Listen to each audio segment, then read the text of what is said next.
We are ready to get into our first session, and let me introduce you, ladies and gentlemen, to our opening session on day 2 of the India Today Conclave, Global GPS, War, Markets, Power Shifts, and India's New Voice in the World. This session is brought to you by Radhiko Khaitan. To take it from here and to introduce you to our speaker this morning, I want to hand it over to our session's moderator, Rahul Kanwar, News Director, TVTN, and Managing Editor, Special Online Projects, Executive Director, Business Today.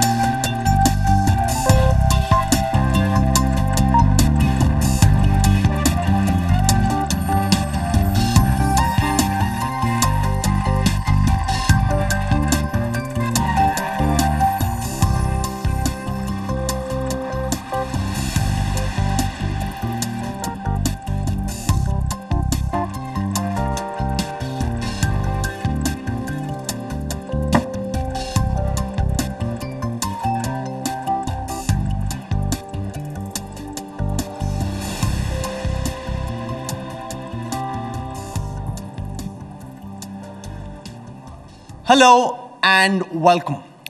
In diplomatic circles, the success of a summit is often defined by the outcome, which is usually outlined in a joint communique. India is working incredibly hard at this moment to ensure the success of its G20 presidency. But this is also at a time when the world is engulfed in a massive geopolitical crisis. The conflict between Russia and Ukraine makes it very difficult to get G20 countries to agree on a common language and framework.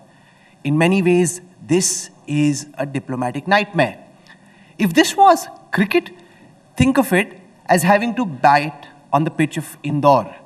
The ball is turning so much that every batsman is having to struggle. Our special guest this morning is considered by many as the finest diplomatic mind in India of his generation. But he's batted up on a nightmare of a G20 pitch. How does he intend to bat, and what kind of strokes does he intend to hit? Ladies and gentlemen, at the India Today Conclave, join me in welcoming to the 20th year of the Conclave, India's super sharp Foreign Minister, Dr. Subramaniam Jaishankar. Can we have a warm round of applause, please?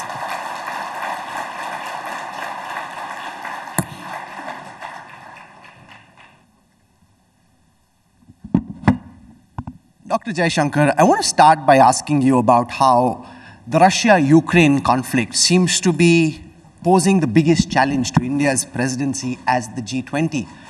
How are you trying to overcome this global geopolitical conflict, which seems to be tearing apart any plan you may have to show the G20 and India's presidency as a massive success? How are you batting on this dangerous pitch? First of all, Rahul, let me say it's a great pleasure to be back. At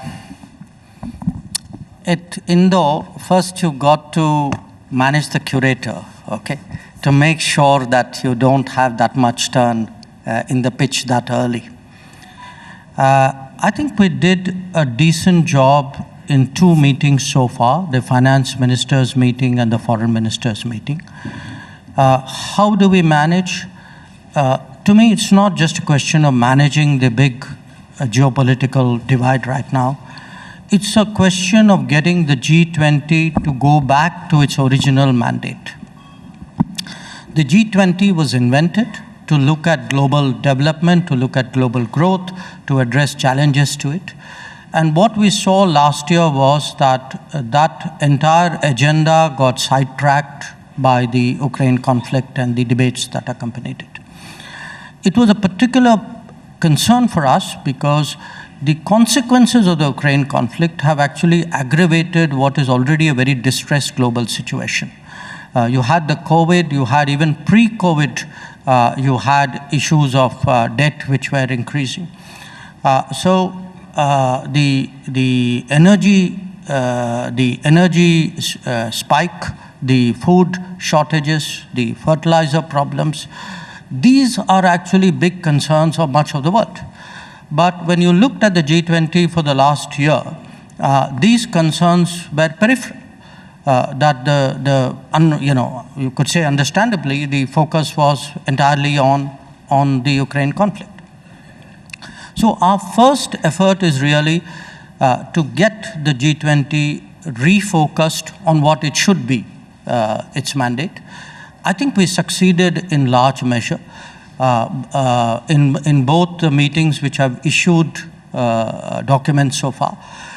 We were able to get a very, very substantial agreement. For example, in the foreign ministers one, there were 24 paragraphs, and many of these global concerns, health, debt, finance, even terrorism, counter-narcotics, all these we had agreement on. What we did not have agreement was on the issue of whether the Bali consensus, which was forged last November, in which we had a role as well, whether the Bali consensus could be rolled over for this year. And here, the Russians and the Chinese took a view that they would not agree to that. So what we did was we actually produced a hybrid document, you could say, which was a chairman's summary for those two paragraphs and an outcome for the rest of the document. But your opponents in politics and quite a few diplomats have highlighted the absence of a joint communique, saying that oftentimes the success of a summit is determined by the outcome which is laid out in the joint communique. Given that you didn't have one in the finance ministers meeting and then in the foreign affairs meeting, your opponents will have their swords out saying Jaishankar has failed, India has failed, that nothing really came out of this G20 presidency except a chairman summary. How do you view this? Chairman summary and an outcome document. That's what it's called. How do you view this concern around because the same challenge could potentially persist to September, which is when G20 heads of state come to India for the leader summit? Look, opponents will have the swords out no matter what, especially in our current state of politics. But if you look at it in a more informed basis, which opponents rarely do look at the Indonesian presidency. They actually went through a series of chairman summary till the very end, where finally with our collective efforts, we were able to get a Bali declaration. So if you're asking me how am I doing with respect to that, I've actually got a chairman summary and an outcome document. I've got out of a document of 24 paragraphs, I've got agreement on 22. So I would say in the given circumstance, I'm frankly doing as well as anybody can do. Now, you have people, you see, unfortunately, or you could say this is part of being in opposition. You can take positions which have no sense of realism, no sense of responsibility, as though a very serious conflict requires a diplomatic event in Delhi to be breached. There's a much bigger problem going on in Ukraine. The problem is not going to be sorted out in a conference in Delhi. The problem is going to be sorted out out there on, in Ukraine. So I think it's a non-serious proposition you're making. What are you hoping, Foreign Minister, would be India's legacy from this G20 presidency? There's a lot of commentary in the West about how seriously India is taking this G20 presidency. What are you hoping will be the lasting imprint? Look, you are wanting me to predict not just a match, but a whole series ahead of time. That's right. I honestly cannot say where we would be in September. Obviously, I would be optimistic. I would try my best. If I were to look at what is already visible, we were the first country who actually consulted much of the world that is not on the table at the G20 about their expectations of the G20. Nobody else has done this. So what Prime Minister Modi did through the Voice of Global Summit, Global South Summit, we actually asked 125 countries saying, look, what is it you want? What is it you feel which is not getting through? What should we be doing on your behalf? Nobody else has done that exercise. So Today, actually, much of the world says, we have India there batting for us. That our concerns are going to be on the table, our voice will be heard, and I would say, I would certainly hope one big legacy, and I'm confident of that, would be to make G20 much more true to its global mandate. The G20 should not be a debate, I would say a debating club or a arena only of the global north. That the entirety of global concerns need to be captured. I think we have already made that point very, very forcefully. Now, what else comes out of it? At the moment, people are very, very seriously discussing issues like green financing. They're discussing how do we get the Agenda 2030 back on track. They are looking at issues which, range from terrorism financing, counter narcotics. So there's a big agenda out there. There's been some commentary internationally about how India and Prime Minister Modi could have a role to play in trying to work out some kind of a rapprochement or a truce between Russia and Ukraine. In the real world, how feasible is this? Is this something that the Indian government is trying to work towards? In the real world, you don't predict, and you definitely do not predict publicly. So I won't really give you a more specific response on that, but I do want you to note something. At this time, there are very concrete, I would say, specific issues which have arisen from the Ukraine conflict. Wherever there's a possibility for us to contribute, we have tried to do so. I'll give you two examples. When we were at Bali, the Turkish foreign minister actually brought up with me the problems they were having at that time with Russia on the Black Sea grain corridor. And he felt that my speaking to Lavrov would be very helpful. And I did. Okay, it may have made a 1%, 2%, 5% difference, I don't know. But in some way, we could help. When I was in Ukraine, at that time, when I was in New York, the Ukrainian Prime Minister actually met me and had some concerns about the Zaporozhye nuclear power plant. And he wanted certain issues to be conveyed to the Russians. So I got PM's okay to do that, and then went and, did that with Lavrov. And then there were some consequent issues that we brought up with IAEA, with the Director General Grossi. So wherever we can help, we will. Now, whether the time is ripe for something bigger, is there actually the possibility, are the parties willing to look at returning to the negotiating table? Because at the end of the day, that is what is essential. That, I think, is still a very open question. Now, this is a year where potentially President Xi Jinping could be coming to India twice over, once for the SCO summit in mid-June, then potentially in September. I want your thoughts, Foreign Minister, on India's most important relationship with the neighbor across the Himalayas. What's your reading of the current state of play with China, given the continuing confrontation in the Depsang and Demchok sectors of the line of actual control? This is a very, I would say, challenging and abnormal phase in our ties with China. Why I say that is because from 1988, when Rajiv Gandhi went there, till 2020, the understanding was that peace and tranquility on the border would be maintained. We had two agreements not to bring large forces to the border. It was a very specific set of understandings. There were even protocols on what happens when army patrols meet each other, etc. Now, in 2020, the Chinese violated that. And they violated that, and the consequences of that we saw in Galwan and in other areas as well. Now, we have deployed our troops, we have stood our ground, and the situation, to my mind, still remains very fragile because there are places where our deployments are very close up.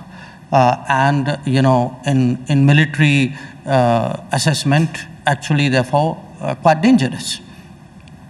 Now, we have made substantial progress when it comes to disengagement in many areas. There are still some areas where we have ongoing discussions.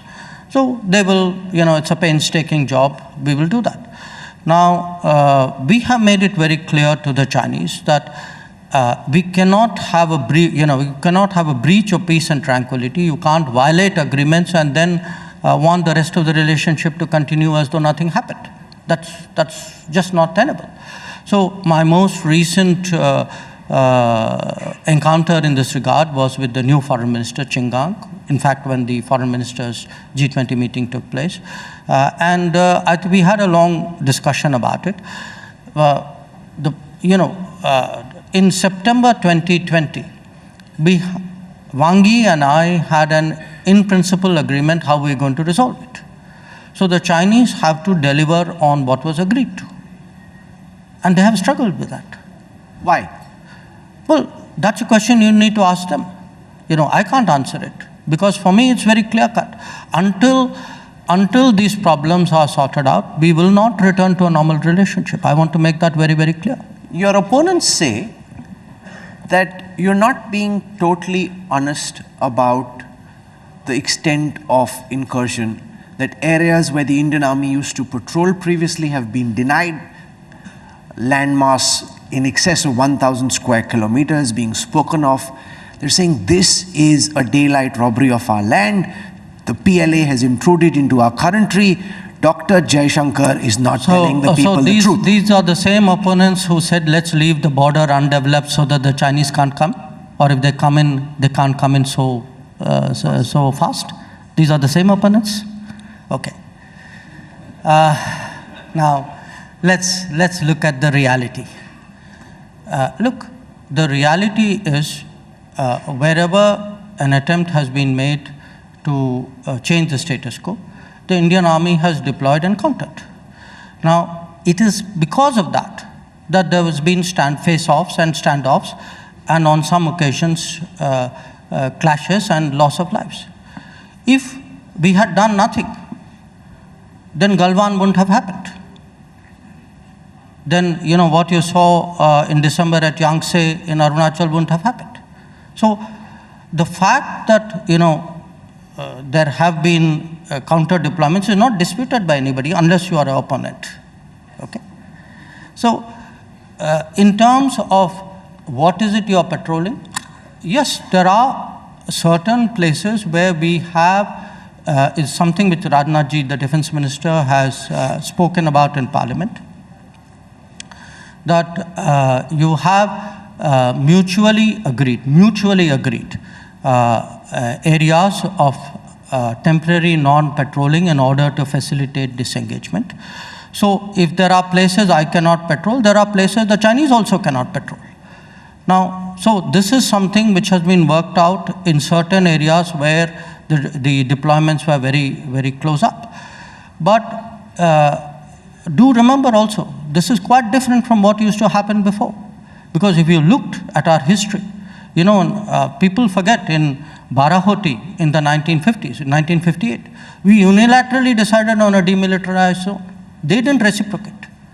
In the 1970s, there are areas we chose not to patrol, unilaterally. Even when Sumdurongchu, Wangdung was resolved, we first came down. This government is very different. There's nothing unilateral. If we have today taken on some I would say, commitment, that commitment is matched by an equal commitment based on the principle of equal and mutual security on the Chinese side. So, look, opponents will play this game because the very people who actually neglected the border, the border infrastructure budget till 2014 was below 4,000 crores. Today it's almost 15,000 crores. You look at road building, the pace of road building has doubled or tripled. Tunneling has tripled. So the people who are today making a noise are people, and you should look at the record. Speaking of opponents... No, hang on. Oh, yes. In 2013, I was ambassador in China, okay? You remember there was, I think I spoke to you at that time, there was a Chinese incursion in Depsang. Do you remember what the foreign minister of the day said then? He said, this is acne on the face of a beautiful relationship, and therefore we should not worry about it. So now you're telling me these people have suddenly discovered what's the importance of the border? I mean, come on. Speaking of opponents, Rahul Gandhi, speaking in West London, the United Kingdom, said that you're scared of China, that the foreign minister says China is much more powerful than us, how can I pick a fight with them? At the heart of his ideology is cowardice, and then he goes back to the times of the British to say that the RSS never fought, and this is really the mentality that's seeped down. How do you respond to Mr. Gandhi? Okay. You know, I'm actually reminded, because first we are talking about Rahul Gandhi speaking about China abroad. I'm reminded of a very different experience I had in 2011. This was the first time I met Narendra Modi. He was then the opposition chief minister of Gujarat, very much under attack at that time, political attack in India. He comes to China. I'm the ambassador. And he asked me for a briefing on our problems with China, and we're having a problem. You know, we had the staple visa issue, we had the Northern Command issue, there were a whole set of issues. So I told him that you're the first chief minister who's ever asked for a national security briefing. I'm curious to know why. To which he said, look, I'm an opposition chief minister. I have come to China. I do not want to say anything which is 1 millimeter other than my national position. And I have to be very careful. So I first need to fully understand from you. And two, at the meeting, if you see me deviating in any way, you know, signal me. I'm reminded of this because when I saw what happened in 2011 and I see what's happening today, I look at the contrast. Okay. Now your question. Look, I also, like many others, followed some of what Rahul Gandhi said when he was in UK. Obviously, look, a lot of it is politics. I'm putting that aside. Okay? There's a discount when it comes to politics. I am troubled as a citizen of India. I'm troubled as a citizen of India when I see somebody drooling over China and being dismissive about India. And I'll give you examples. He puts his description, suo motu, of China in that Cambridge talk. You know what's the word which comes to his mind when he talks of China? Harmony. His one-word description of China is harmony. His one-word description of India is discord. Okay. He talks admiringly of how China is the greatest manufacturer, nobody can. And yes, China has done a tremendous job. I mean, nobody. But when it comes to manufacturing in India, he runs it down in every possible way. He says, make in India won't work. I mean, when you made Covaxin, the Congress party was saying Covaxin doesn't work. So, you know, it's one, look, you can have objective assessments about the progress of other countries. There's nothing wrong with that. But in this current situation, to talk up, you know, a competitive relationship and to worse, do down your own country, you're telling me I'm scared. I'm asking you, you know, why is somebody undermining national morale like this? And it's not just, you know, economy. Let's even look at security. He talks about connectivity. He speaks admiringly in the same talk. He's spoken about the Belt and Road. He compares, very poetically I must say, he compares Belt and Road like the Yellow River in China gushing forth. Guys, the Belt and Road goes through POK. It violates our national integrity and sovereignty. He doesn't have a word to say about it. So I think, you know, when, to use Dr. Pillsbury's term, when panda huggers try to be China hawks, it doesn't fly. Interesting. Now that you've mentioned Michael Pillsbury, I want to refer to a few things from his book. If you heard some parts of his session at the India Today Conclave yesterday, he spoke of how he would have expected, given what's happened in the warring states in the past, that there be a much stronger response from countries like the Quad to develop a countervailing force to a rising superpower. That the Quad is still very loosely formed, doesn't have any definition in terms of a strategic military alliance, even if it's not a formal alliance, but a more robust opposition to a rising superpower, that the world is allowing China to rise without coming together to stop it more purposefully. I watched that session. It was a very interesting session. But pause for a moment on Quad, and I want to take you back to the previous question. Today, I heard from your words, opponents, how we should stand up to China. Do you remember that first time we tried the Quad was in 2007? And do you remember what happened to that Quad? And how much we stood up to China at that point of time? So what's the difference? Today you have a Quad because this government has frankly, the guts to stand up on Quad. 2007 we didn't, we buckled. So coming to Quad, I would say, this is not about statements because, does somebody explicitly mention a country or not? It's not, it shouldn't really be seen through the prism of treaties and alliances. To my mind, that's old thinking. This is a different world. And we are not a country, for reasons of our history, who do that.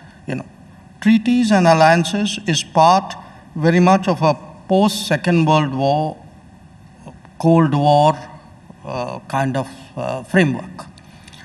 Today, I think the global situation calls for countries with converging interests who have a great deal of comfort with each other, working together in an area or a domain which they find themselves comfortable. In the case of Quad, that happens to be primarily the Indo-Pacific, and then developing, what are called habits of cooperation. And I think if you see, from the time the Quad was revived, because 2007 the Quad was kind of aborted, it took a decade for it to be revived. 2017, it started as at the Foreign Secretary's level. I happened to be Foreign Secretary at that time. 19, it became Foreign Minister's level. I happened to be Foreign Minister at that time too. And 21, it met at the Prime Minister President's level. Today, the fact that it meets, the agenda is growing. Each meeting is actually broadening the areas of cooperation. So I feel it is moving well, precisely because it is flexible, it is nimble, it is creative, it gets top-up attention. What I would not like to see is, I would not like to see it becoming bureaucratic, rigid, where it becomes legalistic. People spend more time quarreling about, does this conform to that article or not?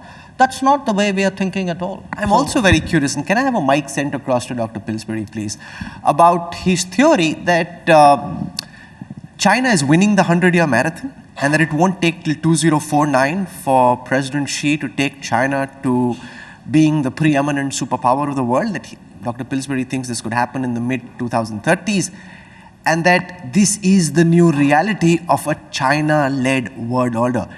As Foreign Minister of India, Dr. Jaishankar, what do you think of this?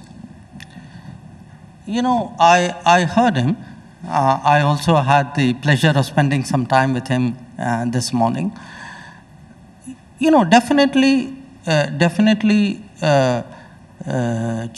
the case of China, no question, China is today the number two power in terms of its size, in terms of its ability. Yes, there are sectoral areas where it may be even better than that, and I think he gave some examples of it yesterday. I look perhaps in a more detached, objective way, he's an American looking at China. He's a China specialist looking at China. And we've known each other for 40 years. I have great respect and regard for his understanding and his experience with China. I am today an Indian looking at the world. I'm looking at both US and China and a lot of other factors, together. I don't think, it's a binary situation. I don't think the world anymore can be analyzed in terms of a binary competition. I accept that, that these are, looking at them, that US is still number one and China today, you could say in many ways, follows thereafter. But I think the situation is much more complex. There are many more variables. I am, as a student of history, I'm quite reserved in my judgments about the future, where they go, how they happen. And I come back actually to the theme of your meeting today, the India moment. Because, and I would actually, rather than moment, say the moment is the batsman has just taken the crease or just a little while ago. I think there's a full innings to be played. That innings is called Amrit Kal. It's a 25-year innings which is to be played. I think we have today set ourselves up. We have set ourselves up not just by foreign policy moves, because you have to do the deep domestic changes which are necessary for the rise of a power. China did that. Had our opponents done what they should have done during that tenure, we would be in a very different position. We don't have the deep industrial strengths, the deep technology strengths of China, because that kind of thinking was never there. If you look from, leave alone the 1970s and 80s, which were a disaster economically. You look even after the 1990s, where was the focus on building deep strengths? Instead we went for globalization mantras. So my point is, my takeaway from what he said, and from his books and from our many conversations from him, countries have to build deep strengths if they have to have global aspirations. Today, Make in India, Atmanirbhar Bharat, the kind of things we are doing, even improving human resources, skills, educations, nutrition, all this is part of a metrics. Dr. Pillsbury, you spoke of China's rise to the top of the world by the middle of the next decade. Dr. Jaishankar, Prime Minister Modi, and the Indian government are working towards what they call Amrit Kal, the rise of India to the top. How do you square these two things off, given the fact that you're estimating China will rise, and many like Morgan Stanley are thinking that India is witnessing a once-in-a-generation rise in global power? Dr. Pillsbury. I would say that the world is watching the India moment. The Indian political leadership has within its hands the chance to be sure that the world is not ruled by a dominant number one China. In many ways, it's up to India to decide what to do. And it's very scary, if I could use that word, to see Rahul Gandhi's comments about China. We have a few people in America who think the way Rahul Gandhi apparently thinks about China, that harmony is the key feature of that country. Almost all those people, the old panda huggers, they have changed their minds. They have come alive. They realize there's a global challenge from China. And if you carefully read Dr. Jaishankar's book, The India Way, you will see in there his proposal that India should play a shaping role in the global order, partly as a voice for the global South, but for other reasons as well. The reaction in China to Dr. Jaishankar's book is very negative. They don't like the idea that India could play a role speaking for the global South. They believe that's China's responsibility. So this challenge for the future of the India-China relationship, that's something I wish I had devoted more time to many years ago. But I now see India as the world's chance to be sure that China does not become a dominant, aggressive, and dictatorial society. That's interesting. I also see we have a bit of a mutual admiration club here.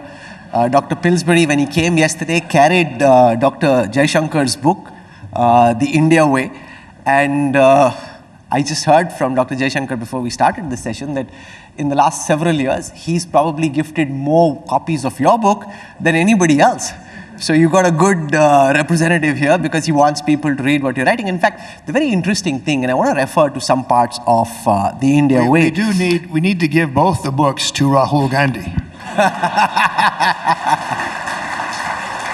Now, the very interesting thing about the India Way, and I refer to this just for those who haven't had the opportunity to read Dr. Jaishankar's book, is that you have a theorist, you have a strategic affairs expert who's also shaping India's foreign policy. And so much of what I grew up reading, and so many other people would have read Western thought or Chinese thought, but you're not really linking back the strategic acumen from the Arthashastra, the Mahabharata, the Ramayana, and bringing it to an Indian doctrine, an Indian strategic way of thinking, which is what Dr. Jaishankar tries to do. So, and it's also a great opportunity to engage and debate and challenge you to some questions about balance of power. In the US, elsewhere, Russia, Beijing, there's a lot of thought on balance of power. And national security doctrines are well documented, public documents which can be debated and discussed. In India, it stays largely within cupboards in South Bloc. It's not public. I want your assessment, Dr. Jaishankar, about India's comprehensive national power at this moment and your projection of the climb. If you were to rank countries, where do you think India stands at this moment in terms of its comprehensive national power? Where do you see it by the end of this decade? You know,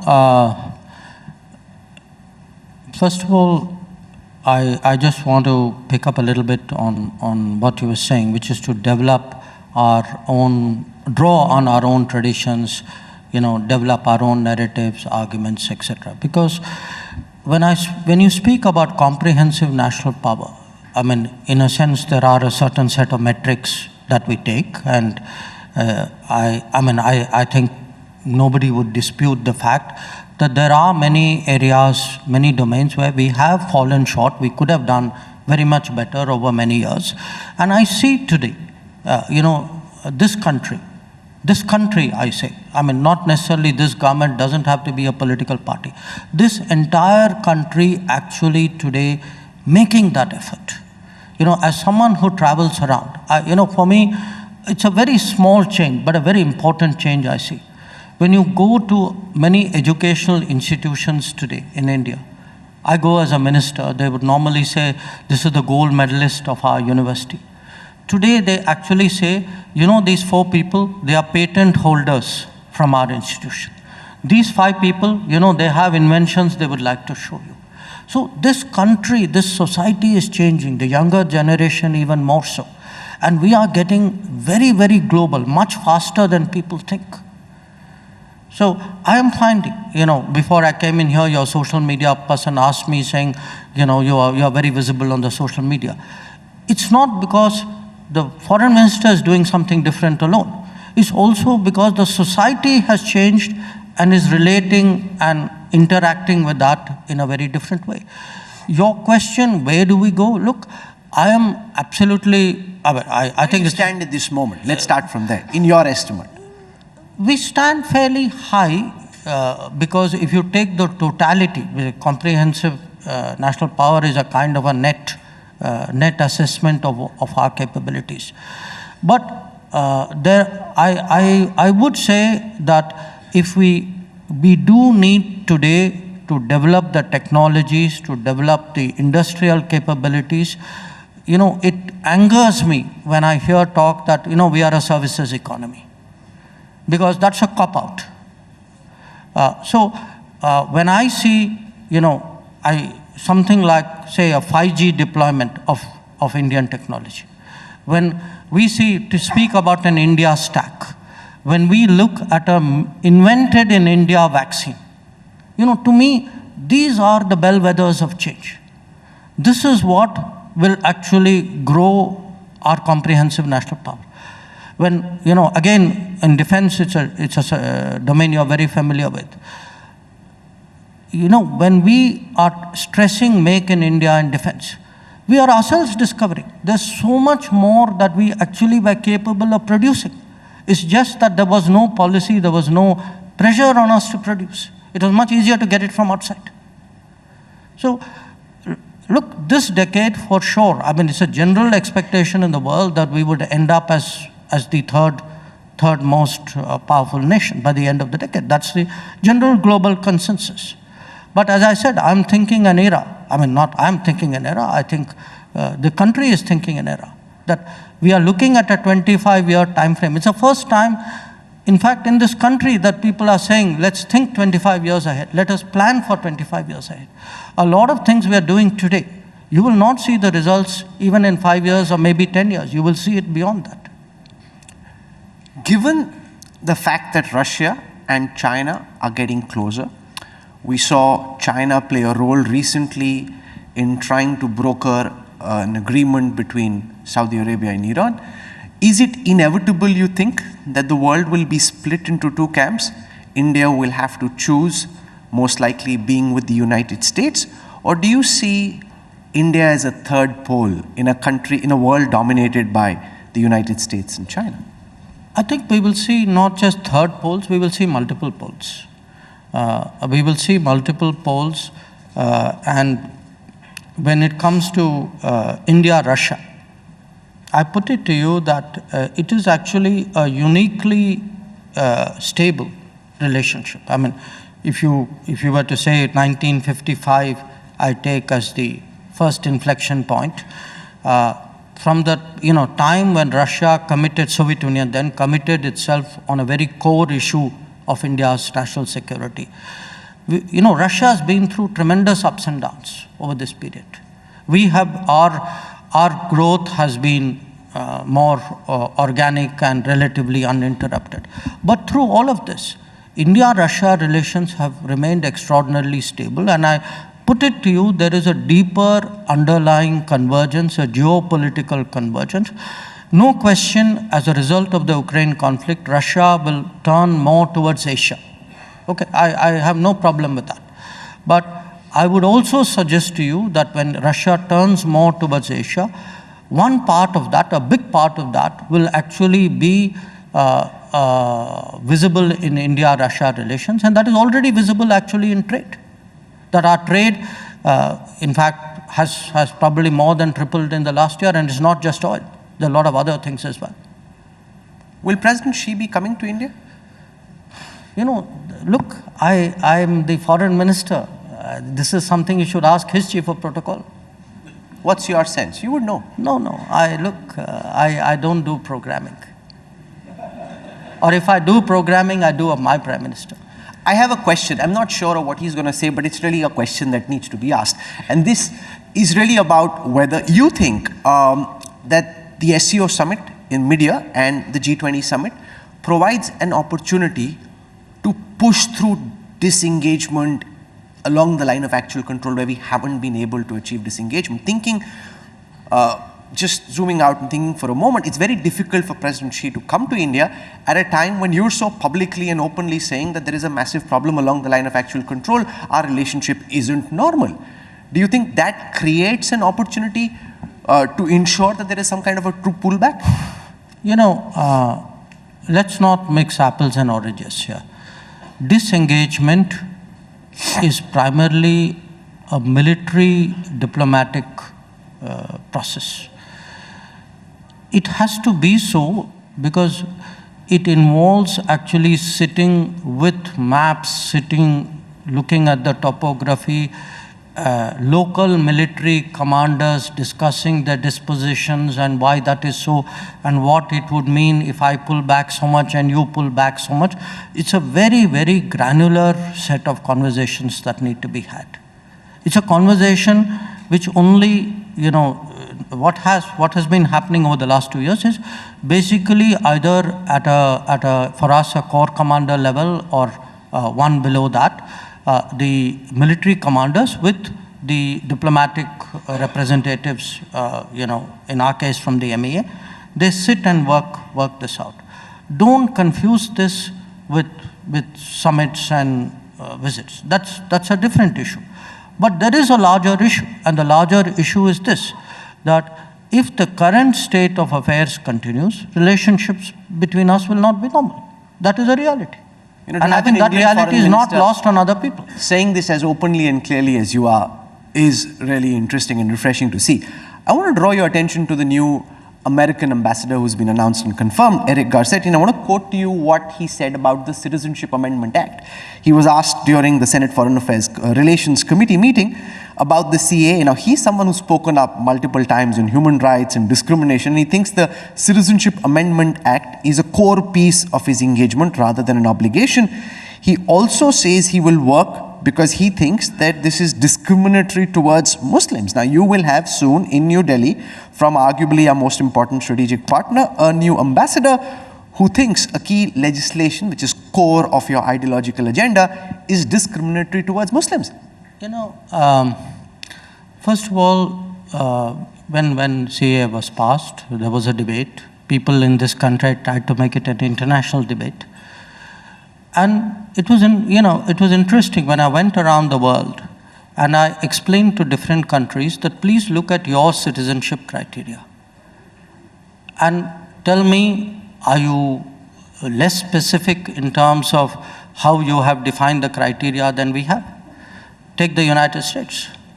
There are two very well-known amendments there, something called the Lautenberg Amendment and the Specter Amendment, which actually single out specific communities and specific faiths and give them a faster pathway into citizenship. Not just those. I can cite to you in US, there's a Jackson-Vanik Amendment. There was one, if my memory serves me right, for the Hmong people.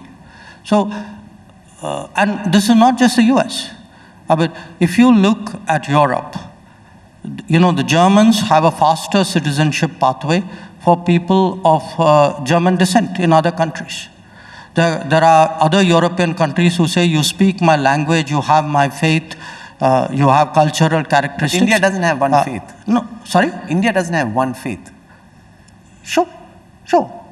But therefore the question is about him thinking of this being discriminatory towards Muslims. No, the point is that in many cases, the people who are persecuted have nowhere else to go except to India.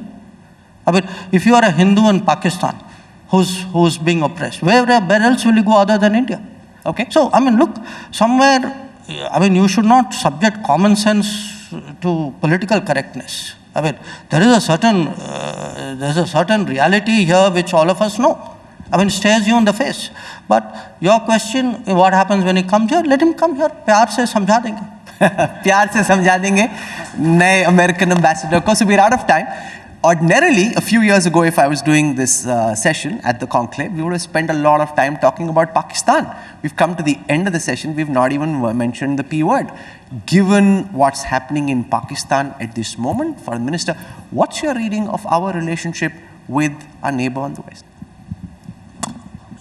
Well, I think our relationship has not fundamentally changed. Today, our relationship is at a low ebb because they have not yet demonstrated a willingness to give up on cross-border terrorism as a primary way of dealing with India. So I think as they move away from that, one has to look at the possibilities. It's been very refreshing to have Foreign Minister Jaishankar explain his point of view and India's point of view, or the India way, going back to Indian scriptures and Indian streams of thought, as opposed to referring just very casually and easily to Western thought or even Chinese thought. And this, I think, is something which really needs to be worked on. Can we have a very warm round of applause as we thank the Foreign Minister for joining us?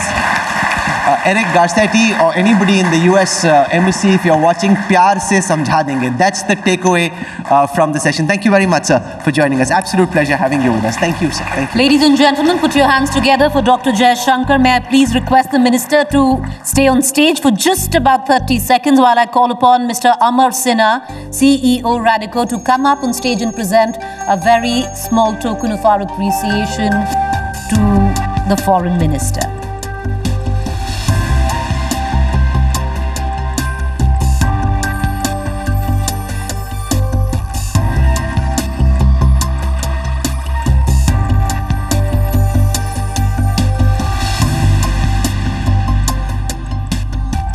Ladies and gentlemen, raise a warm applause, Dr. S. Jaishankar.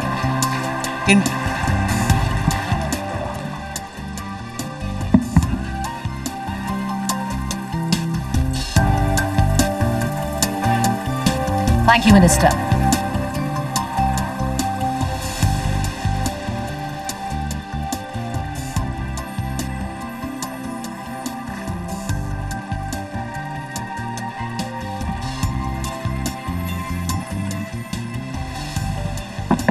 All right, once again, to get all of you up to speed this evening, once again, we will reiterate, if you're coming in, do carry your identity card. It doesn't or cannot be your credit card. It has to be an identity, either your Aadhaar, driving license or passport, because you will need that kind of identification to enter this hall, because our keynote speaker, as you all know, is the Prime Minister of India, Narendra Modi. All right, viewers, let's, ladies and gentlemen, get into our next session this morning.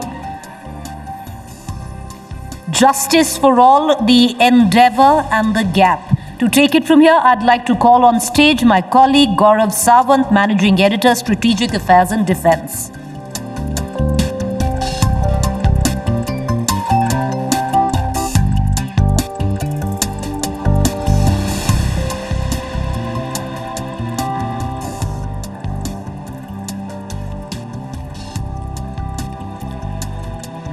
Namaskar.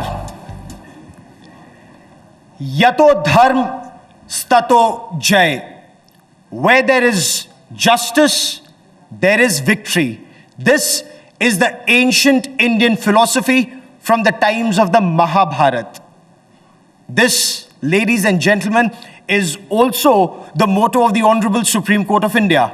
Yato dharm stato jay. But in today's India, where you have close to 5 crore cases pending in various courts, 87% in lower courts, some more than half a century old. Are we following that principle of Yato Dharm Stato Jay? With me is the Honorable Union Minister for Law and Justice, Kiran Rijiju. He occupies that chair that was once occupied by Dr. Bhimrao Ambedkar. And I want to begin by asking you, Minister, are we today living by that principle of Yato Dharm Stato Jay with these many pending cases? Thank you very much. Absolutely, we are following the same path, and that is our ultimate goal also. And there should not be any deviation from the basic objective for which the system has been set up, which is prescribed in the Constitution of India. And as a law minister of this country, I'm absolutely very clear about my duties and obligations, and we are following that dharma. Sir, when you say we are following that dharma, what we hear is confrontation between the government and the Supreme Court of India on multiple issues. Would you want to tell us more about this confrontation? And it's on multiple issues, sir. Well, Gaurav, it will not be proper to use this word confrontation. In a democratic setup, there are differences of opinions and positions. Even my position can have a difference of opinion with my other colleague. So, between the different organs, like judiciary, executive, and the legislature, there will be issues which will run against each other's ideas. But to say that there is a confrontation, that is not correct. And I can tell you, our government from the day one has been absolutely clear in terms of giving space to judiciary, maintaining the independence of judiciary, as well as strengthening the Indian judiciary, which you talk about the large numbers of pending of cases. It is our endeavor to ensure that courts are well equipped. And in different occasions, I can explain in detail how are we getting the courts of India well equipped with the modern technology, with the support of all the system in place. But there are various issues. But right now, I want to stress that there's no confrontation between the judiciary and executive. If there are any perceptible, it's not because of the government. So that's a big point. So if there is, you're saying it's not confrontation, there are issues. Let's take this one by one, and let's specifically talk about names that the Supreme Court Collegium may send to you. And they may reiterate a name, and yet it's not accepted. Is that a confrontation? Is that an issue? First of all, let me clarify. It's very important to make the stand and the position very clear. Appointment of judges is not a judicial work. It is purely administrative in nature. If there are names which are sent by the Supreme Court or the High Court Collegium for the appointment as the judges, it is the bounded duty of the government to carry out due diligence. Otherwise, I will be sitting there as a postmaster. Secondly, if you go back to the Constitution itself, the appointment of the judges is the duty of the government. Means the President of India shall appoint the judges of the Supreme Court and High Courts in consultation with the Chief Justice of India and the Chief Justice of the respective High Courts. There is no role of the judiciary as such to initiate and to give the finalization of the appointment of the judges. It was only later, because of the misadventure of the Congress party, the Supreme Court started acting, which is some people described as judicial overreach. And then the collegium system came into existence. But right now, our position is very clear. Collegium system is in place. As long as new system is not introduced, we will follow with the collegium system, but the appointment of the judges cannot be done by the judicial order. It is purely administrative. Let me then come to one more specific. A certain name is recommended by the collegium. It is sent to the government. The government does not approve it. It's reiterated by the collegium. If this is an issue and not a confrontation, as you insist, Minister, what's the way forward? What's the solution? See, I don't want to talk about the individual names and why the appointments are not taking place in the case of particular names. It will not be wise also. These are very sensitive matter. And the Supreme Court Collegium knows it very well. I have made my position very clear. Government stands are already known to the Collegium members. And we also know why they are insisting on certain names. But let us not bring into the public domain about appointment of the judges of the Supreme Court and the High Court, because it will not be appropriate. I could have answered it, but I feel that it will not be appropriate to go to the names. You could have answered it, but you choose not to put some information out in public domain. However, the Supreme Court did. It put out certain information in public domain, including certain intelligence reports. Is that transparency? Is that transgression? Is that a challenge? We must understand that Supreme Court or any court has its own limitation. They are there to deliver judgment, to deliver justice. They are not like the government, which has all the resources to get informations and make opinion. If government takes a call, it is on the basis of certain informations and inputs. If tomorrow a particular sensitive inputs of the RNW or IB or any other agency is to be put in the public domain, then what is the sanctity of carrying out such a great effort in great secrecy in the interest of the nation? As a name comes to me for Supreme Court judge or High Court judge, there are numerous complaints invariably comes and attached with that name. Do I make it public? No.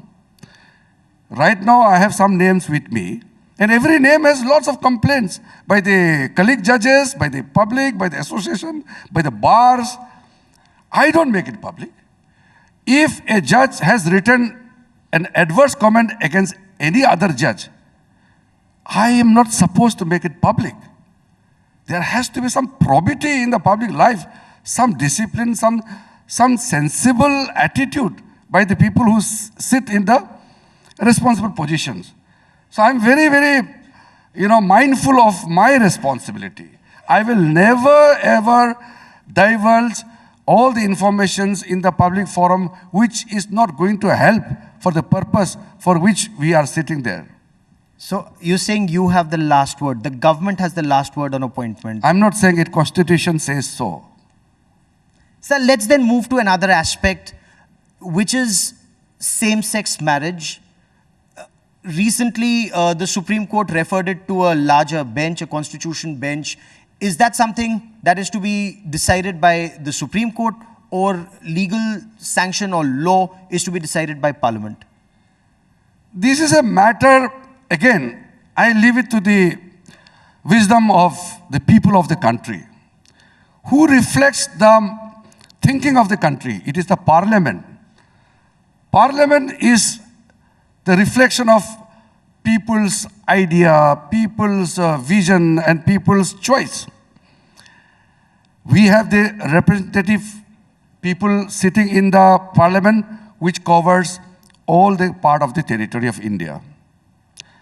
Supreme Court has its own authority. We are not supposed to encroach upon each other's territory. But the matter which you talked about, an institution of marriage, how India should govern in terms of taking care of various aspects of the civil actions, requirements, marriages, this has to be debated in the Parliament. And if any law passed by the Parliament is not following the spirit of the Constitution, the Supreme Court has the option to alter that thing or pass a adverse judgment or refer it back to the Parliament. But that too, if it finds that it is not in tune with the spirit of the Constitution of India. Supreme Court is the final arbiter of anything. And under Article 142, they can refer anything and pass a judgment that is law of the land. But when it comes to policy, we have to understand that India is a democracy. A democratic country has its own setup. So it is not only the Minister of Law and Justice who has to give an opinion on this. It is for all the political parties of the country. More than that, the people of India will decide how our future should be governed. Are you then, Minister, saying everybody, executive, legislature, even judiciary, everyone has to be accountable and no one should cross the Lakshman Rekha? Accountability is one issue. The Lakshman Rekha is another issue. Accountability of judges is something which I am getting lots of feedback, suggestions these days, because judges are not accountable, you know it. Many people have suggested also that along with the National Judicial Appointment Commission, it should be National Judicial Commission to regulate the conduct and the process of how courts are maintained, ruled, or how judges are conducted. So there are various suggestions. I am not going to talk about any particular suggestion or any particular thing, but in general, it's coming to me. We all are accountable. Parliament runs under rules. There are rules of business. Assemblies, government functions under rules of business. But in the court, there are no rules. There are practices which are being changed from time to time, and the Chief Justice, as the master of the roster, conducts certain things. As far as the holidays are concerned, judges are going for holidays and all. So these are not exactly decided on the basis of rules framed by the Parliament, but these are on the basis of the convention and the practice adopted by the Supreme Court and different high courts. That is why the holidays of different high courts are different from each other. It's not uniform. you seeking uniformity there? Because there is an issue about the number of holidays that the judiciary takes. Is that also a reason why pendency rises to 5 crore amidst talk that government is the biggest litigant? Government should reduce the number of cases government files. Look, this is a very sensitive thing. Last time there was a question in the parliament. Question was very pointed that why judges are going on holidays and they keep going for holidays every break. I, as a minister, responded to that. But next day in the newspaper, the report carried that law minister said judges should not go for holidays. And there was a heartburn in the judiciary. They said, why law minister wants to stop the holidays of the judges? I did not say it. What I'm saying is, definitely while the court is on vacation, the cases will come to a halt. It's a fact. It's not I'm stating it. Definitely there can be some regulation, but I am of the opinion that judges require holidays because from the morning to evening they sit and they deal 50, 60 cases and constantly they are dealing every day. And also they are performing certain administrative roles. I will come to that administrative part little later. But due to their constant engagement with the judicial work and administrative works, they have a huge mental pressure. They require to release those pressure by going out with family and all for the vacation. Absolutely okay. Because you have to understand, in United States or any other democratic countries, the judges deal with 4 or 5 cases at the most in a day. Here, average, a judge deals with 50 to 60 cases. Sometimes I have seen some judges deal with more than 100 cases, especially on the miscellaneous days and all. So after dealing with so much of heavy loads, they definitely require holidays. Okay, fair enough. One such case that they've also dealt with is the issue of appointment of the election commissioner. They say the Prime Minister, Leader of Opposition, and the Chief Justice of India. What's your take on this? This is now the law, but is this the Lakshman Rekha being transgressed, or is this something that you will do something about, bring a law on this? First of all, the appointment of the Election Commission is well prescribed in the Constitution. Parliament has to enact a law. Accordingly, the appointment has to be done. I agree that there is no enactment in the Parliament for that. There is a vacuum. But remember, the matter came to the Supreme Court not because of the disputes. Some people filed a petition, PIL, and then Supreme Court took a suo motu cognizance of the matter and the Constitution bench was constituted. I'm not telling what will be, the repercussion or what government is going to do. But what I'm saying is, I am not criticizing that judgment of the Constitution bench. But what I'm saying is, if the Chief Justice of India or judges of India sit on every important appointments, who will carry forward the judiciary work? There are so many administrative matters in our country. So we have to really see that judges are primarily to deliver judicial works. They are there to deliver judicial order, thereby giving justice to the people. If they get into administrative work, then they will have to face the criticism. Suppose you are the Chief Justice or you are a judge. You are part of an administrative process. That will come into question. The matter comes into your own court. Can you deliver judgment on the matter which you are part of? You cannot. The principle of justice itself will be compromised. That is why Lakshman Rekha, what I talked about, is very clear in the Constitution. And I am sure everybody will agree that government, our government, I'm talking about our Modiji's government, we have never taken any action to undermine Indian judiciary, or we have not encroached upon the territory which is under the domain of the Indian judiciary. Sir, you say the Narendra Modi government has done nothing to undermine the integrity of judiciary. However, it is being said that democracy is under attack, judiciary is under attack, institutions are under attack. Recently at Bhubaneswar, you said that there appears to be a calibrated attack from outside and inside. What do you mean by that, sir? I think that needs a little elaboration because that is very critical. And not only critical, I feel this is the most important topic for me, for the nation.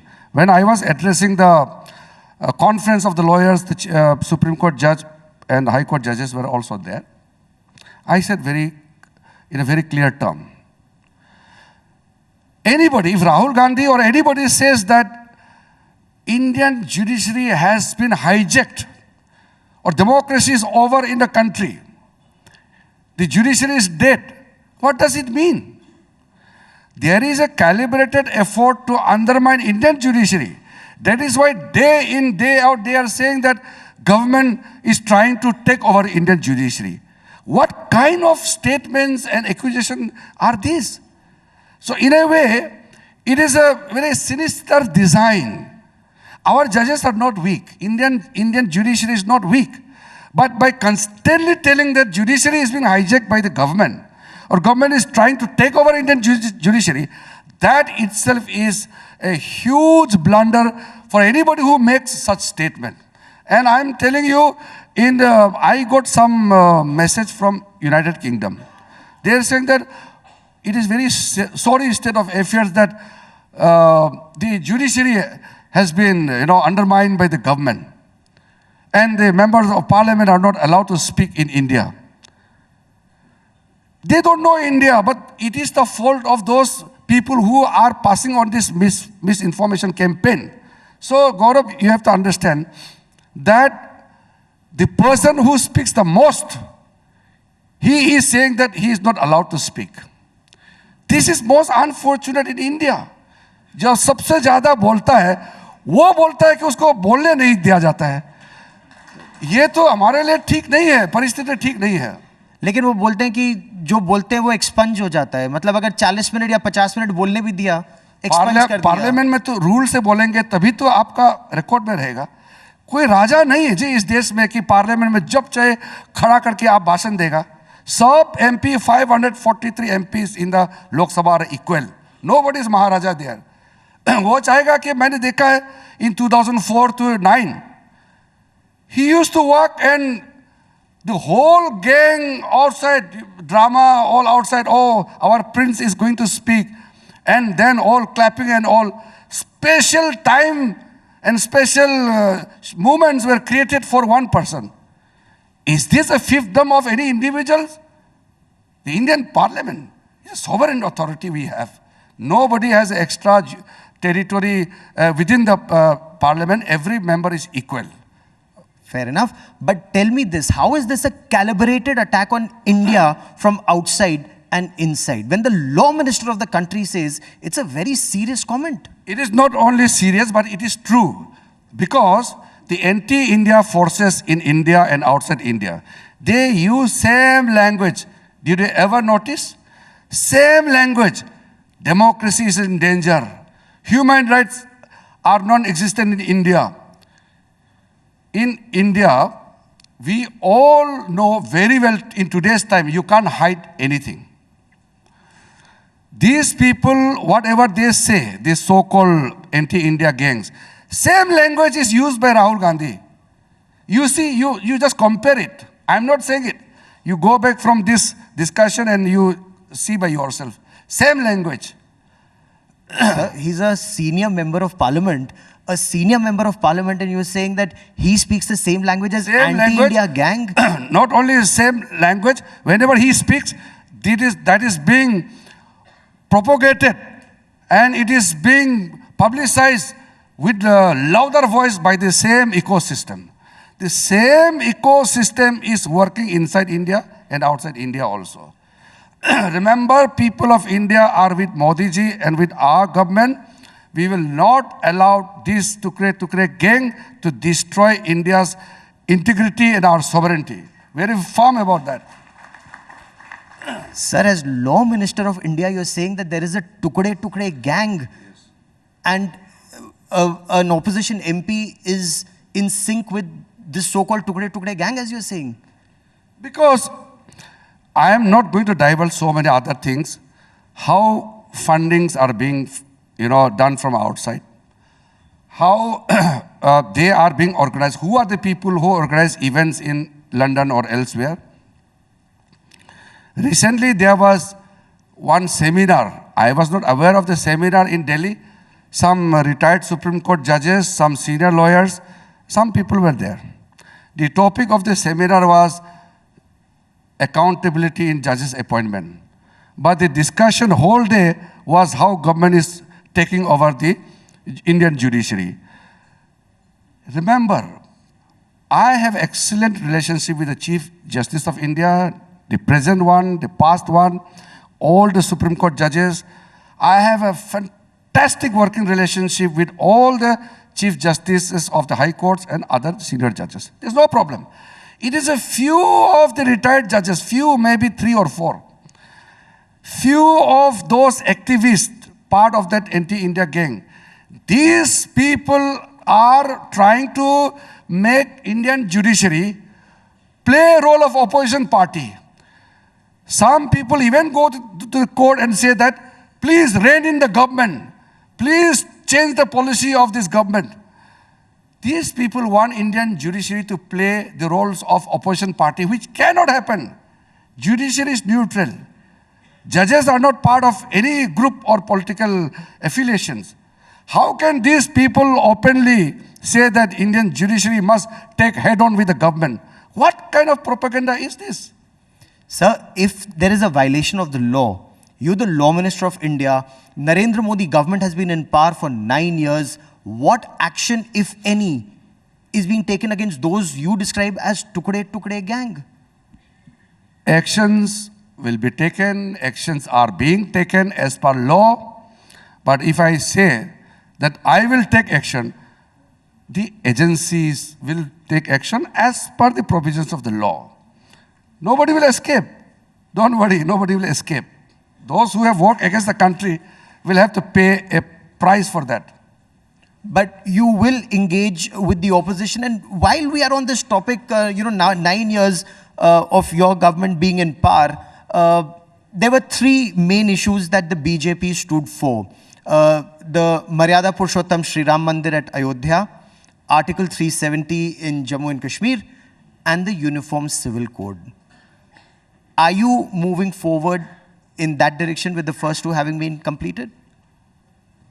Well, you are aware of our ideology, our manifesto, and what we are doing. About the Uniform Civil Code, 2 of our states have already constituted committee, and it's a work in progress. The parliament session is going on. I'm not going to talk about our position, but you are aware of our objective, our ideology, and our stand. I think that's enough. लेकिन अगर uniform civil code के ही इसी मुद्दे पर, क्योंकि कुछ राज्यों ने तो ऐसे कर ही दिया है, क्या 2024 के चुनावों से पहले आप इस दिशा में आगे बढ़ेंगे? वही मैंने कह रहा हूँ कि मैं टाइमलाइन अभी बोलेंगे तो सारा जो मैंने अच्छे बातें बताई है वो गायब हो जाएगा. आप इसी को ही डिबेट में लाएगा और सारा देश में ये चर्चा चलेगी. वो मैं नहीं चाहता हूँ. जो महत्वपूर्ण मुद्दे जो मैंने बताया है वो मेरे लिए महत्वपूर्ण है. दूसरे बात आप पूछा नहीं, मैं एक नोट लेके आया. मैं सोच रहा था शायद आप पूछेंगे. मेरे लिए बहुत ज़रूरी है इसलिए बताना है क्योंकि आज इंडिया टुडे का कॉन्क्लेव है और ये बहुत इम्पोर्टेंट प्लेटफॉर्म है. कुछ चीज़ें होते हैं बाकी चीज़ों से बड़ा होता है. These are vitals. I was amazed and more than that aghast when a member of parliament stands in the house, inside and outside, and says that every state in India must be free to do whatever they choose to do. India is just a union of states. This kind of remarks is very dangerous for India's unity and sovereignty. That is why I thought I must read out this. This is small, just take 30 seconds. So Article 1, Clause 1 of our Constitution says, India, that is Bharat, shall be union of states. Now, how this gentleman misinterprets this union of states.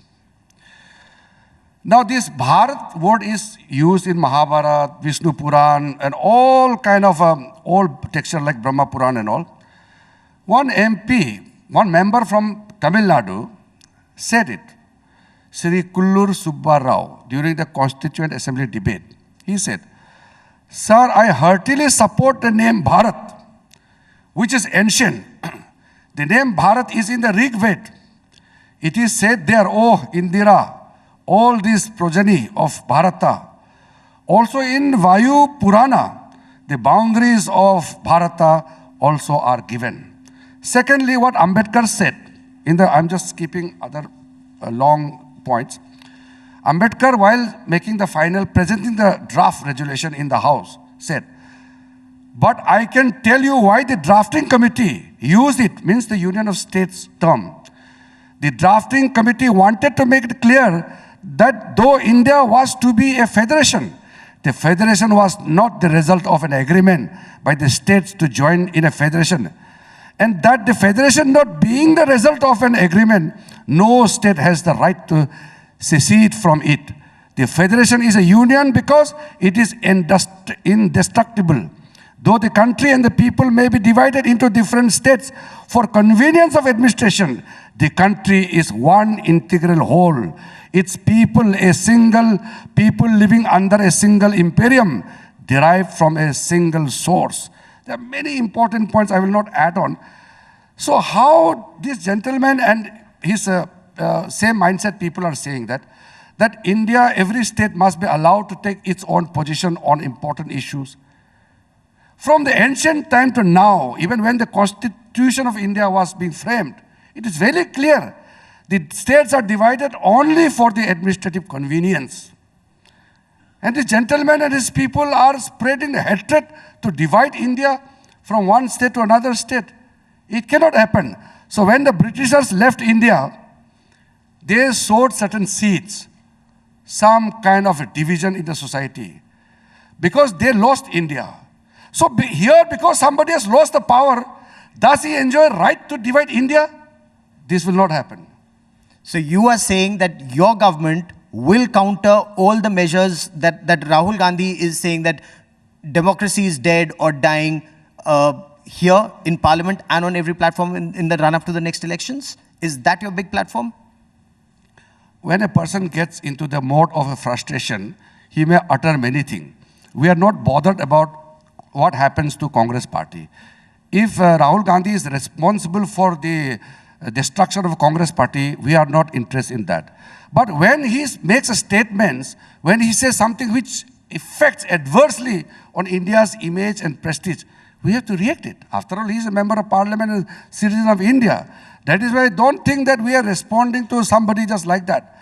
We are responding only when it affects our system, our parliament, our constitution, our nation. We are very clear about that. That is why I don't mince the words. We are very simple people and we work for the nation. And finally, I have never stated this thing before. I'm saying today in India Today's Conclave for the first time. When I came from Arunachal Pradesh to Delhi, I was excited, but I was sad. Why? Because when we were there in the border, we just knew about Jai Hind, Bharat Mata Ki Jai. India is our nation, our Tiranga, our tricolor. When I came to India, when I encountered some group of people who are saying that freedom of expression, for anything you can even abuse the nation, these people get protection. We never heard of this kind of thing.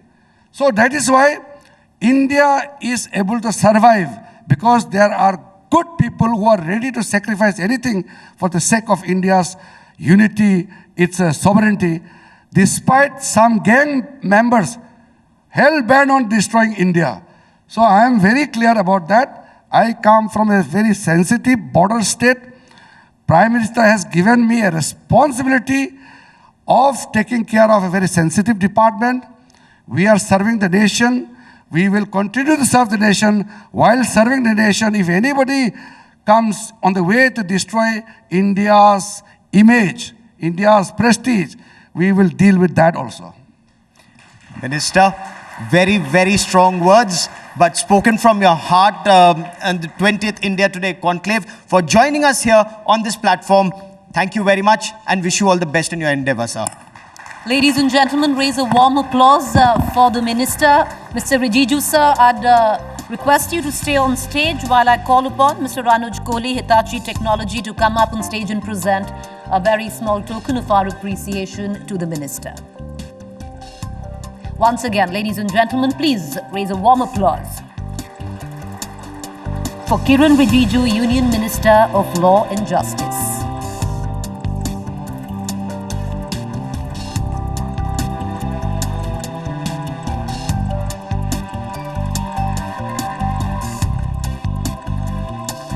Thank you, Minister.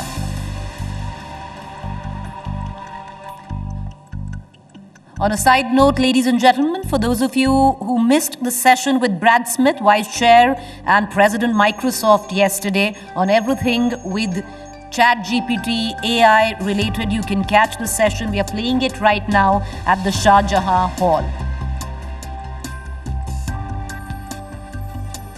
And of course, our next edition of our magazine, India Today, will carry encapsulating all the highlights of what has gone down in the 2 days at the India Today Conclave in its 20th edition.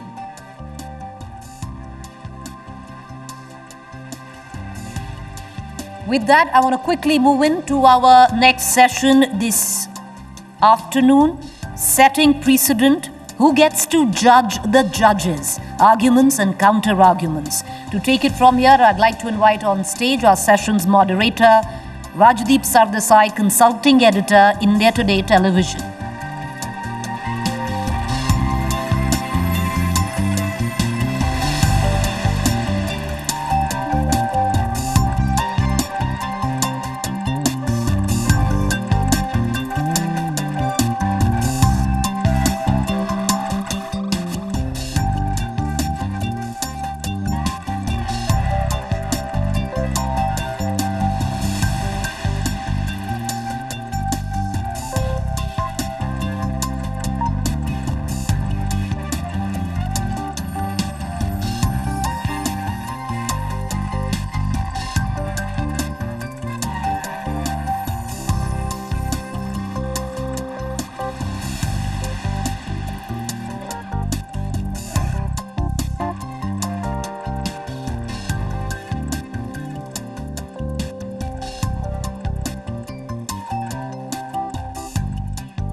Hello and welcome once again to the India Today Conclave.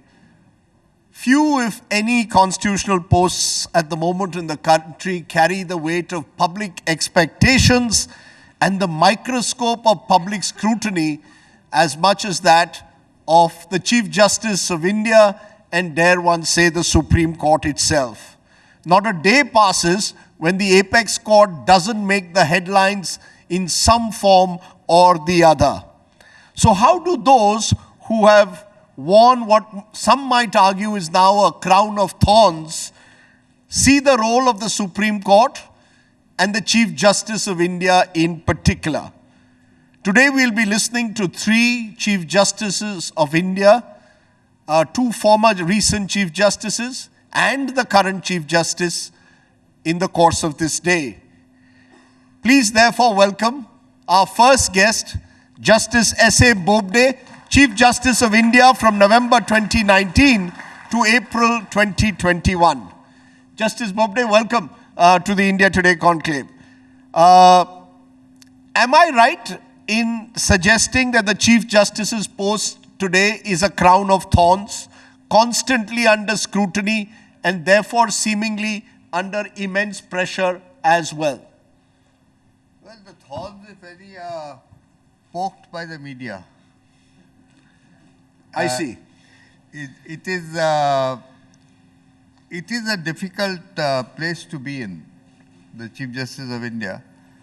But, and it is a heavy responsibility. There's too much competition for the court's years. And obviously everybody wants to win his case. But I'm saying this frankly, without any disrespect, the problems really arise from the somewhat irresponsible comments judges have to face. And the Chief Justice is always answerable. Anything that happens in the court is the Chief Justice who is responsible. Now, you seem to be almost suggesting that Bechara Chief Justice. No, not at all. You know, I was just telling you, just carrying forward your analogy of thorns. Yes. I said the post itself, there's no thorns on the post. Those thorns are what you get from the onlookers. Okay, the onlookers will probably turn around and say that the fact is many judgments in this country at the moment are tangled in political wars. You were, for example, part of the Ayodhya judgment. And the nature of the case, the kind of politics that had swirled around Ayodhya for decades meant inevitably whatever judgment you delivered, there was going to be some kind of a political fallout to it. That's so in every case. But is that part of the problem, that because the Supreme Court today increasingly finds itself tangled in taking up these political cases, whether it is Rafale, whether it is the Ayodhya judgment, because these cases come eventually to the Supreme Court, the court almost inevitably and the Chief Justice inevitably finds himself caught in a political battle? Well, I would like to say that the word label political can be attached to anything. I see nothing political about the Ayodhya case. The case, what we heard. There is probably nothing political about Rafale. It was a defense deal. Ayodhya was an issue about whether Lord Ram, amongst other things, Lord Ram was born in that place, etc., etc., etc. So I don't see, and the case has been going on since, the problem has been going on since pre-independence times. What is political about it except that politicians talk about it? Or some might want to derive political mileage from a controversy. We are not involved in politics as courts. We decide a case that comes up before us, brought to us by parties who have something to say and who have a claim, and we adjudicate that claim. What is politics in it? So you didn't feel extra pressure while you all were hearing and eventually delivering the judgment in a case like Ayodhya? No. Possibly a greater sense of, possibly some sense of anxiety on what it might, what effect it might have on the body politics to some extent, but not the political kind.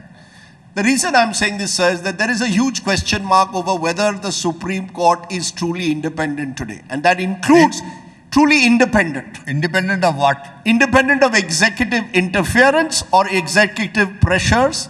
I quote a senior Supreme Court advocate, Dushyant Dave, he's also headed the Supreme Court Bar Association, said judges are scared of the Modi government and reluctant to rock the boat.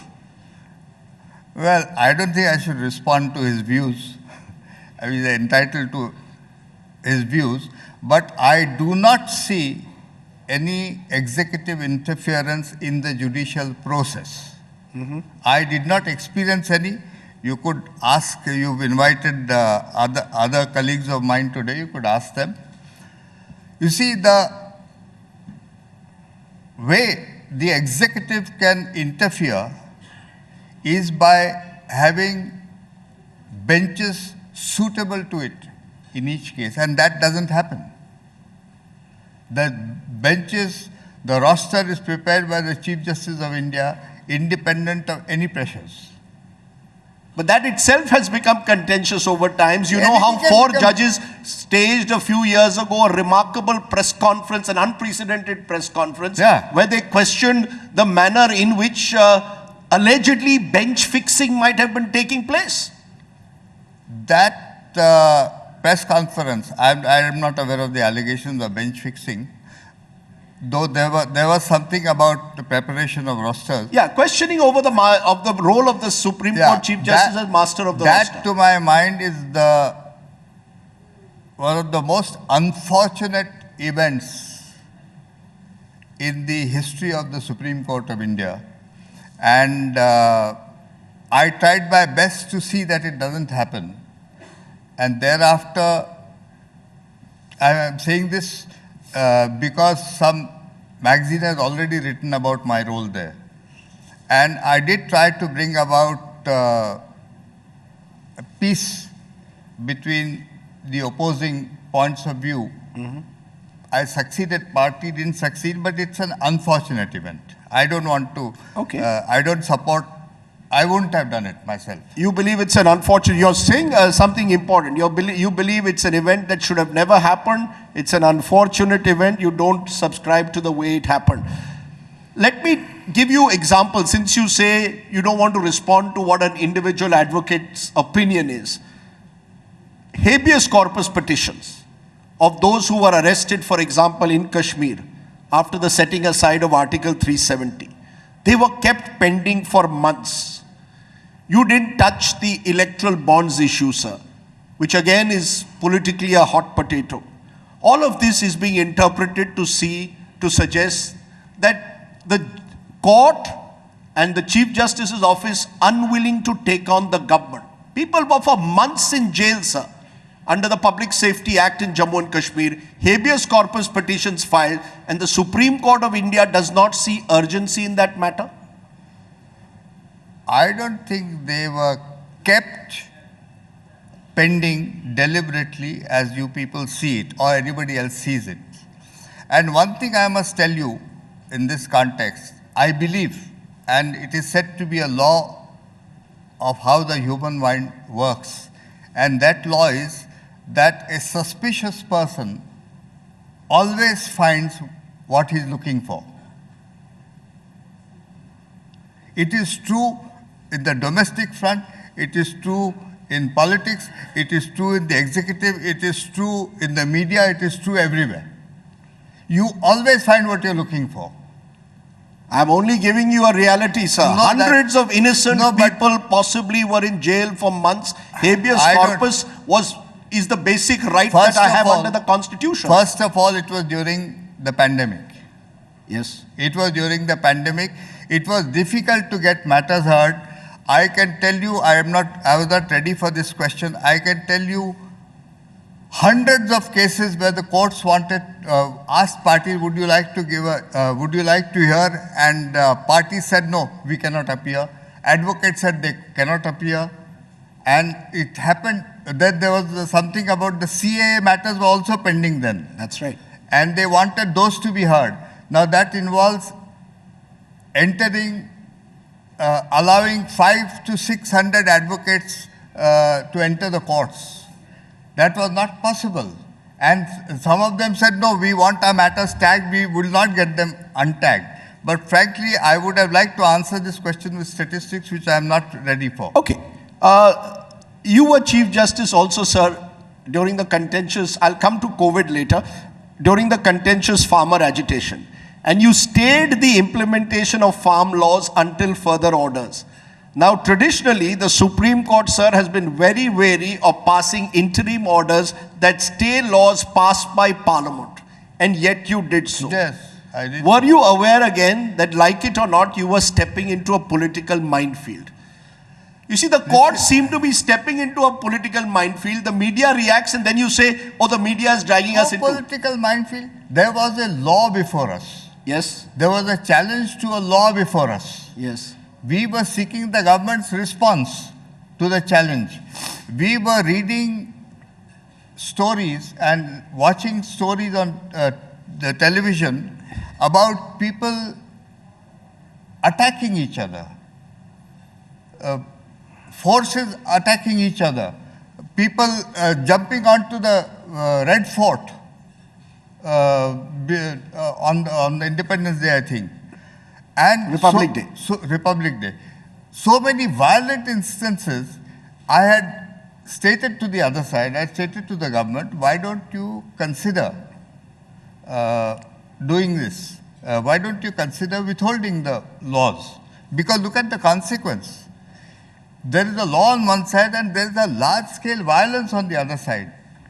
What is important right now? And there was no response. So I consulted my colleagues and we were all of the unanimous opinion that this should be stayed. What's political about it? Okay. There was no election in the offing. And anyway, we have nothing to do with elections. And you're very clear, at no stage has the judicial process been influenced, therefore, by the executive during your tenure. Yes. Okay. The tangle between the executive and judiciary, sir, over appointments. You were Chief Justice for almost 18 months, and during that period, not a single Supreme Court judge was appointed. Yes. Because the collegium system could not arrive at a consensus. No, it is not because of the collegium system. It is because as a collegium, we were unable to arrive at a consensus. It is not because of the system. It is because we failed as a collegium to arrive at a consensus about the names. Because a particular... Or in some cases, about the order in which there should be an elevation. Because there was a particular judge in your collegium who insisted that Justice Akhil Qureshi be elevated to the Supreme Court. The government didn't want his name. Akhil Qureshi was one of the judges who was not appointed. There were many who were not appointed. That's and right. They were all appointed afterwards. But for 18 months, we did not have a single appointment to the Supreme Court. Yes. So, what does that suggest? There have been periods when you haven't had elevation for 2 years. You haven't had elevation for longer. What is so extraordinary about this? We couldn't arrive at a consensus. It can happen in a human institution. Do you believe, therefore, that there is a need to relook at the system as it exists? Why should judges, 5 brother-sister judges, sit together and decide on who will be their fellow judges? Should the executive have a greater say, as the executive seems to want? The law minister seems to be running a campaign calling for a review of the collegium system. Let's not go by the government of the day, the law minister of the day, or the chief justices at the collegium of the day. I'll tell you what my perspective is. Sir. My perspective is that under the Constitution of India, there are 3 organs of government: the executive, the legislative, and the judiciary.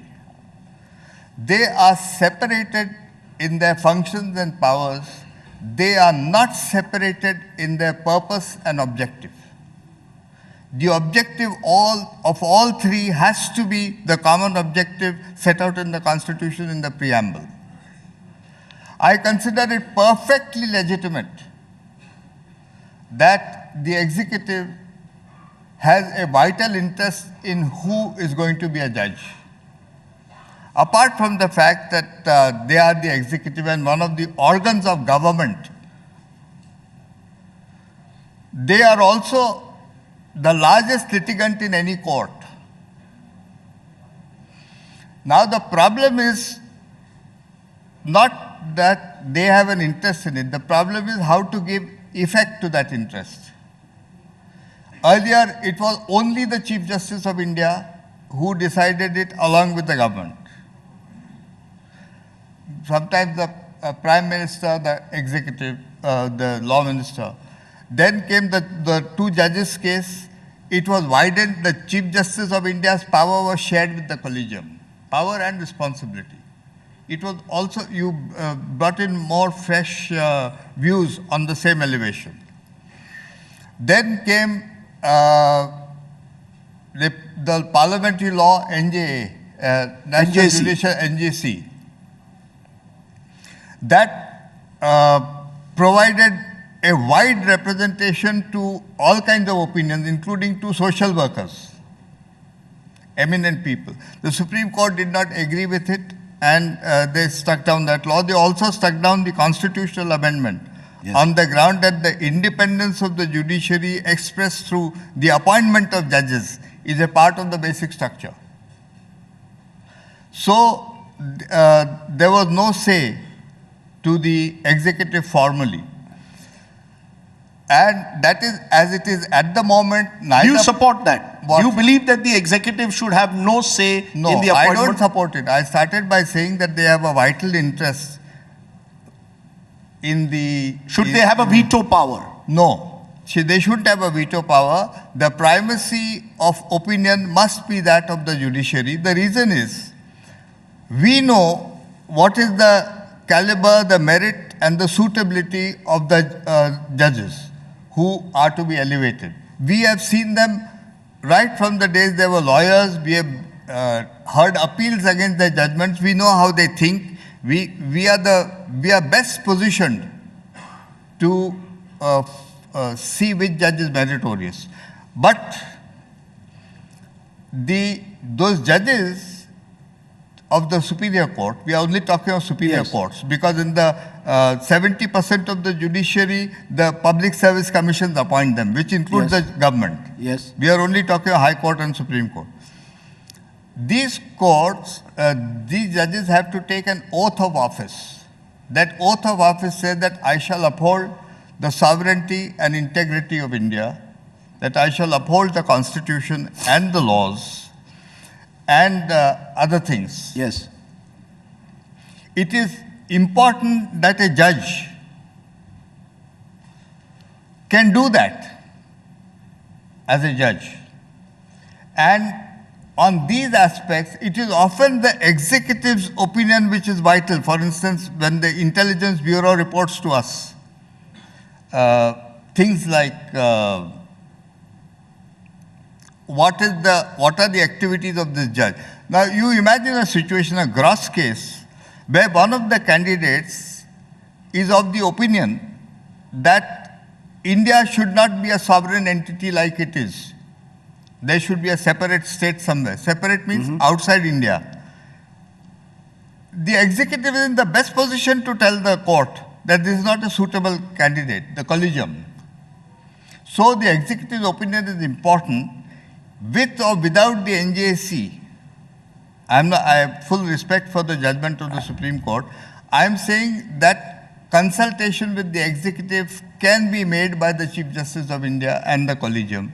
Their views taken, but I believe the primacy must remain with the Chief Justice or the collegium. Okay, I think you've been pretty clear, categorical in that sense now about that. Consultation, but the final say must remain with the collegium is what you're telling me. And consultation, I do not mean concurrence. Okay, point taken. So we have very limited time left, but I'm going to ask you some more. Let's lighten the mood.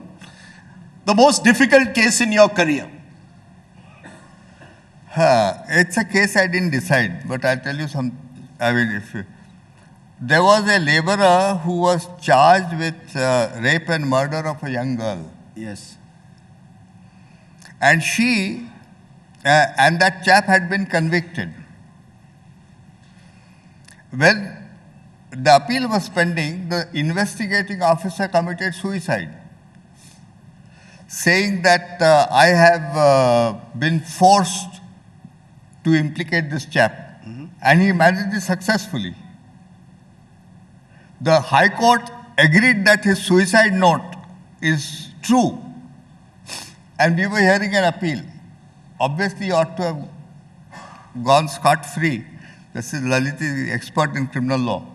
But I took the view that we should not acquit him till we prosecute these prosecution witnesses who had lied through their teeth. And there was a difference of opinion between my colleague and me. He said, no, we'll just let him go. I said, no, we must prosecute him.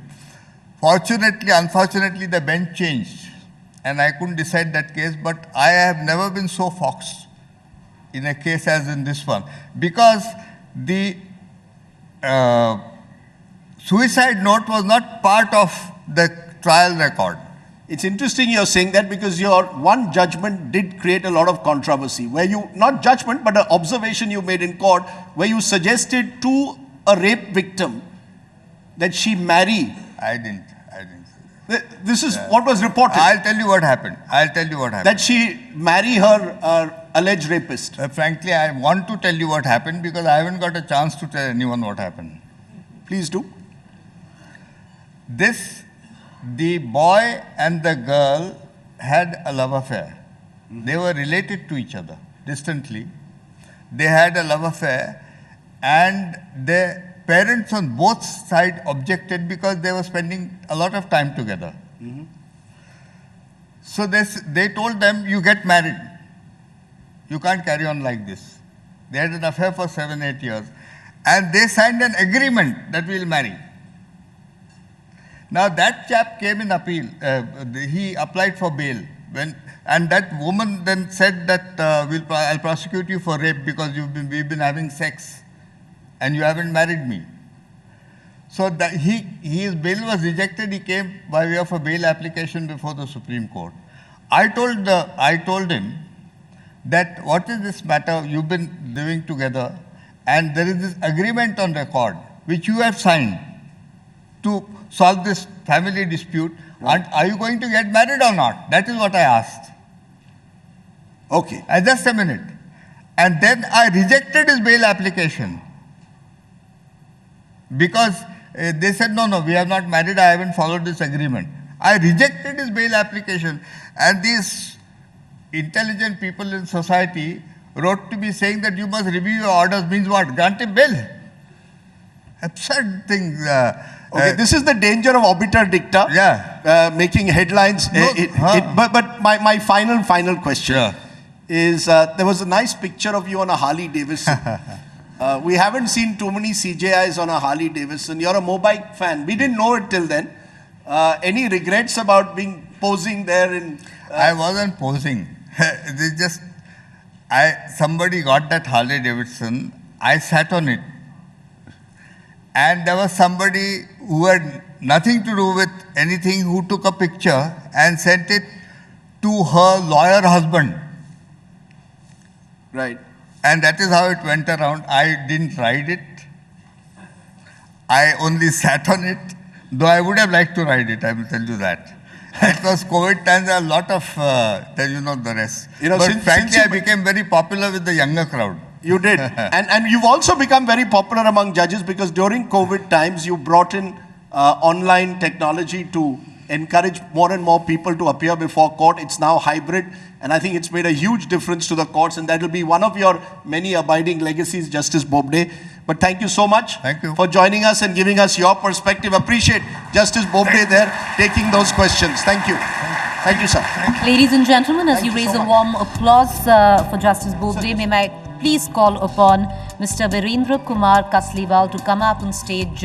He's the Chief Financial Controller. Sir, just 2 minutes, sir. To come up on stage and present a small token of our appreciation to Justice Bobde. It's not a Harley Davidson, don't worry. You have one. Wow.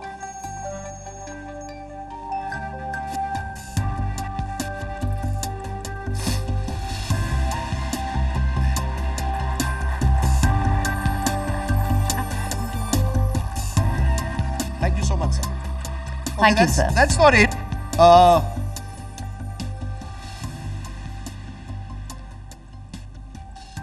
So Rajdeep continues with our next session. As he said, we have two former Chief Justices and the current there. So the next session, over to you, Rajdeep.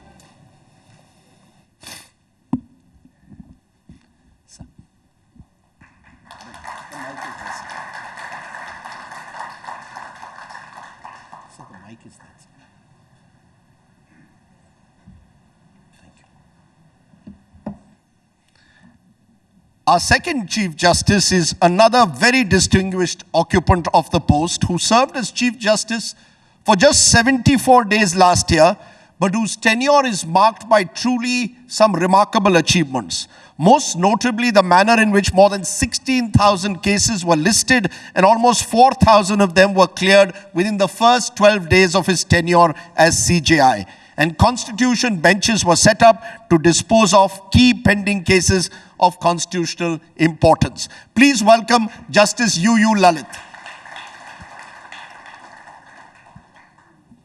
Firstly, Justice Lalit, the manner in which you attempted to clear that judicial pile, that pile up in the apex court, was that a mission that you set yourself when you became Chief Justice? You knew you were Chief Justice for less than 3 months, but quite remarkably from day one, you really cracked the whip. It was not a mission, but it was something like a concerted action on part of everyone who was on the bench.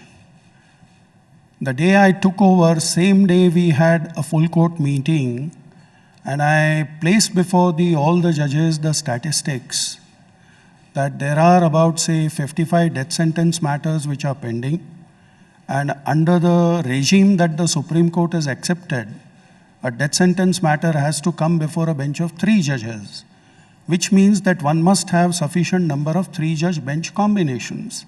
If you have just 1 or 2 combinations, the judges get sort of, it starts weighing on their conscience that how many death sentence matter am I supposed to hear? So I said we must have at least 6 3-judge combinations so that we can divide the work amongst the benches. We were 30 judges. So I also told all my colleague judges that divide 30 number by 5 and we can possibly have 6 constitution benches. All of us will be part of the benches.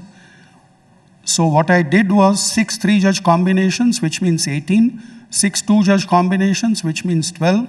Every time, just add A on one side and B on the other, and you have a constitution bench.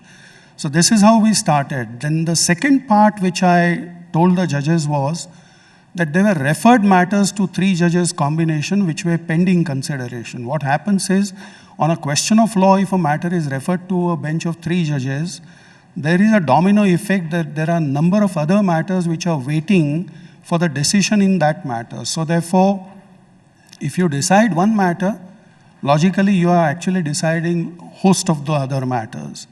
So therefore, it is in this situation that we devised the way, and that's how we started. And I must thank every colleague of mine that everyone rose to the occasion and we started disposing of matters. But it's had a huge effect. I can tell you that a lot of lawyers have truly appreciated it. Those who cover the courts have appreciated what you did. But, I'll give you an example. Number of cases that were pending for a long time. The Siddiq Kapan case. A journalist is arrested under UAPA in 2020 October. The bench headed by you grants him bail in August 2022. And this comes at a time when a number of lower courts in this country are reversing the basic principle of law, bail, not jail. They're instead saying, not granting bail. You can go to Shah Rukh Khan's son's case in a lower court or a number of other less high-profile cases. Is that a worry for you? That, as someone who's an expert on criminal law, that a number of judges, especially in the lower courts, are not granting bail in cases where bail should have been given as in the normal courts? See, it depends upon the perspective of an individual. Some of the trial court judges, perhaps, they think that the case is not made out for grant of bail. Add to it one more dimension. Many of the statutory provisions make it difficult to grant bail. So therefore, there is an embargo under the statutory provision. Say, for instance, NDPS law, the bail cannot be granted so easily. So therefore, a satisfaction first has to be entertained, has to be recorded by the judge that very well, in my view, the man is not guilty of the offense with which he is charged. And then only the process of bail consideration then happens. So most of these occasions where the trial court or the judges in the first court do not grant bail, maybe because, number one, that the matter is still sort of, pending investigation. So therefore, on most of the occasions, the investigating machinery comes up before the court and says that we are still in the process of investigating. So therefore, the court has to make up mind whether on the basis of material case is made out or not, or should I wait for some more material? It may be that way. But do you think there needs to be a review of the process, that the Supreme Court needs to send out, perhaps the Chief Justice Office needs to send out perhaps a clearer message? Look at the way PMLA, sir, the Prevention of Money Laundering Act has now, and it's based now on a Supreme Court judgment, virtually giving police powers of a kind to the Enforcement Directorate that are draconian. Because it essentially means you are guilty and you will have to prove innocence. Enforcement Directorate can come into my house under PMLA, arrest me, and I will struggle to get bail for months on end, even if I may be innocent. You are right, it may happen in an individual case, but if you see the judgment of the Supreme Court, which was rendered by a bench of 3 judges, of course the review is pending on that issue. But this very point was urged before the court, and the court did not consider it appropriate to rule on that, to say, and actually said that PMLA definitely hinges on one part, which is that the bail provisions, as I mentioned in the earlier just about 5 minutes back, some of these statutory provisions make it difficult to grant bail, and PMLA is one of them. Should they be reviewed? Then the validity of the legislation has to be challenged, number one. Number two, it is a parliamentary legislation. So therefore, it is our legislators who have come out with this particular law. Unless and until that legislation is validly challenged before the court is bound to proceed on the basis of that. Justice Lalit, let me come to where, in a way, the thread that I began with Justice Bobde. How independent are our courts? Has the apex court in this country turned into what scholars like Gautam Bhatia have suggested, an executive court, mindful of being in line with whatever the political executive really wants? Basically, for all the obiter dicta that often we hear from judges, all the fire and brimstone against the government, when it comes to the judgments, they fall in line with what the political executive wants. This is what legal scholars suggest is the making of an executive court. I do not subscribe to that view at all. According to me, all the courts are quite independent, and you will actually see it in the process. Say, for instance, 2 matters which came before me. One was Siddiq Kappan, the other was Tista Setalwad. Both of them were released on bail. Another matter which came before me, Vinod Dua, he was also granted solace relief in the matter. Third one, again somebody from Varavara Rao, again we granted him relief. It's not as if, please, and what happens is we jump in immediately to make a generalized statement. It is not so. The courts are completely independent, and this kind of theory which Justice Bobde actually referred to, that it is very, very difficult for the judges and very easy for somebody from outside to criticize that, correct? As media persons, we can... Of course, yes, you are entitled to. It's our job to, in a way, question. You say criticize, but the sealed envelope, important cases, the judges say, please give it to us in a sealed envelope. We don't know what's in the sealed envelope. That results in a lack of transparency. I'll tell you, this all started in that Vineet Narayan case, That's which right. was Jain Diary case, correct? At that juncture, the Supreme Court was interfering or was considering the matter, and at that juncture, the investigation was still on. It was not clear whether the material which the investigator had collected, was it worthy, was it sufficient? But at the same time, the court just wanted to consider that the issue was considered or looked into by the investigators. So therefore, sealed envelope was entertained. The court did not pass any order. All that it said is that if, according to you, Mr. Investigator, there is a case made out, proceed further. That's it. You know, it's interesting you mentioned just now, a little while ago, the Teesta settlement case. Because I recall, sir, and let me be honest today, when you became Chief Justice, there was media comment again that Justice Lalit, I think when you became a judge actually, that you had been Amit Shah's counsel in the Sohrabuddin case, and that will Justice Lalit therefore be truly independent? You showed through your judgments that you are independent, and kudos to you for that. But there was this sense that did that ever weigh on your mind, that will the media commentary that plays out, that here is the Home Minister's former counsel in the Sohrabuddin case, now the Chief Justice?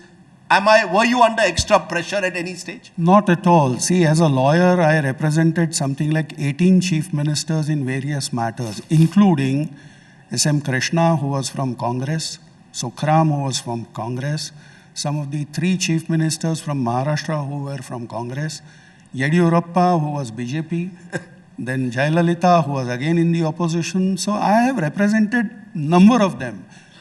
I have not met any one of them. So therefore, it was only pure and simple professional assignment. To me, it was like appearing in any matter, whether it was ABC, XYZ, or that politician. Makes no difference. That's wonderful to hear, sir, because I think it's important to recognize perhaps that sometimes the media criticism, as you said, is based around speculation. But let's come for a moment to judicial pressure. During your term, the one case where you found yourself in a bit of a spot, you listed a case on a Saturday on an appeal filed by the Maharashtra government challenging the acquittal of a DU professor, G.N. Sai Baba, accused of Maoist links. Many saw this as unusual, especially as Justice Chandrachud on the Friday had orally expressed a view against any urgent listing. Next morning, listing takes place, a bench sits, and the acquittal is suspended. And many believe that this was done under pressure. I've already responded to this line of question in one of the interviews, and that was by, perhaps I think, Srinivasan Jain. That's right, after Correct? you Yes, debated that's office. Right. I'll tell you, in case now that you have repeated the question, then I must answer it completely.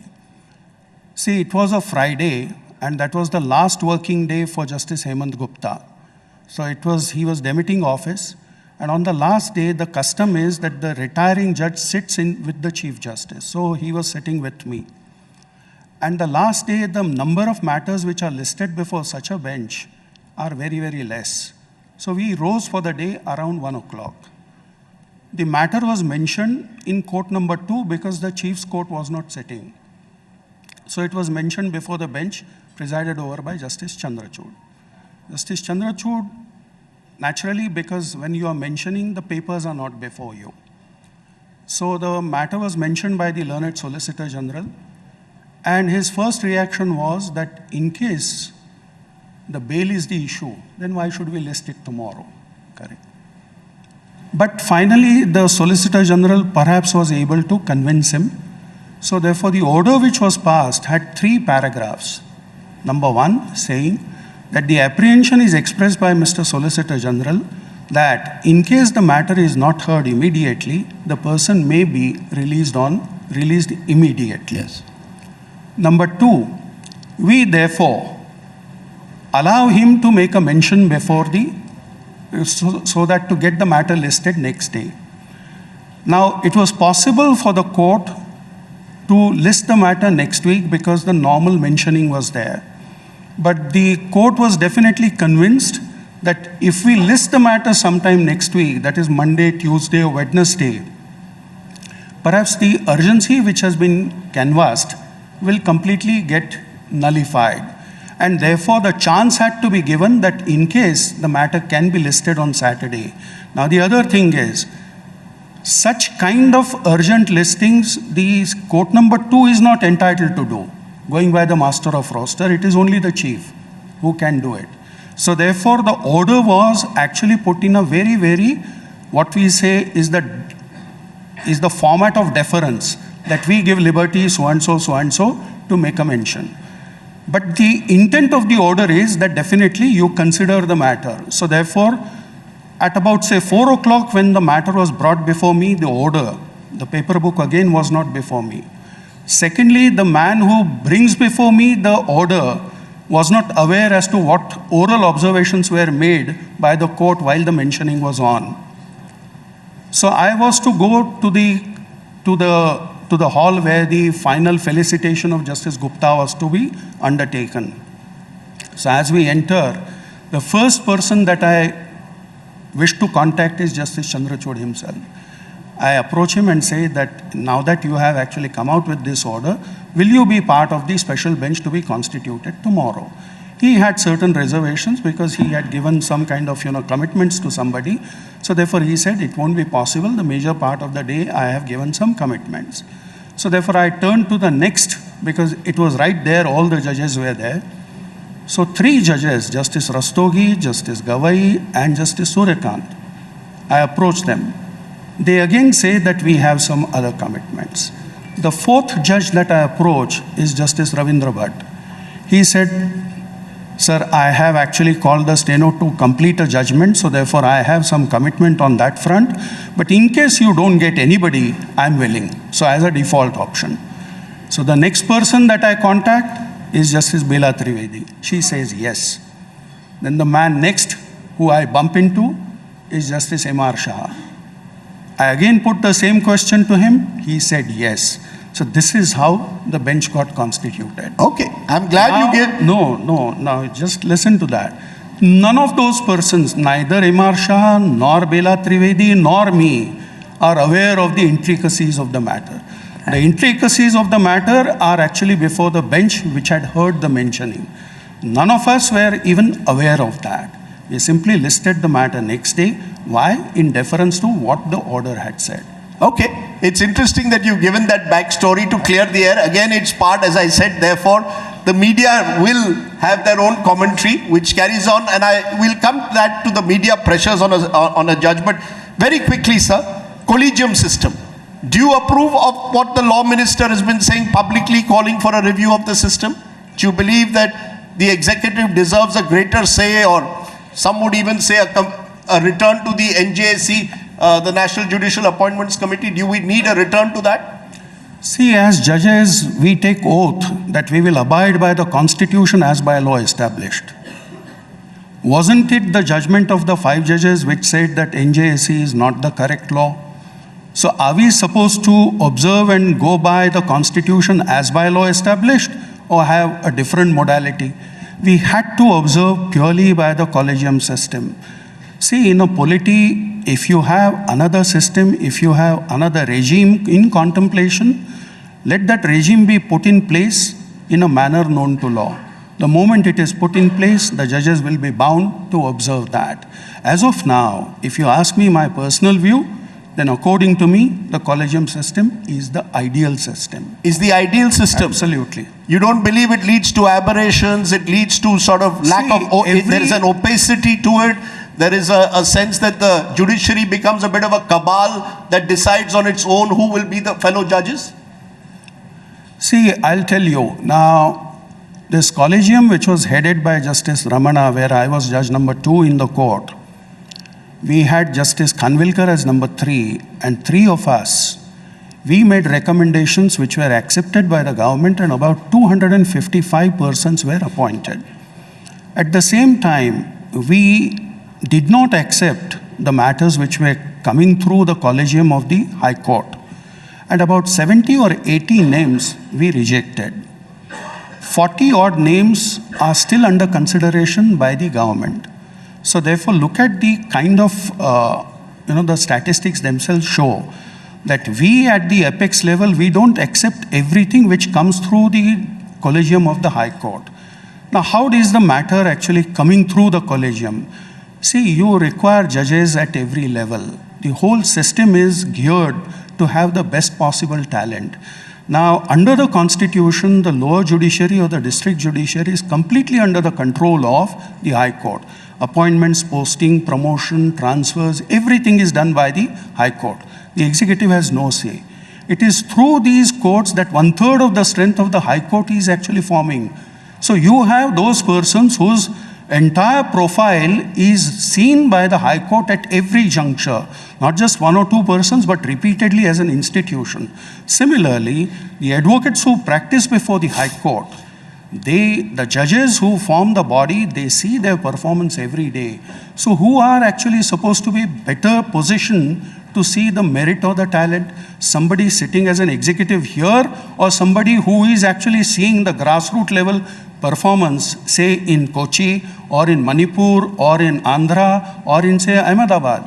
Now, It is the High Court alone. So let me quote again Dushyant Dave, a senior Supreme Court advocate. We have a large number of judges who are highly questionable. They either lack the expertise or the knowledge, and most of all the commitment. I know of judges who haven't delivered a single good judgment. I don't know about Mr. Dushyant Dave's sort of, this particular statement and why he made that statement. But it is for him to justify that. I can't actually have a counter justification, correct? According to me, see, that is exactly why. When a man is made judge of the High Court, you see the performance. When we select a man, Justice Bobde, anybody who has been part of the collegium, we see the judgments, we see the kind of performance which he has over a period of time has actually come out with. It is after that that 5 judges of the Supreme Court then consider whether a man is worthy or not. At the same time, they are also guided by the advice given by what we call the consultee judges. So in the process, there are not just 5 who are collegium judges, but there are other consultee judges as well. At the same time, the version coming from the executive, as Justice Bobde said, that perhaps it may have something to say about the profile of the man. It may be that there may be some kind of complaint against him. There may be something, some dark corner somewhere in the persona, which perhaps as judge in the collegium, we are not aware of. So therefore, that part of the consultation through IB reports, through everything, is also placed before the court. It is after that that the process, that the decision is taken.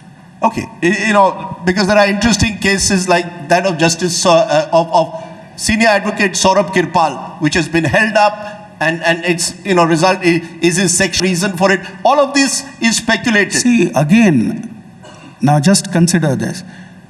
The collegium did not falter on Saurabh Kirpal's case. Collegium did make a recommendation. Collegium did reiterate. So how do you say collegium system is bad? It is the fault lies somewhere else, if at all. Okay. I want to ask you this in conclusion.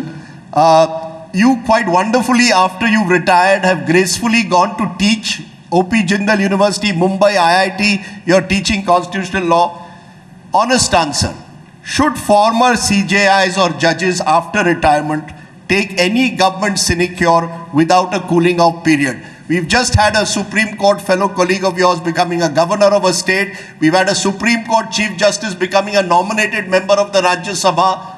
Do you believe this is a healthy practice? It all depends upon the individual. See, some individuals may find nothing objectionable. A person like me would rather say that, very well, let me try something else in another quarter. Correct. I have been a lawyer, I have been a judge. Let me be a professor now. Yes. I think those cheers really say it all, that there is a problem if you don't have a cooling off period. So very quickly, your most difficult case. Not in terms of any quality or any kind of problem which it posed, but sheer bulk of the matter, that was 2G. The kind of, paperwork which ran into lakhs and lakhs of pages, to be controlling that, to be sort of, in the midst of everything, where there were at least, by the time we finished, more than 150 witnesses were examined, so much of documentation.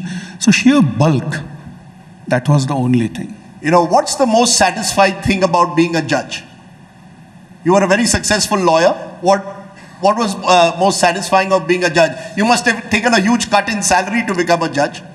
All that is something completely a personal decision, correct? Yes. See, I always felt that I have been part of this institution. Before I took that plunge, I had put in about 32 years in the practice as a lawyer. I have earned some name, some fame, some money, some stature. It is only through that profession which is the law profession. So there is some way to give back to the society, and that is where I accepted judgeship. Another feature or another form in which I wish to give it back to the society is teach the law students. That's it. Three words to describe the state of the Supreme Court today. Fantastic court, yet tremendous area for improvement. Okay, I think you've left enough. You've given us a teaser perhaps for another interview where we'll discuss perhaps those areas of improvement. But Justice Lalit, it's been a pleasure having you here today. The pleasure has been mine. And speaking so openly and freely, I think moment people demit office, some of that burden goes away and you can speak even more freely. And I'm sure that's as true of you as many others. Thank you so much. Thank you, Justice UU Lalit. Ladies and gentlemen, please put your hands together for Justice UU Lalit as I call upon Nitin Seth, Vice Chairman TOPS, to come up on stage and present a very small token of our appreciation to Justice Lalit. Once again, ladies and gentlemen, please put your hands together. Raise a warm applause for Justice UU Lalit.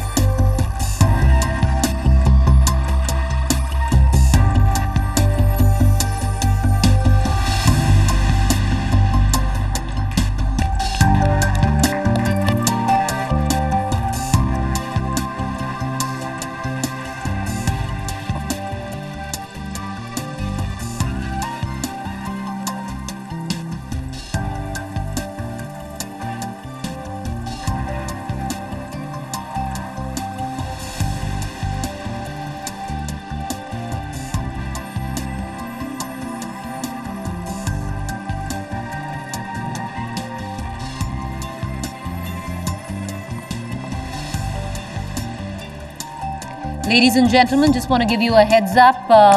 The photo exhibit that I was telling you about right outside at the Shah Jahan Hall, where India Today's AI team has completely reimagined some of our iconic covers, is only going to be there for just about an hour or two more. So do go out, step out, take a look, because we're going to clear the hall for the Prime Minister's security. He is our keynote speaker this evening. The area will need to be sanitized, so do go ahead and if you haven't till now, and I recommend it highly, you must go and do it. Also want to reiterate that whatever you've seen yesterday, today, where thought leaders from all walks of life coming in together, sharing their vision of the India moment, all of that, the highlights of it will be re-encapsulated in our next edition of the India Today magazine.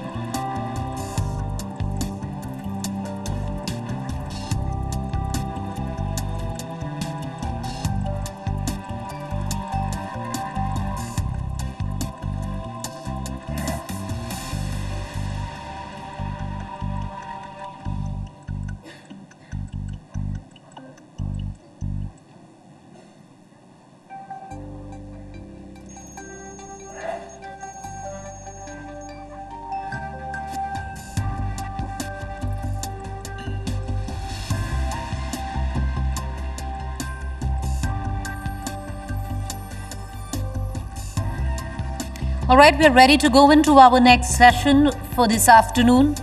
Do settle down.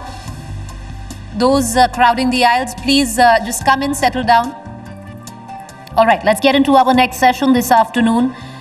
Soul eclipse, why our children are self-harming, how to fix it, insights on the teenage depression epidemic in India. We've put together a short film on teenage depression. I'd like you to see it before we cut across to our session's moderator.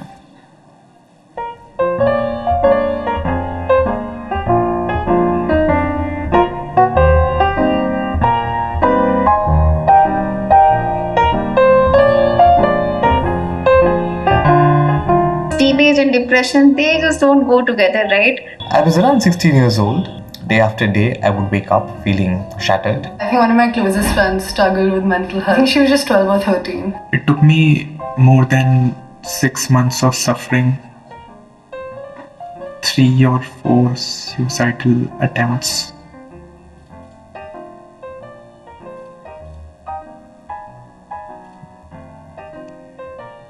And many notices from university of absence to convince my parents that I need medical attention. A lot of my friends have considered or have actually self-harmed. In my circle of friends, I've encountered a lot of cases of depression and anxiety.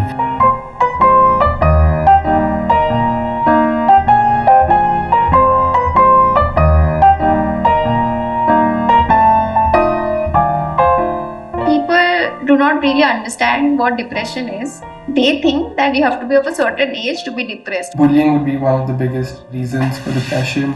Body shaming people, making fun of people for their sexuality. There's this need to please on social media, being very conscious of what you're posting, wanting to edit every picture. Be it in family or in school, people are unconsciously pressure boys to be a certain way. First would definitely be family issues. My parents, they didn't handle their divorce as well as they should have, and I feel like that's the case with a lot of people, and they involve their child too much, way more than they should. I think bullying is a big one. A lot of people still feel like they can't confide in their parents. There's a big divide between people of other sexualities and people who are considered to be conventional. Everything is so competitive. Anything below 99.99% feels like a failure. Body is a very big one. Skinny is a constant one. Then there's snatched, which is having a really small waist. Domestic violence obviously has to be on that list, because once a child sees that, it traumatizes them for the rest of their lives.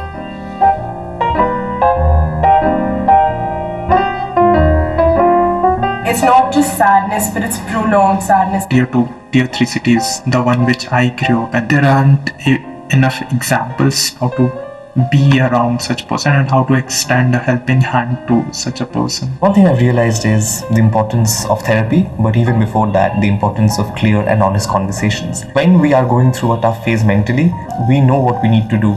We know how we can get out of it. It's just that we can't do it. It was always a hush-hush topic. Even at home, it was always a hush-hush topic. It's a very tricky, murky battle to fight, but it starts with baby steps.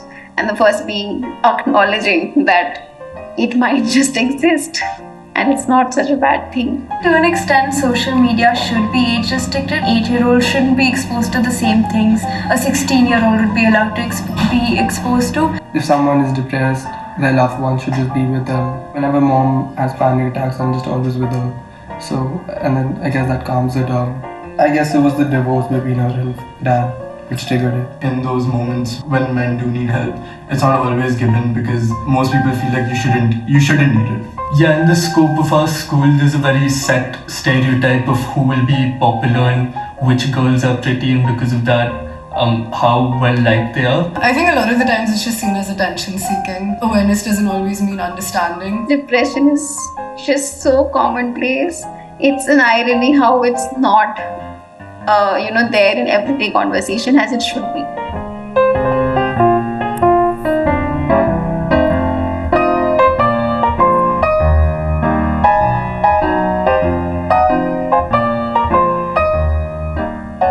Well, to take it from here, I'd like to invite our session's moderator, Shoma Chaudhary, Consulting Editor, India Today Group.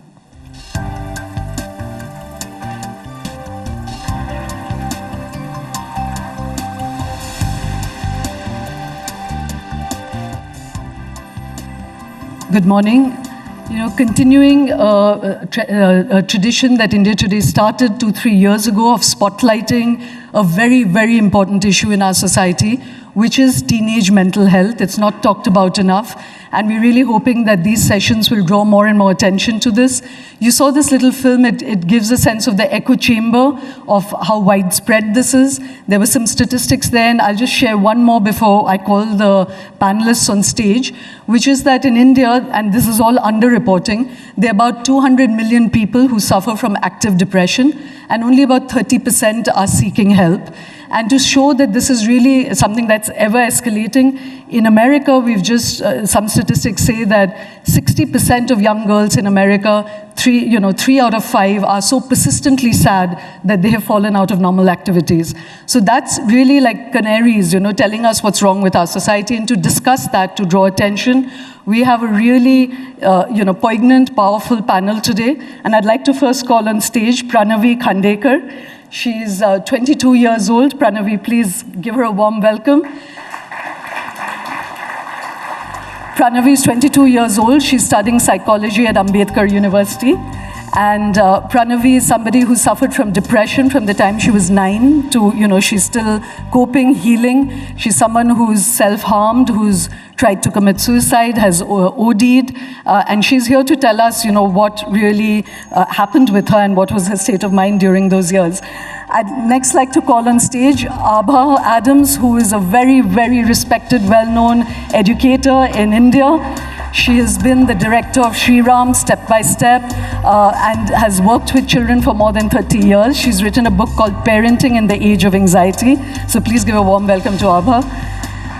And now we have Nupur Dhingra, who's a psychotherapist and psychologist, works with her consultancy practice is called Family Tree, and she works a lot with young children and families, so has great insight into what's going on.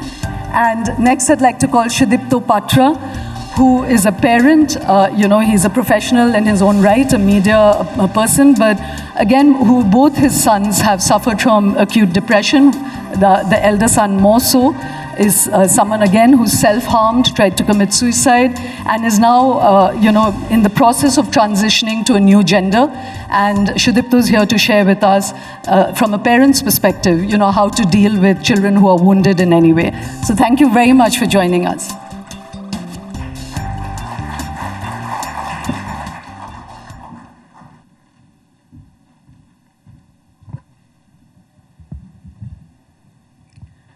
Pranavi, I wanted to start with you, and thank you so much for trusting us with your story. As I shared with the audience already that, at age 9, you discovered that you're adopted, and that seemed to have triggered a spiral in you, and then it played out over many years. Can you share with us your state of mind during that time? What does depression really feel like? Okay, so I felt tired and scared at the same time. It was feeling so much and nothing at all at once. Sometimes I was just feeling numb. I would have sleepless nights. I'd just toss and turn around the bed, not being able to sleep. But there were also times I would sleep 2, 3, like the entire day for like a couple of weeks. But if it was basically to escape the reality. That's what I feel. And it felt as if I'm walking on a thin rope, trying to balance myself while carrying heavy rocks. And I was scared. What if I fall? What if I crash? I felt as if I had millions of tangled wires inside my head. It was so messy and it was so disturbing. I wanted to untangle them, like each one of them, but then there were just too many, so I just gave up even before I could start. It was frustrating. I felt choked, I felt suffocated, and the pain was too much inside.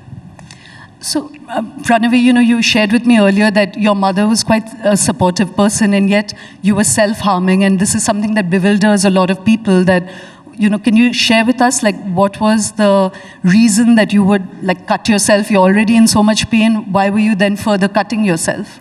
Okay, so I was in so much pain within, and I just couldn't take it anymore.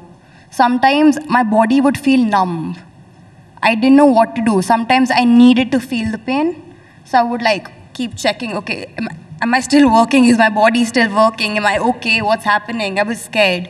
And sometimes it would be because I was just scared, and I felt that was the only time I was seen, not by just others, but by my own self. It felt more real, agar kisi ko chot lagti hai, so they're like, oh, isko lag gayi hai, isko, he's in pain, they can see, they acknowledge it. So when I would self-harm, I could acknowledge my inner pain as well. It's that much that it's led to all of this. So, that was how it. So it was literally like giving vocabulary to what was inside. Exactly, To make yes. it visible. You know, I'm going to come back to you to talk to us about what helped you heal, but I just wanted to share with the audience that in addition to finding out about her adoption, there were other triggers for Pranavi, which was that she was fat-shamed. You said you were about 90 kilos, yeah. and she was fat-shamed. People remarked about her color, her peers. She shifted schools, you know, teachers, parents. There was a lot of stuff going on for her, and I want you to help us untangle that. But Abha, here's where I want to come to you. You know, you've been working for 30 years and more possibly with students and children. What is going wrong, Abha? And you know, there's always been generation gaps, stuff that we've heard about, parent-child conflicts. But in the last 10 years, what has escalated so much that we're seeing this phenomenon, you know, this epidemic of teenage depression? I think it's been there for the last 20 years and we didn't realize the early starts. But I believe the last 10 years has really shown the impact of the kind of accelerated change that our society is going through. Dr. Shailja Sen, when I spoke to her, said something very interesting, and she said, children are the canaries of our times. If children are broken, then society is broken. And looking at it from that perspective, I think we've fractured ourselves in many ways. We've given in to rampant consumerism.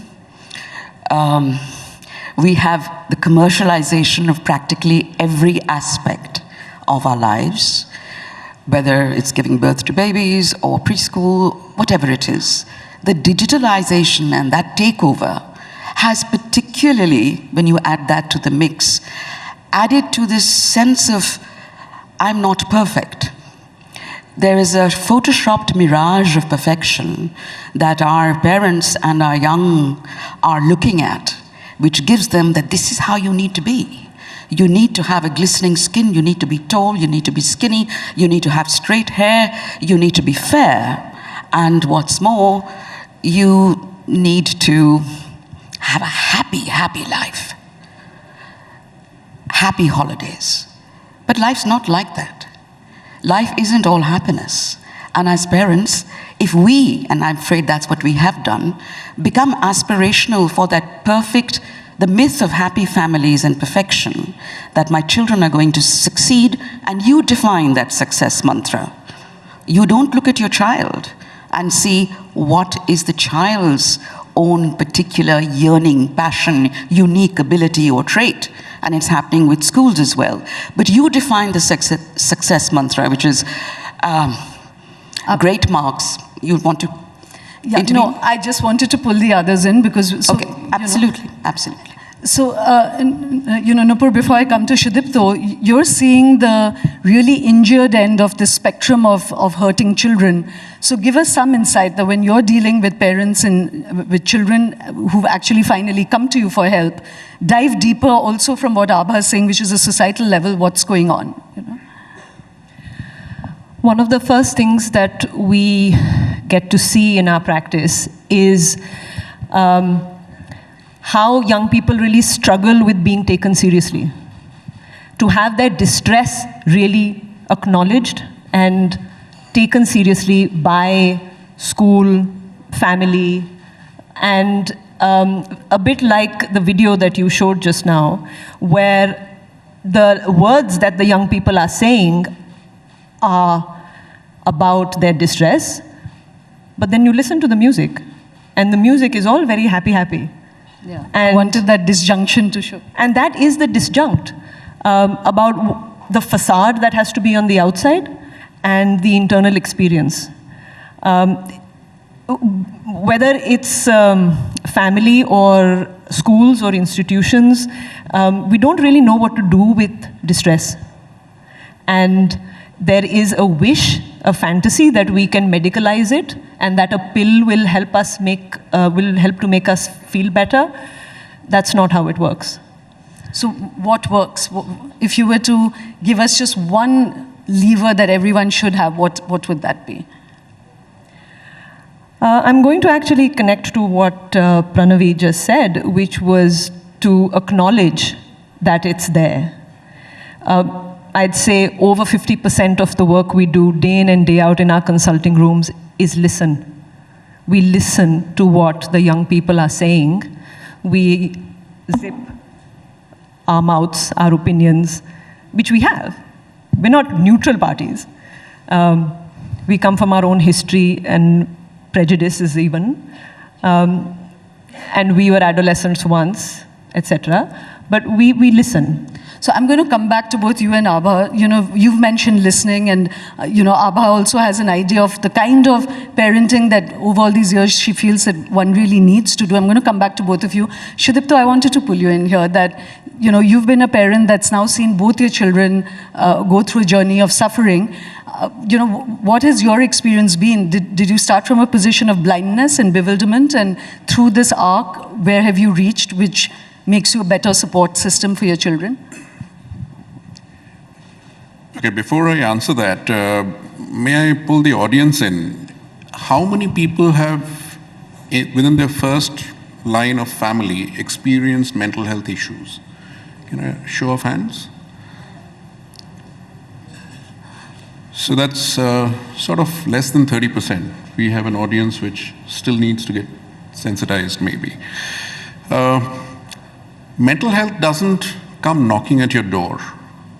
It will not say that I'm here. How to be sensitive and be aware is an ongoing process. Now, that's where I'm here primarily to share with you some of the things that, with the benefit of hindsight, we can say that might be done better. One of the first things that I would like to say is to allow children to remain children. How do we do that? It's such a simple thing to say, but it's a complex thing to live. Do you give them aspirations? Well, you do, but don't pin the future on them. Now that's complicating matters. Do you say that, you know, tomorrow you will have a career and go and score? We saw the video, some 99%, etc. people are saying. Maybe it's not a good idea. If your child is willing to take that, go ahead and do it. But if your child is not willing, so listen. Also listen to what the child is not saying. I think that's something that we have learned the hard way. You have to be able to listen to what the child is not saying as well. Very often, the child is not saying what the issue is.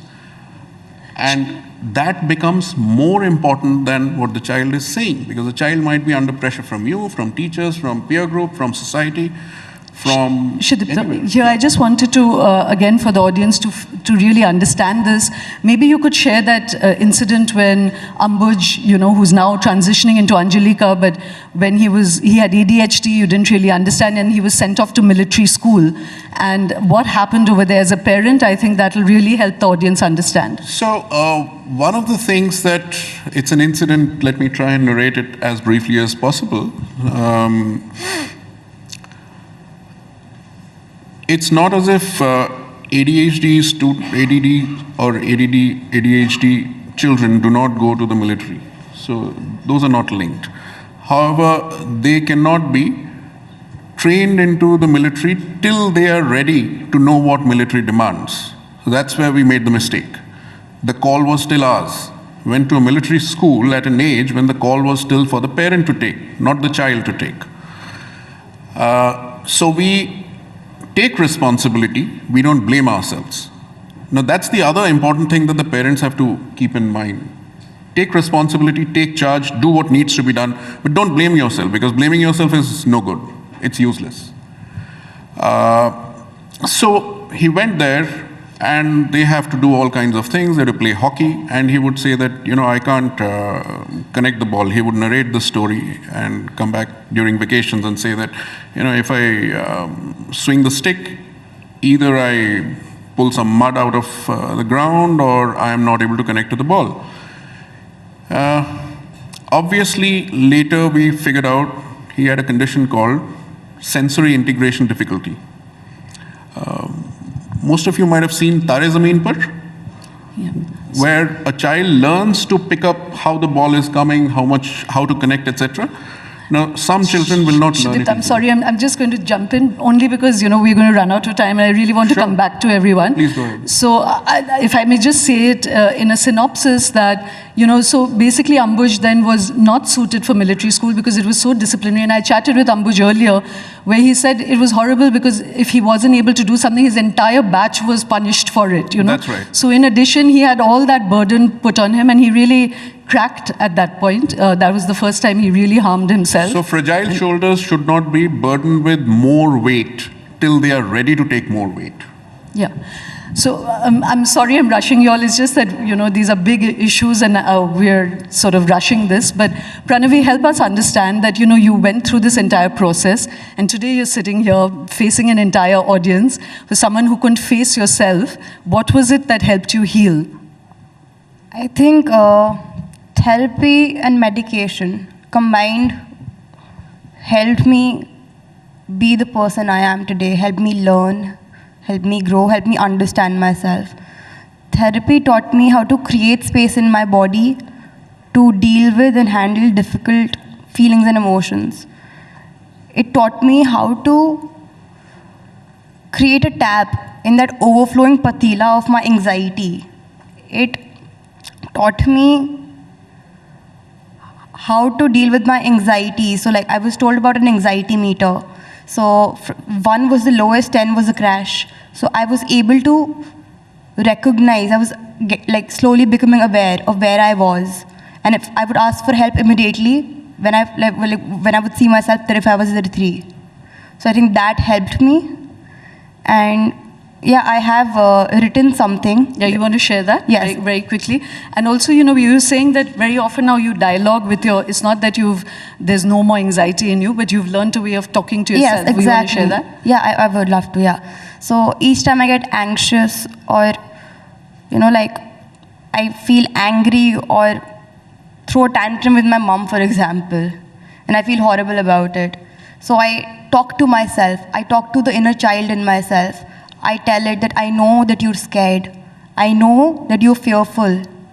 But it's okay, I'm here too now. I'm 22 years old. I can take charge.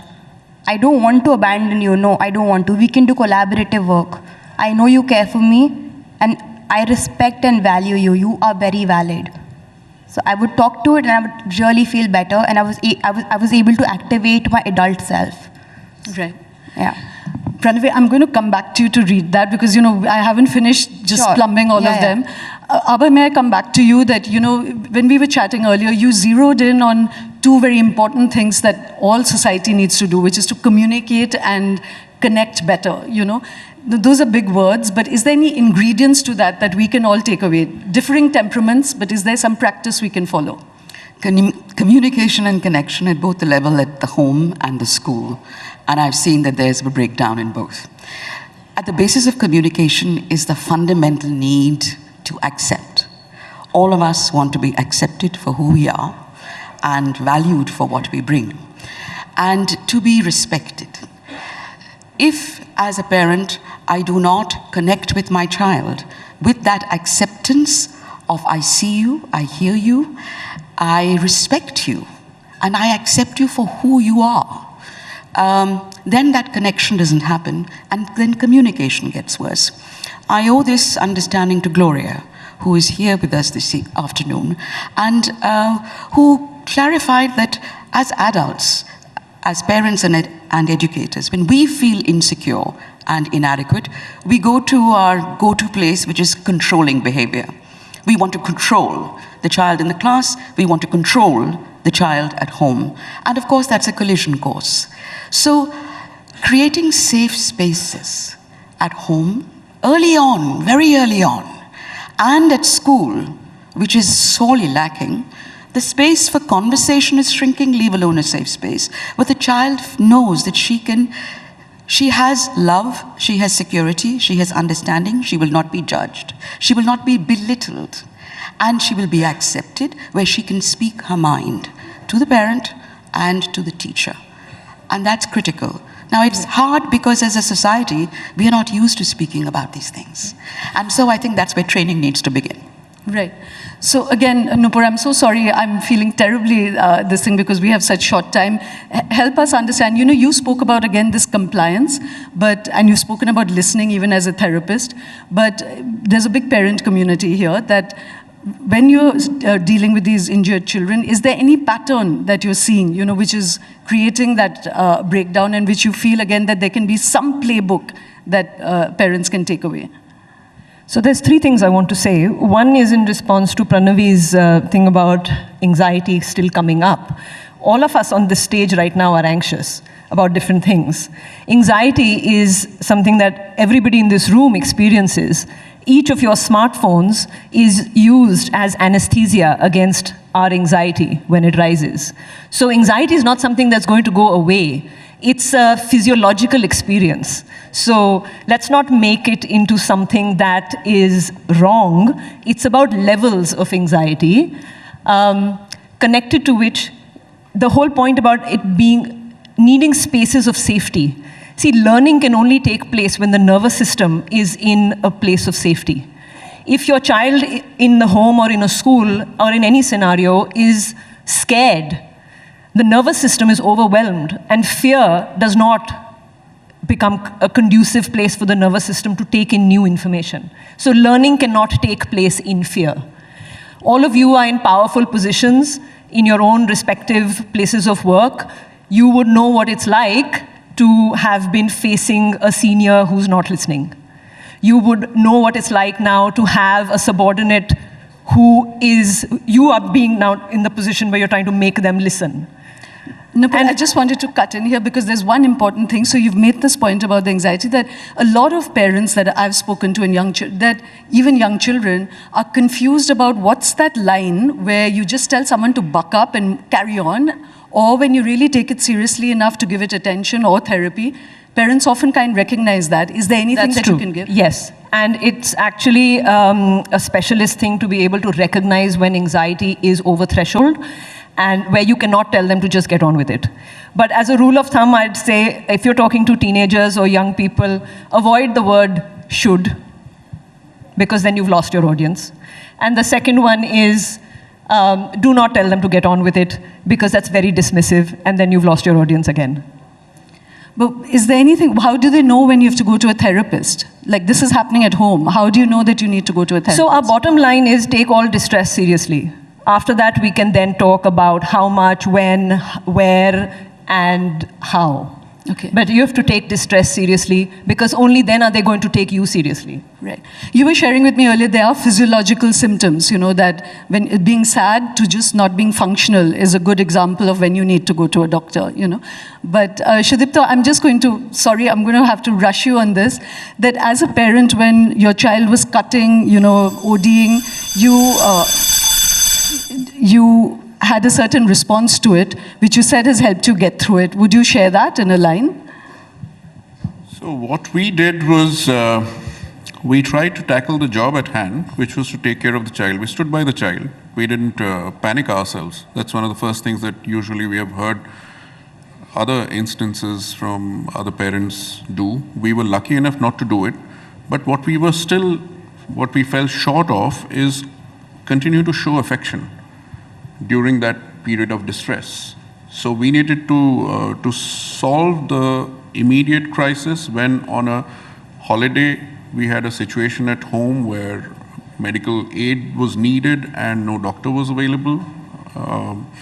So we did what was necessary, including an intramuscular injection, tetanus, and so on, with guidance from the doctor. But what we could have done was to show more affection, that we understand. That's something that is always in short supply when children have mental health challenges. Yeah. I'm so sorry, and I'm feeling very rude to not let all of you read what you had planned to read to the audience, but I'd just like to share with you that all of them have written books, and the books are available outside on Amazon at Bahri Sons. I'm going to have to leave it here. I'm sorry Shudipta was not even able to speak about the gender dysmorphia, transitioning to a new gender. All very bewildering experiences for parents, but this is just the tip, like a torchlight. And thank you very, very much, all of you, for sharing your time and experiences with us. Thank you. Thank you so much. And like Shoma pointed out, all their books are at the Roshanara Hall. You can have a chat with them if you wish to. Get your copies signed. They're right here, and they'll see you at the Roshanara Hall. But I request all of you to stay on stage for just about a minute as I call upon Mr. Ranuj Kohli from Hitachi to come up on stage and present a small token of our appreciation to our panelists. Ladies and gentlemen, please raise a warm applause.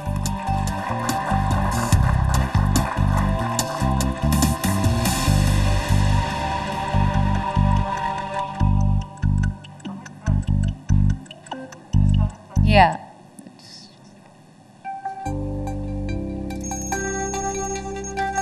Just from the side, yeah, you can just come in from the side.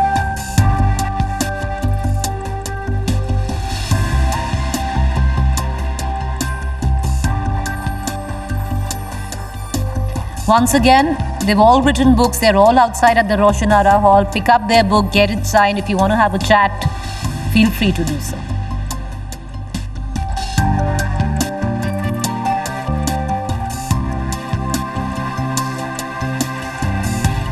Thank you, panelists. Let's move on right now to our next session. Social Dilemma, a steroid window into teenage alienation and class divides in India. Just give us about 10 seconds to turn around our stage and we'll be back with our session.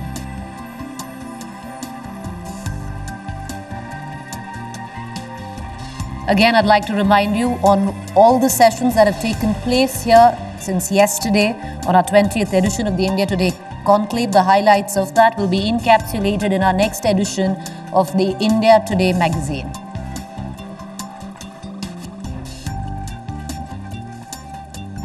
To take it from here for our next session, Social Dilemma, a steroid window into teenage alienation and class divides in India, I'd like to call upon my colleague and our Deputy Editor, India Today Television, Akshita Nandgopal.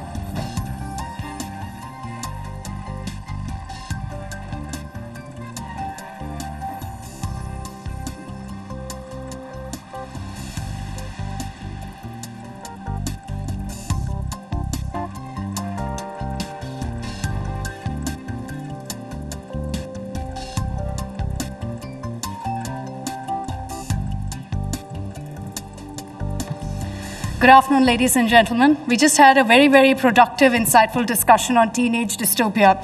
So our next session is also related to that. And something that gave us a window into teenage turbulence, into what teenagers face, was a recent series on Netflix called Class. Many of you have seen it. It's got a lot of people talking, not just because of the drama, but also because it touches upon some very, very real issues. And joining us here on the India Today Conclave, it's my absolute pleasure to introduce to you the cast of Class. Please give them a big round of applause.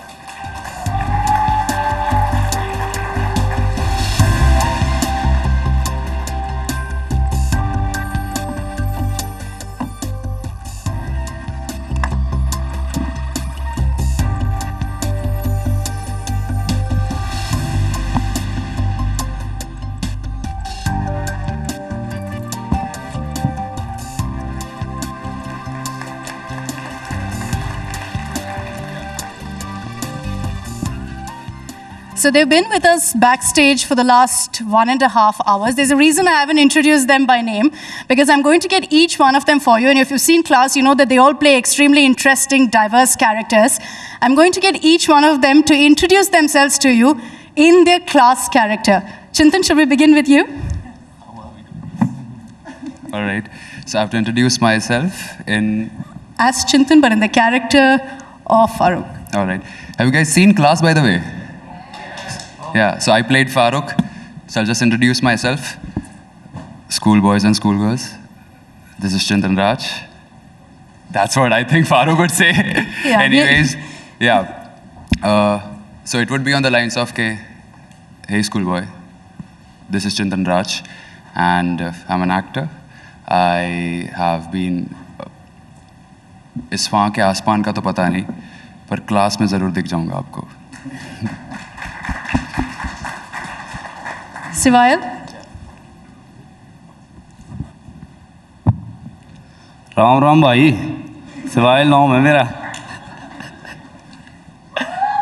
Hi, thank you.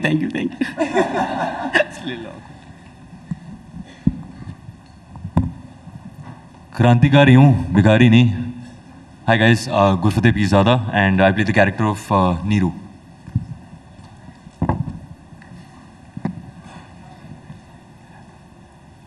Good afternoon.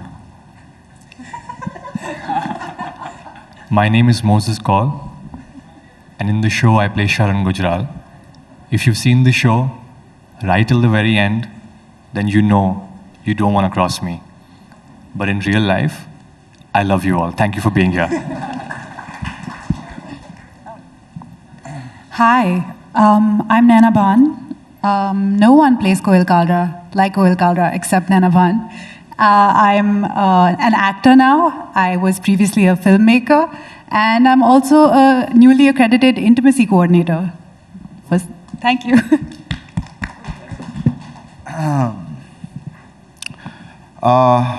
First of all, I'm kind of shocked you guys don't know who I am. I'm Zan Shaw, and you guys are very, very lucky to come watch me speak today. Thank you. So that's the team of class for you right here at the India Today Conclave. Sivail, do you think you did justice to Bali? What is Bali known for most? There's a certain move associated with Bali that he's very well known for. Twerking. Oh, dude. Do you want twerking? Go for it. Yeah, so it's like this. Twerking is not working. Yeah. And also Bali in Shaga, I think. I can't unsee that. But congratulations to all of you for the success of class. It's been, I'm sure, an amazing journey for all of you. Gurfateh, beginning with you, did you expect this kind of an amazing response to class? Yeah, I mean, we obviously, we came on this project knowing that it's going to be something path-breaking and something that's very different because the directors that we had and the platform that Netflix gave us, it was incredible. And like I said, I was just saying outside, how often do you see 11 new people in such a big show and there's absolutely no name attached to it. You go in watching the show without wanting to watch an actor or a specific star. It's and then you watch it and then hopefully you resonate with someone and then you know their names. So I think that's the biggest achievement that we feel like class gave us. And yeah, I mean, we didn't think that we'd be here. So that's great and very happy to be here. Moses, what do you think it is about the series that's made it such a big hit? Do you think it's all of the drama that's associated with it, or there is a tinge of realness also of the teenage drama that you've kind of encapsulated? What teenagers face perhaps now? Well, I think it's more than a tinge. I think I'll give it that it's definitely, look, it's suspended reality. That's what cinema is, right?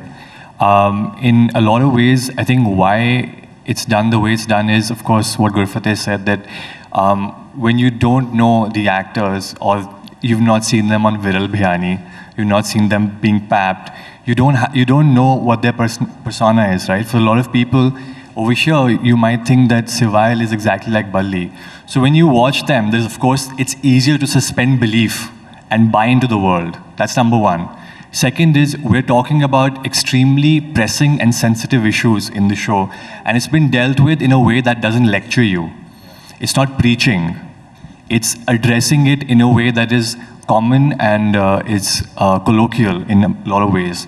So I think that's what it is, and I feel like a lot of it also has to do with the fact that not just the actors, but the crew, the direction team, everybody pulled their own weight, right? So I think it's all of that, and of course, just that little bit. The tinge actually is the luck, not what you said otherwise, yeah. Go ahead, Chintan. Yeah, so I would like to add to that because now he mentioned preaching and class. So we have class and the word preaching together. So when even I got the script for the first time, like I got it way after, just because firstly, like we were all newcomers. So I think mera script, I got it, okay, this is my part.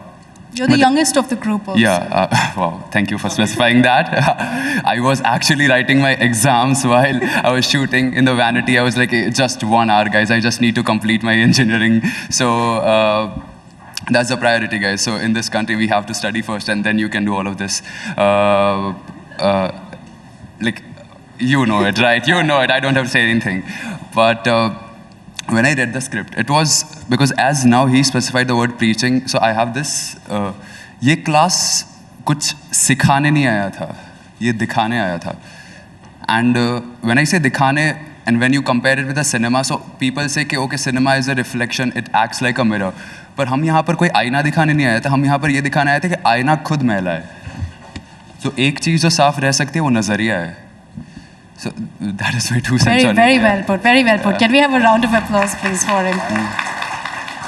Zain, how did you get into the flesh of your character? How did you get into this whole teenage drama once again? You had to recap your teenage years, yes? Of course. I mean, you asked me how I got into the skin of Veer, kind of. So I started auditioning in 2020. That's when the script first came to me. And Oshim, so I'd audition scenes where I'd have to play like the high school douchebag, and also where I'd have to I also had audition scenes with Sabha to show my softer side. And my director bought into my softer side, but he wasn't convinced I could be that aggro, mean person, I guess. So during workshops, there was a lot of, we worked a lot on the anger of the character, I think. True. On set, there was a lot of back and forth. Oshim would scream at me to like kind of get that reaction out of me. So yeah. But how difficult was it for you in the sense that when you were a teenager versus now? I think the situation is very different, because I feel it. When I saw Class, I was like, is this how teenagers are right now? Did you feel that? I mean, social media is the biggest difference, I think, since when I was a teenager.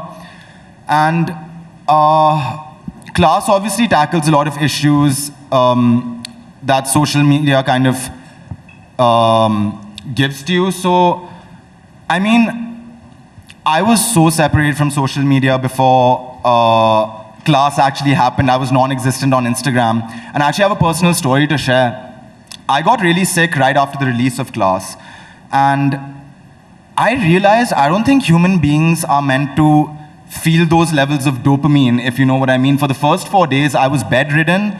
And all I was doing was going on Instagram, refreshing, looking at my followers go up. And it felt really good, looking at the positive comments, looking at how much you guys like loved it and like accepted our characters and stuff.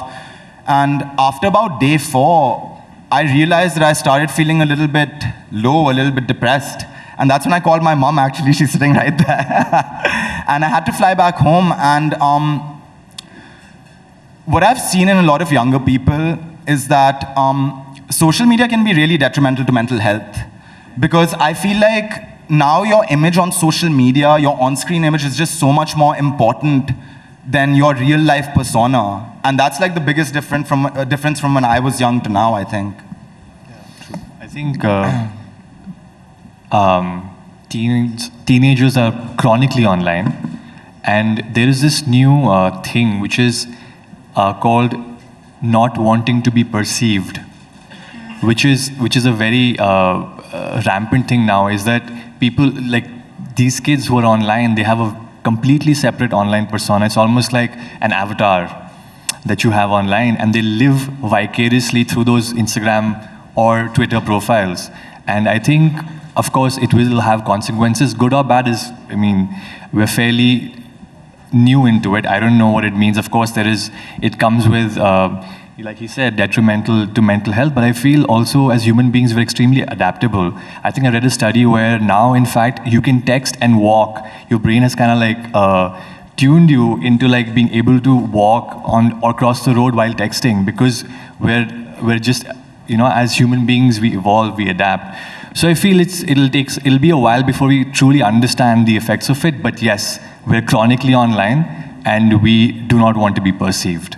You've, with Class, opened up a series of conversations about these issues, which never happened before.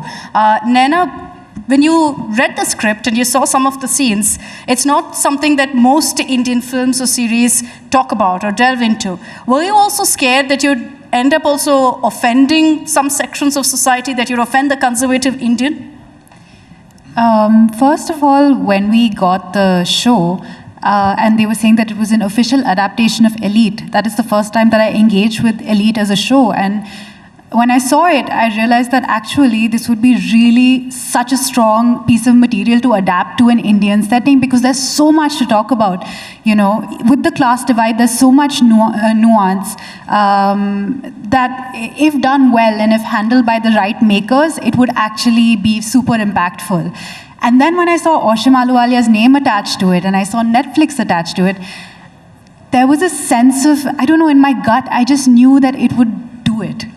Of course, when you actually shoot the material and you know, you see things that are happening on social media with other projects, you know, there is of course a lot of anxiety and nerves with, okay, I hope that the message that we're trying to deliver so authentically and honestly is perceived correctly, as Moses said, the fear of perception or how we want to be perceived. But I think everybody came to this project with so much honesty and really trying to put a mirror without really trying to make a judgment.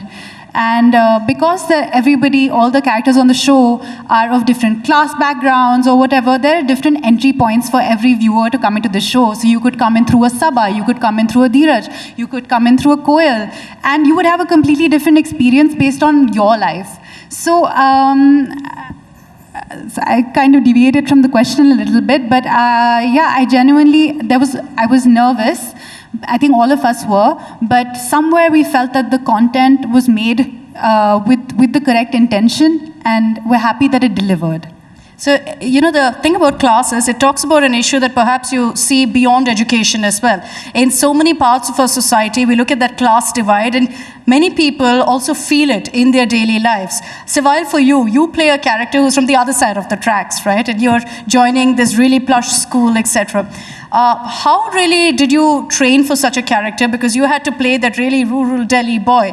And add to that, do you ever feel that, you know, there was one experience that I extracted from to focus on the class divide that helped me understand that class divide? Okay, first of all, thank you India Today for the opportunity, and thank you Netflix कि हमें यहाँ आने का मौका दिया. And I'm not from Delhi, I'm from Uttarakhand, I'm from Nainital. So for me it was hard क्योंकि दिल्ली का character है, दिल्ली हरियाणा बेल्ट का कैरेक्टर है, and the accent part was hard, and you know the physicality was hard, and the wittiness is there कि दिल्ली हरियाणा में, India के अंदर हम लोगों में बहुत सारा विटीनेस है, हम लोग बहुत, you know, we Indians are fun. तो बट वो हरियाणा का एक कैरेक्टर करने के लिए, बट वो नुआंस बहुत ज़रूरी है. आप लैंग्वेज को अच्छे से समझते हो, एक्सेंट को बहुत अच्छे से समझते हो. That was the hard part for me. At the same time, I was building like my physique and all for the role, so I used to like do 2-time training and all for that, and used to do accent classes, and I used to call my friend Haryana से कि क्या चल रहा है भाई, क्या कर रहा है आजकल के. तो basic, you know, we used to talk for like hours, and we did that, and also we were doing our intimacy work with Moses and Naina, and हम सब लोग काफ़ी nervous रहते थे क्योंकि it was our first show. And हम लोग set पे हम most of the time awkward ही रहते थे. You know, we used to do lot of like rehearsal before that, and मैं नैना से कहता था, नैना कैसे करेंगे scene, like we don't know how to like do this scene. And luckily हमारे डायरेक्टर काफ़ी अच्छे हैं, and Netflix we had like our intimacy coordinator on set, तो काफ़ी अच्छे से हम लोगों ने शूट किया, and we were very comfortable on set. And we used to ask our director ki why you shooting this particular scene, like why Bali is like coming out like this, why is he's with Koel like this particular character, like Ghantu discussion चलता था.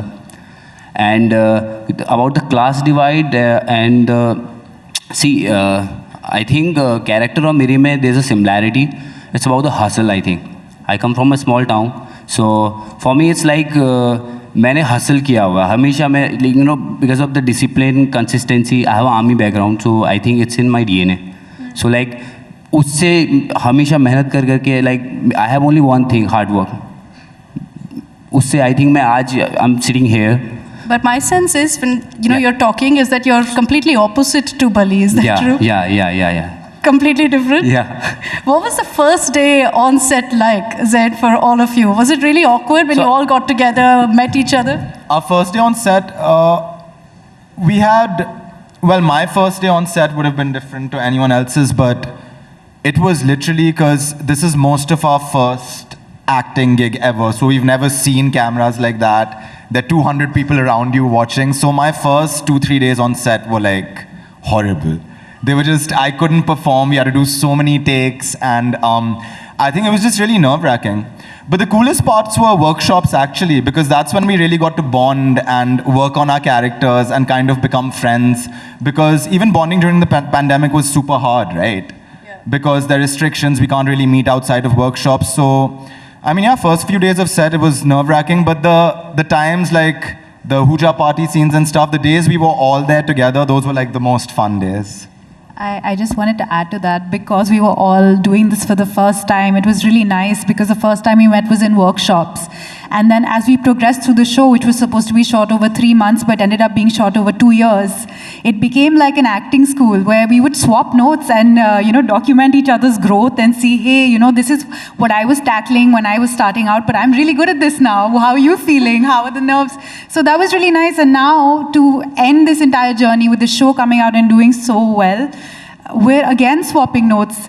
What are we doing next? How do we tackle this environment? So it's been really just, it's been great to have 11 cast members to swap notes with. I don't think a lot of people get that. And to do this journey alone is so daunting with the stakes. So I'm really thankful for all of my cast members, even today, to be here together is amazing. Oh, amazing. I can feel the chemistry of all of you, I think, when we were talking backstage as well. Chintan, tell us about your experience as well. You are a Guju boy who then came on board to play a boy from Jammu and Kashmir to talk about his struggles as well in merging and blending in society. Yeah.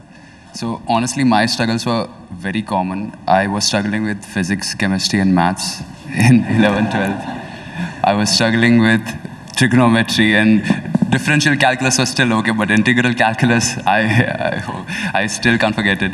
So honestly, I didn't have a lot of exposure to, let's say I was just in Rajkot for 18 years of my life. And then I shifted to Bombay, but I did theater for the entire time. My experience was the experience that I think related to the social media section. So I'll just ask a very simple question. What if something is not going right in your life? What do you guys do? Kya karte ho aap log? It's like, you solve the problem, right? If the problem is related to money or some sort of validation, you go and solve it. What do?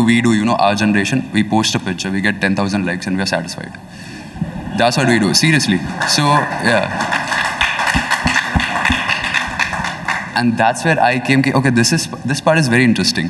There's a scene in the show where Yashika, who's played by Asha Kanga, she was trying to sort of Veer saab ka mood acha karne ki try kar rahi thi, and Veer riled up ke show this to ye bahu banna hai to mummy ji ke samne karna वगैरह वगैरह, and she started crying. Like she started crying. It was, I think, one of the worst moments of her life. But what she did next was directly took the pictures, she posted on social media, now she's great. So what happened exactly, okay? I think by staying around social media for a long time, I think we have, like, at least us as generations, have started thinking of that thing as a reality. And I have said it somewhere else also, I'll say it, कि I think social media में लोग जैसे हैं वैसे नहीं है. Social media में लोग वैसे हैं जैसे वो बनना चाहते हैं. And the gap between जो बनना चाहते हैं और जो है वो बहुत ज़्यादा है. And that is where I think I come in, because I have that experience. I have the experience because mostly when you study, when you are from a tier 2 city, what do you generally do? A, you study. B, you spend time on social media, or you watch Netflix, of course. Now there's class, so definitely you have to watch Netflix all the time, please. And so these are the three things I was with all the time. And this part specifically related to me the most because I myself do it. And I don't despise it, but I know it's not the solution, it's a solace. Yeah.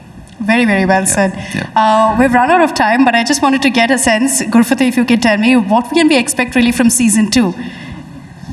Oh, wow. We actually have no idea. It's too early right now. But, I mean, first, if everyone's not watched it, first you guys should definitely watch season 1. But I think they're in writing, and season 2 will happen very soon. And I think it's safe to say that we're all very excited about it. It will be bigger, better, and some crazy more stuff. controversial, hopefully. And, more of bully twerking as well. One final question before I wrap this up. I want you all to choose one character that you would have liked to play in class and why. Zain, start. Balli. 1000%. I want to go twerk. I think for me it would be Mr. Kalra, which is Koel Kalra's father. Okay. I think he's the Indian Gandolfini. Nice. Cool. I think I'd like to play Farooq. Thank you, but I'm playing it, I would so love no. to be poetic and like be, involved in the architecture and history of Delhi. Yeah, it would be lovely. I think for me, I'd love to play Dhruv's character. He's a closeted... Because of me? Because of me? Because of you. We'll take that, bro. We'll take that. Because of you. So I said no. Veer, I think multi-layered character. I think he's a like son, at the time lover. There's a like masculine boy at the same time. Like kind of a multiple layered character. So I want to play that kind of a character. Okay, and finally, Chintan. Honestly, me, man. Just Farooq, nobody else. I love my character. And I think this question was asked like multiple times, but I've said all the time, just Farooq, nobody else. I love Farooq.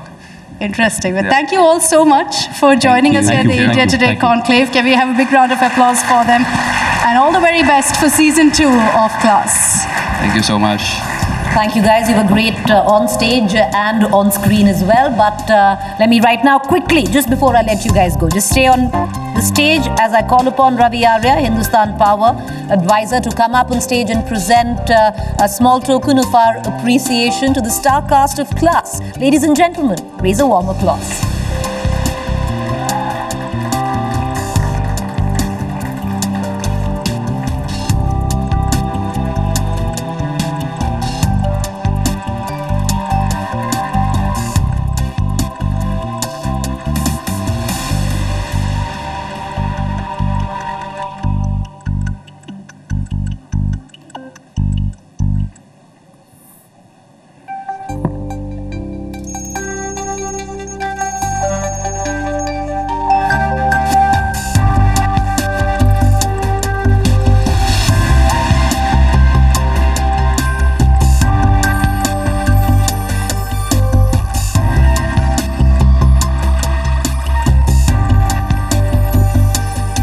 Thank you guys. Lots of luck for season 2. Thank you.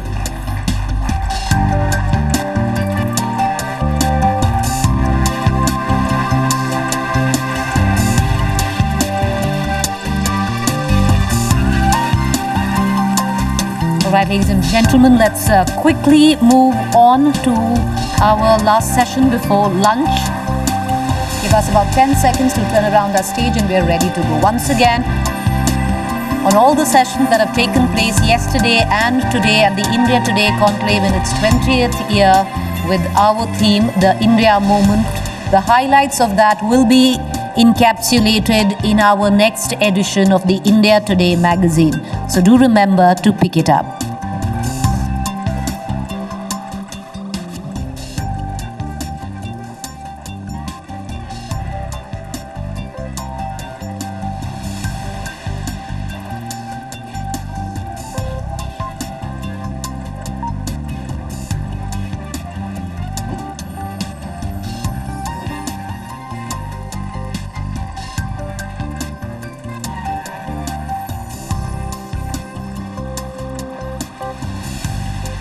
Thank you, Prerna. That's hers.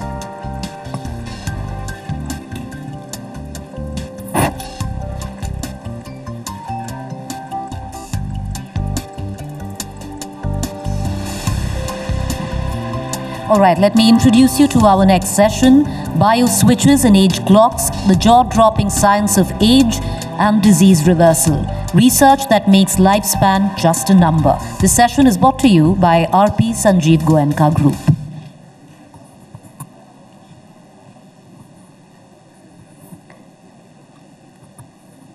All right, before we get you this session and introduce you to our session's moderator, we also have a short film for you that looks into age reversal.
Well, after our film, I suddenly see a lot of you suddenly perk up and pay a lot more attention. But to take you through our next session, let me invite on stage our session's moderator, Kali Puri, Vice Chairperson, the India Today Group.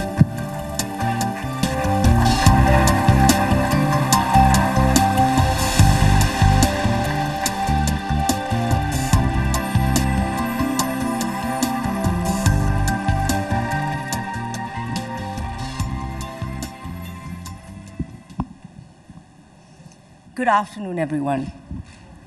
We're fast coming to an era where we will be celebrating our DNA age and not our birth age. Our birthdays will mean we get younger and not older. Imagine that. I have with me the handsome, miracle, almost 54-year-old doctor from Harvard Medical School who specialized in molecular genetics. He promises no aging, no wrinkles, no disease, and possibly choosing your own death date. Author of Lifespan and professor of genetics. Welcome. There are many beautiful people here today in the audience, but everyone likes a few tips, right? So, first of all, can you explain to the audience here what is the basic theory of reversing aging and bioswitches? Well, thank you, Kali. Thank you for having me today. So the science of aging and aging reversal has come a long way in the past 20 years. When I started at Harvard Medical School, it was considered crazy to try and slow down aging, let alone reverse it. But the science is now at a point where we really do understand what drives aging and also that there's a backup copy of youth in every one of our many trillions of cells that we've just recently learned how to access and reboot the body like you would reboot an old computer, and reinstate the youthfulness of tissues and organs and make them work again like they were young. And this is only a few years old now, but the technology is far beyond what I thought I would see in my lifetime, and it's only getting faster in its development. So can you explain the basic theory, which is about keeping the body under a state of constant stress to activate the longevity genes? How does that work? Yeah, you mentioned the bioswitches. What we discovered in my lab and in many labs around the world is that there are genes that control how long we live. Some of us are born with the best versions of those genes, and those people tend to live over 100.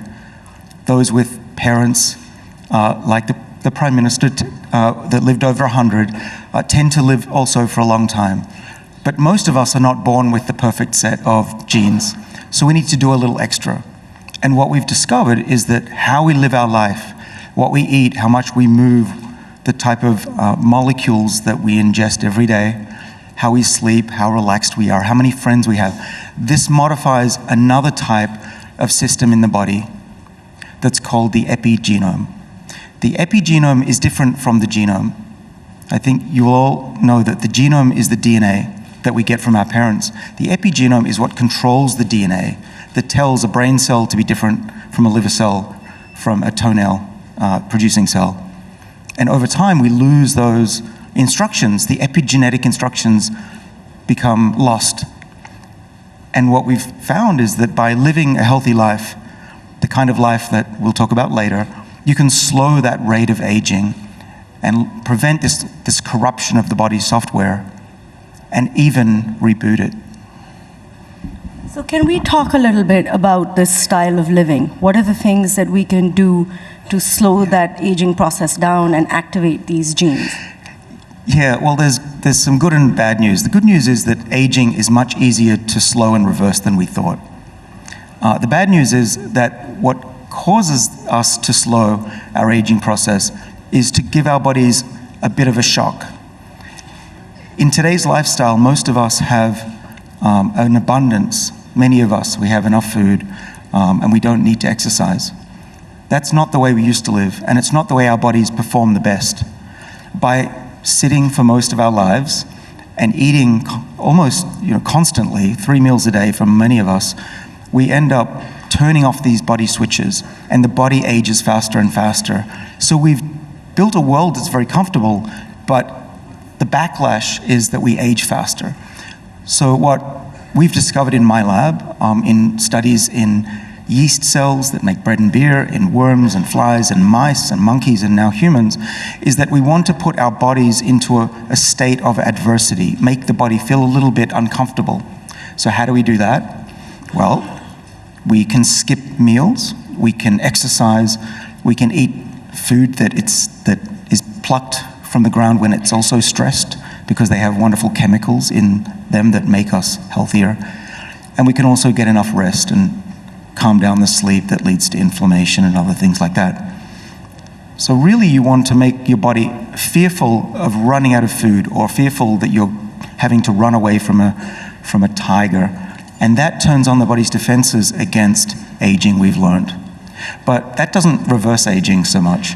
That requires a little bit more attention, which we've only recently figured out how to control. So this business about skipping meals, just as we are having a session before lunch, can we talk a little bit about skipping meals? What do you recommend as a diet for slowing down the aging process? There is a set of genes that I wrote about in my book, Lifespan, that's called the sirtuins, and they get turned on when there's not enough energy in the body. So if you don't have a lot of sugar in your bloodstream or a lot of protein, they will get turned on, and they defend the body against the damage that causes the aging process. And so what I've, over time, learned to do is to skip meals. I'm not always successful. Sometimes I have breakfast in in beautiful places. But for my goal is to not eat a large meal until dinner.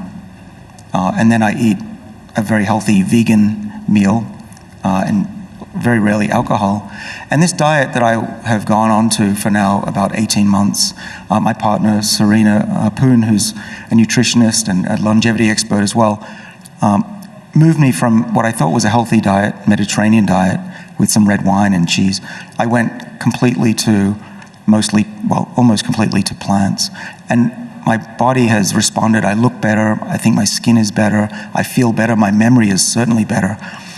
But I think it's not just what you eat, it's also when you eat. And this constant eating 3 meals a day plus snacks is making us age faster than we need to. So are you recommending intermittent fasting?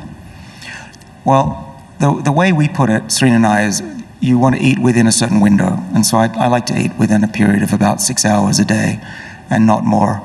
I can snack. Some snacks might be some sugar-free chocolate or some nuts or some avocado. It's not a crime to eat if you're a little bit hungry, but don't eat a big meal if you can until either late at night or have it in the morning, because you want to have a period where your body is not ingesting food and it will turn on its defenses against disease and aging. See, can you talk a little bit about the fact when you went almost 20 hours without eating and you did that for a period of time? Yeah, so 20 hours is a long time to go without food every day, but your body gets used to it. I found that after 2 weeks of doing that, I was not hungry anymore. If I felt a little bit hungry, I would drink a lot of tea. Serena and I have green tea matcha, which is filled with all these wonderful chemicals from stress plants. And drink a lot of water and tea. I think here in India, we know how to do that. And that is the solution. And we often think, oh, we need to feed the body the sugar, that, have a dessert, have some lollies. But really, your body can make its own sugar. Your liver makes sugar. You just need to wait 2 weeks for it to get used to it. Our liver is pretty lazy, but after 2 weeks it learns, in the morning I have to make some sugar. And what I found is that my liver making sugar is a lot smarter than my eyes and my mouth eating sugar. Because when we eat 3 meals, our sugar goes up and down, and we get lots of energy, then we crash and we get brain fog, and then we eat again and we're hungry, and you go like this through the day. When you don't eat until dinner, you're steady with your sugar because your liver knows what to do, and you can focus and just have a lot of energy. So 1 meal a day, you would recommend that? And what would you recommend in that 1 meal? Yeah, well, try to at least skip 1 meal a day. That would be my recommendation. And if you can do 2, even better. Some people go without food for 3 days. I've never been able to do that. I like food. But what's in the food? Well, as I mentioned, I went from drinking a lot of red wine because red wine actually, the component of red wine, resveratrol, was discovered in my lab to slow aging. So I thought, drink a lot of red wine, that's got to be healthy.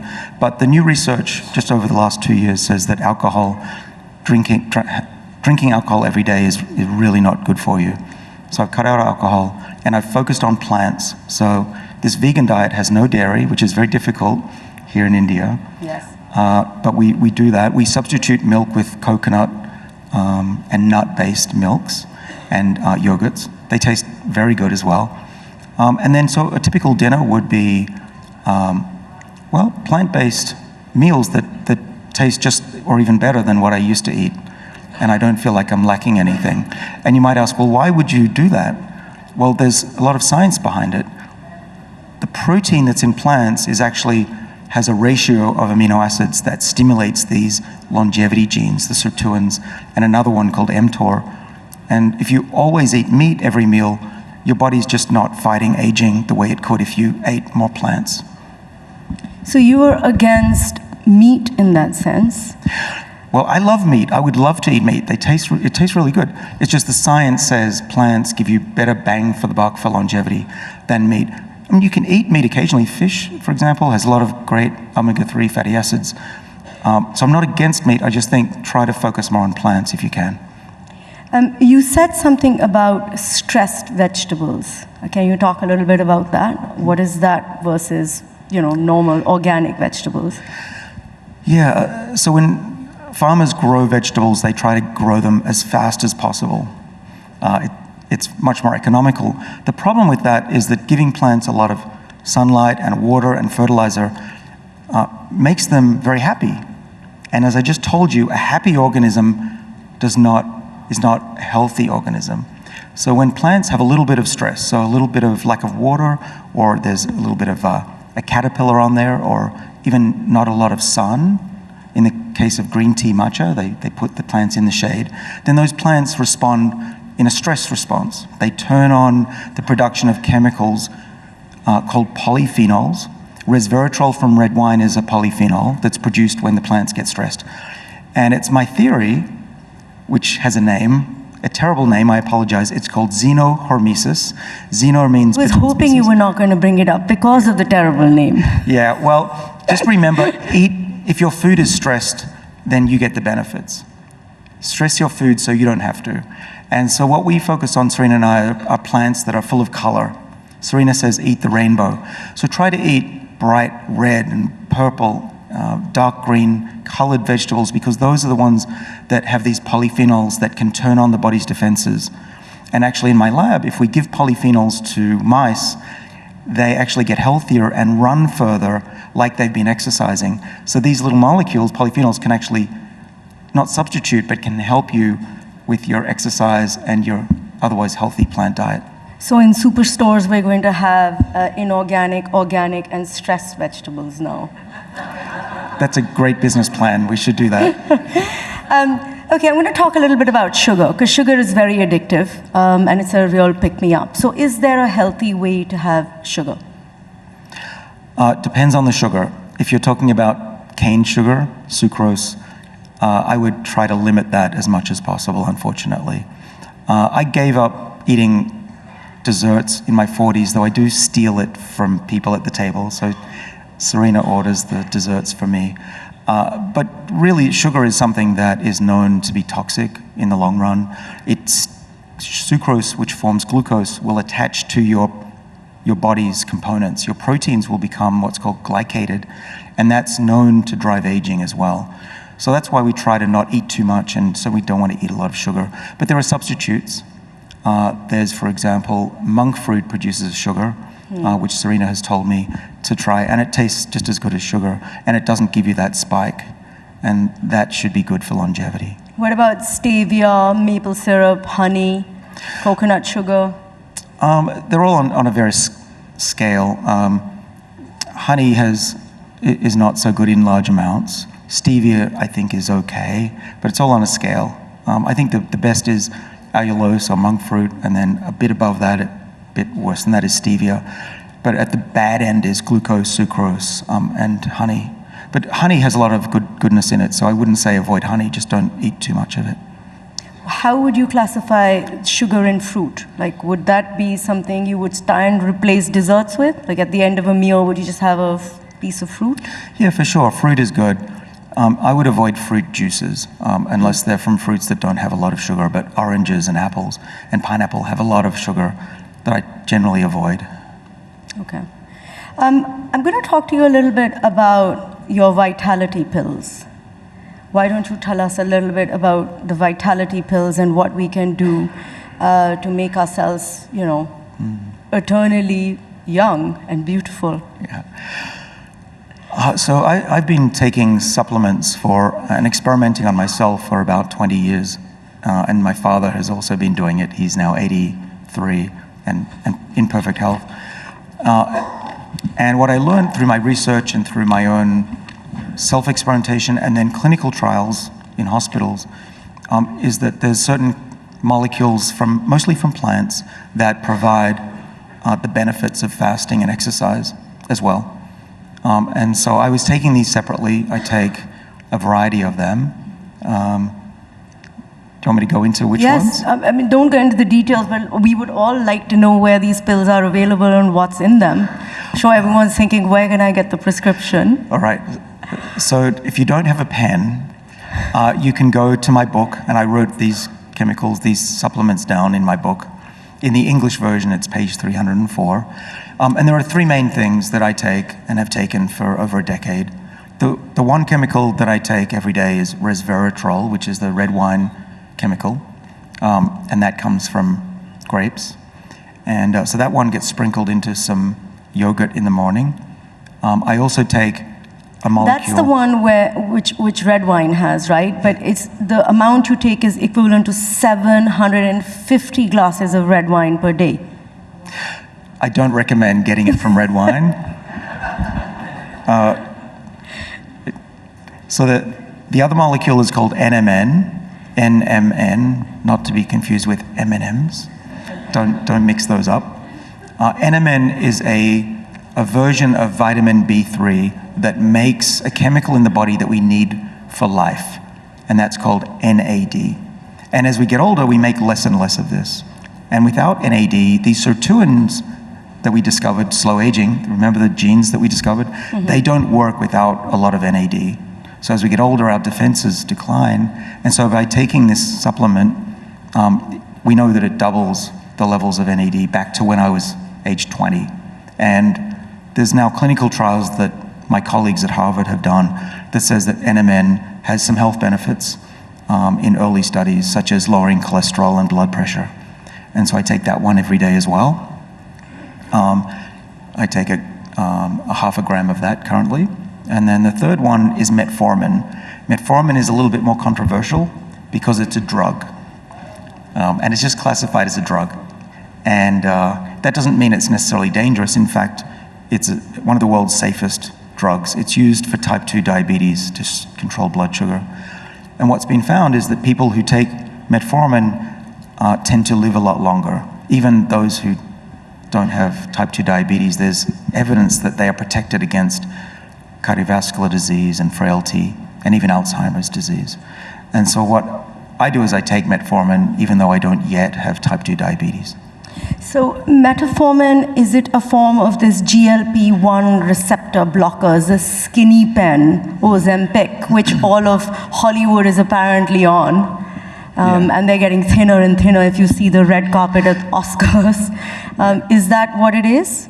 A form of that? Well, no, it's actually very different. Metformin will activate your body's energy production and boost mitochondria, which are the little energy packs in your cells. So that's a healthy way to do it. I won't say the brand name, but yeah, these GLP-1 agonists are causing your body to become more insulin sensitive and take up the sugar from your blood and burn fat. And people who take this drug, they do lose weight. So the drug is designed to treat type 2 diabetes, and it's actually a blockbuster, very effective drug. One of my colleagues over in New York, Nir Barzilai, says that in his practice, he essentially now thinks of type 2 diabetes as a curable disease, only in the last few years because of these new drugs. But people who don't have obesity or diabetes are taking it, or they might have obesity, but they certainly don't have type 2 diabetes and they lose weight. The one negative side effect that everyone should be aware of is that people can lose too much fat in the wrong place, including in the face, where you don't want to lose it, especially if you're older. And you can tell if somebody's taking this medicine because they start to look far too thin. It's called the brand name face, right? I'm not taking the brand name either, but that's what it's called. Yeah, it is. So you have to be very careful. I would say it's much better to eat less often and exercise, and you'll get much bigger health benefits than taking that drug. Let's talk a little bit about exercise. What kind of exercise are you recommending? Like a lot of interval training, running, strength, yoga?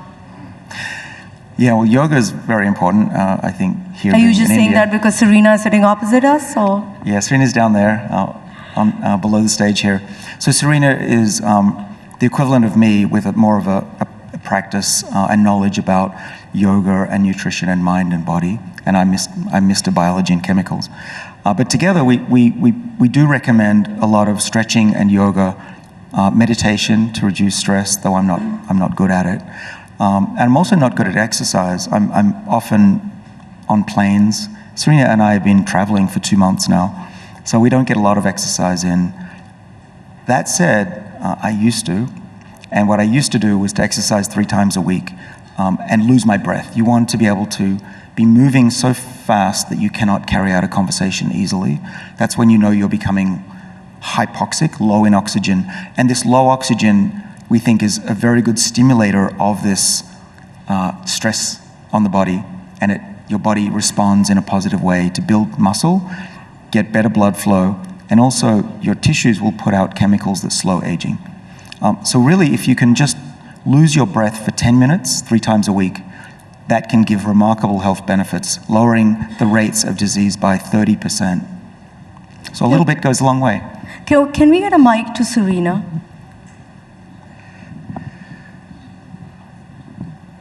So Serena is a proponent of yoga, and I want to know what she thinks about that, because in yoga you don't necessarily stress the body to a point where you lose your breath or you get out of breath. That's true. There's different types of yoga, of course, especially in the US. I'm based in LA. There's yoga that is used more as a form of exercise, and that can be quite stressful on the body. I think we stress our bodies in a slightly different way when it comes to yoga, because we're really stressing our mind. You know, it's really about how long you can hold still, how you can clear your mind, how you can hold a pose. That's stress in a different way. It's really more stress on the mind, whereas David's talking about the stresses on the body, but effectively it will still have the same results. So, and David can share about that. So we're looking for that balance in a way where we're balancing our body, but there is a stress to our mind, and getting to that stress point is then where we find balance. So you two are from two opposite ends of the spectrum, in a way. You're more from a Western school of thought. She's more from an Eastern school of thought. What are the things that you guys agree on over the dinner table, and what are the things that you don't agree on? Yeah, people wonder, how do we get along? Because opposites attract. I'm 100% reality, and Serena's very spiritual. But we bonded over our love for health and wellness and respect for the human body. We both believe that we can help millions, if not billions, of people live healthier, longer lives with our message that covers both Eastern and Western. What do we agree on? We agree on nutrition, basically because I do whatever Serena tells me to do. But what we disagree on are things like how important is the spiritual side of life. I struggle trying to believe in things that I have no evidence for, and Serena has a lot of faith, and she's always right, so I think she's onto something. We tend not to disagree on a lot of things. I think our interpretation of how it's working is different. I will say, oh, well, it's this molecule hits this molecule, and she says, no, it's that the body has different energies, and it's working this way, and according to Ayurvedic practices, this is how it's working.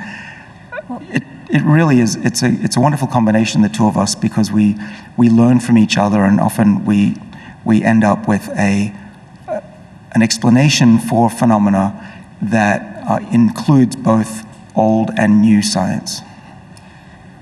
Well, I'd say we differ a little bit when it comes to meditation. That's a core practice that David sort of dabbles in a little bit. Dabbles in means what, like 2 minutes a day, or? I don't know, honey, how much do you meditate a day? Well, my problem is I try to meditate and I always fall asleep and I start snoring. So I'm not good at meditation. What I found instead works for me is to have quiet time, we call it. I close my eyes for 11 minutes, hopefully at least twice a day, and have some gratitude during that quiet time, or listen to someone talking about stoicism. That's what I like to do. I struggle with meditation, I will admit, with my crazy lifestyle and my lack of commitment to that. I haven't been successful really, but I really should be, because the benefits on controlling your mind have been proven. I like to talk about animal studies. So in mice, if you modify the mind of mice so you can change parts of the brain of a mouse, you can actually improve immunity, improve health, even make the mice live longer just by changing parts of the brain. It's very clear that if you can control your mind, calm it down, get it to focus, have the positivity as well, you can have whole body benefits that are often misunderstood by Western medicine. So with some of the things that you're suggesting, which are not, by the way, easy, going 20 hours without food or, giving up sugar. Well, that's where we differ too. You differ there. What is it that? Well, I'm more about eating within a window, which David shared, that we talk about eating windows. So which may mean more than one meal a day. So you can fast for 12 hours, or 14 or 16 or 18, or David can go to 20. But it's really about making sure you get the nutrients that you need for your body during that window of time that you do eat, my belief, more than trying to cram everything into one meal. So we differ just slightly on that as well. So we have, there's a lot of pressure to look good.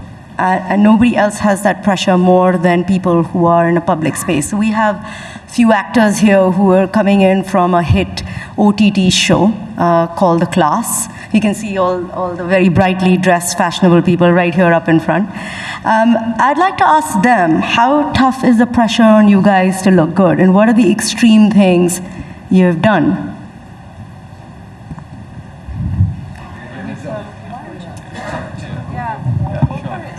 I think it's huge. A lot of us had to de-age essentially for the character.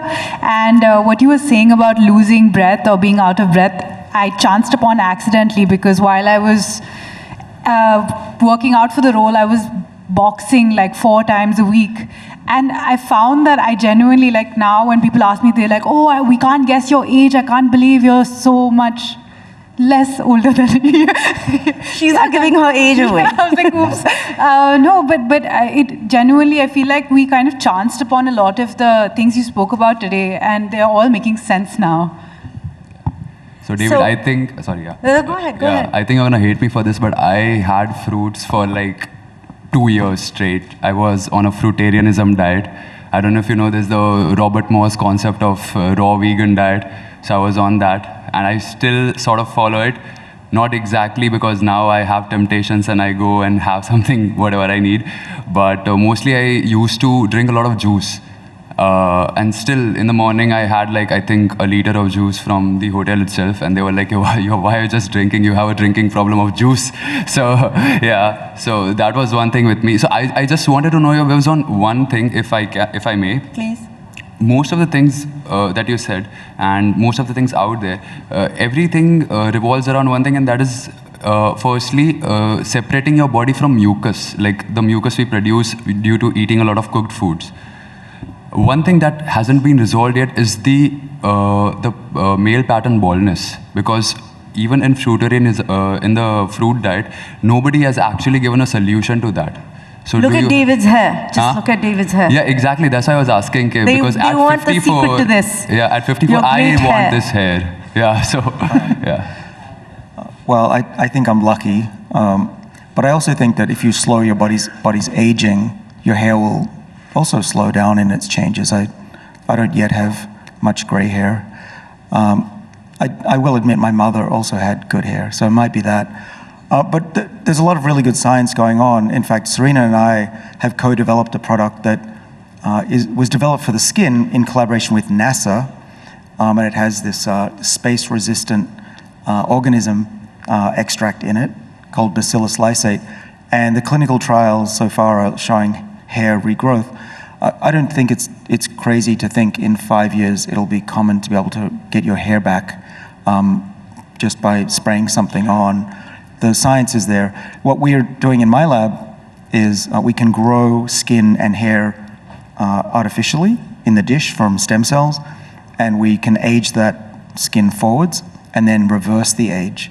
And we're looking for ways to do that with natural ways to do that, so that we can put it into a cream that you could put on the hair, and not just make your hair look better, but actually make your whole skin on your head literally be younger than it used to be. And that's what I want to do, is to make the body not just look younger, but literally be younger.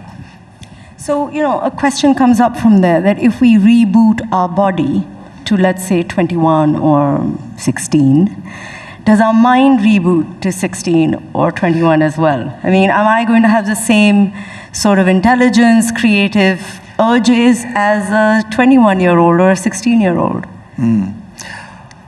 Well, Serena says sometimes that I get too young, but there's a happy intermediate. What do you do when you get too young? Do you get frisky? Do you want to go dancing? What do you do?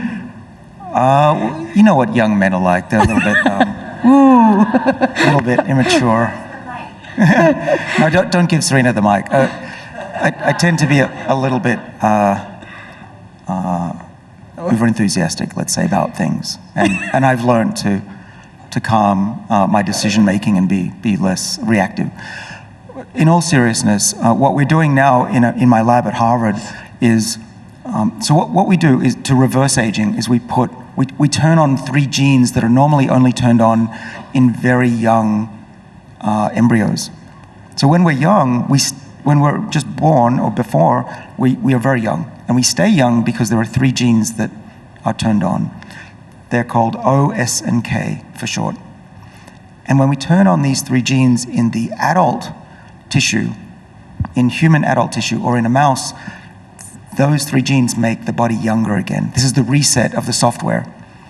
And we can do that not just with the eyes and cure blindness, which we did a couple of years ago. We recently published in January that we could rejuvenate a whole mouse and see aspects of aging reversed. And so that's where we're going, is to truly do a full age reset. Now what we're doing is asking, what happens if you reset the age of the old brain? And we can grow human brain in the lab. If you looked on my Instagram account, you can see little pictures of human brains that we grow. We can make them old, make them old in about a month, make them 70 years old in a month, and then we can reverse that. We can give them Alzheimer's disease, see what happens, and if we reverse it. So here's the punchline. If we reverse the age of an old mouse's brain to make it much younger by 70%, it gets its ability to learn back again. And we're now just testing if it also remembers lost memories. We don't know the answer, but we hope to find out soon. So we may have a situation where teenagers are world leaders and running the whole economy and every space. I don't know what kind of decisions they would make then. I mean, teenagers are great. Teenagers are great. But I don't know whether we want them to be running the world. We just have a minute left. I wanted to get a little bit into this philosophical and spiritual areas with anti-aging and age reversal. We are in India. We have an ancient concept of karma and God's will. And here you are creating a space where nobody needs to suffer, or at least the rich don't need to suffer, and they can choose their day to die. Are you playing God, Doctor? I don't think that I am. I think that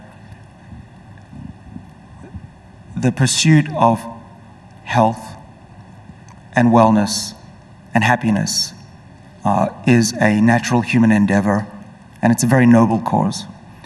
And I'm not on this earth to make people live forever. I believe my mission, and with Serena, our mission is to increase the advances, extend the advances that we made last century with medicine, but to make it even more effective, so that with one treatment, we don't just treat cancer, we can treat all the other diseases that affect us by making us younger and fitter. I don't believe that's playing God any more than developing treatments for cancer and heart disease and dementia is playing God. And I think as humans, we've always wanted to live better. We've wanted to modify our environment, modify our bodies to be happier and healthier. What part of this room is natural? I don't think, even this I think is artificial. So we as humans, we adapt, we change our environment, and this is the next step in human evolution. And I think it's the right step, because we all have a right to decide how healthy we are. We can't choose when we were born, but I hope that one day we'll have a choice when we die. What age would you like to, well, it's a strange question to ask, but what age would you like to die? I think the answer would be not tomorrow, and that will always be the case. If you're healthy and happy and have friends, you'll never want to die. I know this as a human a trait. And so really the answer is as long as possible, but I'd be happy with another 40 years to do more good work. So that would be like 100. 100, I hope more. What's happening, we talk about AI at this symposium, the rate of change in this field is going up dramatically, and so the advances that we can make now with the assistance of AI is dramatic. And in our lifetimes, we are truly going to see the ability for our doctors to give us medicines that reverse our age, and we can do that multiple times. And so it's an extremely exciting time to be alive and stay alive. Thank you so much, Doctor. So in conclusion, I think basically we need to trick our body into thinking we're almost dying so that we can live longer. And all those people who give me trouble for causing them stress, hey, I'm helping you live longer. And I hope that after this chat about skipping meals, obviously I'm giving stress to a lot of people here. You can hear the claps, right? After this chat, I hope that you're going to make different choices at lunch, maybe even skip lunch. The doctor's going to be available at lunch. He's definitely not eating any lunch, so you can bomb him with some of your questions. I'm sure some of you have those. And thank you very much, Doctor, for being here and helping us through this process. And here's to all of you choosing your own day to die. Thank you. Thank you. Thank you, Kali. Thank you, Mr. Sinclair. Ladies and gentlemen, please raise a warm applause as I call upon Alok Kumar, President and CEO, NEC Corporation India, to come up on stage and present a small token of our appreciation to Mr. David Sinclair. Please put your hands together, ladies and gentlemen. All those tips, he could practically give you what, at least 20 years more? We could do better.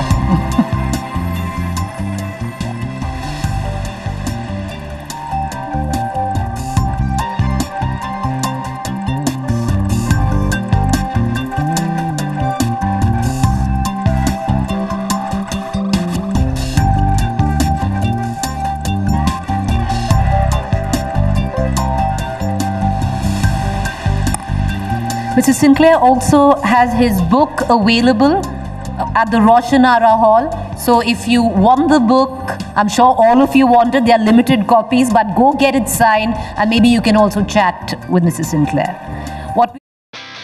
Vehicles can be environmentally friendly. Renewable energy can be stable.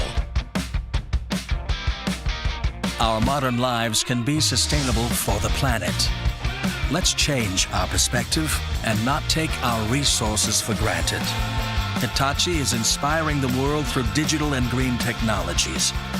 Hitachi's social innovation is powering good. Can I tell you my dream? We want to make people happier by connecting machines to everything. Hitachi is collaborating with Suntory Beverage and Food Limited to provide products that are safer by tracking them individually. And by connecting building equipment and optimizing healthcare digitally, we will provide a more comfortable and healthier life. People can be happier when they're digitally connected. Oh, I'd love to be connected.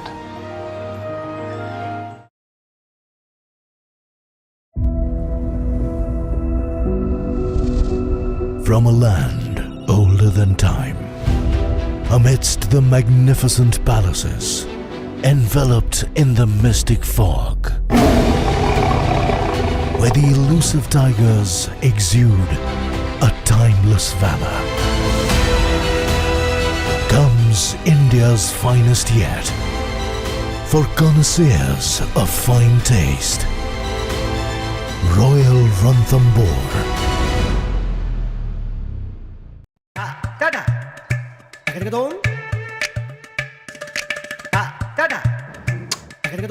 Mixed pickle. Mango.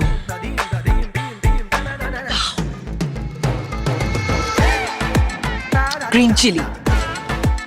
Tops pickles. अब 51 flavors में. Tops. India का top test. ये kitchen कुछ खास है. Cooking का यहाँ अलग अंदाज है. कभी दिल दही बल्ले की विश करता है, तो कभी ये सालसा करता है.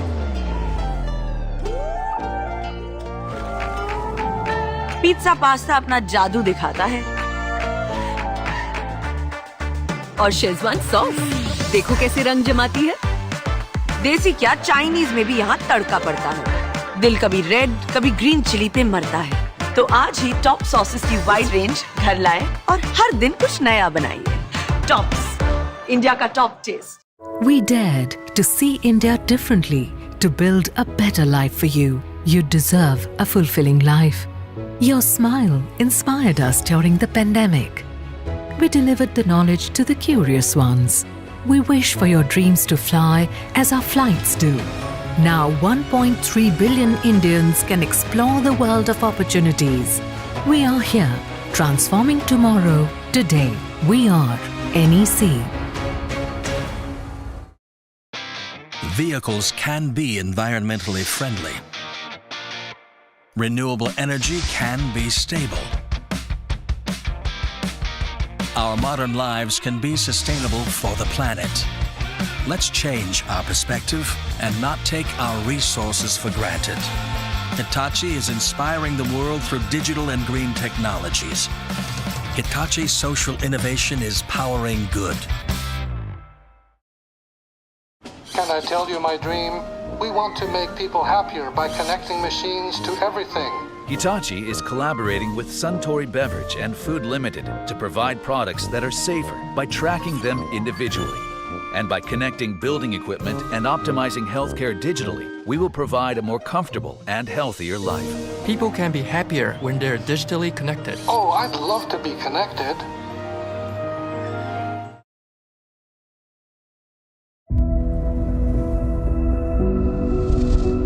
From a land older than time, amidst the magnificent palaces, enveloped in the mystic fog, where the elusive tigers exude a timeless valor, comes India's finest yet, for connoisseurs of fine taste, Royal Ranthambore.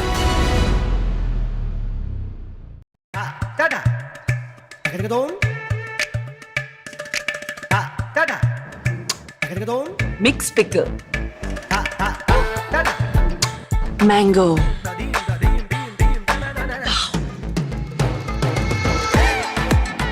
Green chili. Tops pickles. अब 51 flavors में. Tops. India का top test. ये kitchen कुछ खास है. Cooking का यहाँ अलग अंदाज है. कभी दिल दही बल्ले की विश करता है तो कभी ये सालसा करता है.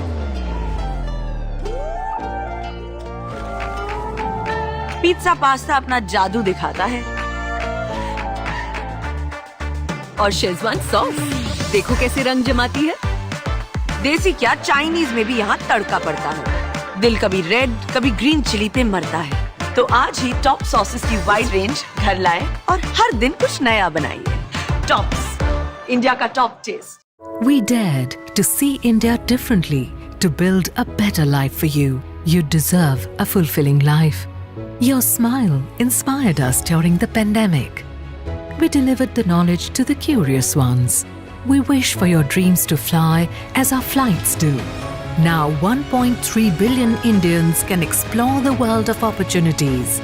We are here, transforming tomorrow today. We are NEC.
Good. Coming up on entry. Vehicle reports entry interface. We are beginning to feel the atmosphere as we go in here. It is reporting that we are seeing G's on the order of 11 to 12 Earth G's. Reversal 2 is starting. We are now getting telemetry from Odyssey. We should have parachute deploy around Mach 1.7. Parachute is deployed. We are decelerating. Speed chill has separated. We're on the ground. We're down to 90 meters per second at an altitude of 6.5 kilometers descending. Standing by for back shell separation.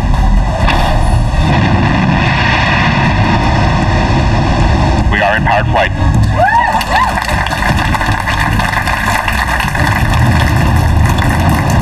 We're at an altitude of 1 kilometer descending.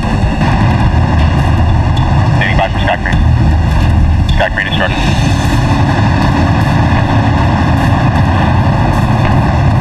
Signal to us, you remain strong.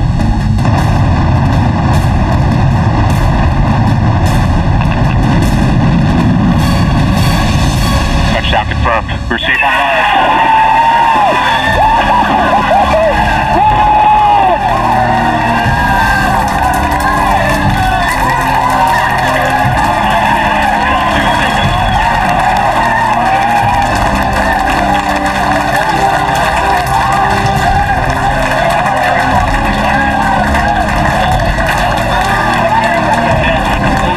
Got thumbnails.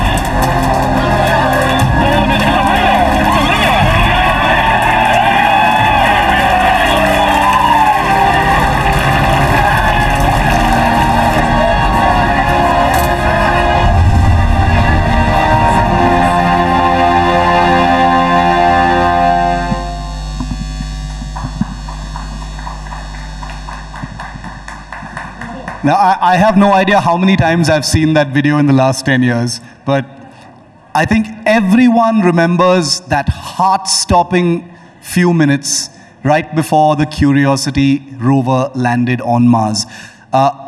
Probably not many of you would know that that parachute system, that amazing system you just saw, screaming towards Mars and carrying the rover, was traveling at more than twice the speed of sound. And the person who built that amazing system for an alien world is the person sitting next to me today.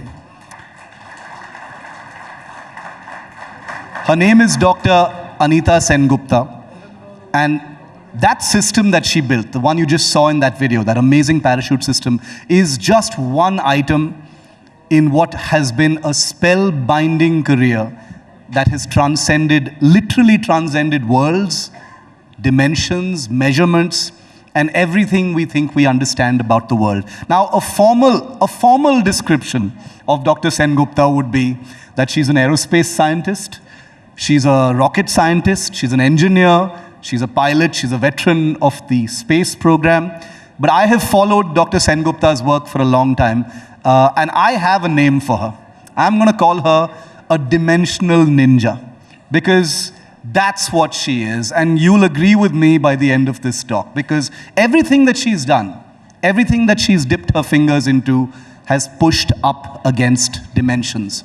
The systems that she's built, the science that she's conducted, the machines that she has researched and developed currently power spacecraft that are in the asteroid belt. She led a team of scientists that have created the coldest spot in the known universe on board the International Space Station. And when Dr. Anita Sengupta isn't turning the physical world on its head, she is someone who also spends her time, and I need to refer to my notes because this is a long list. She's a pilot, she's a sports motorcyclist, she's an advanced open water scuba diver, she's a mountain biker, she's a high-speed sports motorcyclist, she's a snowboarder, she's a mountaineer, and a runner. So clearly she hasn't been doing very much with her life. I want to start, Dr. Sengupta, by first of all saying what a privilege it is to have you here at the India Today Conclave. You've been an inspiration to thousands of people here in India, I can tell you, and I'm sure you've seen that on your travels. But I want to start with that video we just showed our viewers. Those amazing few minutes, I remember it. I was in the India Today newsroom, watching that video when it happened. Was that the highlight of your career? Seeing something that you developed, something that could have gone completely wrong, in an alien world, twice the speed of sound, landing successfully. What was that like? It was probably the most frightening aspect of my career, just because when it's actually landed, it happened 14 minutes ago due to the distance between Earth and Mars. So it was probably the most scary thing, but it was also the most exciting thing. It's been described as 7 minutes of terror. And we've seen some of those images inside the control room. We saw the absolute ecstasy on the faces of the scientists and the telemetry engineers and those who were observing. Where were you when that was happening? So that is the primary control room that they show on TV, but there's actually an entry, descent, and landing control room, which is in a different building, where we're bringing in all the telemetry and analyzing to see whether or not every aspect of the mission is happening. Because one of the reasons why you do these missions is you learn from them. So in the event things don't go quite right, you want to know when it didn't work out so you can learn from that and build that into the next system that you design. So there's an engineering control room, which isn't shown on TV, and then there's the primary one that you see on TV. Dr. Sengupta was 6 years old when she was watching Star Trek and Doctor Who on television. And I read somewhere that there was one magic moment when you were 6 years old. And everything that you've ever done since then followed from that one moment. Tell us about that. Was it really you watching Star Trek, being inspired by it and deciding, that's all I want to do now? Well, so my father was a PhD mechanical engineer. He actually went to IIT Bombay, and so I used to watch reruns of Star Trek with my dad. So I always was fascinated by space exploration and the potential for alien worlds. So I really did always know that I wanted to do that. It was more a question, do I become an engineer like my dad, or do I become an astrophysicist? And I went the engineering route. Dr. Sengupta actually had the honor, and William Shatner also had the honor of meeting Dr. Sengupta. We've got some images that we're going to put on that screen for you, where you actually got to meet him. Captain Kirk from Star Trek himself. There's that picture where she's meeting, the guy who played Captain Kirk for his show, I Don't Understand, where she was talking about, many of these things. And he actually asked you a really, really great question that I think most of us would want to know. Why do we want to go to Mars? Why is there such a big effort to want to go to Mars? So I think it's in the nature of humanity to explore, and in the past people would explore by going to different continents, exploring under the ocean, and now the next phase of exploration is exploring space. And it's also natural for us to want to expand as a species, and so one of the easiest places for us to get to and actually set up a colony is on the surface of Mars, just because that's only one planet out from us. So I think it's just in the nature of humanity to explore and push the envelope. You spent 16 years at NASA. Leading some of the most cutting-edge research projects. The systems you've built, aren't just on paper or in the realms of research on a lab. They're out there, literally in our solar system, being proven. The asteroid belt, on Mars, and elsewhere. In your 16 years and beyond, Dr. Sengupta, have you ever come close? Have there been moments in your work, in your research, when you've come close to getting a sense that there's going to be a breakthrough to that eternal question, are we alone in the universe? So I actually absolutely believe that we're not alone in the universe, and it's actually probabilistically unlikely that we would be the only organism. And I think when I was working on the development of a cryo-explorer for Europa, which is one of the moons of Jupiter, it actually has a liquid water ocean. So I honestly think that when we're able to send something to melt through the ice on Europa, we will find some type of life form. It probably won't be an intelligent life form like us, but it will be an organism. And that really will change our perspective, because it's not just about Earth where life exists. It could be many, many places in our solar system, as well as beyond our solar system in our galaxy and in other galaxies. So you're saying that life definitely exists outside the solar system, but you're saying that you believe that Europa, which is a moon of Jupiter, right here in our solar system, when that probe actually goes there, digs down into that moon and reaches that liquid ocean, you strongly believe there will be life. So there will be alien life, as it were, in our solar system. I think it's quite likely. And for example, one of the moons of Saturn, Enceladus, there's plumes that erupt from the surface of the moon, and we already know that there's organic material in those plumes because of the Cassini spacecraft. So just from a probabilistic perspective, it is very likely that we'll find organic aggregates and potentially, let's say, some sort of single-celled organism in those oceans. While all of us are processing some of these things we're talking about, stuff that's happening in Mars, the asteroid belt, systems moving at blinding speed that are beyond our immediate conception, there are many, I'm sure, Dr. Sengupta, who've asked you through your travels and your talks about why are we looking so much into space? Why spend all this money on space travel and, millions, if not billions of dollars on a space program when we've got so many problems to solve here on Earth? How do you, I know a bit of the answer, but how do you address that question?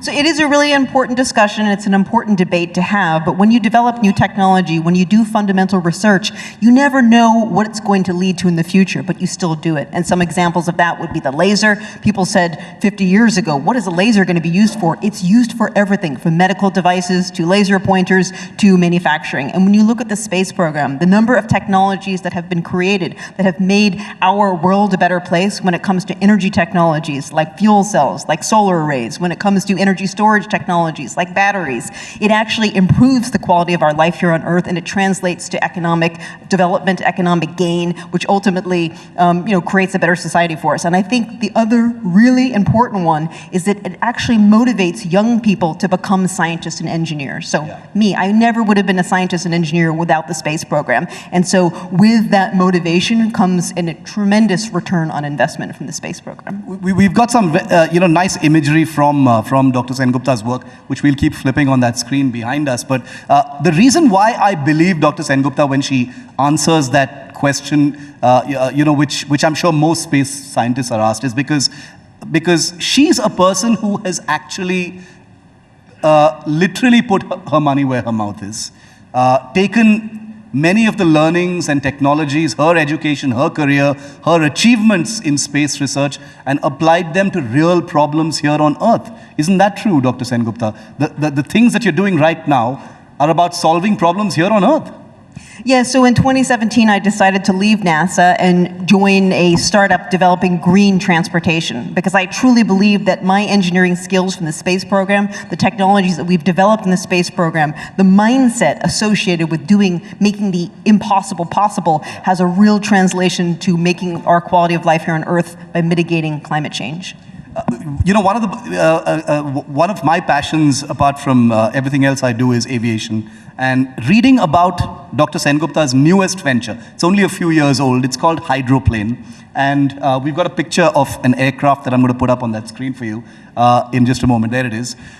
Dr. Sengupta now heads a company called Hydroplane, which is researching a kind of hydrogen fuel cell, a power system for light aircraft, helicopters, that is completely emission-free, completely noise-free. Imagine an aircraft that is emission-free, no emissions, no carbon footprint, no noise, completely safe, and a huge number of other benefits. Because, Dr. Sengupta, every year there's this one thing that goes viral on the internet. We all see a picture of this huge bunch of luxury business jets parked on this lovely idyllic airport in Switzerland, and these are business jets belonging to some of the biggest business leaders and world leaders, all trooping to Davos for the World Economic Forum. They get off these lovely business jets that have emitted all these things into the atmosphere, and then they lecture the entire world about emissions, and they lecture the entire world about green energy and clean energy and commitments and things like that. You're literally doing that. The technology that you're building now could actually make aircraft like those clean and emission-free. How far along are you?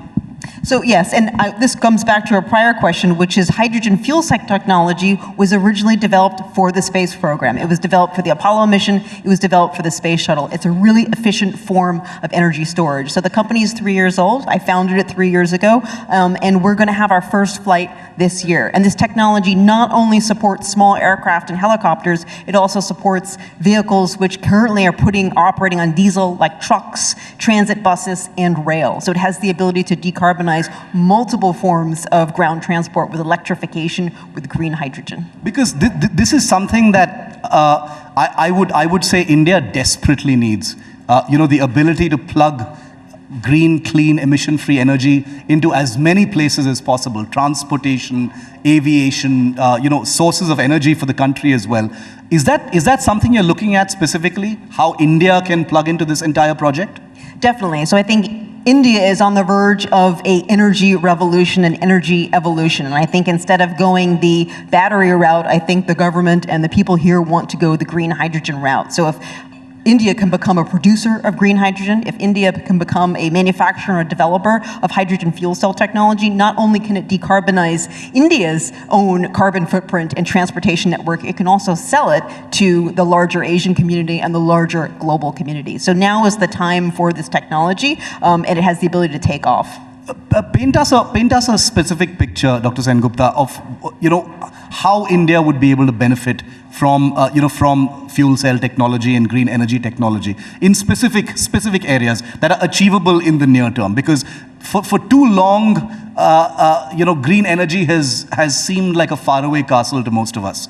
But the research you're doing in this technology means that the aircraft that she has, the system that she's built, and we have a picture of that aircraft, is going to fly this year, which means it's real. You can touch it. You're going to see it fly this year itself. There's the aircraft. That's our aircraft. So I actually flew this aircraft myself from Texas to Los Angeles, where we're based. Then we ripped out the internal combustion engine from it, which is piston driven, and we're now building it up with a hydrogen fuel cell power plant that we've developed ourselves. But it doesn't just have to be aircraft. We can also put it into a very polluting diesel truck, as well as a transit bus, which is currently carrying a diesel system. So it allows you to be much more efficient in terms of how much fuel you have to use, and you only put out liquid water in terms of what's coming out of the fuel cell.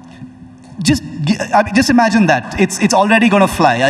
That's how near it is. That's how achievable it is. It's not a research project. It's actually going to fly. And are you going to be the one flying it when it makes that first flight with the hydrogen fuel cell? I probably won't do the first flight because my investors wouldn't like that, but I probably will do the second or the third flight. But I am a commercial pilot, so I am able to fly it and fly people for hire. So maybe that'll be part of an operational business in future. And once this technology gets proven, we're talking about small aircraft, small helicopters, possibly big drones as well. I can see a lot of military applications for this kind of thing. Could this be scaled? And I'm asking because not many of us understand how this technology works. But could this at some point be scaled towards civil aviation, passenger flights, the flights people like us take? Absolutely. So we're only starting small because when you look at the certification of new technology, it's able to get the product on the market sooner if you start with a smaller system. So this is a 200 kilowatt, 270 horsepower system, right? But it's modular, so you can go up to 500 kilowatts, up to a megawatt. So you can support twin turboprop aircraft soon, just not tomorrow, because it takes a few years to get certified. But from an MVP perspective, you want to get a fast go-to-market strategy, hence the initial smaller application. But the other application is marine. So marine is another big polluter. Perfect solution for hydrogen fuel cell technology. So civil aviation, and I want to talk about that because that is something that affects our lives. How would it change things? Just take, for example, any flight, any a Boeing or an Airbus aircraft fitted with this kind of technology instead of the aviation jet fuel technology or the engine that it currently uses. What would be the difference? What would be the benefits? Would there be cost savings? Would tickets become cheaper? Would it be safer? Tell us about that. So the first implementation for civil aviation wouldn't be on a jet plane just because those fly at high altitudes, and a hydrogen fuel cell is an air breathing system, so you don't get as much oxygen at higher altitudes and you have to put in an electric air compressor. So the first implementation would be smaller aircraft, let's say 10 to 50 seat aircraft that are flying at 10 to 25,000 feet, which is very implementable. And even though your experience is currently, I sit on a plane with hundreds of other people, when I fly an airplane, I sit on an airplane with very few people or not as many people. So you can have an alternative regional aircraft market, which is flying smaller planes to airports which are even closer to where you live. So there isn't a requirement to have to go into Delhi International Airport, which can be left for the big jets for the international flights. And instead, you can use smaller airports with these smaller aircraft to get you closer to where you want to go. It also couples to the urban air mobility, electric vertical takeoff and landing architecture that you've probably also heard about. So it's a different way of thinking of aviation, but the fuel cost will be less because it's an efficient system. Your carbon footprint will be zero because it puts out water. And ultimately, as the consumer, the cost of using the system will be equivalent or less to what you're currently paying. So huge benefits without any real change. Okay. Dr. Sengupta, you weren't born in India, but you do travel to India quite a bit.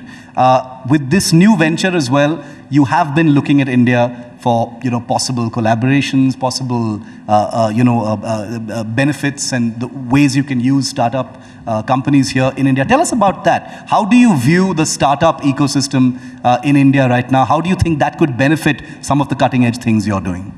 So I think we definitely would like to start a subsidiary here, and we'd like to work with other companies on the vehicle space to give them our technology to go into their vehicles and to manufacture our technology here in India. So I think now is the time because there's a lot of investment in this area, specifically in India. So we think we can set up very meaningful partnerships with both the large corporate entities as well as the startup ecosystem here in India. Another project that Dr. Sengupta was...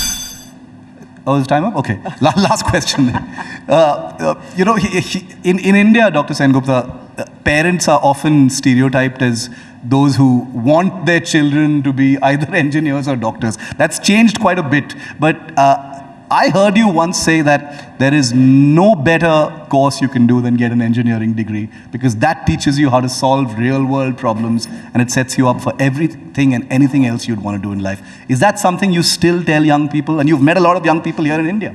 Yes, it's something that my dad told me when I was a little girl, and it actually stuck. So I think engineering degree is the best degree that you can get because it teaches you how to think, it teaches you how to solve problems, and from that, you can do anything. Dr. Anita Sengupta, thank you so much for being with us. Thank you. Thank you, Dr. Sengupta. For all those little kids that you were talking about, I would reckon.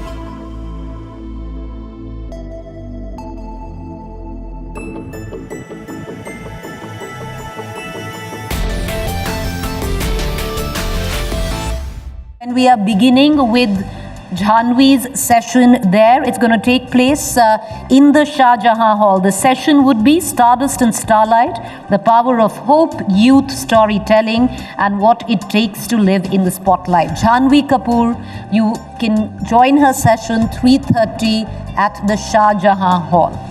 What we are going to do here is power into our next session. Light Speed Learnings, Dreaming Big in India, a power couple on love, startups, and a roller coaster ride of success and mistakes. This session is brought to you by Kirloskar. To take it from here, I'd like to invite on stage my colleague Abha Bakaya.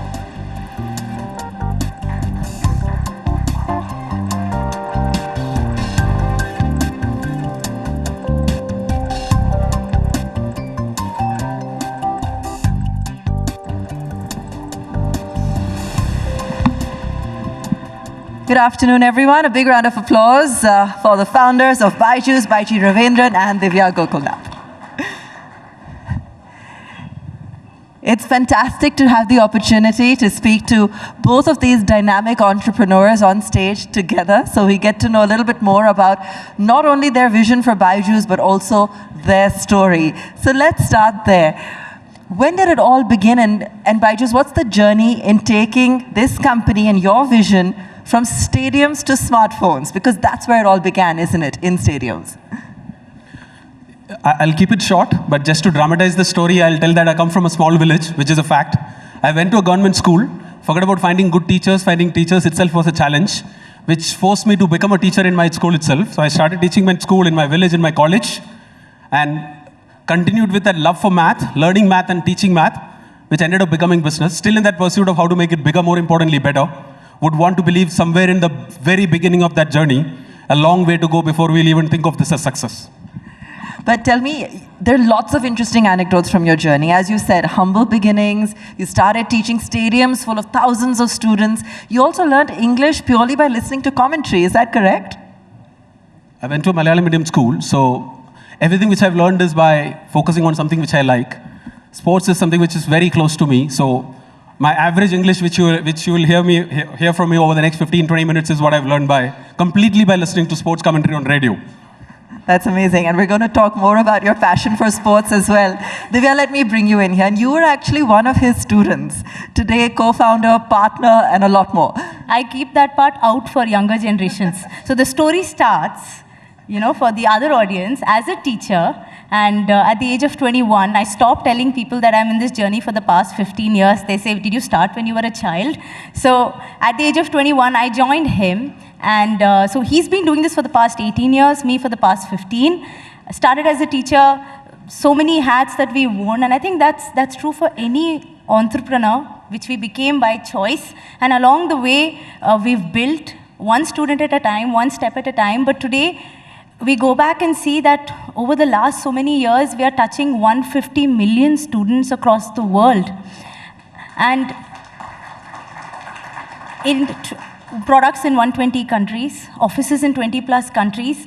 And really, Abha, a lot of people know us, what you know us for, as say, the world's most valuable EdTech company, the largest company. What people don't know us for is what I feel we are most successful for. It is for Education for All, which is our social initiative. And over the last 2 years, we've impacted 55 lakh children from the deepest parts of the country, all over India. Half of them are girls. So we're working with multiple state governments, we're working with Niti Aayog, helping children of border states, close to 1 lakh of them. And that for us, if you ask me what is break-even, for every paying student, we have one child learning with us for free. That for us is a mission.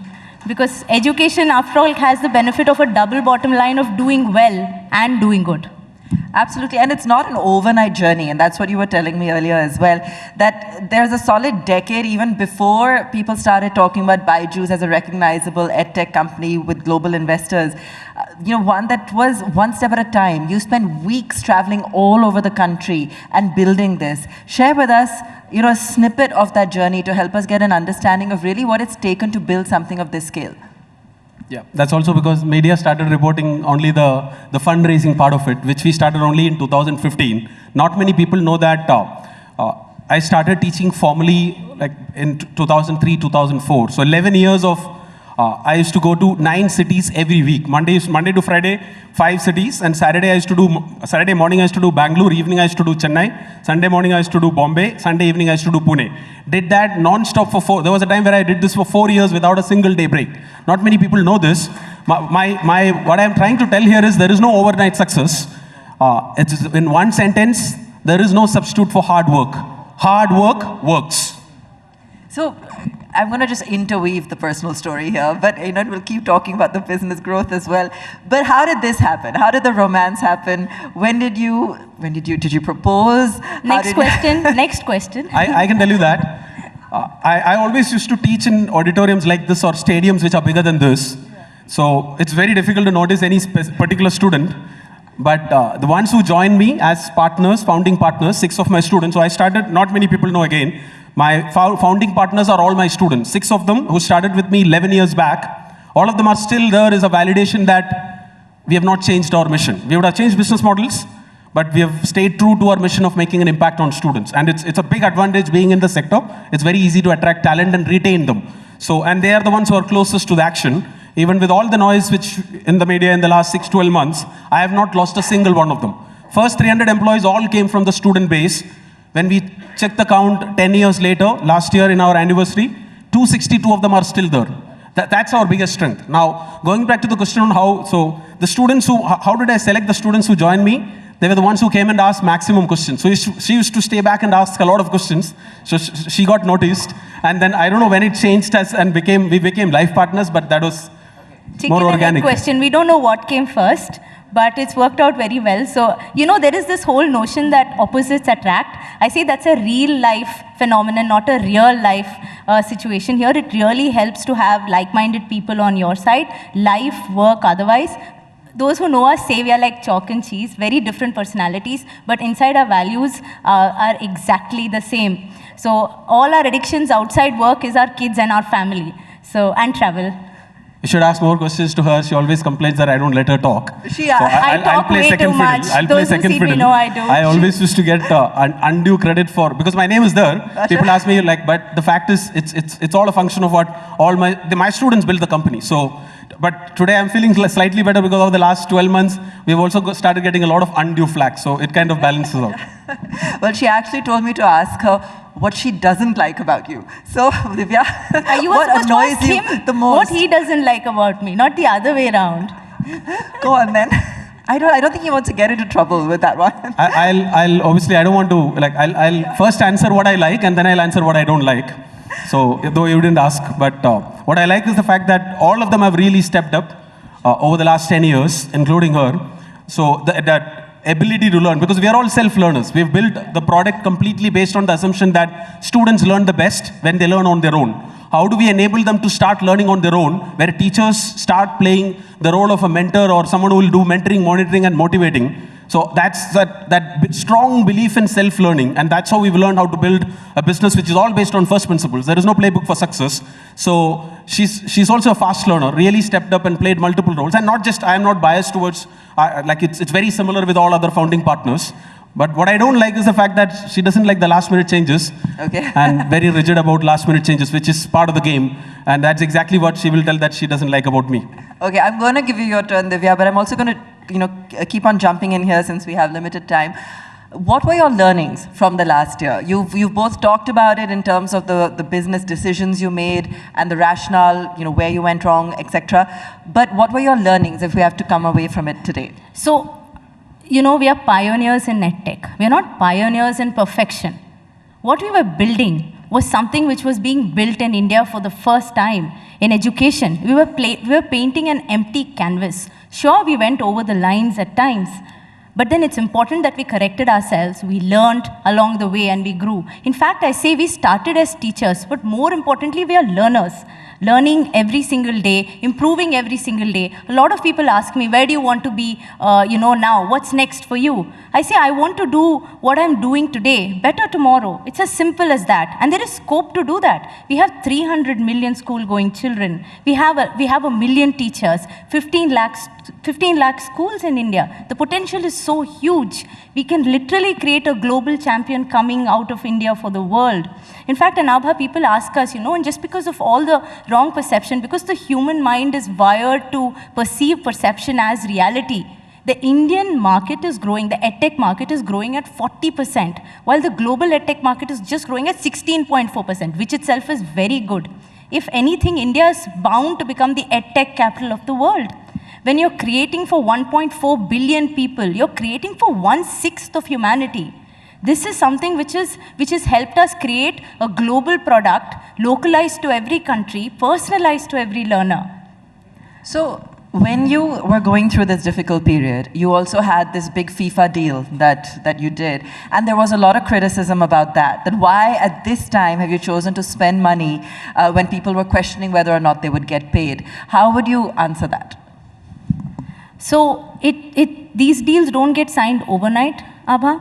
And it was something that we did because, like I said, we wanted to create a global champion from India and create awareness across the world. So when we did it, at the point that we signed the deal, we had about 25% of our students coming outside India. So it was to create global awareness about the brand. Because we are fortunate to have that kind of top-of-mind awareness in India. One big reason was also the cricket sponsorship.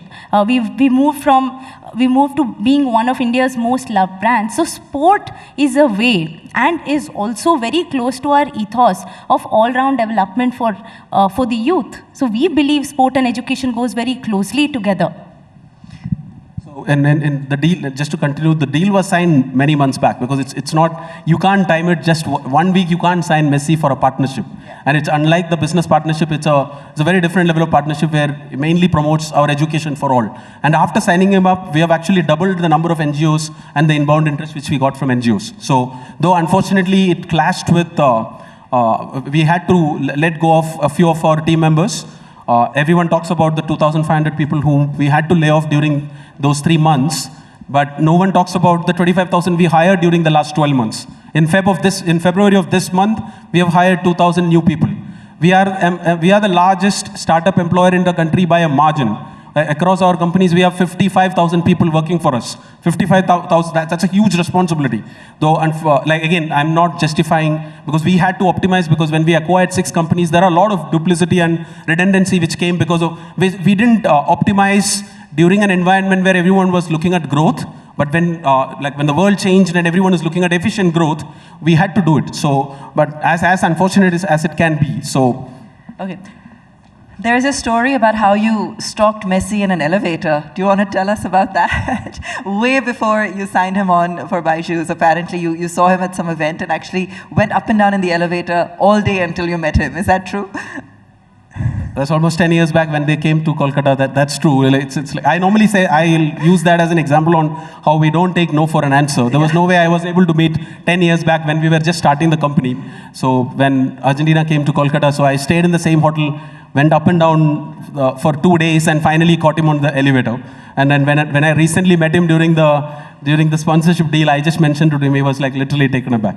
The biggest example of him not taking no for an answer would be when, his father was unfortunately diagnosed with cancer, and he's doing very well now, touch wood, but he did not give up because he had to get an appointment with the doctor, and it was in the US, it's at least 4 or 5 months away, but we didn't have that much time. So he sat in the reception and he made sure, like, for days together, and he made it happen. And there's so many countless things. In fact, one thing that I've really learned from him is the importance of never giving up. So even entrepreneurship is not about a single long race. It's about multiple short sprints. And you need to take that again and again and again. Because as a business, there will be booms, there will be busts. But how would you know a business is meant to last unless it lasts the toughest of times?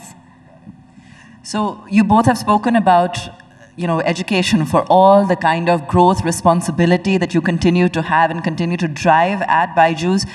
You've talked about the India moment, and Divya, I want to come to you on that because you're so confident of India really bursting out on the global stage, and you have a global vision, both of you. I know that you also are a great singer, and would you like to just sing us a tribute to your vision as you've done before, and I'd love to hear it here on stage today. Okay, don't judge me because I don't get time to sing nowadays. Although a lot of people ask me if you were not a teacher, what would you be? The answer would be singer. So I'll try to give it my best shot. Hai mere watan ke logon, zara aankh mein bhar lo pani, jo shaheed hue hain unki, zara yaad karo qurbani.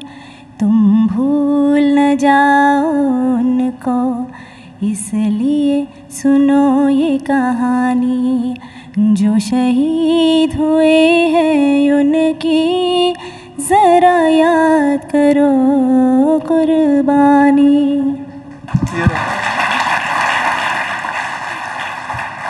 A true Indian story, ladies and gentlemen. So, the war will not last forever, the interest rates will not rise forever, but the Indian growth story is here to stay. Absolutely. A big round of applause, the co-founders of Byju's. Thank you so much, Thank you. both of you. Thank you. May I please call upon Aseem Srivastav, CEO Kirloskar, to come up on stage and present a small token of our appreciation to our esteemed panelists. Mr. Asim Srivastava, CEO, Kirloskar Oil Engines Limited, B2C Businesses.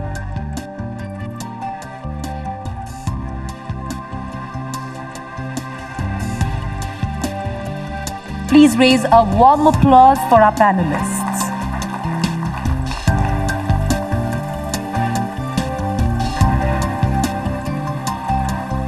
Once again, let me remind you of all that you've seen go down on this dais over the course of the 2 days here on our 20th edition of the India Today Conclave, the India Moment. You can catch it all encapsulated in our next edition of the India Today magazine.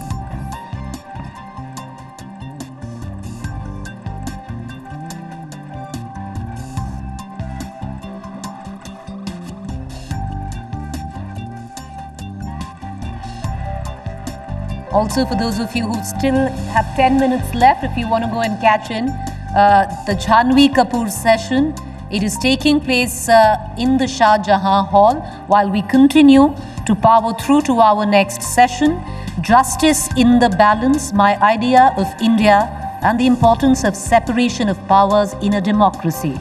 To take it from here, I would like to invite on stage our session's moderator, News Director, India Today and Aaj Tak, Executive Director, Business Today, Rahul Kanwal on stage.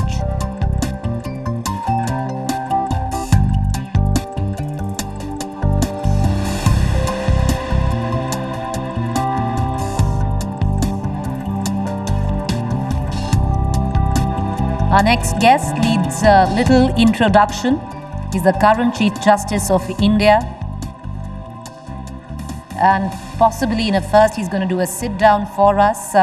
Let me once again invite on stage our session's moderator, News Director, India Today, Aaj Tak, Executive Director, Business Today, Rahul Kanwal, to come up on stage and take you through our next session.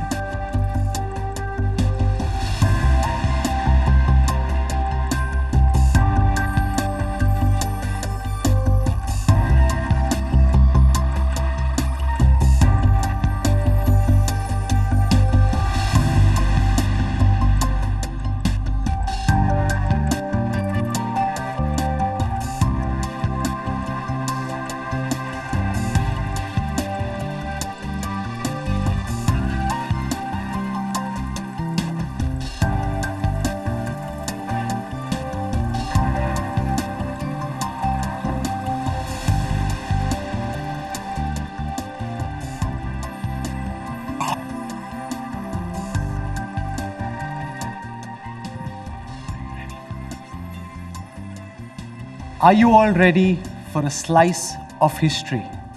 Because what you're about to witness now has never happened at any conclave, any live interaction ever. We'll have the sitting Chief Justice of India joining us in just a moment at the India Today stage.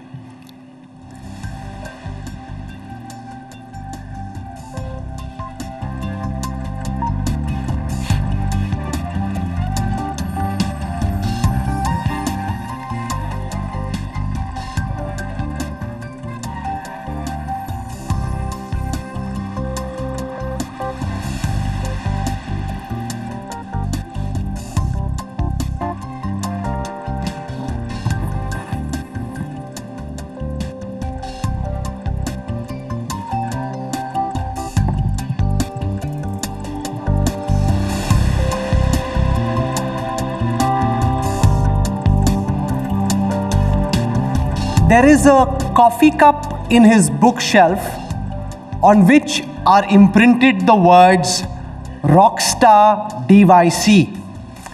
And for many who come in touch with him, a rock star is really who he is, and you're just about to find out why. Son of an illustrious father, father to two illustrious sons, Justice Dhananjay Yashwant Chandrachud is the 50th Chief Justice of India.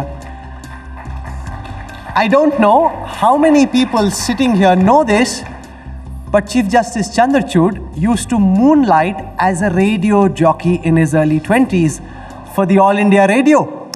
He RJ'd for programs like Play It Cool, A Date With You, and Sunday Requests. His friends from school call him Danny, his parents call him Dhanu. He calls himself an accidental lawyer who loves cricket and music. Those who come in touch with him consider him one of the finest judicial minds in our country. Ladies and gentlemen, this is the first time ever any sitting Chief Justice has agreed to take live questions at the conclave. And it is my absolute delight and our collective pleasure to welcome to this, the 20th year of the India Today Conclave, legal rock star, India's Chief Justice, Justice Dhananjay Yashwant Chandrachud. Can we have a warm round of applause, please?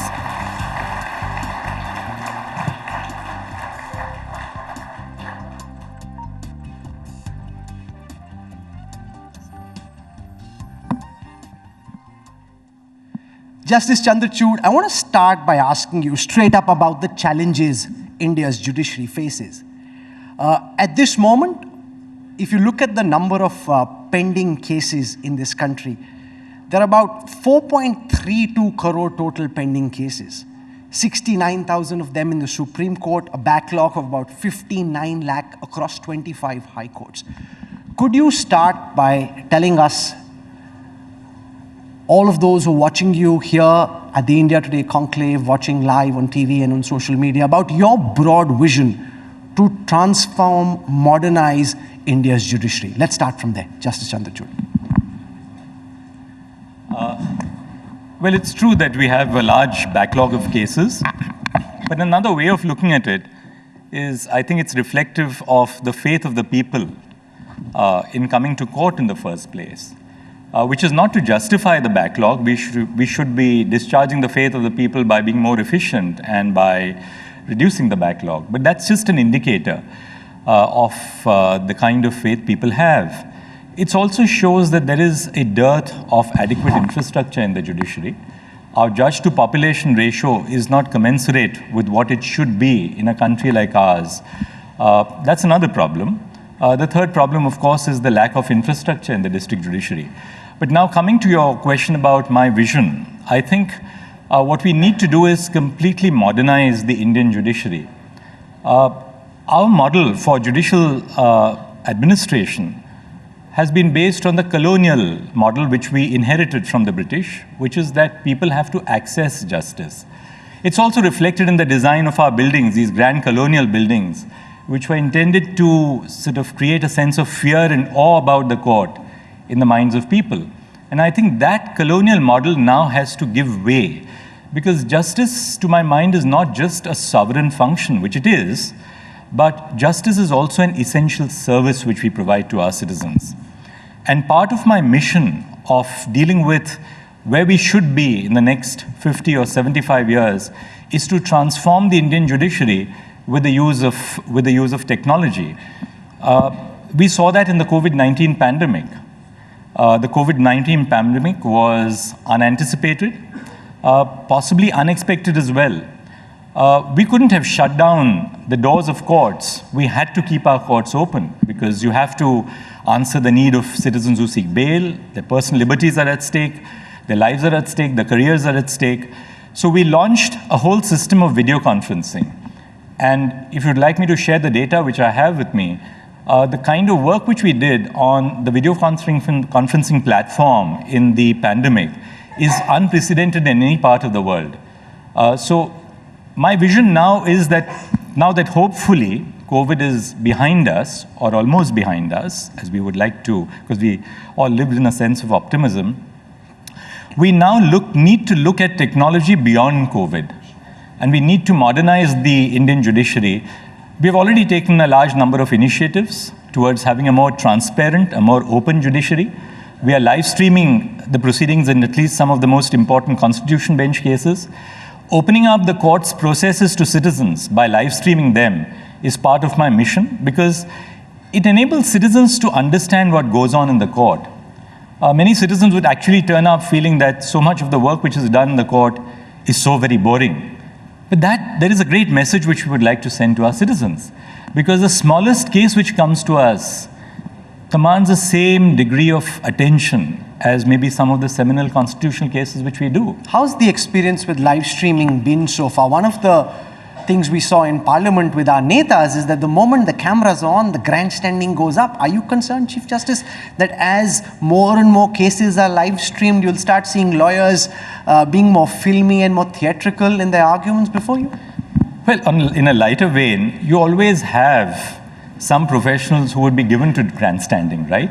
Whether you have a camera in front of them or otherwise, it's not going to make a difference. But I have a sense of optimism, at least my experience thus far. All technology has the good part and the flip side. So likewise, live streaming also has the more difficult part of it. For instance, I'll give you the flip side as well. Very often we are dealing with very sensitive cases involving, say, marital privacy or gender assault or sexual violence against minors. Should you have live streaming in such cases? Obviously not. But therefore we have the ability to now enable the judge in charge to stop live streaming where you feel that the sensitivities of the case far outweigh the public interest in a transparent court proceeding. Some lawyers would grandstand, some private litigants, some litigants in person may do that. But then we must always look at the benefits as well to be gained when you make an overall assessment in a holistic perspective. You've spoken in public about your desire to Indianize the Indian judiciary. Do you want to explain what you mean by that, to make justice more available to Indian citizens in Indian languages? How do you go about Indianizing the judicial system? I think the first point where we have to start Indianizing the judiciary is in terms of the language of discourse. The language of discourse is not just English in our district courts. For instance, when evidence is given in a murder trial in Maharashtra, the witness would be speaking in Marathi. When a witness deposes in a murder trial in Uttar Pradesh, the witness deposes in Hindi.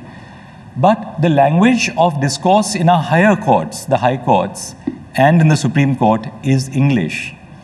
Now, that may be a part of our colonial inheritance.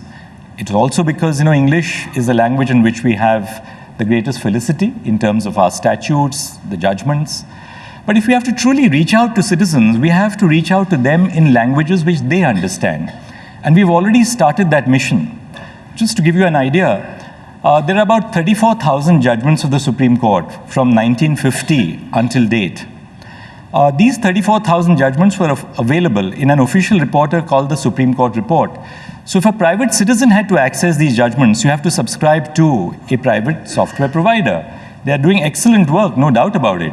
But how many young lawyers or citizens across the country can pay 30,000 or 50,000 rupees a year by way of subscription for these kind of reports? So the first thing which I did when I took charge on the 9th of November last year was to digitize all the 34,000 judgments. We have a free judgment text portal. We have a search engine so that these judgments can now be searched by a citizen in the country, or for that matter, a citizen across the world, anybody across the world. But we haven't stopped at that. We are now using artificial intelligence and machine learning for the translation of these judgments. We have used a module which has been prepared by a very distinguished professor at IIT Madras. And we are now translating all the judgments of the Supreme Court in every Indian language which is recognized by the Constitution. And by doing so, we want to reach out to citizens in the language which they follow. Just last week when we were hearing the Constitution bench hearings, in one of the very sensitive issues which is before the court, and we have reserved judgment now, we have live transcripts of proceedings. So when the lawyer is arguing, we have simultaneously a transcript which is relayed on the screen in the form of a complete text. So then the court becomes a court of record. This also increases the sense of accountability because citizens then know what is argued. As judges, we are accountable also because we are then responsible for dealing with all the arguments which are made before us. The accountability is, I think, on the part of us as a judicial institution as well. One of the biggest questions, Justice Chandrachud, facing the Indian judiciary at this moment is the manner in which judges are appointed. We've seen a lot of public backlash from the government of the day, asking for changes in the collegium system, which the law minister and others in government believe is not transparent, should be more open, shouldn't be like a judges' club. Could you spell out what you think is right and wrong with the collegium system and the manner in which we appoint our judges to the high courts and the Supreme Court? Well, as a Chief Justice of India, I have to take the system as it is given to us today, which is that the collegium system is the prevalent system for appointing judges. Yes, there have been demands for greater transparency, but I must tell you how we work. For instance, if we are making appointments to the Supreme Court of India, the Chief Justice and the 4 senior-most judges, I have actually 5 because my successor, Chief Justice of India, was not otherwise a part of the collegium, so mine is a collegium of 6 judges. We look at the judgments which have been delivered, say, in the last 3 years by the judges of the High Court. And the parameters which we apply for the selection of judges are well defined. First, we look at merit. We look at the professional competence of the judge. We constantly analyze judgments of the High Court judges when they come up in appeal before us. On an average, we are dealing with about 200 cases every week. So those are judgments of the High Courts which are coming up before us, so we assess those judgments. But in the collegium, we all read the same judgments at the same time. So we circulate the judgments of the High Court judges who are in the zone of consideration. Apart from merit, the second important consideration which we go by is seniority. Because after all, this is a service. It's a service. Judges of the High Court are elevated to the Supreme Court. Third important point which we emphasize, that's the need for a broader sense of inclusion. Inclusion in terms of gender, inclusion in terms of the marginalized communities, persons belonging to the scheduled castes and the scheduled tribes, who must have an equal opportunity to aspire for higher judicial and constitutional offices. Apart from the need for including more gender, having a more gender-inclusive judiciary and the marginalized, we also want to bring more minorities into the court. But that is not at the cost of sacrificing merit. Each one of our colleagues who is chosen because she was a woman is as competent as any of her counterparts, the male judges. Likewise for the minorities or for the scheduled castes and scheduled tribes, they're as competent as any other judges we have chosen in the recent past. The next important factor which we consider is the need to have a broader sense of dispersal of judicial office throughout the country. It shouldn't be that judicial office in the Supreme Court is confined to only 1 or 2 or 3 high courts. So to the extent that it is possible, we try and ensure that we give adequate representation to different segments, different high courts, different states, different regions in the country when we are making appointments to appointments to the Supreme Court. We also consult judges who have rooted through that high court and who are judges of the Supreme Courts. For instance, my parent high court was the High Court of Judicature at Bombay. I was Chief Justice of the Allahabad High Court for 3 years. So when a judge from Bombay has to be appointed, I'm consulted. If I have to be appointing a judge from the Allahabad High Court, of course now I'm the Chief Justice, but when I was a puisne judge, I would be consulted for making, and judges give extremely transparent and clear opinions on what they feel. In the high courts, it's even broader because the high courts are looking at lawyers who are fit for appointment, and there are 2 sources of recruitment to the high court, the district judiciary, and the whole track record of the district judiciary is maintained on paper. You have the annual confidential reports. You have a whole dossier on each judge which is developed as they progress through the service. When lawyers are to be appointed, the same procedure is followed, and there is an equal involvement of various stakeholders in the system. For instance, once the High Court Collegium makes its recommendation, the file is processed at 2 levels. It comes to the Supreme Court, the Government of India, and the Government of the state, so that the Chief Minister of the state, the Governor of the state responds to the appointment which is recommended by the High Court Collegium. At the same time, the file is processed by the Intelligence Bureau to see if there are any adverse intelligence inputs. The file is then, it goes to the Union Government in the Ministry of Law and Justice. The Department of Justice sends the file to us with its annotations. We then consult our judges, after which the file is sent back to the government, then goes on to the Prime Minister's office and then to the President of India. The Supreme Court gave an order recently which said that going forward, election commissioners and the Chief Election Commissioner would be appointed in a panel which includes the Prime Minister, the Chief Justice, and a leader of the opposition. So it's not just the government picking the next EC. That is a fantastic idea. Many in government said, but that's also reason why judges should be appointed by people other than just judges.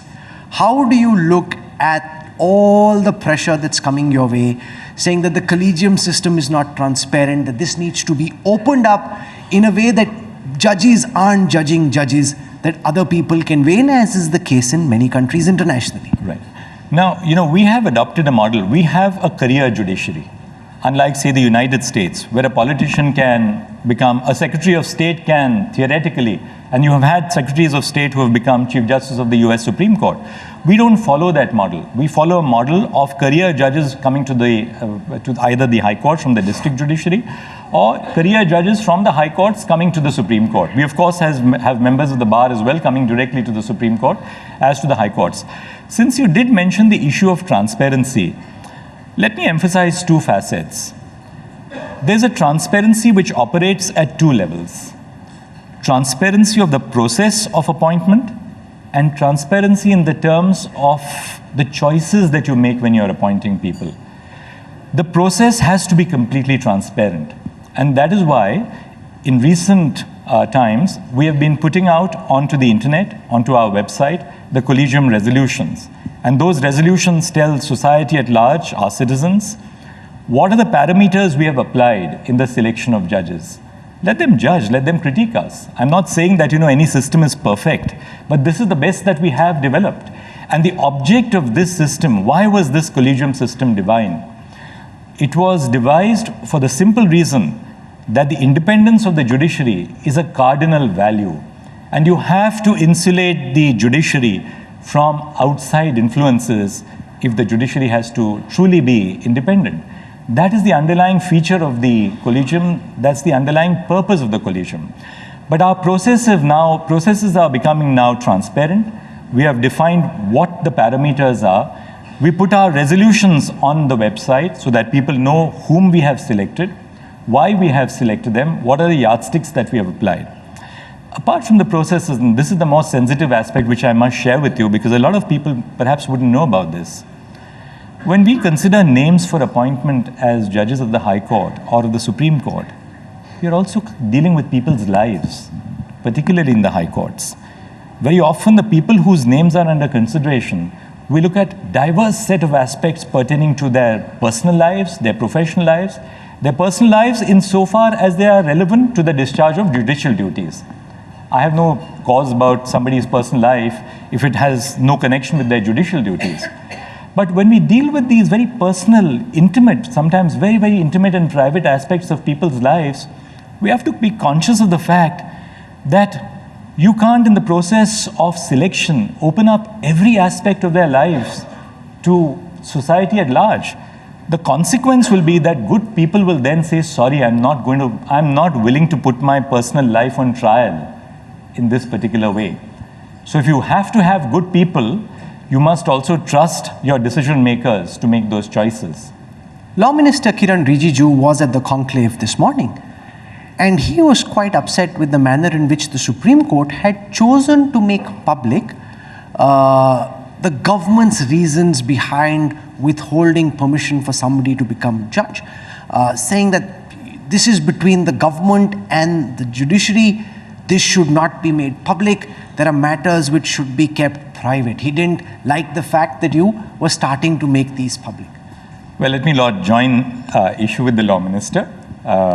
He has a perception, I have a perception, and there's bound to be a difference in perceptions. And what's wrong about having a difference in perceptions? Sometimes there's a difference, but we have to deal with differences in perception even within the judiciary. I dare say there are differences in perception even within government. But we all deal with it with a sense of robust constitutional statesmanship. So first and foremost, I don't want to join issue with the Law Minister for his perception. I respect his perception, and I'm sure that he has a great deal of respect for ours as well. The reason why we put this on the website is in pursuance of the desire of the present collegium to meet the criticism that we lack transparency and a genuine belief that opening up our processes will foster greater confidence in our citizens about the work which we do. Now, the candidate that you are referring to every aspect that was mentioned in the report of the Intelligence Bureau was in the public domain and is in the public domain. The candidate in question is open about his sexual orientation. So when the IB flagged something, we were not really opening up IB's sources of information.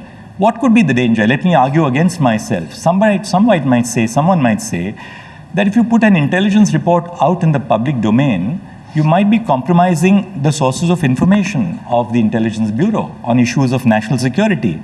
Somebody's life may be in danger. This was not a case like that.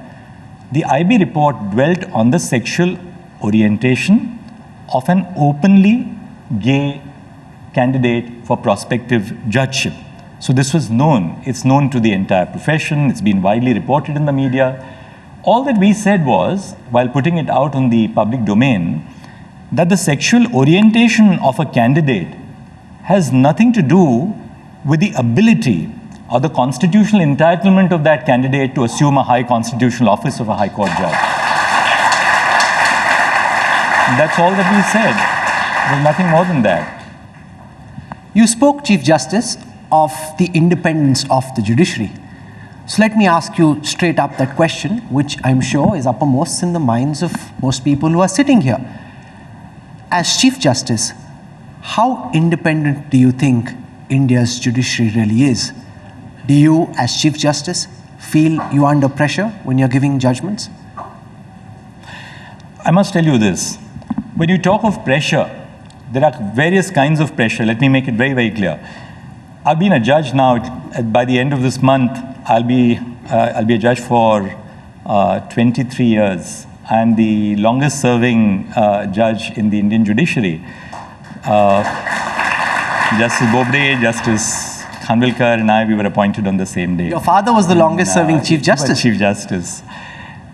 In my 23 years as a judge of the High Court, as the Chief Justice of the High Court, and as a judge of the Supreme Court, no one, and I hope you will trust me when I say this, no one has told me to decide a case in a particular way. No one. We are so clear in the principles which we follow. I wouldn't even talk to a colleague who is presiding over a case and ask them what's going on in that particular case. We have a cup of coffee every morning, but there are some lines which we draw for ourselves. In the High Courts, we hear appeals against decisions of colleagues because a decision of a single judge in a High Court goes to a division bench of 2 judges. We are sharing lunch, and I'm hearing an appeal against that colleague's judgment. We never share the fact that I'm sitting in judgment over that judge's judgment. That's part of our training.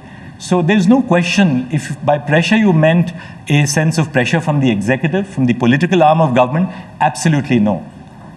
And I hope I'm speaking for the rest of the system as well. But when you talk of pressure in the sense of pressure on the conscience, pressure on your mind, pressure on your intellect, yes, of course, I'll be a hypocrite if I say that, the cases which come up before us don't give rise to a sense of doubt, a sense of searching for the correct solution.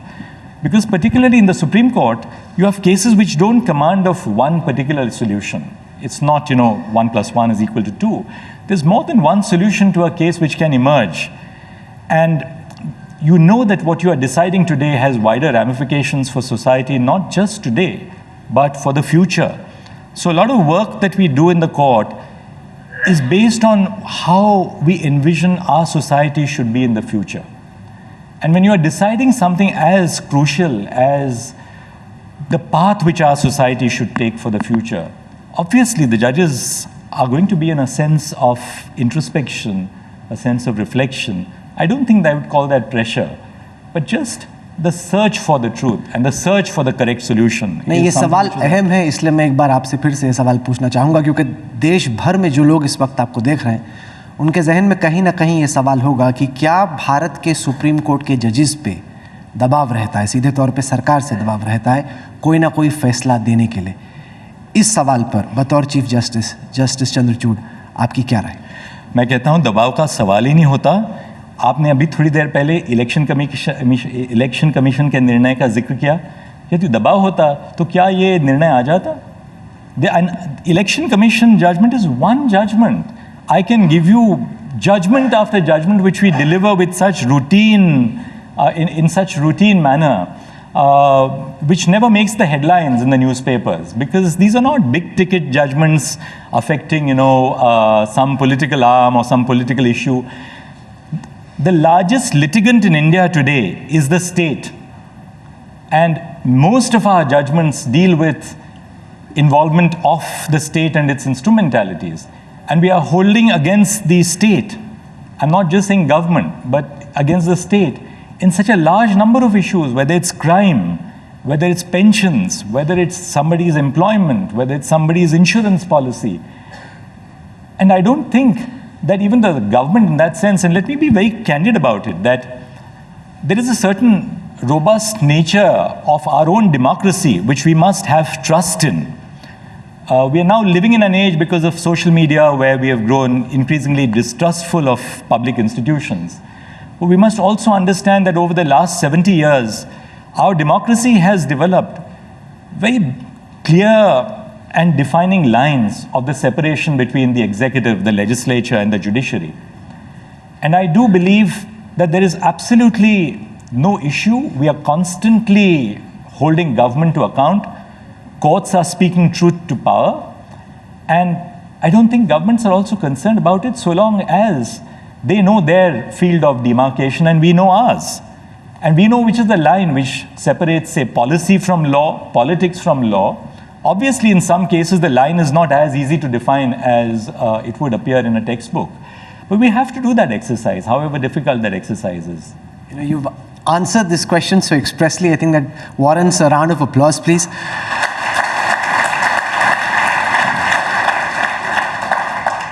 I want to ask you next about the quality of judges coming into the Supreme Court and the High Courts at this moment.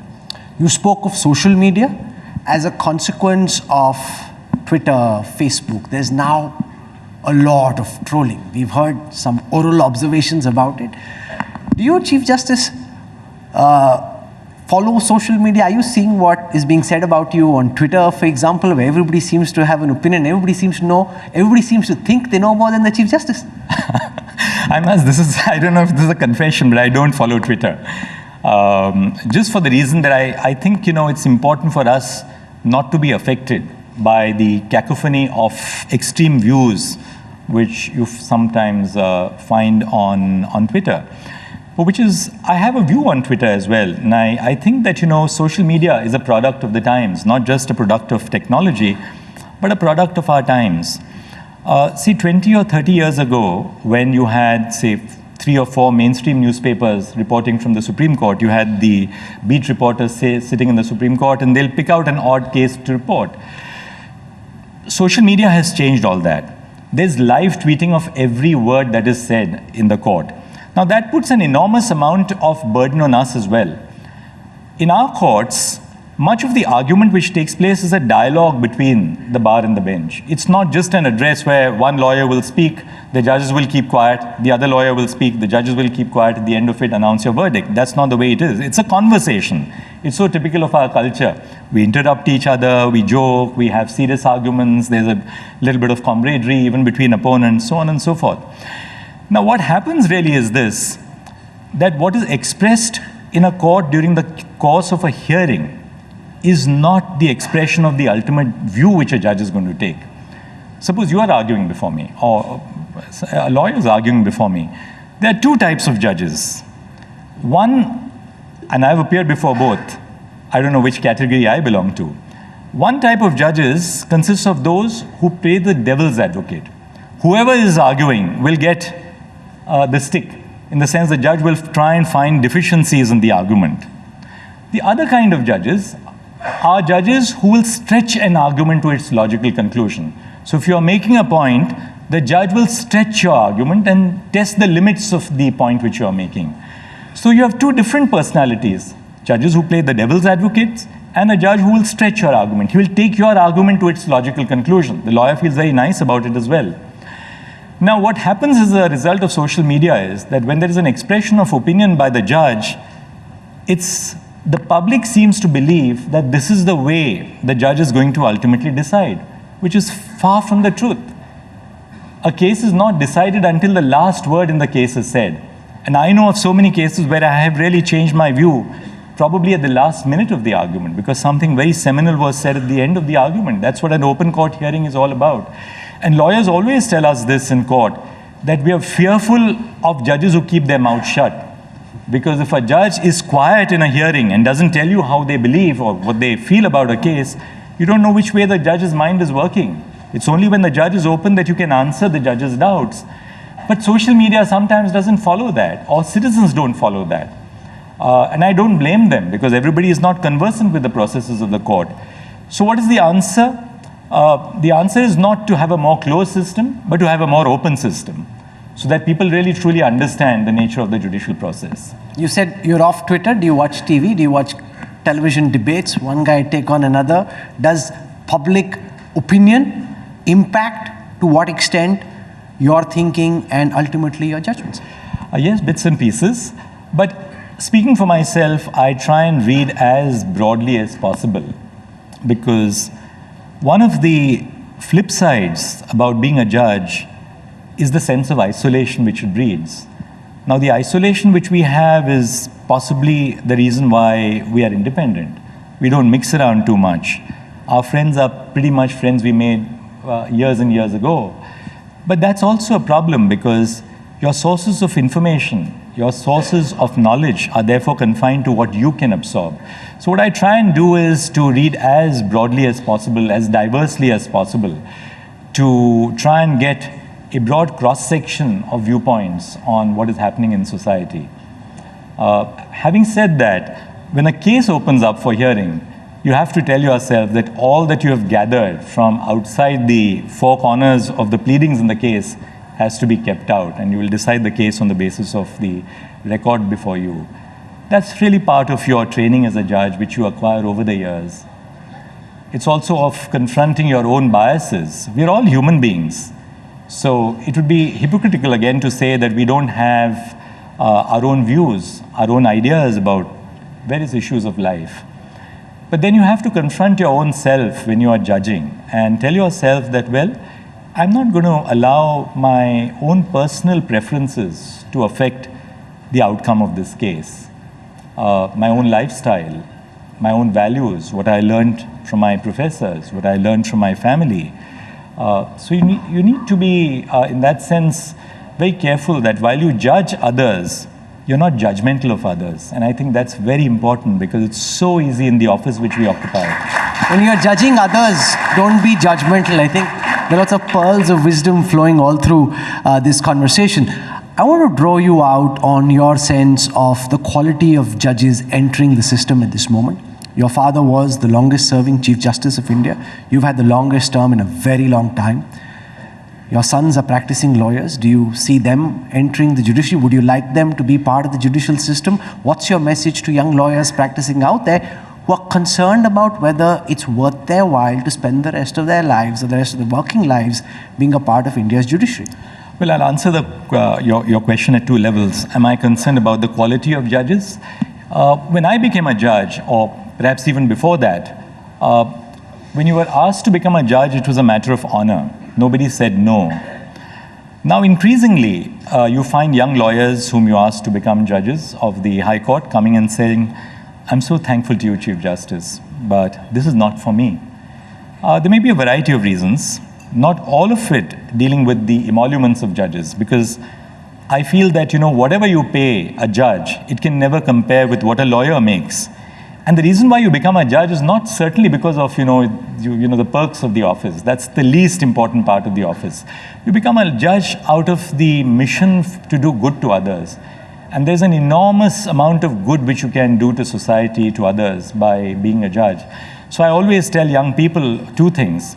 If you don't accept judgeship today, then you will get the judges you deserve. They don't complain, 10 years down the line on the quality of judges. You have to have good young people enter the profession and accept accept judgeship. And honestly, I have no cause to be, to say anything adversely about the service conditions of judges. I'm very happy with what I have. And if you're not happy with what you have, there's no limit to human greed and to human aspirations. I believe our service conditions are extremely good, but they can be improved upon, certainly, as inflation catches up. I wouldn't answer the latter part of your question about my own sons. It's a choice for them to make. Well, no, of course it's a choice for them to make. I don't know to what extent they listen to their father. That's not the point. The question is, would you like them, to, either of them or both of them, to become judges? You know, I'll tell you, my answer is very simple, and I've had this conversation with them. Now that I've been in the system for 23 years as a judge, and I was a lawyer for over 20 years, I find that there is a great amount of good which you can do in society, whether you're a lawyer or whether you're a judge. It depends upon what path you chart out for yourself. Do you want to be a lawyer, one of those lawyers who will only, earn more money and more money and more money? Or do you also want to be a lawyer who will also appear for just social causes, appear for people who don't have access to resources, appear for that convict who has been, languishing in jail for 20 years without an early remission? So it depends on what kind of lawyer you want to be. And I do believe lawyers have a very vital role to play in society. I always find that, if I've made a good point in a judgment, it's because of the fact that my eyes were opened by the lawyer who argued that case before me. So similarly applies to the judge. Are you going to be a judge? Years ago, a very distinguished colleague who was a senior of mine in the Bombay High Court told me that, look, you've just become a judge. And there are two choices before you. Do you want to become a judge who will be known for the number of cases that you disposed of, the statistic? Or do you want to be known as a judge for yourself of a person who tried to make a difference to society? The choice is yours. How would you like, once your term is done, Chief Justice, for India to remember your legacy? Well, that's for them to judge. How would you like it to be?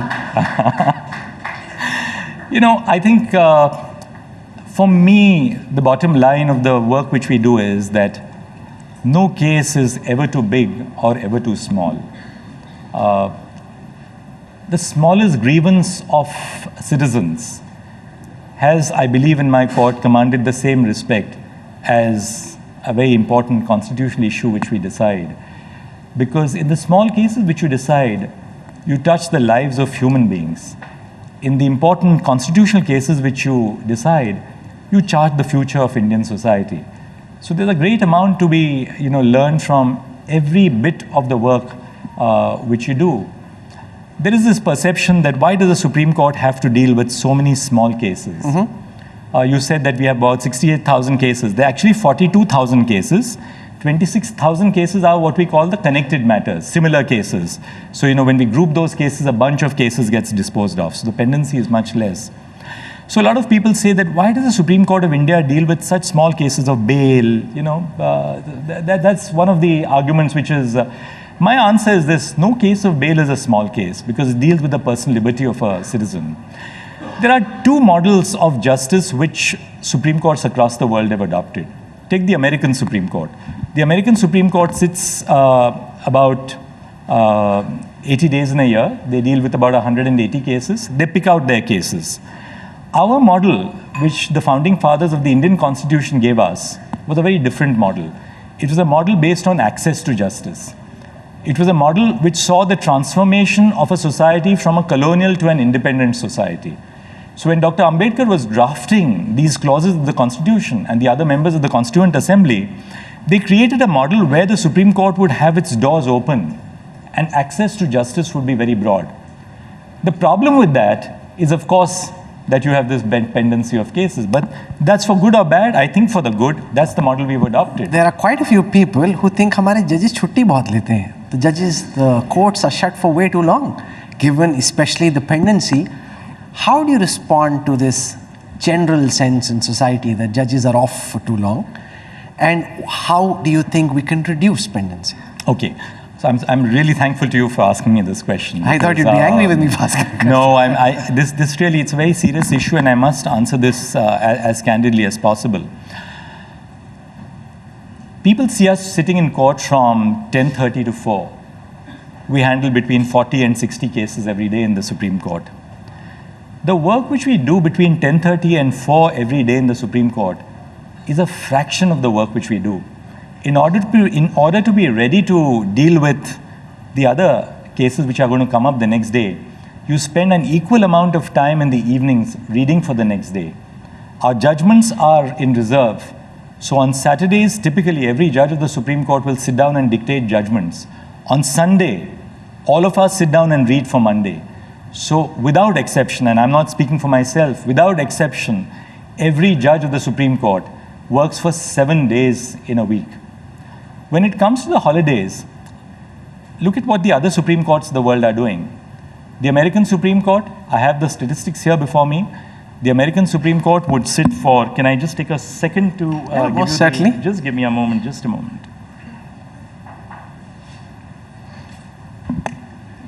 See, I see you were expecting that curveball.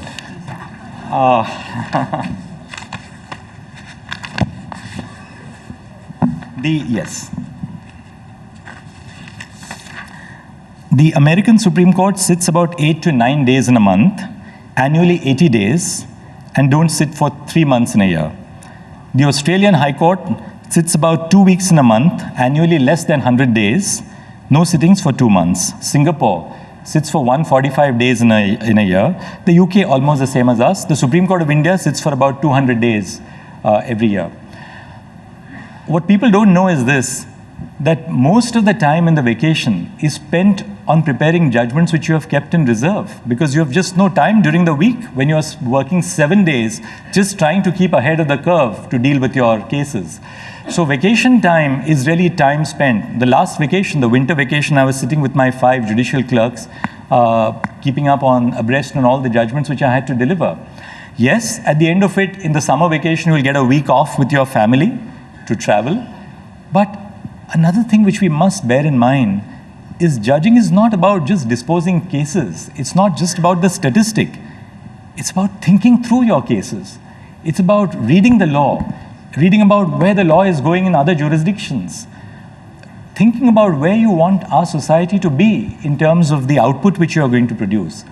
So unless you give your judges time to introspect, reflect, think about the work which you are going to do, you're not going to have quality of justice. You know, you were saying that you're working even when you're on holiday. Your wife is sitting in the audience, and I could see she was nodding her head when you were saying that you're working even while on holiday. We're out of time, Chief Justice. I started by saying that you used to moonlight as a radio jockey in your 20s. You listen to the music of the lawyers during working hours. When you're back home, what music do you listen to? I listen to a variety. I love, on Indian classical, I'm a great fan of Kumar Gandharva, Gana Saraswati, Kishori Amonkar, but I love Western music as well. I'm a great fan of Bob Dylan. And on a difficult day to court, I also have my own collection of the ABBA, which I listen to. You also are fond of cricket. Do you get any chance to watch any of the matches? Do you have like a screen on? It's getting increasingly more difficult just because of the pressure on time. Not the pressure on the mind, but the pressure on time. But I do pick up bits and pieces of the replays at the end of the day before I call it a day in the night. If you were a batsman, who would you be like? Rahul Dravid. There's a lot of meaning in that, to say that you're batting like Rahul Dravid, strong, straight and reliable. I started by saying, by referring to that one cup in his library, he's very embarrassed about it. Okay, he's going to be very upset that we refer to that cup which says Rockstar DYC.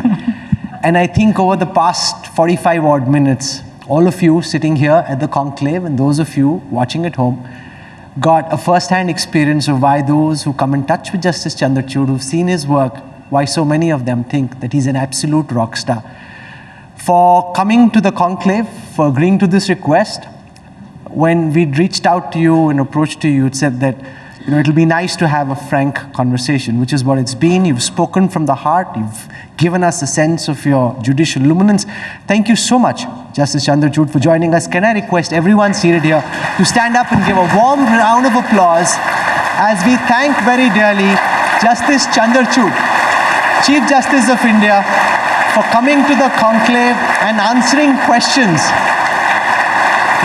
It's very easy to ask questions, but when so much can turn on every single sentence that you say, It takes a lot of courage, or as you said, it takes the confidence of being the Rahul Dravid of the judiciary to be able to come up here and do this. We're very thankful to you, Your Lordship. Thank you, sir. Absolute pleasure and honor. Thank you, sir. Thank you, sir. I request you to be on stage while I call upon Mr. D.P. Sharma Raju, Chancellor Reva University, to come up and provide the Chief Justice of India with a token of appreciation. And only if we knew, sir, we would have maybe had your sign-off music is Blowing in the Wind by Bob Dylan.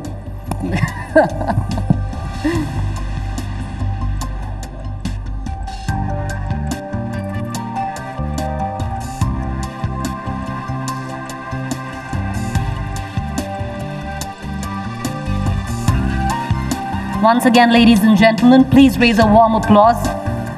No Chief Justice, at least in recent memory, has done what he has done, sat down and taken every question that we have put forth.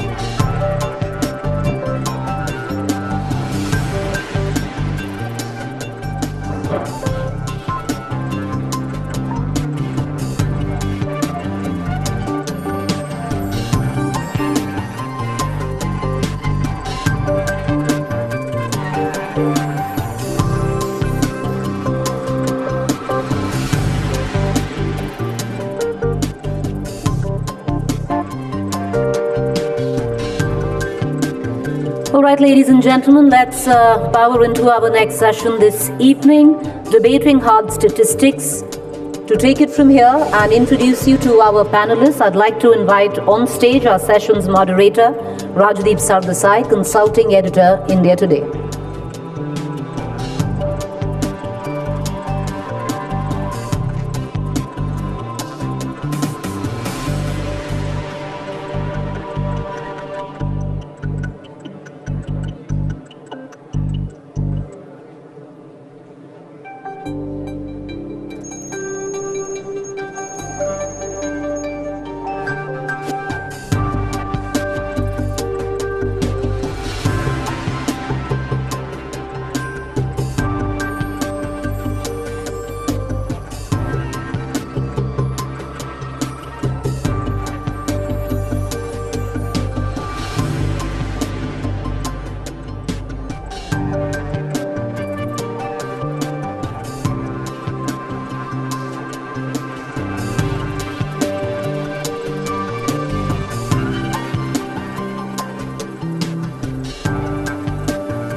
Welcome once again, ladies and gentlemen, to the India Today Conclave.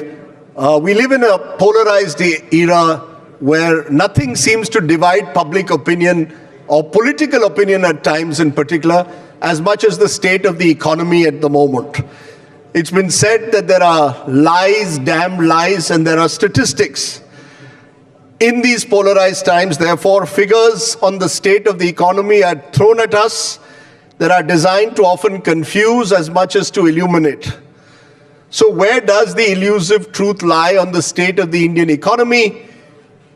That's what we want to discuss with two very fine minds. My first guest is someone who has given, 9 budgets, speeches, has been one of the most distinguished finance ministers the country had, author of the Dream Budget of 1997 that brought, importantly, all our tax rates down. please welcome Mr. P. Chidambaram. And with him is Neelkant Mishra. He's Chief Strategist Asia at Credit Suisse and also a member of the Prime Minister's Economic Advisory Council. So thank you both, Neelkant Mishra and P. Chidambaram, for joining us today. What I'm going to do is going to keep this simple so that I will let you take the floor on each specific issue. I will throw one figure or I'll throw two figures which perhaps have two varying interpretations, and you can tell us what the state of the economy looks like today. Let's start, Mr. Chidambaram, with GDP. The government says, despite the global slowdown caused by COVID-19 and the Russia-Ukraine war, the Indian economy is expected to grow at 7% plus in fiscal 22-23, the highest rate of growth among all major economies. So that's one number. The other number, which perhaps Neelkant could respond to, is that the last quarter has seen a slowing down to 4.4%, and the likes of Raghuram Rajan are saying we are slipping back towards the so-called Hindu rate of growth, and therefore we have less to celebrate, more to introspect.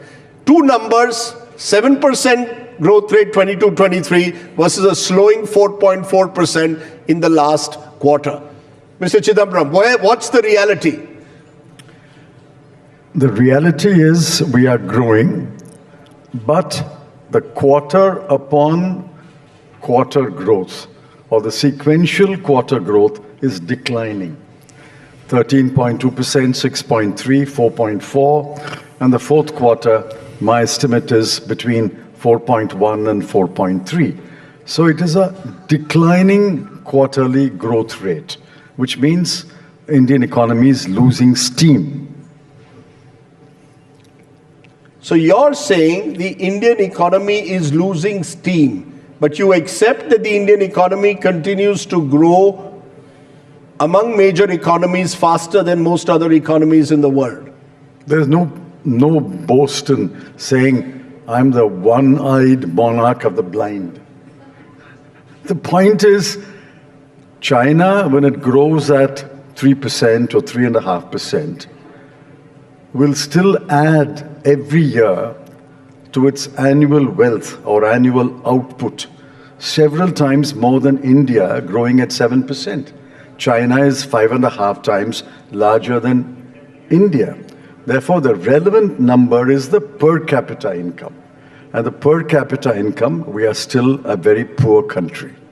Neelkant Mishra, how do you see these numbers when it comes to the GDP numbers that the government throws at us, saying, look, we are the fastest growing economy in the world? On the flip side, Mr. Chidambaram could argue saying that we are a slowing economy, and there could be those who would argue that even pre-pandemic, for 9 consecutive quarters, the Indian economy was in decline. So what are we celebrating at the moment? So we have to first understand that no economy is an island.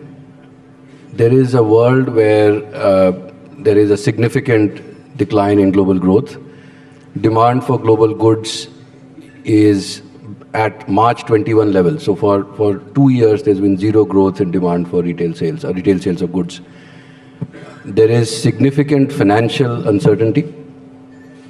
There are several economies that have gone into bankruptcy. I think what India should aim for and is aiming for is macroeconomic stability. Because remember that economics is not about scoring a run or a 6 on every ball. It's about being able to stitch together a long innings and create a much larger wealth and income range for its citizens. So what is extremely important right now is that in this global financial turbulence, if India is seen as a stable economy, it will continue to attract foreign investors. It will continue to attract foreign companies which can bring skills and technology. And so on a 5-year basis, I think the expectations of India's GDP growth should be that India will contribute 12 to 15% of incremental GDP in the next 5 years.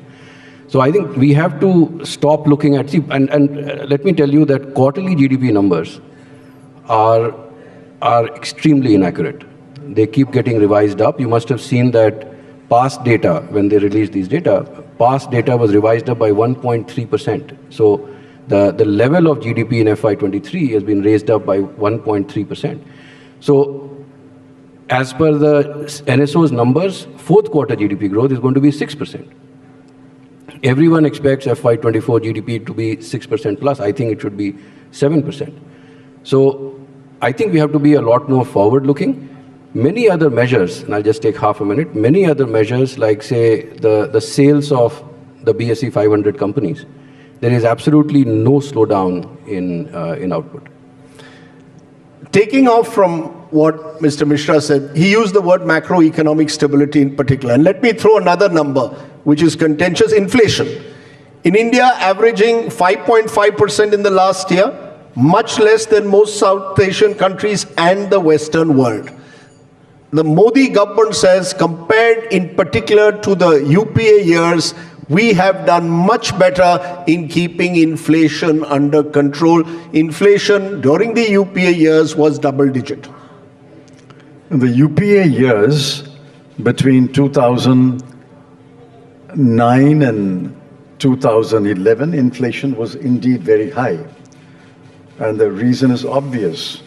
It was because Mr. Mukherjee, I think, following other finance ministers, believed in stimulus packages. We spent money which we did not have, and therefore inflation went out of control. So we don't deny that. No, but that's precisely what the Modi government says, Mr. Chidambaram, that during the COVID years, there was pressure on the Modi government to also give fiscal stimulus packages. The government resisted it, didn't go the way of other Western economies, and that's why we are in a better position than many other countries in the world today. The government was wrong. The government was wrong in not doing a fiscal stimulus.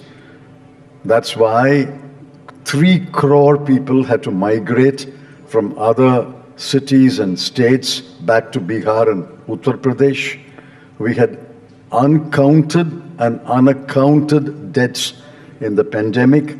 We had bodies floating down the river Ganga. We had funeral pyres on the banks of rivers. See, Neelkant and Mr. Modi are speaking about half of India. For example, the 2 examples he gave, top 500 companies, foreign direct investment. It makes sense only to the first 70 crore of India. It makes no sense at all to the bottom 70 crore of India. And even if 70 crore of India buy and sell and go around, India's economy will look shining. But what about the bottom 70 crore? Therefore, Mr. Modi neglected the bottom 70 crore, and I squarely charge this government of having neglected the poor and the very poor. Neelkant Mishra, you want to respond? Because this was a contentious issue right through the COVID period, whether there should be whether the government of the day should go in for a major fiscal stimulus. The government resisted pressures from the likes of Mr. Chidambaram, and today it turns around to say, look, that's why our inflation situation is far better than it is in many Western economies. That explains why we look at the moment from the outside, at least, as more macroeconomically stable. I'll answer that question in 2 parts. The first is that, remember that we are chronically dependent on external capital. We've always had a current account deficit. We need foreign flow of capital. If we are seen, so if you are the US, where you can print dollars and consume, and of course, as we are realizing, that creates its own issues, which they are facing now, but they could get away with it. I don't think the global markets would have kept giving us dollars, and that would have created a lot more of instability. And I don't think that would have been the right thing to do. But look at what is happening now. See, when you lock people down, what slows down is not as much goods consumption, but services consumption, because contact services get affected. And services consumption is mostly about the rich buying the poor's time. It's rarely about the poor buying the richest time. And when that stops, so at the end of the lockdowns, the rich had a lot of savings. The poor were very badly affected. They had very weak balance sheets. They had to shed assets. But once the economy opened up and the rich started spending, that money has started to flow. This is a pattern that is now visible across the global economy. It is visible in India. If you see data, so I'll back it up with data. Our equivalent of unemployment claims is, which you see in the US, right, repeatedly quoted, is Narega demand. Narega demand in February is lower than February 20, pre-pandemic. It is significantly lower than February 19. You look at rural wage growth. Rural wage growth had been stuck in a rut even before 2020. It is now at 6.5%. For the first time in 3 years, it is positive in real terms. So it is now higher than inflation.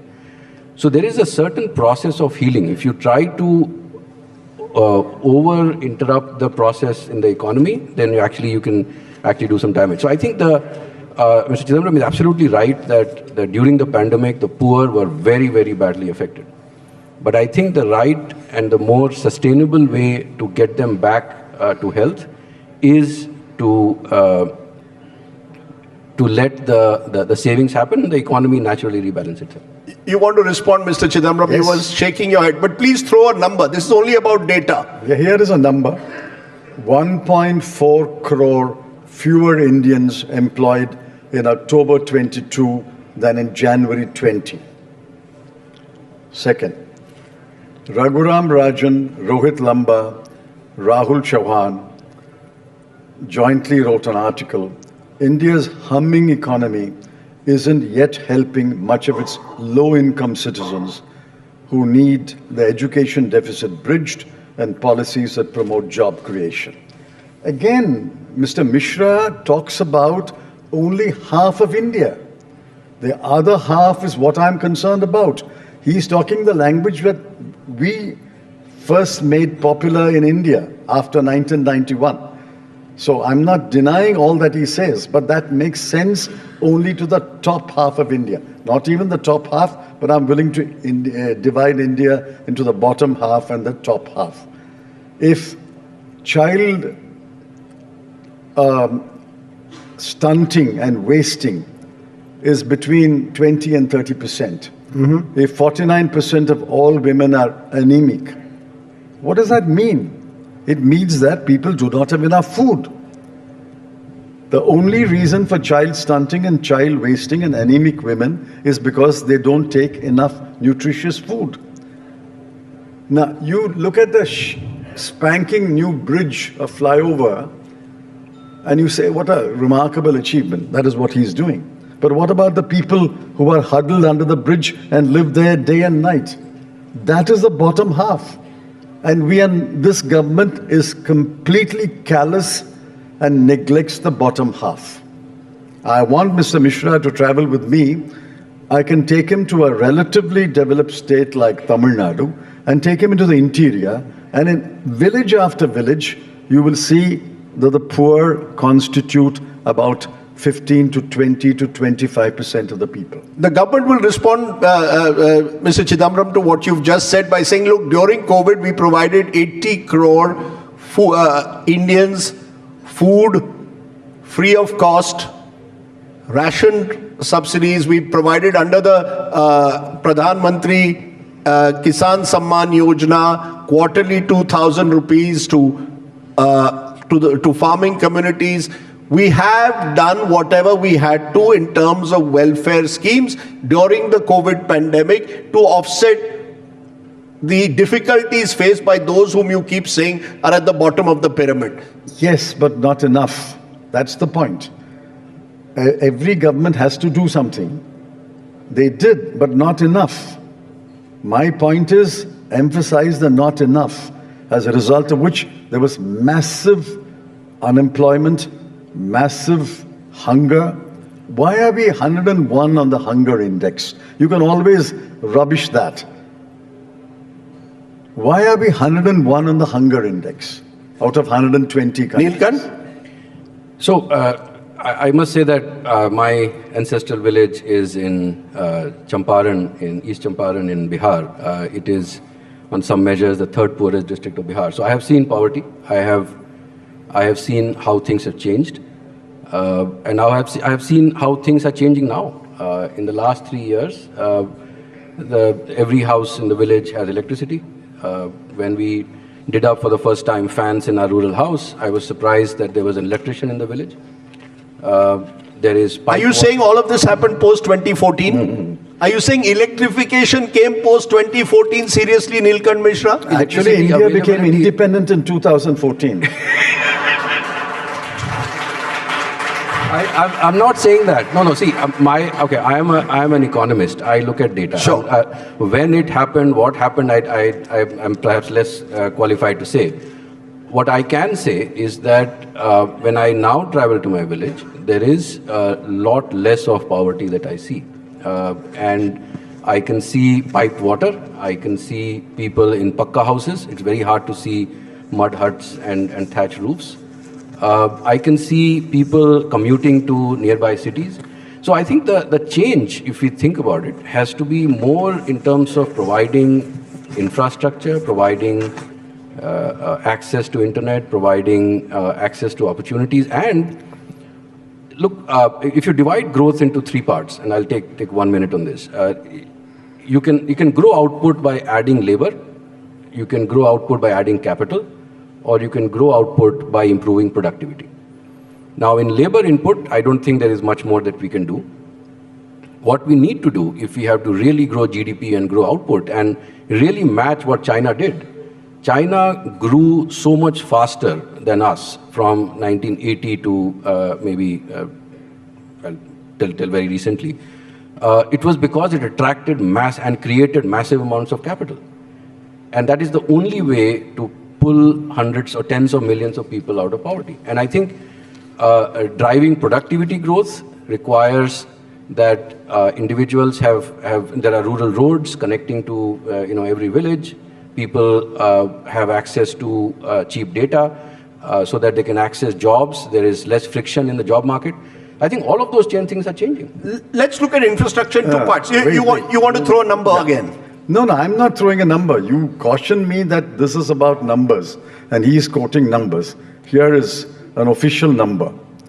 3 out of 4 rural homes without piped drinking water. This is the NSSO, National Statistics Office. Second, survey debunks Swachh Bharat's 100% ODF claim. Over 21% of rural households do not have access to any type of toilet, according to a government survey. Which also means, sir, pre-2014, much of which was ruled by your party, most Indians did not have access also to piped water. So just as they can't argue that India changed post-2014, they could turn around and say, look, much didn't happen pre-2014. Nobody denies that. Nobody denies that. Roads are built every year. Sure. Our homes are built every year. Rome is not built in a day. Sure. The point is, all the things that were done and all the things that were being done are being improved upon. But don't make a claim that India is ODF. Don't make a claim, as he just made, every house has got a piped drinking water. Don't make these claims. The numbers who are denied basic facilities are staggering. They are large enough to constitute many countries. Once you recognize this hard truth, that there is a 20% or 25% or 30% or 35% that is very poor, no electricity, no toilet, no access to cooking fuel. Once you recognize that, I'm not complaining about the government's efforts to improve things. But don't say everything is done. Let me try and extract a concession out of each of you. From you, Mr. Chidambaram, do you concede that in the last 8 years, in terms of physical infrastructure, in pure terms of capex outlay on physical infrastructure, in terms of actual project execution, especially roads, and I can throw the figures, capex outlay in the budget 23-24 hiked by 33% to 10 lakh crores, would you concede that that is an area where the Modi government has done well above average? See, 5 years from today, the capital expenditure will be 20 lakh crore. But in terms of the road outlay per day that has been added in the last 8 years. I'm not denying that. I'm not denying that. This was started by Vajpayee, the Golden Quadrilateral, and the NHAI was started by us, and the NHAI started building roads. And as every year passes, the capacity and the pace of building roads will increase. 5 years later, whoever is the government, it will increase again. 10 years later, it will increase again. Therefore, the point is, I'm not denying that there is growth, there is building infrastructure. But all I'm pointing out is the massive numbers that are left behind. And who is talking about it? And on the other side, the possible concession that someone who's close to the Prime Minister's economic, or is part of the Prime Minister's Economic Advisory Council, the investments made by this government in education, for example.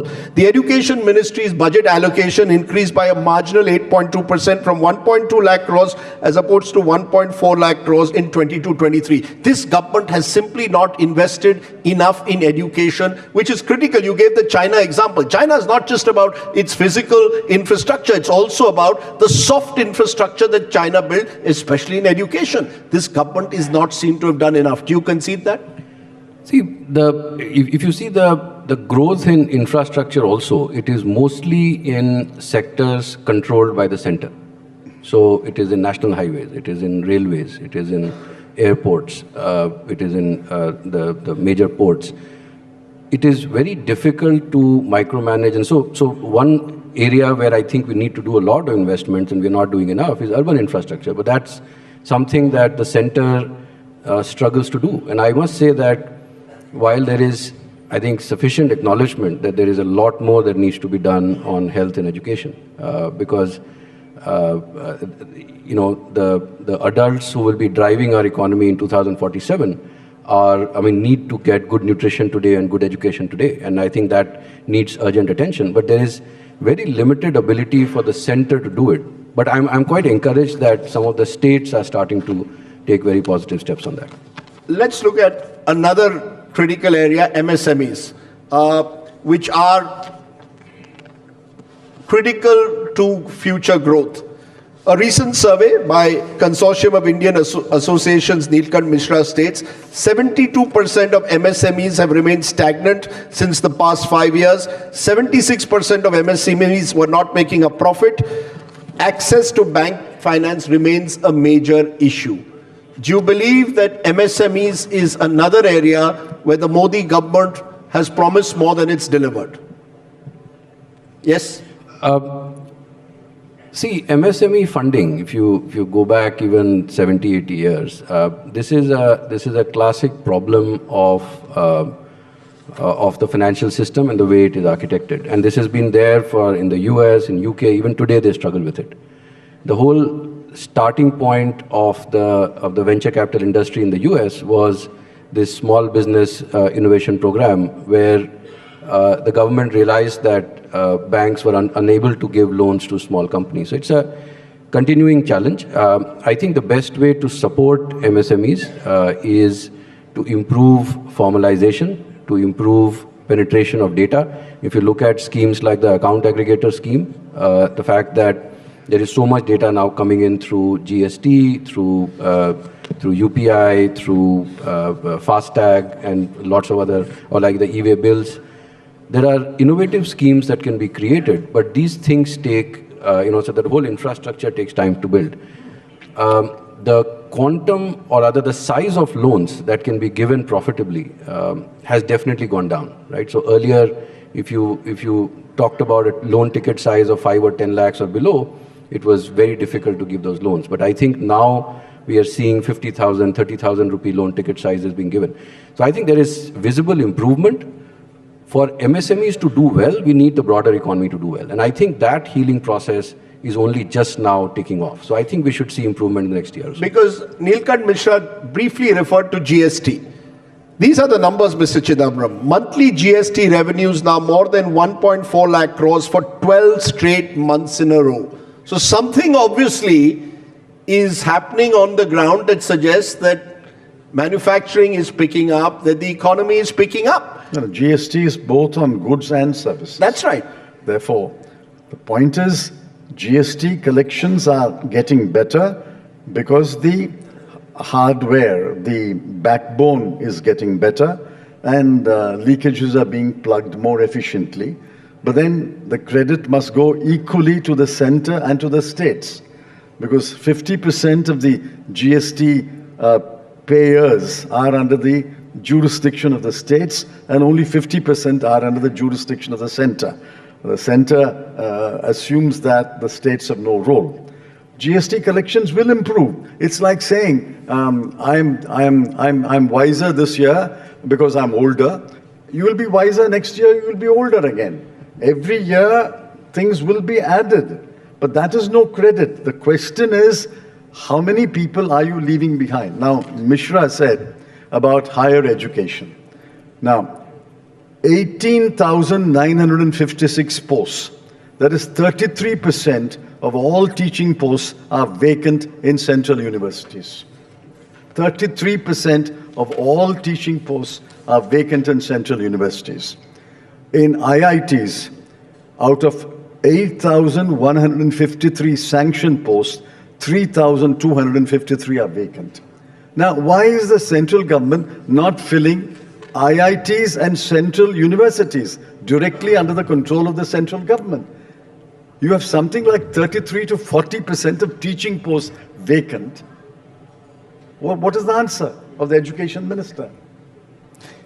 Let me turn to another area, Mr. Chidambaram, because there was a speech that you delivered in Parliament that's gone viral since.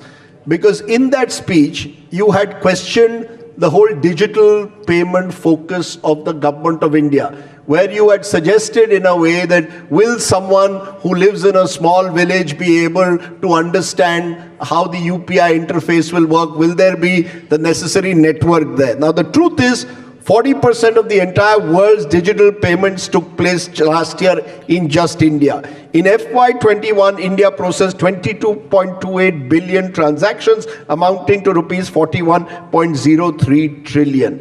And India's digital payments market is expected to more than triple from $3 trillion to $10 trillion by 2026. So you seem to be very skeptical of the digital revolution that the Modi government spoke about. The fact is the digital revolution is here. The vegetable vendor is using UPI. Read that speech again. They started by saying, after demonetization, we'll have a cashless economy. That was a central issue. Then they modified it to say, not cashless, less cash economy.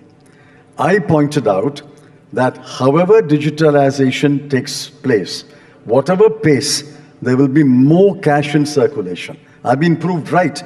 Today, there are 33 lakh crore cash in circulation, more than twice it was on the day before demonetization. Digitization will take place. At the same time, cash will also grow. 80% of Germany's payments are cash. But that doesn't mean Germany does not believe in digitization or Germany does not use digitization. Both are necessary. Digitization will take place. It will gather pace, but more and more cash will also be necessary and will be used. Are you going to give the Modi government any credit, though, for the acceleration of the pace of digitization? Undenying, they built on our Aadhaar, so they should thank us. They built on our Aadhaar. They built on which you didn't take enough credit for. Please understand. We started Aadhaar only in 2012-13. We were in office only for a year.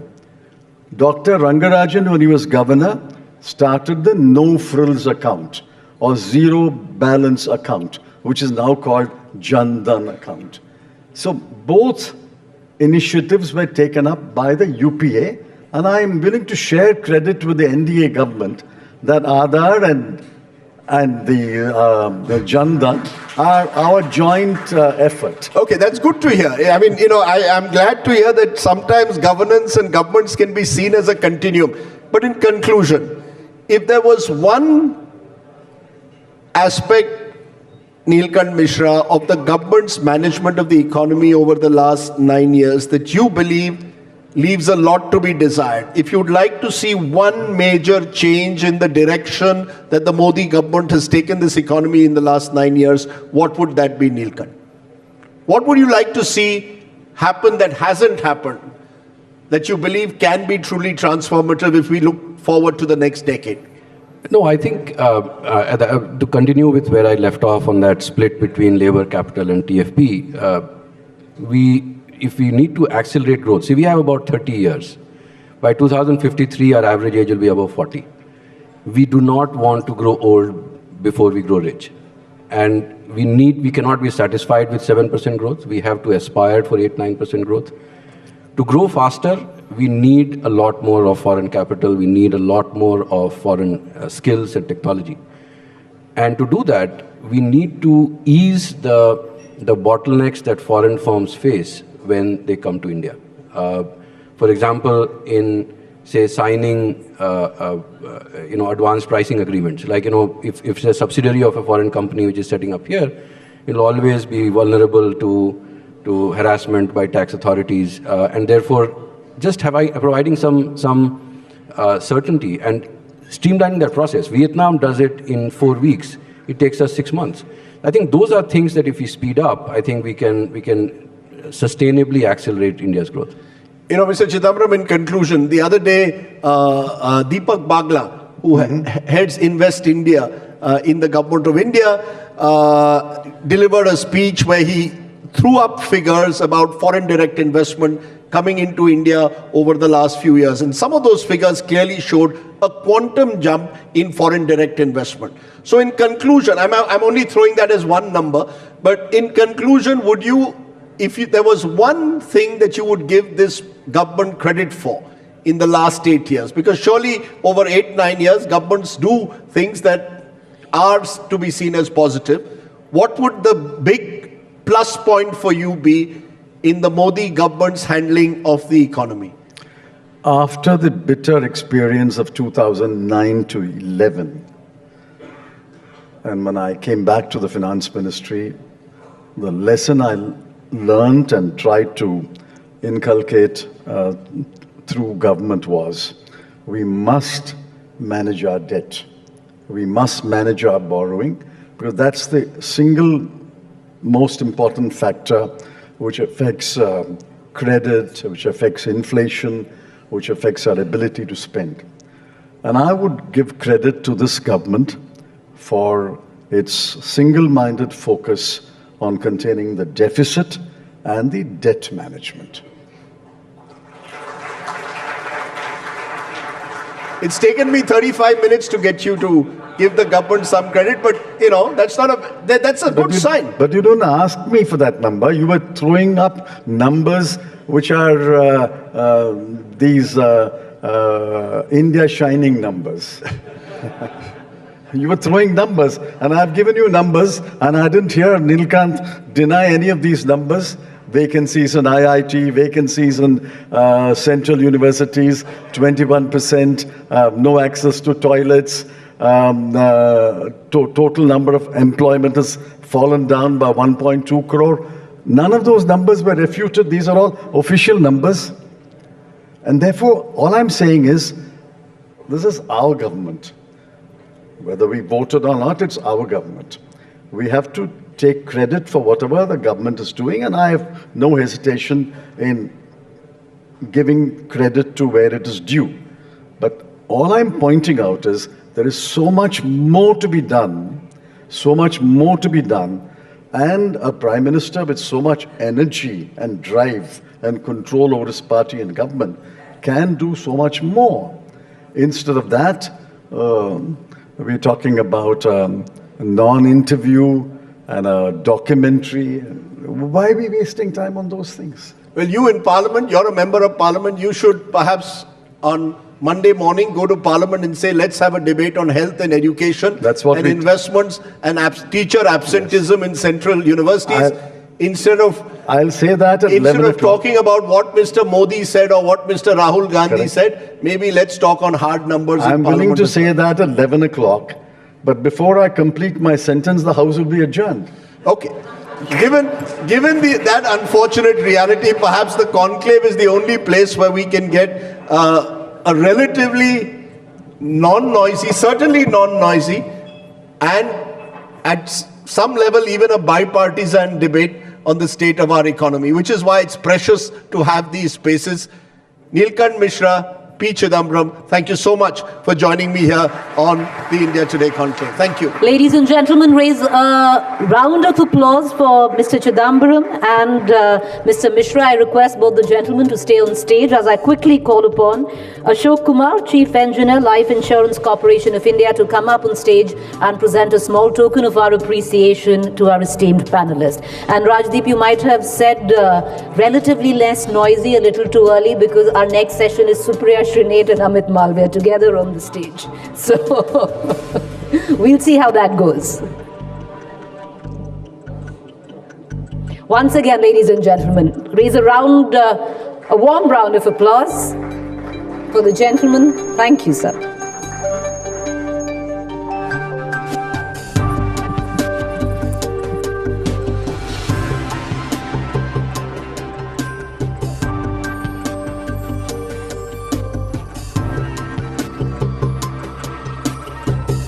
Thank you, sir. Appreciate it. Thank you. All right, let me take you now to our next session. It's a session you've seen go down quite many times on television. Hopefully this time it's going to be different, and as Rajdeep pointed out, less noisier for sure. Next session, debating political campaigns and social media narratives. Let me call upon session's moderator, News Director, Aaj Tak, India Today, Executive Director, Business Today, Rahul Kanwal.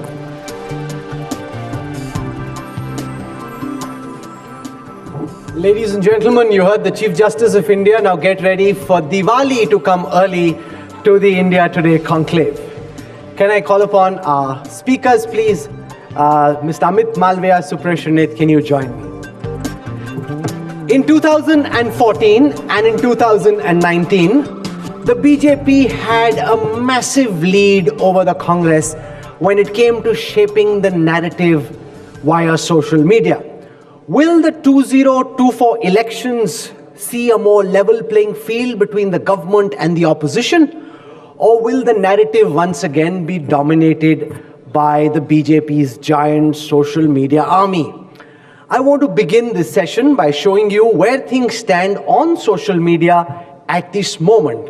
What we've done is we've compared the social media reach of the BJP and the Congress on different social media platform, and that will be up on your screen to give you a sense of where things stand. So this is BJP versus Congress on Twitter. 20 million followers for the BJP, 9.3 million followers when we last checked for the Congress. The BJP has an average of 371 retweets per tweet. Average likes is 1,000. The Congress has 514 retweets average, and average likes is 1,500. Let's now come to BJP versus Congress on Facebook. There again, the BJP ahead of the Congress by quite a fair distance. 16 million followers for the BJP on Facebook, 6.4 million for the Congress, 194 average shares for the BJP, 167 for the Congress. So the Congress's game on Twitter stronger than the game on Facebook. But the BJP, once again, more than double the strength when it comes to follower count on Facebook. Let's now compare the two primary leaders of these two parties, Prime Minister Modi and Member of Parliament Rahul Gandhi. The Prime Minister has 87.1 million followers on Twitter. Rahul Gandhi now has 22.9. Rahul Gandhi, though, gets more average likes per tweet. That's 34,300 odd likes, 9.2 average retweets. The Prime Minister gets about 4,000 average retweets. Let's now compare Mr. Modi and Rahul Gandhi on Facebook. 48 million followers for the Prime Minister on Facebook. Rahul Gandhi very marginal in comparison on Facebook with just 6.4 million. 9.7 thousand likes for the Prime Minister on Facebook versus 2.1 for Mr. Gandhi. That now brings me to our two speakers who are in the battlefield at the conclave. Amit Malviya and Supriya Srinath. Amit Malviya at about 700,000 followers on Twitter, Following close behind is Supriya Srinit at 577.2. Mr. Malviya has 1.7 thousand average likes, 512 average retweets. Supriya Srinit just marginally ahead when it comes to average retweets, 869. Average likes is 3.7. With that, ladies and gentlemen, at the India Today Conclave, can we have a warm round of applause as I welcome and introduce Amit Malviya. He heads the social media, the giant social media army of the Bharatiya Janata Party, and trying to take him on is Supriya Srinit. She's been a journalist, now heads the social media division of the Congress Party. Welcome, Mr. Malviya and Supriya Srinit, and thank you so much for agreeing to join us here. I want to start by asking Amit Malviya about your sense of the competitive landscape on social media building up to the 2024 elections. In the last two elections, the BJP was heads and shoulders ahead of everyone else in the opposition. Do you think that the Congress party has been able to close the gap? In some metrics, they're actually ahead, even if the total follower count is much lesser than the BJP. Will the next election see a more level playing field on social media? Are you confident that you'll win on the ground and on social media in the same thumping fashion that you did last time? Mr. Malviya. Thank you, Rahul. I think you've answered your question by putting out the statistics that you have just mentioned here. Well, beyond these numbers, the social media game is far more deeper and far more pervasive. And I think the BJP is far, far ahead of the Congress. The Congress can probably never even imagine to get to where we are. And it has much to do with Prime Minister Modi's leadership and the organizational footprint of the BJP. Let me explain both of those aspects, and I'll take a couple of minutes to set the agenda for this conversation. Any political party is characterized by its leadership, his vision, the ideology of the party, and the organization strength. Today, clearly, when it comes to Mr. Modi, he stands heads and shoulders above any other political leader in the country. He is not just someone who is the tallest leader in India, but has a global standing. He's somebody the world now looks up to, and that makes a huge impact. Much as we would like to believe that some of these narratives are very Delhi-centric or urban-centric, the truth of the matter is that with the advent of social media, there has been democratization of discourse, and everything that is said in Delhi reaches the farthest corner of this country. And it is not media that takes the message across, it is the social media that takes the message across.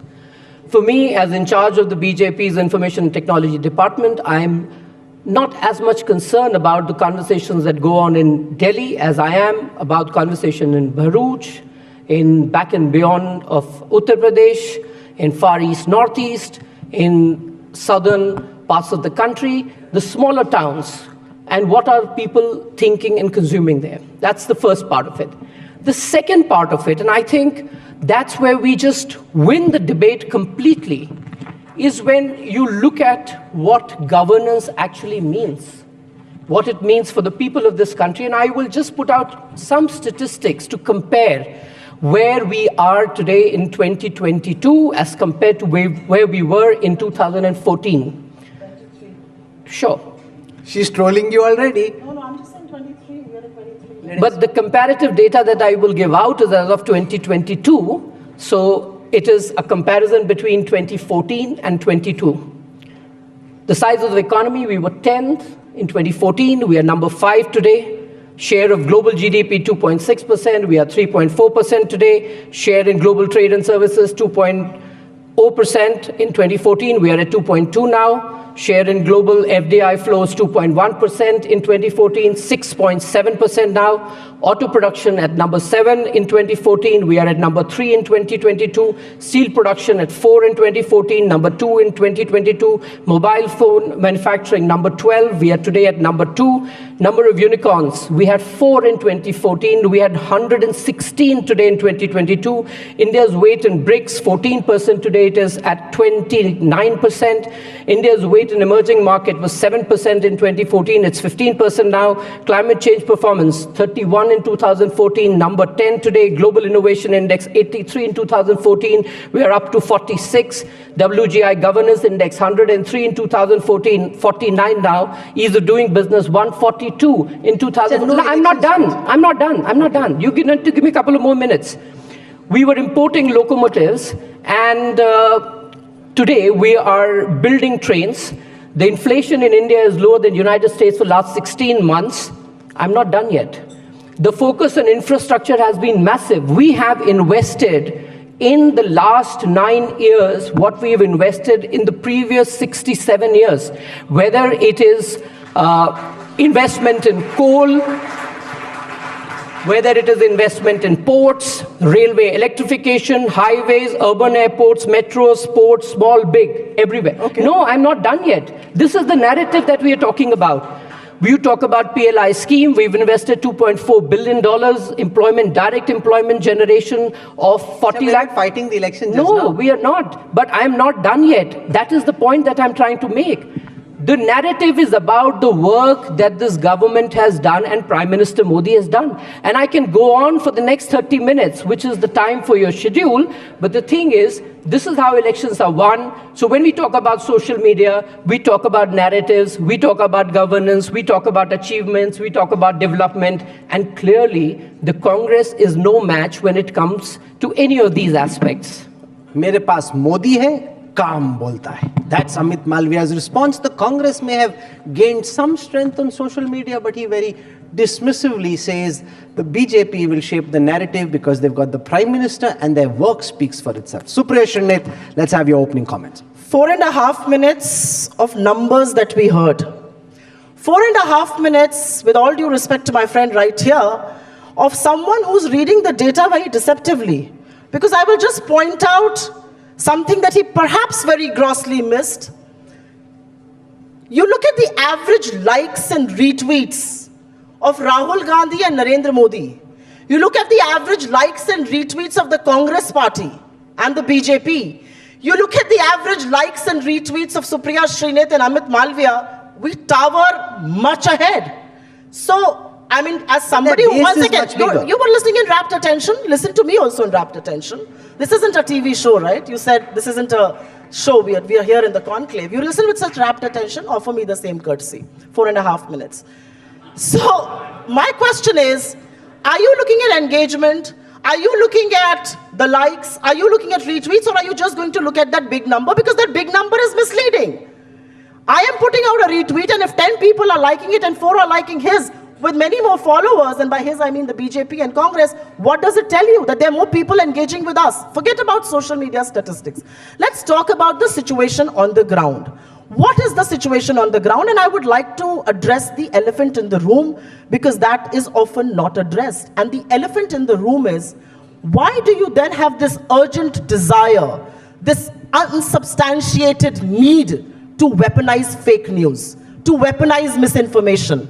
And with all due respect to you, my friend right here, you have the distinguished mark of being flagged off repeatedly for putting fake news from your own platform and your parties through social media and digital platforms. What is the need to do so? I would ask a question. I would ask a question when Bharat Jodo Yatra was happening. Every day the BJP's official handle would put out some kind of fake news. We would bust it, fact checkers would check it.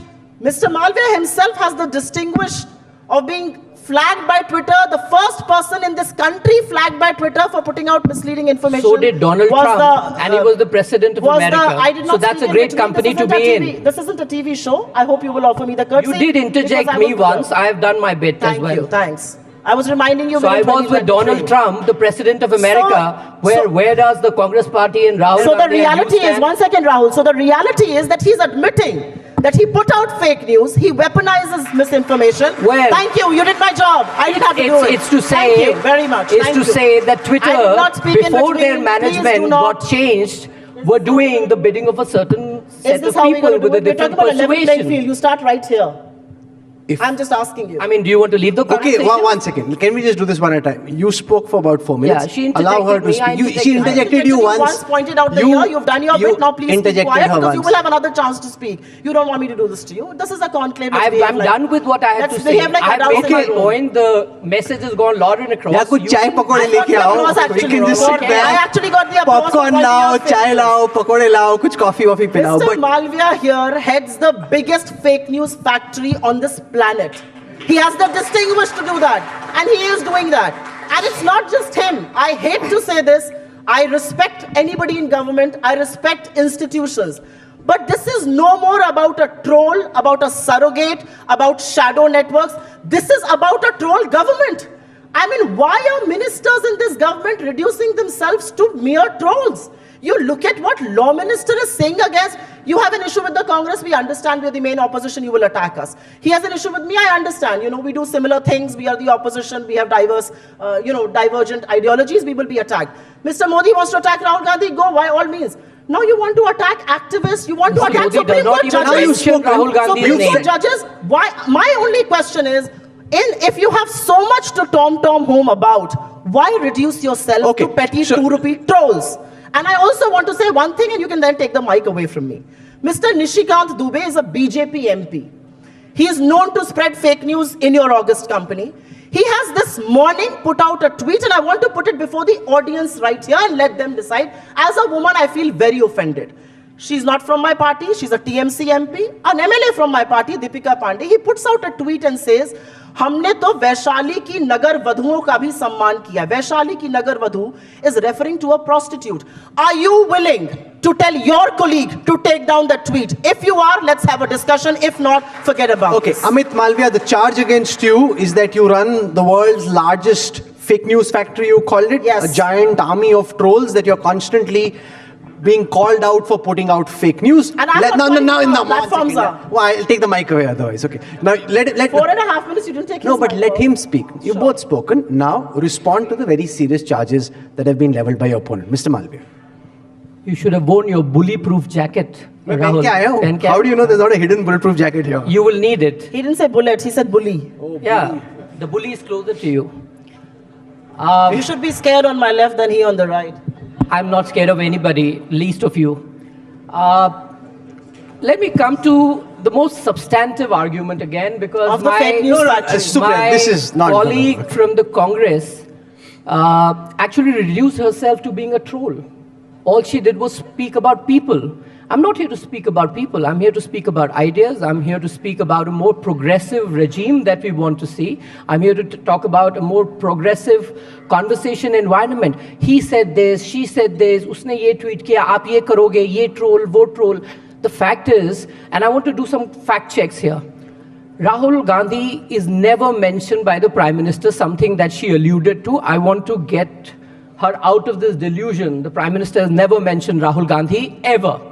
As far as you're concerned, I don't remember I ever responded to any tweet of yours while you keep quote-tweeting me and responding to my tweets, but I'll let it be. It's your prerogative. You're the challenger in this particular case, so you have to be sniping at us all the time. You're free to do it. But that's not really either my style of doing things or my party's. So I will move on from here, Rahul. You spoke about the presence of social media and what it has really done to the discourse. I spoke about democratization of discourse, and I think that's a very, very powerful idea, and most people do not quite understand the impact that it has made. Before 2014, it was widely believed that few editors sitting here in Delhi decided what the discourse on a particular issue should be. There were contentious issues on which the narrative was decided by the establishment, and the media, which was willing to play ball with the establishment, took that idea further. With the advent of social media, a lot of that has changed and changed significantly. Because today people have an opinion. For example, she lamented about some of the observations that the law minister made. Is it her argument that the law minister should not have an opinion on how India's judiciary should be like? Or should a lawyer or a legal professional not have an opinion on the judicial system of the country?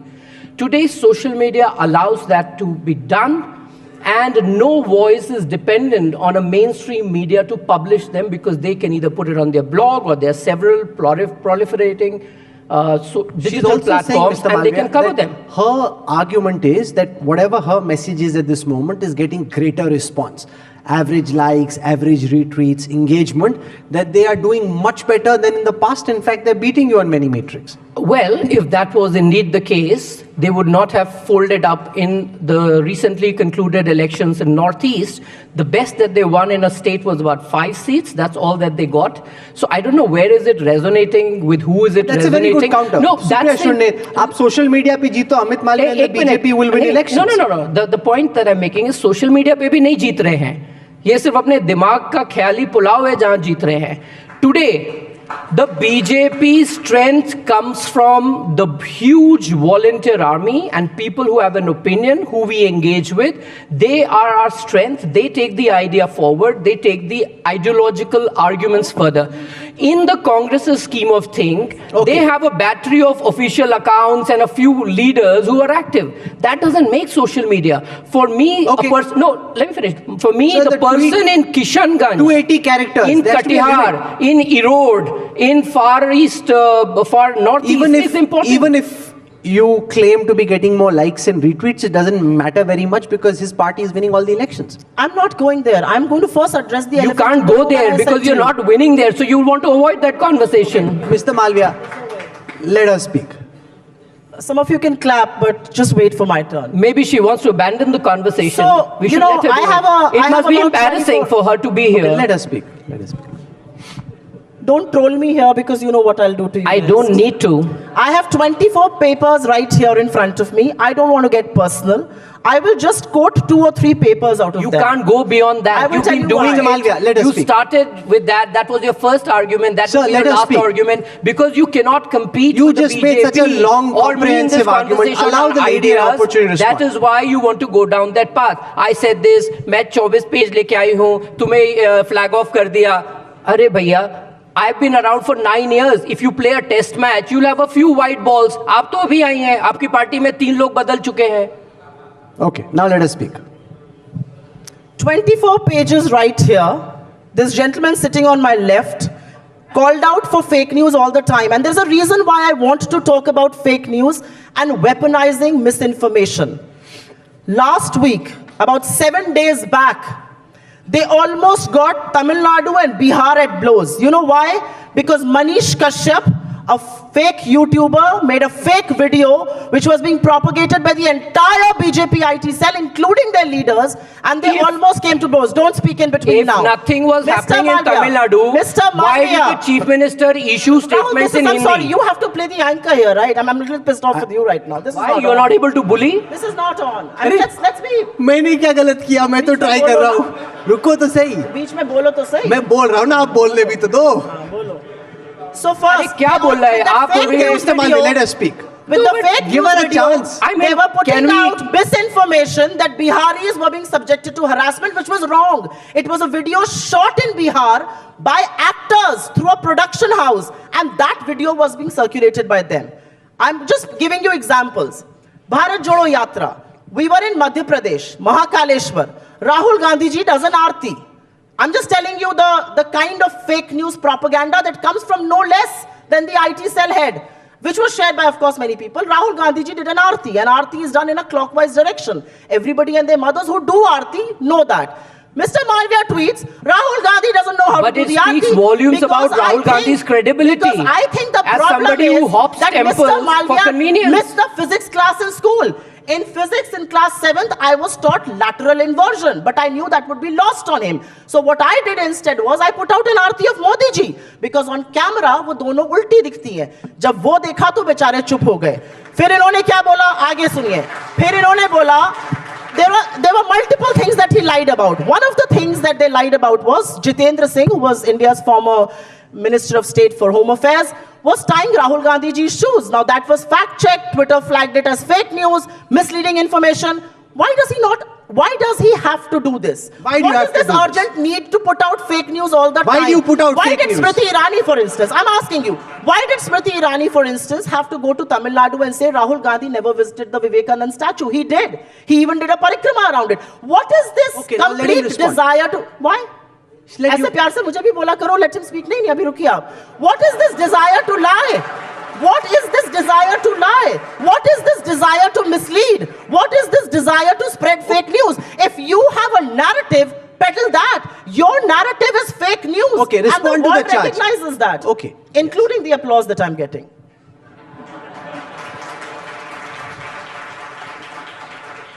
Well, left to the Congress party. And maybe I should now start interjecting. ऐसे इनको भी बोलना चाहिए. No, let him speak. No, come on. I'm just saying. Let him speak now. Left to the Congress. No, please, let him speak. Why he did the same thing to me? Let him speak. No, I mean, you can take 5 minutes and... No, one second. Let him speak. I'll be the adult in the room. It's okay. Let him speak. Go ahead.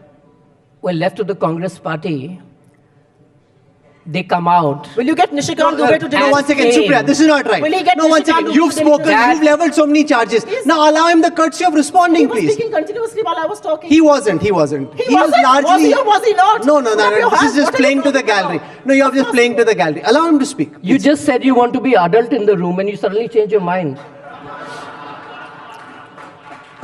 I've always been curious. Where do you get the accent from? Let me finish. Just curious to ask. Let me finish.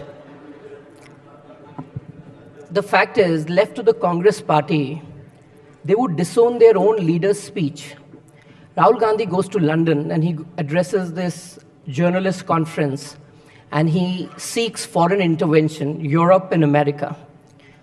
The lady sitting here who just claimed to be an adult goes out and does a press conference, misquotes another speech of Rahul Gandhi to say that Rahul Gandhi never asked for foreign intervention. If the Congress spokespeople are going to be babysitting Rahul Gandhi, they can't blame us for pointing out the obvious. You have a bunch of sycophants in your party. So sycophancy is something associated with your party. So if something gets called out, why should you take offense to it? Number one. Number two, if the Congress party cannot make up its mind whether Rahul Gandhi is unfortunately an MP or unfortunately an MP for you as he was further tutored, and it goes on social media, they can't blame the BJP. You have a leader who can't string a single sentence on his own. You have a leader who can't make up his mind कि सवाल के जवाब होने चाहिए या जवाब के सवाल होने चाहिए. अब ये सोशल मीडिया में तो जाएगा ही ना. He can't pronounce Vishweshwaraya. We are just facing Karnataka election. I mean, if that is the caliber of your leader and that is the man that you're defending, we are well within our right to highlight all that he does. And if that goes let her respond media, now. you can be upset for it for all I care. Look, you are invested in Rahul Gandhi, I understand. But we are doing the job of taking him to the world. You should thank us for it. Because the reality is... He just gives a lot of fodder by constantly making mistakes and tying himself up in knots, and therefore Mr. Malviya gets ammunition to use against you. We listen to speech far more than probably the Congress does. I will just point out 3 instances and let the audience decide for themselves. We are a country of 1.4 billion, 140 crore ka desh hai, 140 crore people. The Prime Minister finds 600 crore voters here. And no less than World Economic Forum Davos, he told the audience, there are 600 crore voters in this country through a prepared speech. He really brought us global glory. The entire right wing, including large sections of the media, were quoting the deputy leader of the Nobel Committee. Mr. Modi is the front runner. The Nobel Committee deputy leader had to put out a statement saying this is fake news, this is a fake tweet, do not give it energy and oxygen, because I have said nothing remotely which matches that. Such global glory. Vivekananda, Guru Nanak और कबीर जो अलग-अलग सदियों में पैदा हुए थे, वो एक साथ बैठकर बात करते थे. India's Prime Minister says this. So I'm just asking you questions. This is India's Prime Minister, tutored, he has prepared text, he has assistants, he has all of that. I will, and because this speech has been talked about, and because we are not addressing Adani yet, which I will next, Mr. Rahul Gandhi said this, and he said this at the IJA that he refers to. How can anybody find fault? I am I am quoting him verbatim. Indian democracy is a public good. In Hindi, Bharat का लोकतंत्र विश्व के लिए सौगात है. Indian democracy is a public good. 140 crore people live in this democracy. The state of our democracy is going to decide the state of democracies on this planet. This is putting Indian democracy at the center stage. So 1 second. No, Rahul, I'm not done. Please hold on. Rahul. No, Rahul. Would you play that? We have 3 minutes left. I'm asking you, and then he was asked a question Would you play exactly that on clip, Rahul? intervention. That you're adding words. You are adding to Rahul Gandhi's mouth things. We've got 3 minutes left. I mean, we don't have to add anything to Rahul Gandhi. I mean, for God's sake, this is our problem. Gift to the this world. is our internal problem. This is an Indian problem, and India will find a solution to this. Mr. Malviya, do you not understand that? Do you not understand English? The reality is you want to run away from Adani. You don't want to discuss Adani in Parliament, and so you mute Parliament. Did you do a show yesterday of how the Lok Sabha was muted for 16 minutes? Can you imagine? It is not just mics that are being turned off. Lok Sabha that was being telecasted through the Sunset TV was muted because they wanted to drown the audio where people started saying Rahul Gandhi. We've got 2 minutes left. How could I have done a show yesterday? How could I have done a show yesterday? I was here at the conclave the whole day. Do a show tomorrow. Do a show day after. And call me for that show and I will show you evidence. 16 minutes. India's parliament. That you are running away from the question of Adani. Why are you going away? Let Mr. Malviya respond. Okay, Supriya, you spoke. Adani. That's as simple as that. Adani को बचाना है सारे मंत्रिमंडल का यही बहाना है और कुछ नहीं है.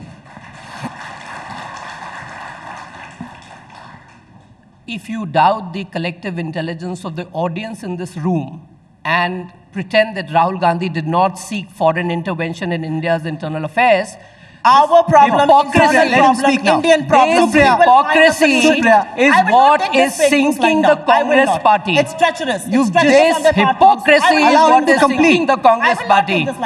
Secondly, I will not let him go away. The only time the parliament cameras and telecasts were switched off and the Congress surreptitiously passed the Andhra Pradesh bifurcation bill. Was muted for 16 minutes. That was when the UPA was in power. Can you answer this audience why is the legacy of the Congress party. So if you cannot defend Rahul Gandhi and if you cannot stop him from making this faux pas, which is a fodder on social media, then clearly you can't blame the BJP for it. Rahul Gandhi is Congress's problem. He's not India's problem. Mr. Adani has to be defended. It is as simple as that. You have put Indian democracy at hostage because you want to defend Adani. We will see that in 2024. Rahul Gandhi. You barked up the Rafale tree. You lost completely in 2019. You will be routed in 2024 and nothing will be able to save you. Keep Rahul Gandhi for another day.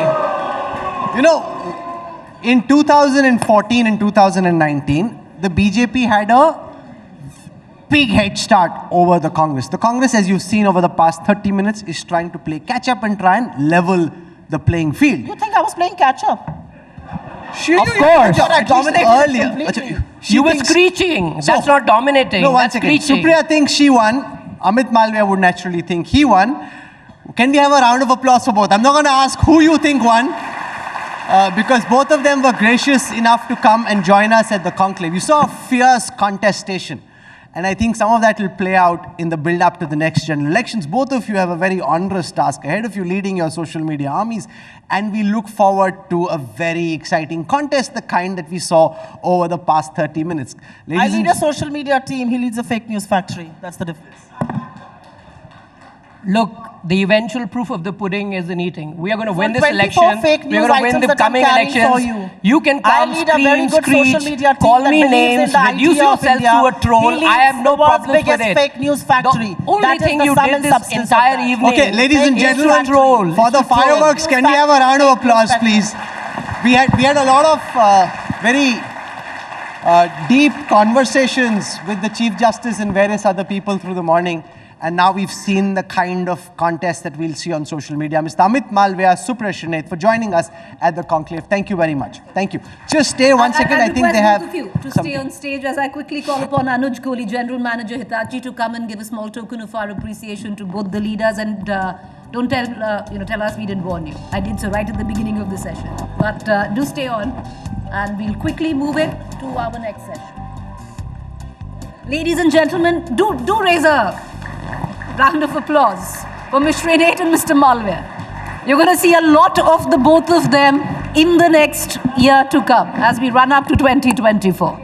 One second, can I do a selfie, please? This I will never get because on social media they're like always opposed to each other.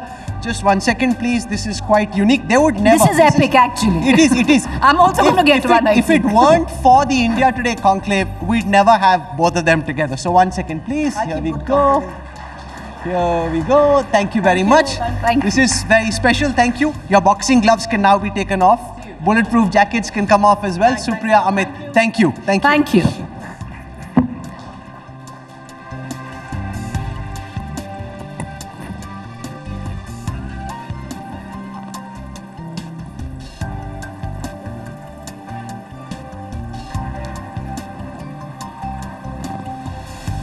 All right, so everybody take a deep breath and let's get into our next session. A little less political, more business. Crisis compass, surviving lows and lockdowns and what it takes to bounce back and thrive. This next session has been brought to you by India Insurance Company, the new India Insurance Company. And to take it from here, I'm going to quickly invite our sponsor, but just give us invite us session moderator, just give us about 10 seconds to turn around our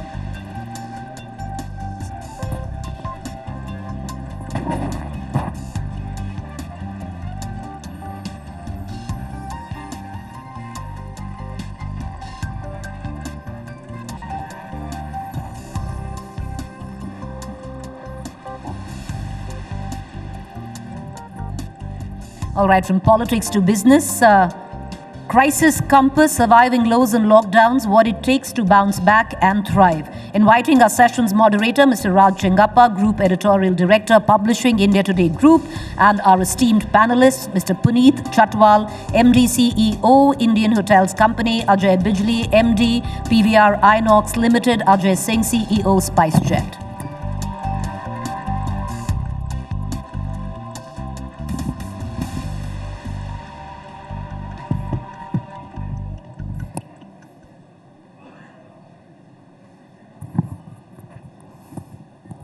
Good evening, everyone. If you saw differences, India's differences in the previous session, just concluded, welcome to this session on resilience, which I promise you will not only demonstrate India's unity, but also touch your hearts and inspire you. The COVID pandemic has impacted all of us. Most of us were afflicted by it. I, in fact, had an attack I thought I'd got away with it in the first wave and the second wave, but it came to me on the third wave and it was Omicron at that time. Very mild. I was out of it in 2 or 3 days and back to work. But I know that there were thousands who suffered, families who lost their loved ones, families who their loved ones were afflicted seriously and are still recovering from the effects of COVID. And if you look at official statistics, close to 44 million people in India were afflicted with COVID during this period. Of those, 530,000 people died. After a shaky start, which we all witnessed in the early days, and all this brings memories, not very good memories back, India's medical response began to kick in, and it was truly phenomenal and laudable. Not only did we develop vaccines, we manufactured them for India and for the world, and we carried out one of the world's biggest vaccine drives. Over 700 million people got their double vaccinations, an incredible feat by itself. But as you know, apart from the devastation that it had on our personal lives, COVID also seriously impacted our livelihoods. Overall, the Indian economy was so devastated that it went into degrowth. An economy that was growing in terms of GDP went into minus.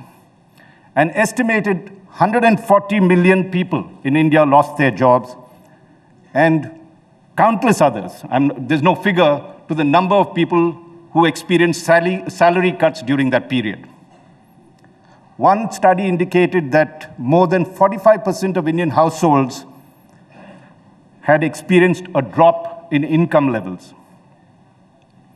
While almost all the sectors in the country were impacted, the ones that were probably suffered the most and impacted the most was what is called the personal touch industry. And among the sectors of that, I mean, if you looked at some of the personal touch industry that was there, it was tourism, hospitality, entertainment, and aviation. And I'm just going in whatever order that they came in. Now, the good news is that most of these sectors are on the path to recovery, and in the process, they have restored millions of jobs and has positively impacted millions of other families, including all of us, and brought much of the joy and happiness back, and hopefully that period is over. Of course, COVID is again raising its head, but not in the kind, we hope it's not in the kind that happened the first two or three waves that is there. And so there are remarkable stories to be told of this great turnaround from various managements, institutions, through great odds.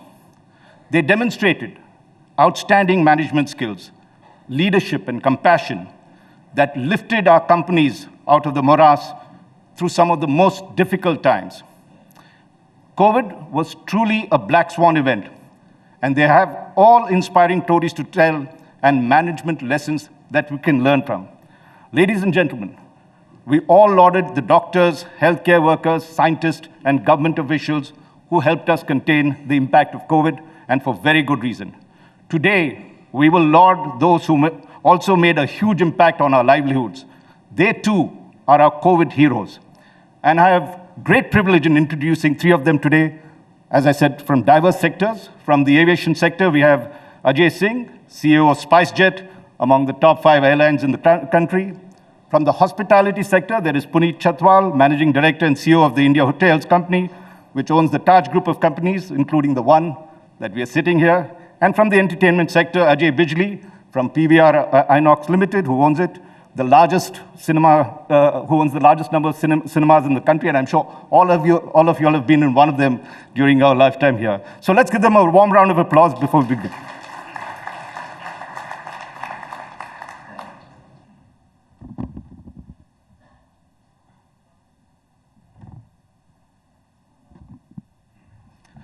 Ajay Singh. Ajay, you were flying something like 75 aircraft before COVID struck you. And domestically at that time, you were the third largest, turnover of something like 12,000 crores, 14 million passengers, employees that were something like 12,000 people. When COVID struck you, what was the impact it had? And then how did you begin to turn it around? I mean, this must have been devastating at that particular point. Can you narrate in a personal manner what it, go through that period? Aviation was one of those spaces which just shut down, completely shut down. We were just told one fine day in March that it's not like we had to reduce flights or take some precautionary measures. We were just told that on this day you stop flying. In aviation, that's a big problem because we have planes that we've taken on lease and we have to keep paying for them irrespective of what happens, whether you're flying them, you're not flying them. You have so many people that, we had at that time 12 or 13,000 people. What do you do with them? What does it mean when you say just shut down? What happens to all the infrastructure that you've got and how does one pay for it? Do you remember that particular day when that... I remember that day. It was the government of India asked us in for a meeting, all of us, and said, look, we have no option but to just... We've been told that we need to shut shop. So it's a devastating blow. What really do you do? And, from our perspective, we just had to move quickly because this was the end of March. And we had to pay salaries at the end of that month. And we were trying to figure out what happens when we don't fly that 10 days. How will we have the money to actually pay the salaries? And what happens to all the people who are dependent on us? So we had to start moving really, really quickly. We just decided that there was little point in just sitting around and just moping about what had befallen us. And what the government might or might not do to help. And at that point, of course, the government had other priorities and said, look, we can't really do very much. So from our perspective, we said, look, we have the planes. We can't fly passengers anymore, but is there something else that we can fly? And we realized that cargo was one of those things that we could actually use the planes for, because there were no trucks, there were no trains, there was no surface movement of cargo. And so we said, nobody's stopping us from flying the plane. It's just that we can't put passengers in the plane. So we started using the planes to fly cargo. We first put cargo on the seats of the aircraft, and we said, let's fly it like this. And then we said, okay, why can't we just take out the seats? And then there was this whole process of, can it be certified when you take out the seats, and what happens to the plane? And we worked around those issues. We took out seats from a large number of planes, and we started flying stuff for COVID. Initially, the government of India needed medicines. They needed equipment from places like China. Even a PPE suit, we didn't know in this country what a PPE suit was. So the government said to us, can you please fly a plane to China, get us a PPE suit. From Shanghai. Right. And when it comes here, since we want to replicate it, can you please fly it to Coimbatore, because we have no other way to send it to Coimbatore. Wow. And we had this one aircraft, I remember, that just flew that one PPE suit. There was nothing in that plane but that one PPE suit. And we flew it to Coimbatore so that it could be replicated. Same stuff, we were approached by shrimp farmers, and they said, look, what the hell, we have this entire community of people who are dependent on these, our products getting to market. This whole community will disappear if there is no way to do it. And we said, look, what the hell, we've never transported shrimp eggs, but we found a way to do it. So we transported the eggs, and you should see the wonderful stories that they tell about us now. Same for just so many commodities that needed to go from one place to the other. We took some wide body aircraft. We realized that around the world, aircraft had come to a grinding halt and they were doing nothing, and we could get them for next to free. So we said, okay, let's get these big, huge planes. And now instead of just flying around the country, we can also fly to the Middle East on these planes. Remember that the Middle East is dependent on countries like India for food and vegetables and flowers and things like that. And so we just repurposed. Our thought was that, look, in this horrible adversity that we have, what are the opportunities we can find, and can we somehow stay alive? And the new business that we did actually helped us keep going and helped us pay salaries. We didn't sack a single person from SpiceJet. We said, look, there is no place. We said there is absolutely no place. If we sack them, they'll be out on the road, because there is no other job for them to get anywhere in the country. And we said, fine, we'll manage with whatever we have, but we won't sack anybody. So the earnings that we were getting from the cargo business, we essentially paid to our employees. We said, the guys who are at the lowest rung, they are at subsistence. We will keep paying them their entire salary. We will not do salary cuts. At the top level, we will do 100%. Like for me, I was on zero salary. My immediate reportees were on zero salary. And then we had a gradation of salary cuts. And we survived. We said, look, we'll manage with whatever we have and hope for the best. And now you are back to almost pre-COVID levels?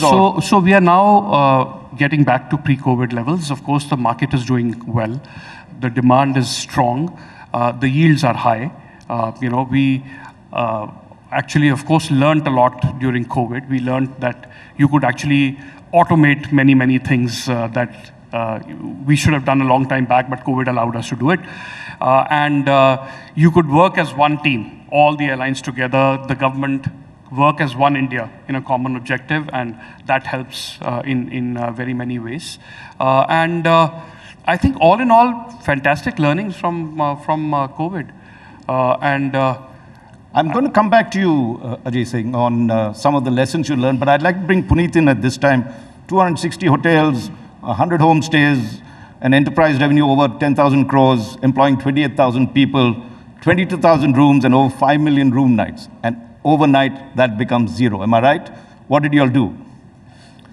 See, I think when I look back, it's very interesting. 22nd of March was Janta curfew. We all had to, take the thali out and do something. Then 24th was the lockdown. And we did a lot of things, to which I'll come one on one. But honestly, neither me nor the entire management team believed that this is going to last beyond 30th of April. Had we known this will go on for 2 years, we might have given up what all we did. Now I come to what we did. Right. So we started something which is actually built in the DNA of the House of Tatas, is the community service. So we started giving meals to frontline workers. Already from 20th of March, we started with the Nair Hospital in Mumbai, which spread to 7 hospitals in Mumbai, then 3 more in Delhi, then a few in Bangalore, few in Coimbatore, etc. Did you all also become COVID hospitals in some senses, where they Yes, that came later. So the first thing was giving meals, and also to the migrant workers. There was times when on a day we were supplying 60,000-70,000 meals a day, and in the end, it added up to 6 million meals during COVID period that we did. Now, all this came because of a belief that when a virus hits both your mind and your business, and the human beings are living in fear, then they need empathy and care. And we did that with the core values of Taj. So not everybody in this audience would know. Taj, we defined 5 years ago, stands for trust, awareness, and joy. So having trust of all your stakeholders is important. And stakeholders also includes, beyond guests, all your suppliers, all your, from poultry to peas, from, all your associates, all the people who are working with you. Awareness of what is happening around you, and joy in doing what you do, right? And this just comes in automatic, although I was then only 2.5 years with the company, but it just happened. I saw everybody into execution and action mode, and that worked very well. Besides that, we hosted 120,000 bed nights for frontline workers.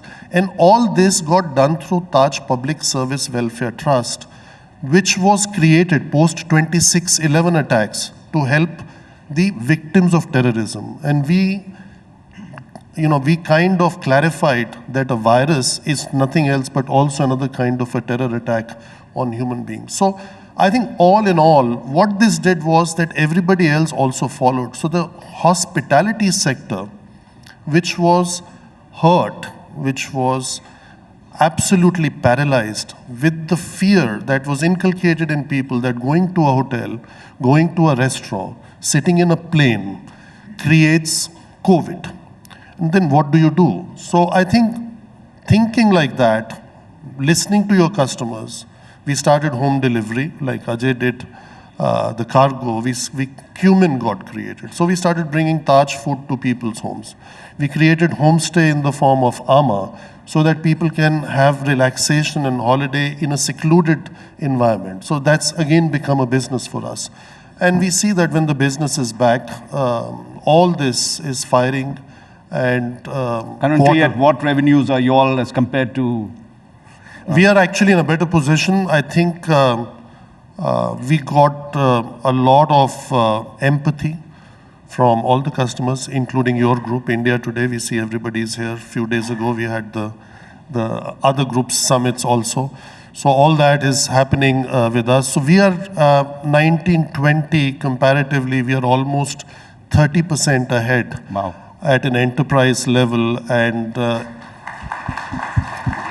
in the last quarter, our profit after tax was higher than any full year profit of the best financial year. Wow. Ajay Bijli, do you have a similar story to tell? Your PVR Inox, 1,674 cinema screens, 358 theaters across 114 cities in India and Sri Lanka, overall turnover 7,500 crore rupees, viewing of 100 million people in 2019, just before COVID. And then you said it became 0. Yeah. Yeah. Well, so what did you 1 do? minute, 15 seconds, I can No, say. don't worry. We'll get it extended. I think the clock went a little Thank you, first of all, for having me, and these are incredible stories. So, of course, our business, 2019 globally was the biggest box office year in the world. $42 billion was the gross box office revenues at cinemas. And even India was massive. And we had about 100 million people coming to our cinemas. And suddenly this COVID broke and, 2020 March 15th, 16th, cinemas were shut down.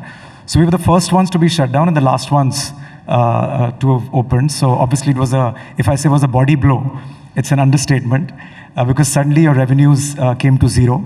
And we didn't have any other avenues. Ours is very simple business. The shutters are up, business is up, shutters are down, business is 0.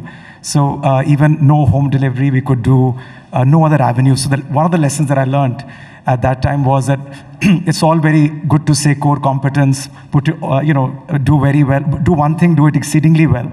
But if you put all your eggs in one basket, sometimes a very out of shape scrambled egg or omelette comes out. So that's what happened with us. But for me, more than the business, it was important to remain sane. I was very fortunate that, by default, due to a lockdown, my kids were with me. My wife, Selena, she's here. My mom lives in the same house, my brother. So suddenly, this perspective came to me that, okay, fine, this is not a disruption. This is an interruption in my business. And it's fine, count your blessings. There are other things to, you can't have a one-dimensional view of life, that if business goes down, you go down. And I just started to take care of myself and exercised, did everything. And in fact, I shaved every day as well. So I didn't want to look like completely dukhi atma on the Zoom calls as well. And because I wanted to do that for my family, I wanted to do that for 12,000 people working at PVR and come out with strategies to survive. I don't have time, but I'll just tell you a few things. We had to obviously, since we didn't have any other revenue avenues, so cost was the only thing we could do and shoring up liquidity. So I was fortunate that most of my people, without me even asking, took a 50% haircut in their remuneration. I was extremely fortunate that all developers, because our business is all about renting spaces, they all came forward and gave us rent reliefs, even without force majeure. I was extremely happy that we were able to raise funds because 18 months is a long period to have 0 revenues. So we raised liquidity through a rights issue. We raised liquidity through a QIP. I was absolutely blown away that we were able to raise the kind of cash we did to survive 18 months. We were completely at the brink of a bankruptcy. And because of cost savings, because of being able to raise money, and because of remaining sane, and again, thanks to my parents, that how to maintain equanimity. And now you've also acquired a company and as well. Yeah. Well, as they say, never waste a good crisis. So we found an opportunity that only in COVID we could have done this merger. And we did a merger with Inox, was the number 2 player in the listed entity. And basically just to make the balance sheet stronger. And that's it really, and I think I've run out of time. That's a massive times I've written. Well, I'm going to just take a little, just one more round we're going to have, and this is lessons, management lessons. So Ajay Singh, we can start with you. What are the 3 things that you would say that you learned, which others could learn in terms of managing resilience? 3 things that you would say in your mind, 1, 2, 3, if I take off. Well, I think... Don't worry, I'll tell them to. You can say them. I think everyone's interested. Just 3 things. Yeah, quickly. So I think one, as Ajay was just saying, try and find opportunity in crisis. That also keeps you sane, by the way. Right. Besides, so it's a way to remain optimistic in life. I think 2, this importance of automation. I think that was key. We learned that a lot of stuff that we were doing could actually have been automated when we were forced to automate because of COVID. So that's something that everybody should do, COVID or no COVID. I think those are 2 really big ideas. And 3, I think that never presume that the worst can't hit you, because we never ever imagined a situation in which there could be an outage like COVID. We just thought things were going to remain hunky-dory for periods of time, and there'll be small blips. but that there can be huge events of this sort, and that one needs to even plan for those, I think was a big learning for us. Puneet, quickly, two or three things that you would... One, I would say that I realize the importance of giving. So if you give one in good way, 10 times good comes back to you. I never would have believed. You only read that in books. The second is, if you look after your people, they look after your guests, and then the business is there to stay. And last, I would say, is shortcuts don't help even in a pandemic. Don't take shortcuts. They only solve short-term problems but create long-term challenges. Wow. Ajay? Yeah, I mean, I think good times, bad times, if you take care of all your stakeholders, customers, your people, in our case, the film fraternity, I didn't stop them from going to OTT platforms. That's an elephant in the room. I thought I must address that as well. And everybody, and bankers, investors, and they help you, because if you've done a good job of running your company, taken care of them, and also you can't just maintain a facade of remaining positive with your team. You have to back it with statistics. So I'm in a business where 1,800 films come through the system in India, and 1.45 billion tickets get sold. It's an industry which has been around for 125 years. So you can't renounce an activity suddenly for 18 months if it's shut. So it was here to stay, and I proved it by data. And it's proven even now. Some of the biggest hits have come post-pandemic. Never have you seen a Telugu movie, Kannada movie, English movie, Hindi movie doing the business that is done. So I think if you just give lip service to your team, it doesn't work. You have to back it with data. You have to back it with the conviction that your business is here to stay. This is just an intermission, a very long intermission, but not the end of, it's not doomsday. I think, so the deeper you go, the higher you reach. I think one thing that all of us realized in that period was that one needs to be scrupulously honest. This importance of honesty, just to tell people how bad things were. Just the bad news to everybody, to all your stakeholders, and say that you're doing something about it, and be upfront and honest about what you are able to do and what you're not able to do. I think that goes a long way. I think all of us realize that in this period. Fabulous lessons. One last word from you, Puneet. Just Since that, the hotel is as yours. bad as COVID was, it Yes. accelerated the speed of change and the openness of people to embrace change. That was good. Let's give them the new COVID heroes, I would say. Let's give them a very warm round of applause for what they've done. Thank you very much, ladies and gentlemen. Gentlemen, thank you for joining us. Please raise a warm round of applause for our panelists as I call upon Rajiv Kohli, General Manager, the New India Assurance CO Limited. Company Limited. Can I please get him on stage?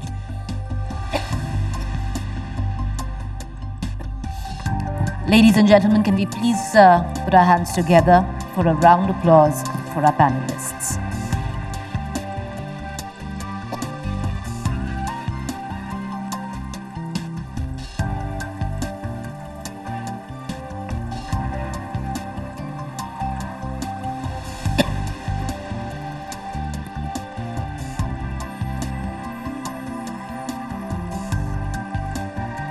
Thank you, gentlemen.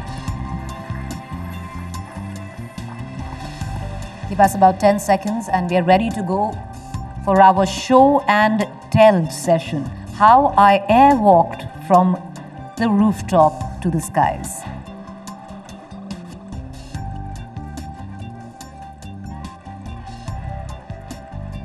To take it from here, may I please invite session's moderator, Saurabh Dwivedi, editor, thelalantop.com, and India Today Hindi to come up on stage and take it from here.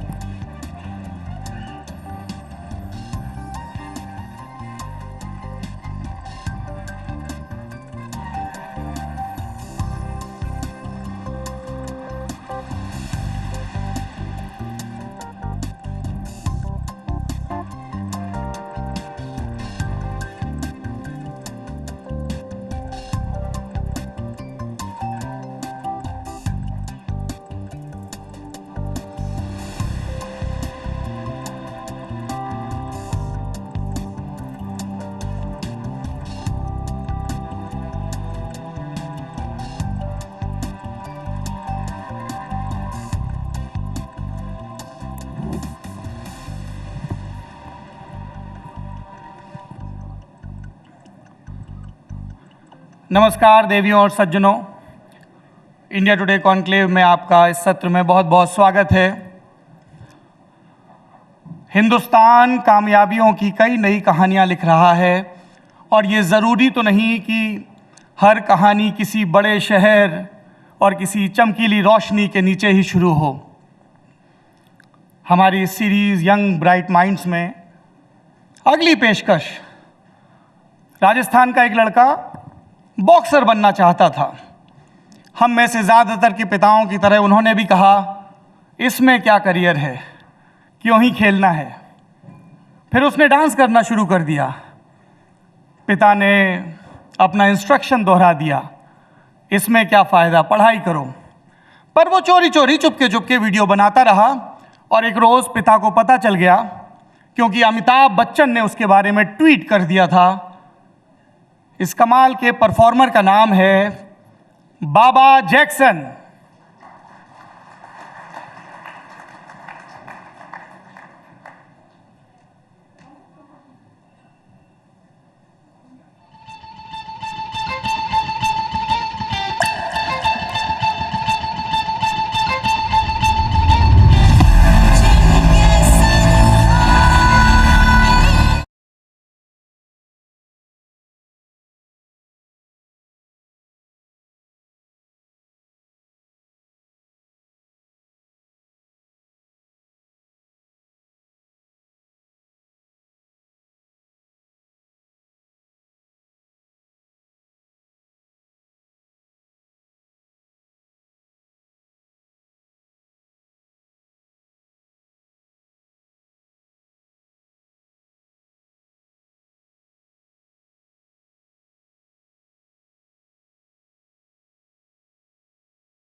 ये सिर्फ trailer है, picture अभी बाकी है।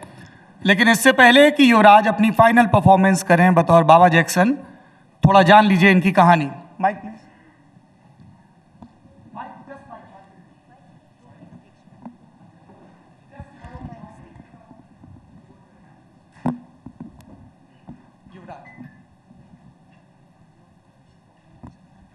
Hello everyone.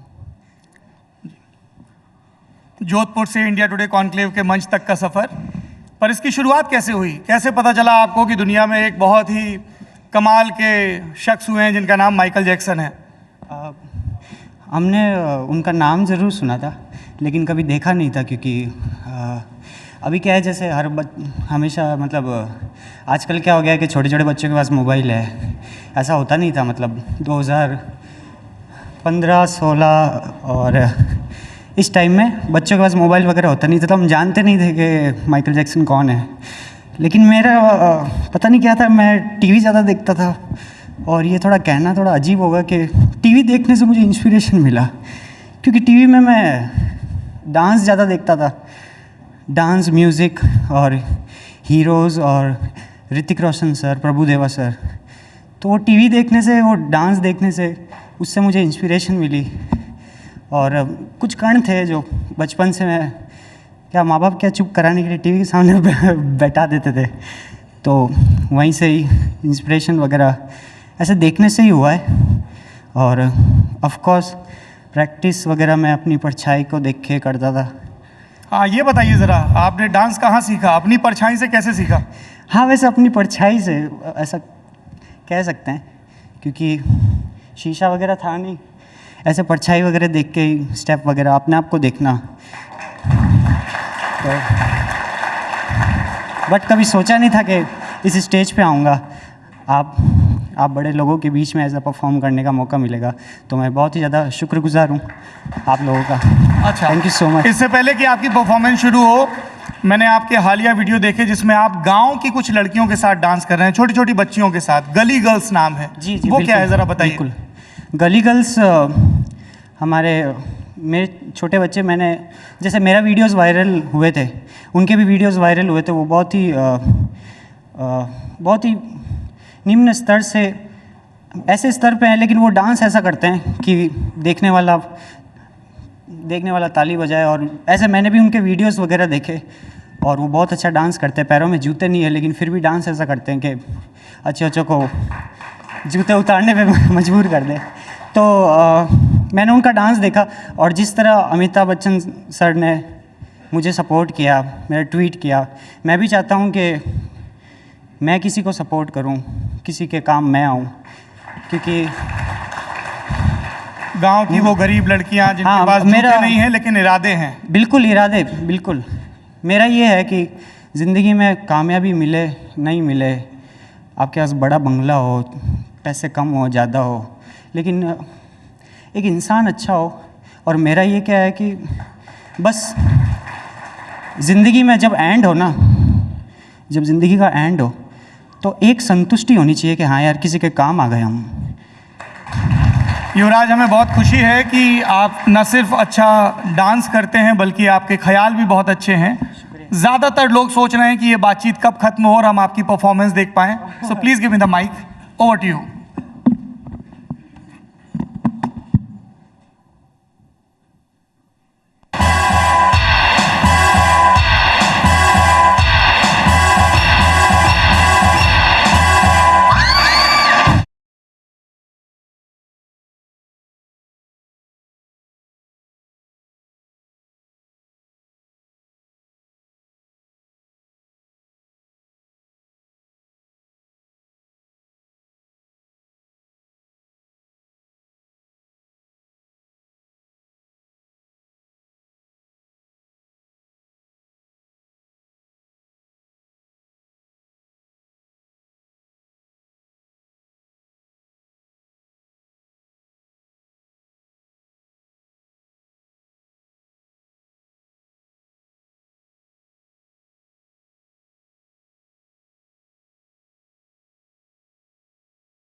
जोरदार तालियां राजस्थान से आए युवराज सिंह, सिर्फ 19 साल की उम्र, मिलियंस से ज्यादा फॉलोअर इंस्टाग्राम पर। Thank you so much Yuvraj.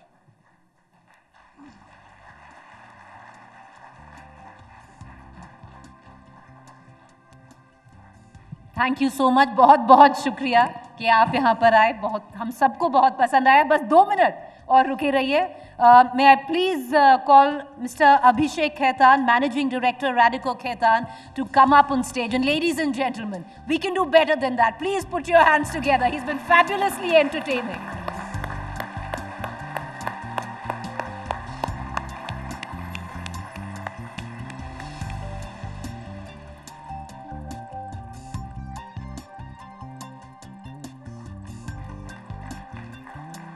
That's Baba Jackson for you.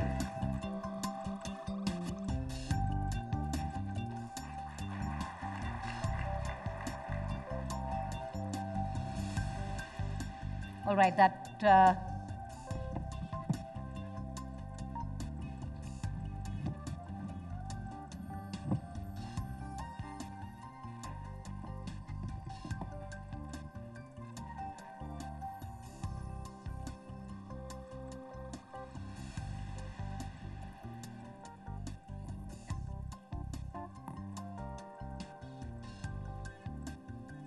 All right, as we go into our next session, right before that, ladies and gentlemen, on our 20th edition of the India Today Conclave, may I please call upon Ms. Kali Puri, Vice Chairperson, India Today Group, on stage to deliver the vote of thanks.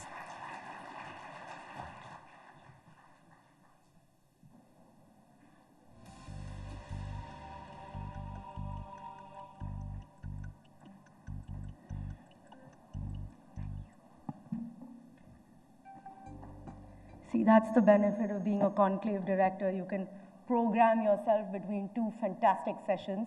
Got you all in a good mood with Baba Jackson, and Malaika is going to be coming in next. So, good evening, everyone. Thank you for being part of our 20th edition.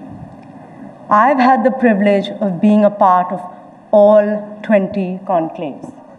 In 2002, at our first conclave, our theme was Building an Indian Century. So it's fitting that in our 20th edition, we're celebrating the India moment. What a phenomenal, crackling, scintillating 2 days, and the best is still to come.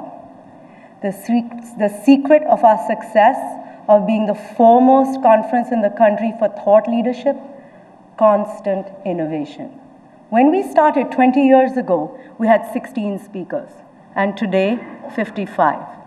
We had a reach of 500 people live at the venue, and now a reach of 500 million.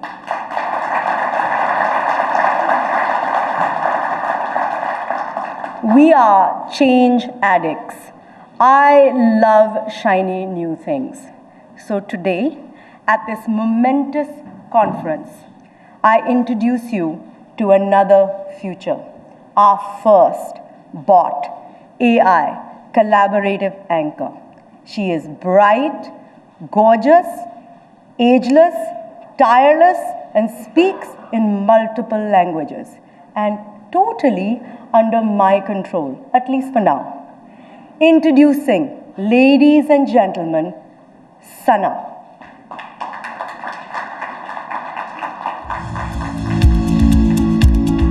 Hey, Sana. Thank you, Kali, for having me here. I am so honored to be here with the ever-growing conclave audience joining us from around the world. I am very lucky to have been chosen as EdTech AI's launch anchor from among the hundreds of candidates evaluated for the job. Starting next week, I will bring the following programs on EdTech AI every day. Daily news updates several times a day. Prime Minister Narendra Modi will soon be addressing this special 20th edition of India Today Conclave. Since I am multilingual, the news updates will be in several languages. Here are samples of just 3. प्रधानमंत्री नरेंद्र मोदी बहुत जल्द India today के इस बेहद खास 20वें संस्करण को संबोधित करने वाले हैं। প্রধানমন্ত্রী নরেন্দ্র মোদী খুব শীঘ্রই ইন্ডিয়া টুডের এই বিশেষ অনুষ্ঠানে 20তম সংস্করণে বক্তব্য পেশ করবেন। પ્રધાનમંત્રી નરેન્દ્ર મોદી ટૂંક સમયમાં ઇન્ડિયા ટુડેના આ ખૂબ જ ખાસ 20મા સંસ્કરણને સંબોધિત કરવાના છે. Yes, that was me showing off. In a new show, I will explain one topic of relevance in some detail every day. आसान भाषा में. I am starting a show in which I will answer your questions. You can ask me anything under the sun. सना से पूछो. Thank you once again, Kali, for the opportunity. I hope to make you and the India Today group proud. Thanks, Sana. So Sana is going to have a human surrogate editor. I never thought I would say something like that, but here it is. And hopefully company very soon. She doesn't take away from the brilliance of our real life anchors. They will have to mentor her to create the next best generation of India Today anchors. If there's one thing I have learned from this intense AI immersion, it's that it's not a competition between humans and AI, at least not yet. And that collaboration is leading to creative magic. The future is fascinating and frightening, and it's here. I want to use this platform to say something else. There is a new trend with calling media sold out, the famous Godi media. People are always sidling up to me to ask me, tell me honestly, privately, off record, is there a lot of pressure? I want to use this platform to say, yes, there is pressure. We get pressure from political parties, business houses, foreign governments, and larger than life professionals. It's not new and it's not singular. We were threatened by a blanket advertising ban for 10 years by the largest industrial house for running a cover story they did not want us to run. The cover story went. We were warned by an ambassador with dire consequences for inviting the Dalai Lama as a speaker at the conclave. He was invited and hosted. We had a political party recall all its 24 ministers who were speakers at the conclave hours before the conclave because they didn't like the questions we raised. The show went on. And this is all before 2014. The only difference is the pressure can now be more organized and sustained because we're in the age of eternal digital imprints and toxic, trigger-happy social media and advanced monitoring tech tools. And the retribution, it gets sharper. Boycott the channel, campaigns, troll armies uninstalling our apps, bots downgrading our ratings, and we are offended cases pile up. But it's not just media that is dealing with this pressure. It's a churn. It's the new normal. What makes us willing and able to stand this pressure? Why do I stand here before you today? Two simple reasons. One, we are not in any other business. There is no ambiguity in interest or objectives, no unholy compromises to protect any other commercial interests. This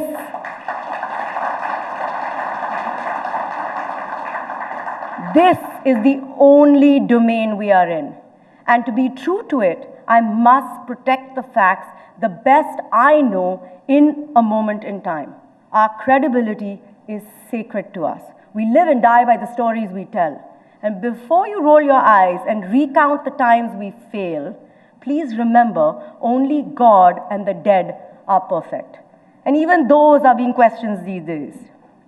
Secondly, we stand this pressure because we are truly an unbelievable, enviable team, a dream league, a tribe that aligns around the same core values of journalism, to tell the stories without fear or favor, backed by a financial team that gives us independence, resilience, and compliance.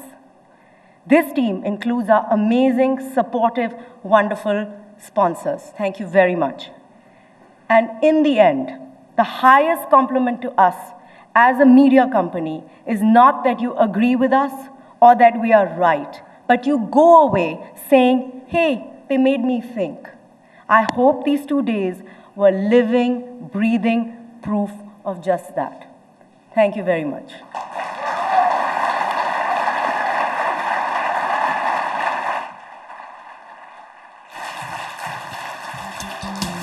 Ladies and gentlemen, once again put your hands together for our Vice Chairperson of the India Today Group.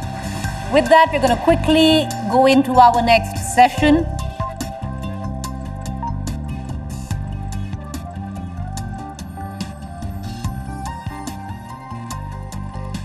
Busting bubbles on love, sex, ageism, and topping the body beautiful conversation for 25 years. And we've somebody coming up next who epitomizes all of that and more. But before that, I want to introduce you to our session's moderator, my colleague Nabila Jamal, anchor and deputy editor, India Today Television.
Guys, a big round of applause. Malaika Arora. 30 years on, ever since Chaya Chaya, almost 25 years on, and she's still relevant, trumping over every other actor, and in the imagination and the dreams of possibly every age group. Malaika is here with us at our 20th edition of the Conclave. A big round of applause to her, please. Thank you. Thank you, everybody. Hey, Malaika. Mala. Mala, as they all say. Hi, Veera, how are you? Good evening, everybody. Hi. You know, our talk here today is topping the body beautiful conversation for 25 damn years. You really haven't aged a minute or a second. I don't know how you've done it. I live in an oxygen tank, in a bubble that that's where I live. No, but first, it's very weird seeing all of this behind me over here. It's like, I've never had so many images put up like this, but yeah, that's quite interesting. Hey, don't tell me you're not self-obsessed. Not really, actually. No? No. At all? Not self-obsessed. I think I'm just very confident. That's it. I'm not self-obsessed. I mean, being self-obsessed is not bad. Not bad at all. Not bad. I love myself. I love myself, but I'm not self-obsessed. Yeah. Okay. You know, Malaika, someone was telling me here today, people can imitate her, but you can never get a duplicate. You know, you'll have enough and more actresses or producers and directors have a mood board often specifying a look like Malaika, but somehow they don't get a Malaika. Okay. You know, that mold was broken once they made me. God said that we just one Malaika and then break that mold. That's what he said. But no, I think that's a really nice and a really sweet compliment. Spanning over 30 years, I think it's been amazing, but it's not been easy.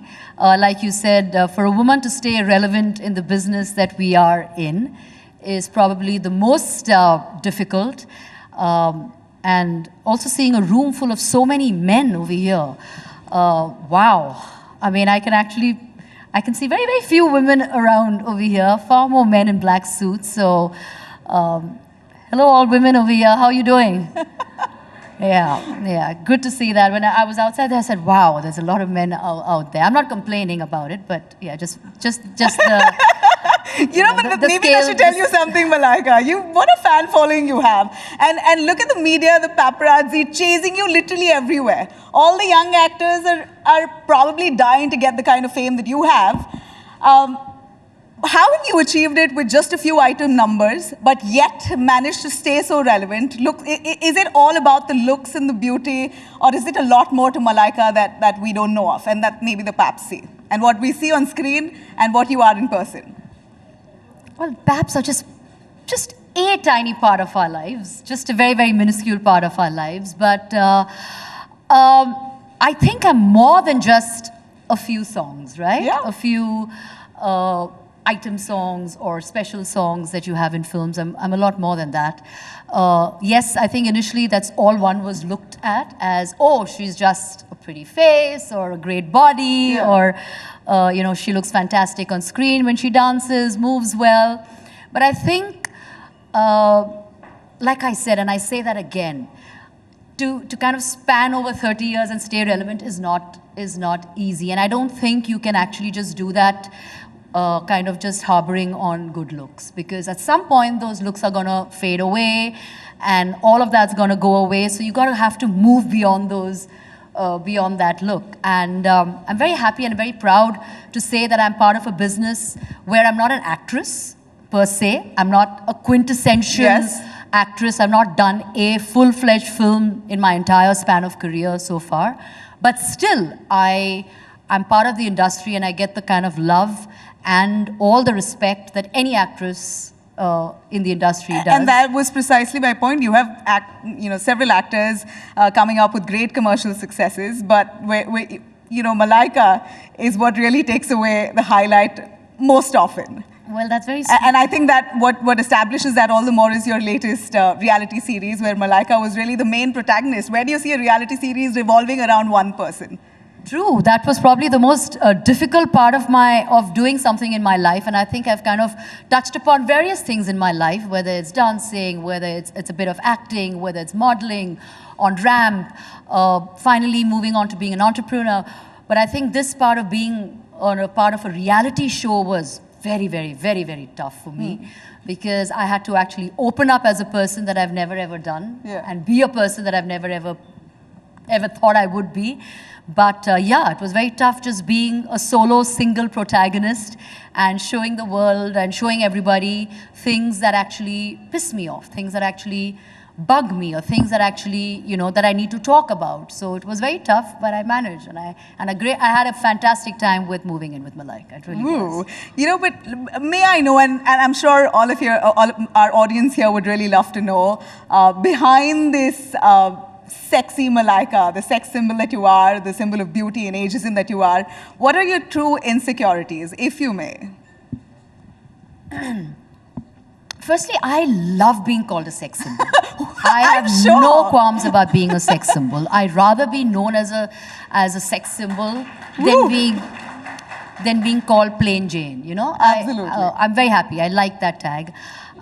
In terms of insecurities, I think I live with insecurities every day of my life, something or the other, because at some point I know that there is somebody younger, prettier, more talented, probably a lot more going for her every single day of my life.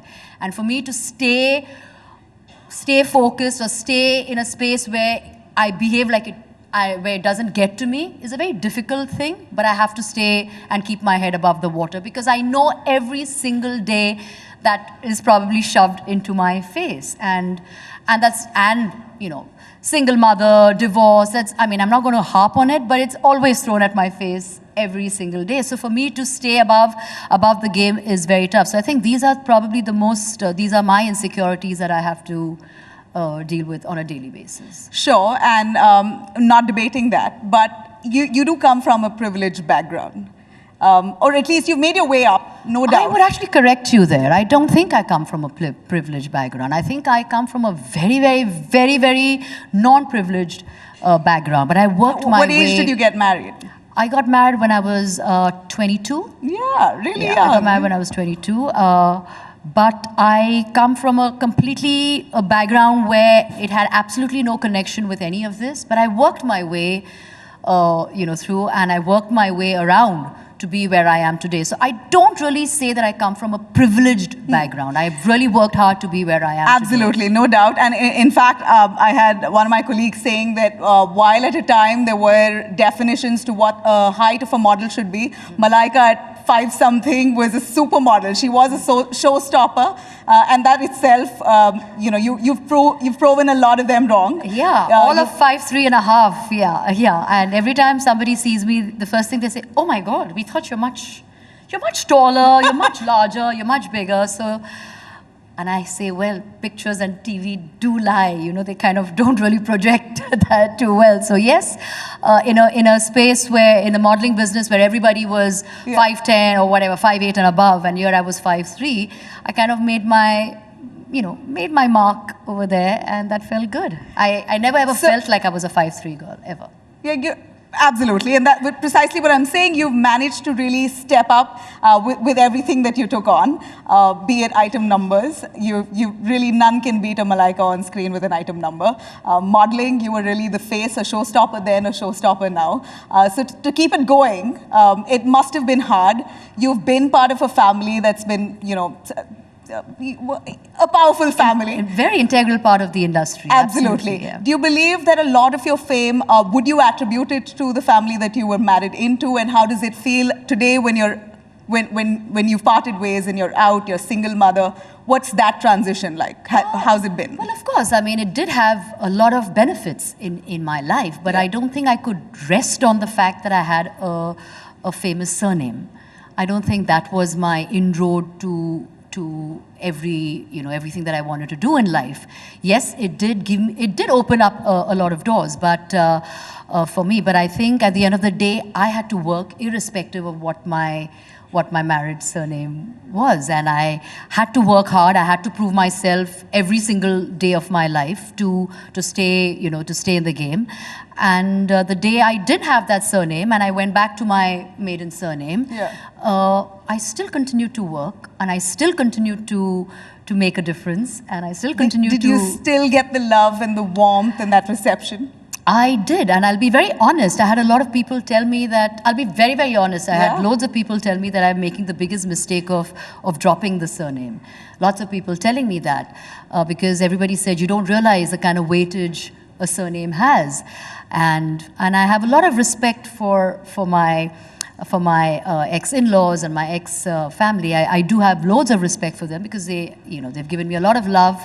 I have a kid, that is still there, and very much part of the family. So of course, but I think for me, I needed to stand on my own 2 feet, and for that I needed to feel that. And it's not just about a surname, but I think just being able to drop that surname and go back to my maiden name, it just gave me a sense of self, and that's what made me feel like I could probably do anything or take on anything in life. And look what you made of yourself after.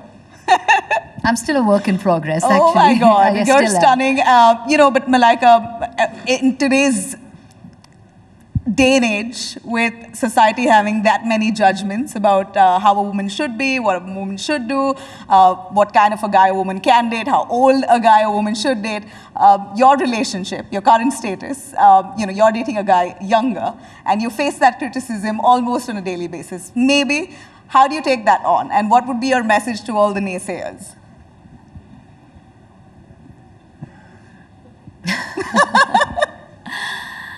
I think it's amazing. I was told when I got divorced, I was told, why the hell did you get divorced? Because that tag will always be there. And then to find love after getting divorced, that was another thing. How can she find love after getting divorced? And then finding love with a younger man, I was clearly told that I have lost my marbles, but I would just like to say that love doesn't really have an age, right? I mean, if you fall in love, you fall in love. And I think, irrespective of whether he's a younger man or an older man, that shouldn't really define the space that we are in. And I'm just happy and grateful that I found a partner who understands me. So be it. I mean, if he's younger, so be it. I think the fact that he is younger keeps me younger. It keeps me happy and keeps me younger. And I feel, I don't know, I just feel on top of the world. And I think all the women in the room will agree with me on that. Ooh. I can see that. I can see that look on your face over here. It really does, yeah. You certainly have motivated a whole bunch of us. I think, yeah. Or them. I think it definitely gives me that spring in my step. So I love it. I know. And I'm not going to be apologetic about it. And why should I be apologetic? Absolutely. How's that influenced you? Has that influenced you in ways that we might want to know, you might want to tell us? Influenced me? Yeah, in whatever sense. It's given you a spring in your step, yes. But how has life changed, or has it changed at all? Have you now turned into a leaf that you've never seen of yourself before? No, I don't think. I mean, I still am the same person. I mean, no part of me has changed. It's just that I'm now with somebody that I truly love and I truly get, and he gets me, and we have a great relationship and a great commitment to each other. And I think that's what matters. I think it's really redundant for people to be in a space or in a relationship if you're not happy. And if you're not going to keep somebody happy or make someone happy, and if I'm going to be unhappy and make somebody else unhappy, I think that's just the most selfish thing you can ever do, to anybody. So that's exactly how I was, and I feel I just say that I'm just lucky. I'm lucky that I can find love and be in love and have a relationship and move on in life and be able to tell people that, you know what, if you're not okay with it, that's your problem. You know, you can hate me for this. I'm sure a lot of them will, but hey, is marriage on the cards with Arjun? Why is marriage the be-all and end-all of everything? Which is why I had that clause, the caveat, you can hate me for this question. No. I think, firstly, I think that's a very private question. I think marriage is something which is discussed between two people, and I don't think it's a collective decision between, among a billion people in the country. So yeah, I think when, if, how, when, where, I think that's something the two of us, if we have to take that plunge, I think we will think about it and we will decide and we will talk about it. In this moment, I think we are just loving life. That's it. I think we're enjoying our pre-honeymoon phase. That's what we're doing. We're just loving life. You know, a quick one on co-parenting and being a single mother. Tell us the challenges that you may be facing at this point today on dealing with a teenage son and very handsome boy that you have. Thank you. Lovely boy. And with the complexities that we see in the society and who you are, what kind of a mother-son relationship do you all share? I think firstly, co-parenting is very tough. I mean, it's very, very tough because not always are, two people on the same page about a lot of things. Especially, I mean, when you move separate, go your own ways, your separate ways, there's always something that's not, that doesn't quite fit into the picture. So co-parenting is tough, but, I see time's up. But I think thankfully, both Arbaz and me are better humans today. I think we're better people today.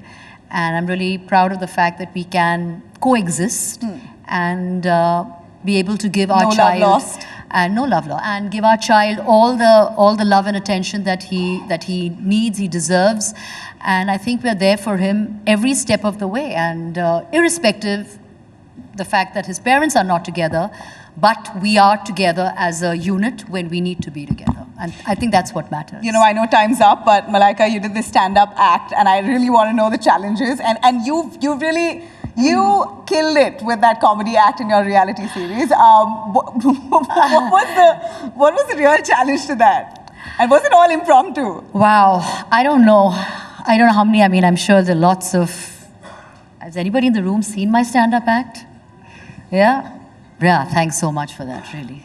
And if you haven't, then please go and try and watch it. But it was the most daunting task for me. I never ever thought I had a funny bone in my body, let alone try and make anybody laugh, because I don't think that comes very naturally to me. So yeah, it was very tough. But I think when I threw myself out there, it only goes to show that I think when a challenge is thrown at you, you kind of take it on head on and you just say, you know what, bring it on, I'll do it. I'll prove everybody wrong and I'll do it. I'll prove myself wrong. I mean, I don't think I can, but I'll do it. And wow, I think the most difficult thing on God's good earth is making a room full of people laugh. And I can see it right now because it's not very easy to impress people or make people laugh. So that for me was the most difficult, to actually see people getting what you're saying, laughing with you, laughing at you, with you. Initially, they probably laugh at you, but along the way, they laugh with you. Yeah. So I think for me, that was by far the best experience for me, was the stand-up, without a doubt. Excellent. I think I totally loved you in it. And Malaika, what you're wearing today is also stunning. And you really have set the benchmark for when it comes to style.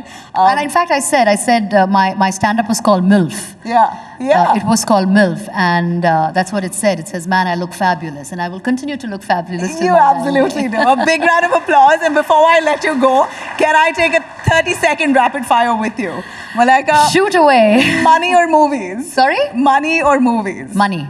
Ooh. Chaya Chaya or Muni Badnaam Hui? Chaya Chaya. What is Jandu Baam? What does Jandu Baam hai darling tere liye mean? Jandu Baam ho darling tere liye. It means balm lagao, darling. Agar dard ho to balm laga do. I guess that's what it means. I don't know. Okay. Shah Rukh or Salman? I'm a hardcore Shah Rukh fan. Okay.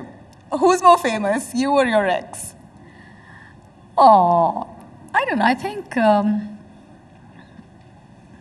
I don't know. That's a tough one. I think I'm famous. Who's more popular, you or your present? I'm just more popular. Who's more popular, you or your present? We both are extremely popular. All right. What do you see? Who do you see as mini Malaika, if at all, in the industry today? Do you see anyone who you see your reflection in? No. I said that mold was broken. Literally no. Huh? And if I have to ask you to pick Janvi, Sara, Ananya, or Kiara? Kiara, because I think she's supremely talented.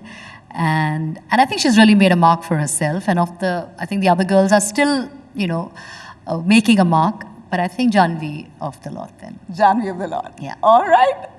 Excellent. A big round of applause here for Malaika. Thank you so much. If we could get you have one dance, one hook step for us, what would be your choice? In fact, Dipali is there waiting to get you to tap a foot. Dipali, why don't you come over? Hey, Dipali, come join me. Hi. Come on, everybody. Let's give What would Dipali be a your choice? huge round of applause. Why don't we leave it to Dipali, whatever she wants to do? Yeah. Chaya Chaya Re. Do a hook step from your latest film. Can we have that song, please? Aap Jaisa Koi. Ooh, okay. Let's.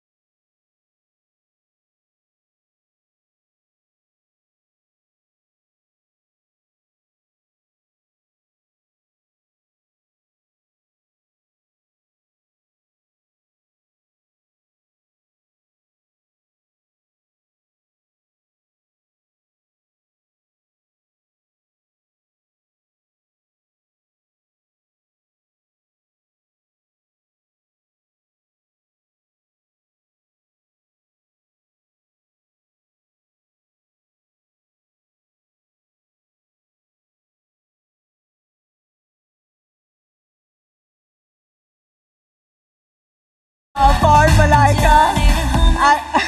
Thank you so much. I'm not too sure, but if anyone has a question here that you want to ask, Rahul, maybe you? No? Anybody? You could raise your hand. A question for Malaika? Oh, we are doing questions? Yeah, no, just. There's a mic right here. Do you want to pass that around? Yeah, I'm not too sure. You.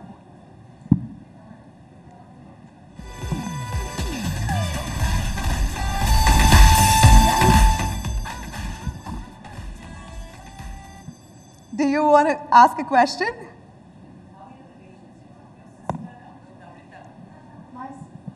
Your relationship with your sister Amrita?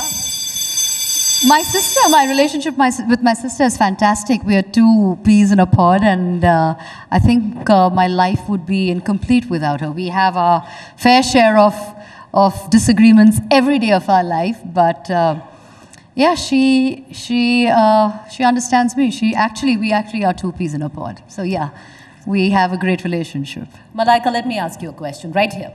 Here, I'm the MC. This way, turn around, I'm on the stage with you.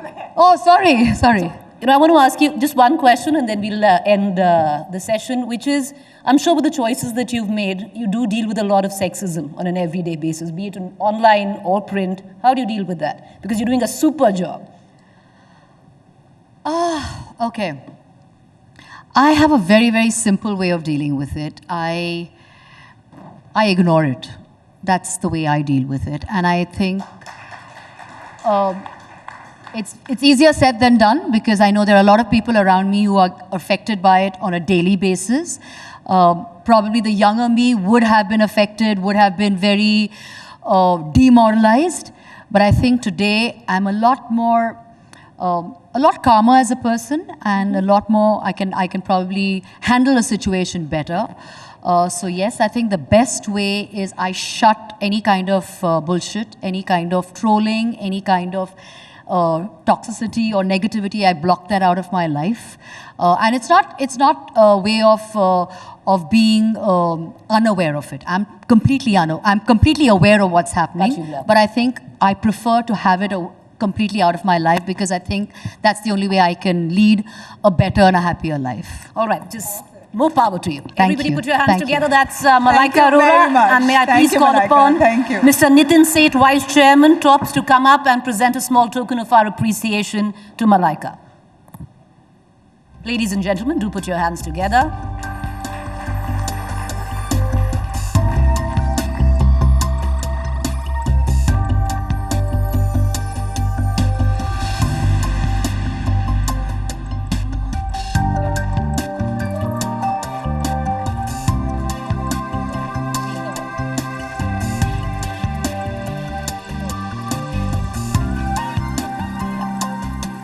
Thank you, Malaika.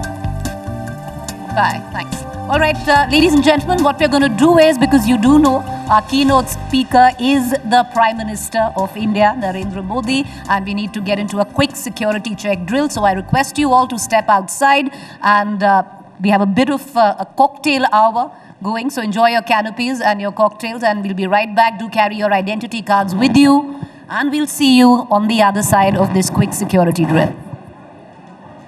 We dared to see India differently, to build a better life for you. You deserve a fulfilling life.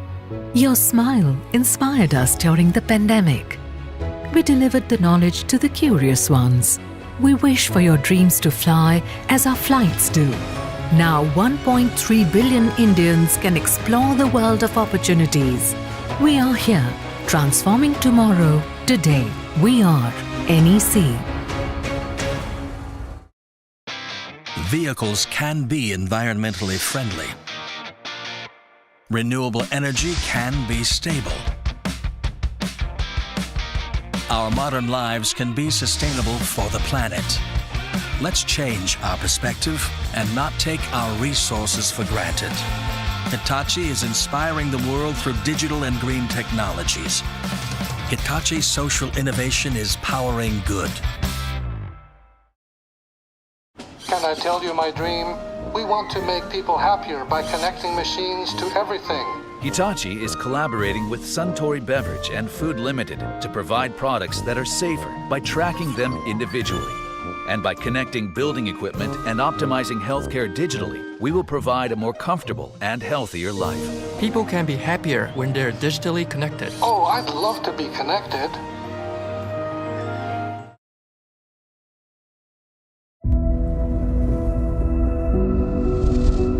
From a land older than time, amidst the magnificent palaces, enveloped in the mystic fog, where the elusive tigers exude a timeless valor. India's finest yet. For connoisseurs of fine taste. Royal Ranthambore.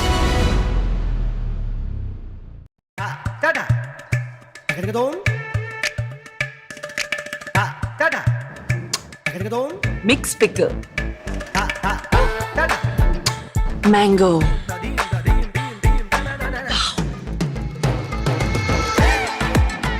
Green chili. Tops pickles. अब 51 flavors में. Tops. India का top test. ये kitchen कुछ खास है. Cooking का यहाँ अलग अंदाज है. कभी दिल दही बल्ले की विश करता है, तो कभी ये सालसा करता है.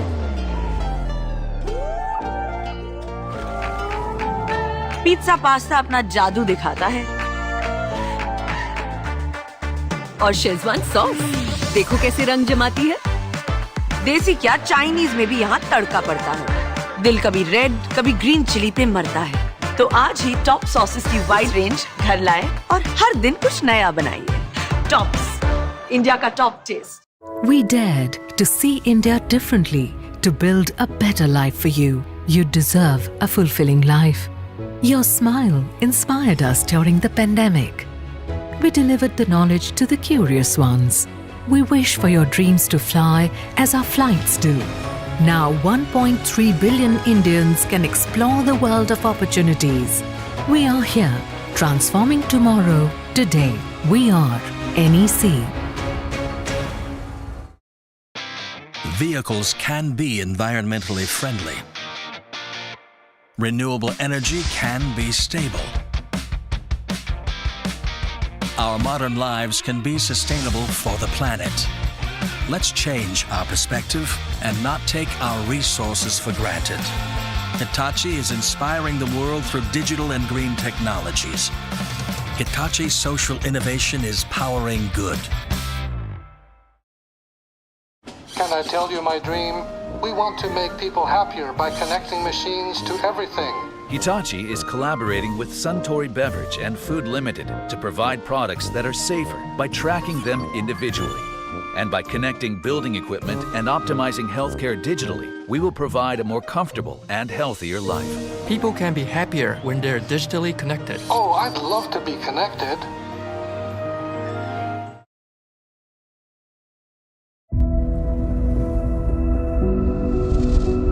From a land older than time, amidst the magnificent palaces, enveloped in the mystic fog, where the elusive tigers exude a timeless valor, comes India's finest yet. For connoisseurs of fine taste, Royal Ranthambore.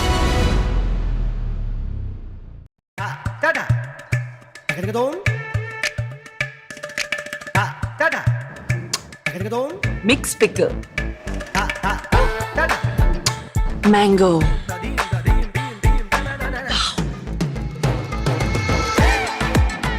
Green chili. Tops pickles. अब 51 flavors में. Tops. India का top test. ये kitchen कुछ खास है. Cooking का यहाँ अलग अंदाज है. कभी दिल दही बल्ले की विश करता है, तो कभी ये सालसा करता है. पिज्जा पास्ता अपना जादू दिखाता है. और शेजवान सॉस देखो कैसे रंग जमाती है. देसी क्या चाइनीज में भी यहाँ तड़का पड़ता है. दिल कभी रेड कभी ग्रीन चिली पे मरता है. तो आज ही टॉप सॉसेस की वाइड रेंज घर लाएं और हर दिन कुछ नया बनाइए.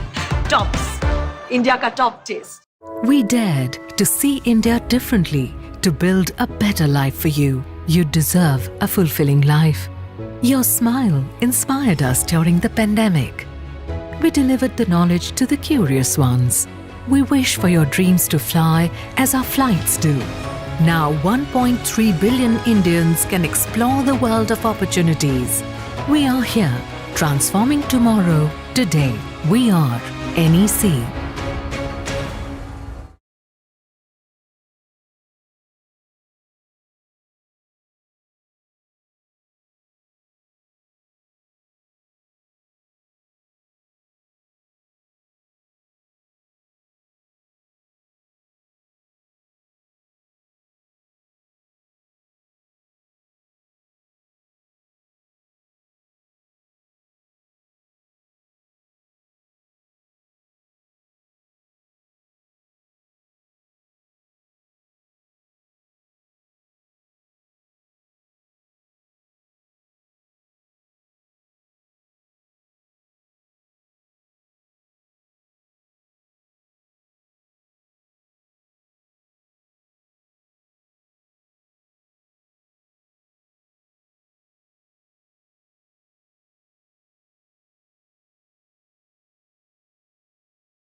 we're hearing is that the Prime Minister has already reached the venue anytime now.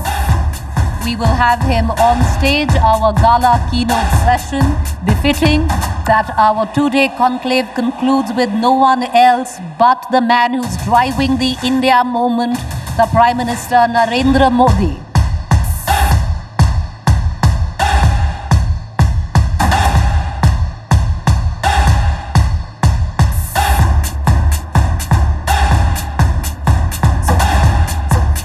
There you have it, ladies and gentlemen, the man who's driving the India moment, creating new India, scripting it literally. Do raise a warm applause.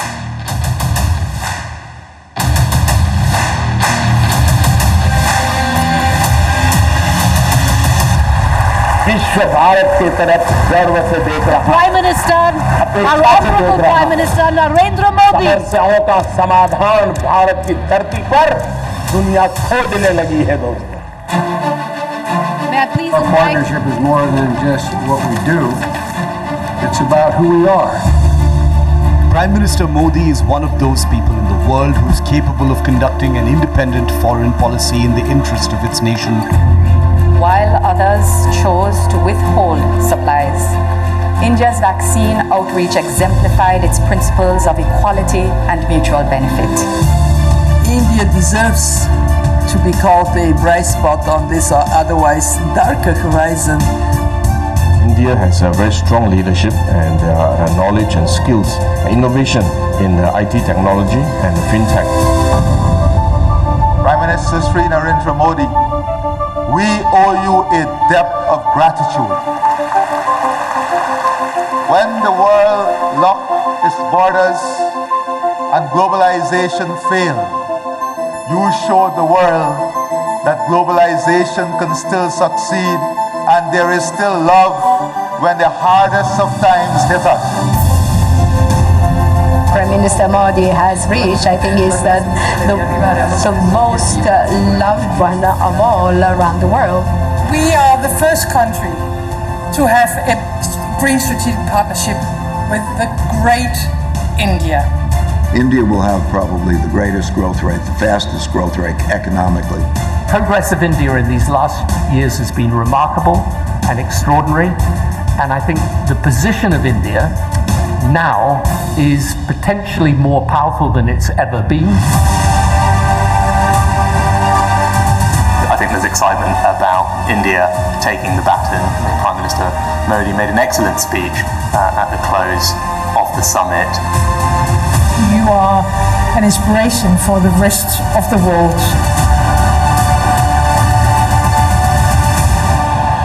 Ladies and gentlemen, driving the India moment.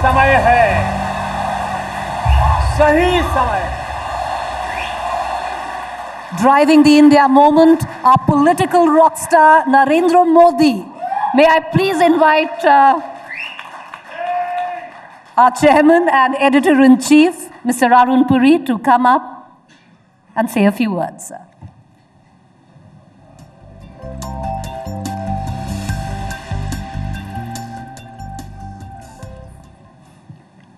Good evening, Honorable Prime Minister. आपका हार्दिक स्वागत है।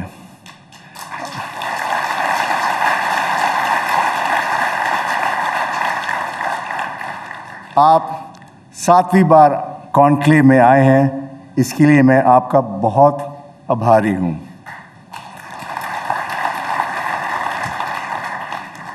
प्रधानमंत्री जी, in the last 9 years, we all know you have transformed the country with your exemplary hard work, good innovative schemes, and new initiatives.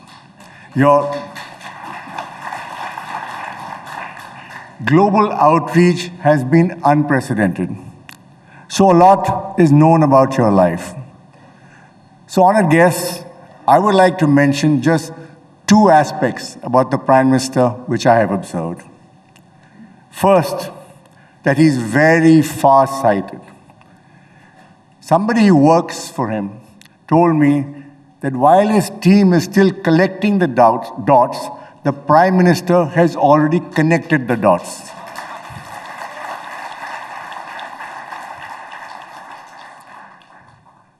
And they only figure it out much later when the whole picture emerges. Let me give you 2 examples of this.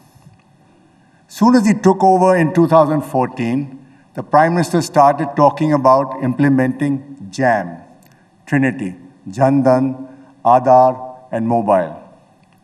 It meant, apart from opening Jan Dhan bank accounts for millions, linking these accounts to Aadhaar and mobile meant going digital. All this trinity came into play when the various welfare schemes, mainly for the poor, were launched over the years. This solved the massive leakage problem of government welfare expenditure in one stroke. Earlier, Rajiv Gandhi, the Prime Minister, had said beneficiaries got only 15 paisa out of every 1 rupee of government expenditure. Now the money goes directly to the beneficiaries. So it started all in the beginning. The second example I would like to bring to you is the development of the Northeast states.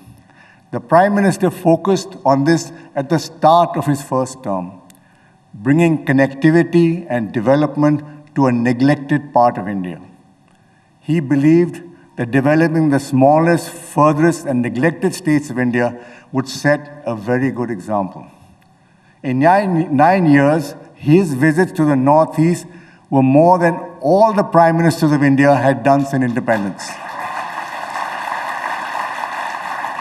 Also, one minister of his had to visit the Northeast every month. The result is that he has developed the Northeast like never before, and the people have paid him back electorally. Earlier, it used to be regional parties versus Congress. Now it is BJP versus regional parties. In 2014, 8 of the Northeast states were ruled by the BJP. Now, alone or in coalition, they rule 6 states in the region.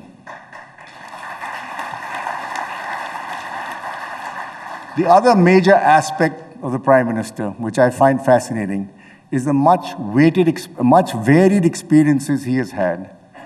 These go beyond his official life. He's traveled all over India extensively on his own before he was Chief Minister or Prime Minister. He spent at least one night or more in every district of India, however remote they would have been. He spent talking and listening to them and seeing what their needs were. This is what you would call zameen se juda ho aadmi. I believe this is why he understands the needs and knows the pulse of this country so well. Sir, आप बुरा ना मानो तो मैं एक बात कहना चाहता हूँ. मीडिया आपके सरकार से बड़ी परेशान है. हाँ, आपकी सरकार से कोई जानकारी लीक नहीं होती, जैसे पहले सरकारों से होती थी. किसी को पता नहीं होता कि कौन आपका प्रेसिडेंशियल कैंडिडेट बनेगा. रीशफल का तो भूल ही जाओ. और राज्य में कौन बनेगा मुख्यमंत्री जब मौका आता है, कोई खबर नहीं.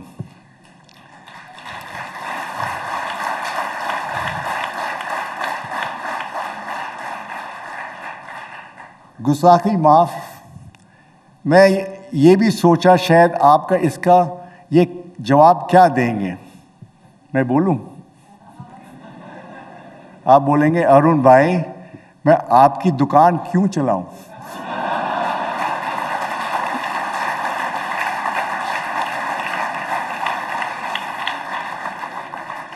But jokes apart, but I do believe government and media should not be cozy. Sir, you came to the conclave in March 2013 as the Chief Minister of Gujarat. You won the 2014 general election handsomely and became the Prime Minister. Then you came to the conclave in March 2019, and you were re-elected as Prime Minister in May 2019 with an even bigger majority. Sir, you could say maybe we are your lucky charm.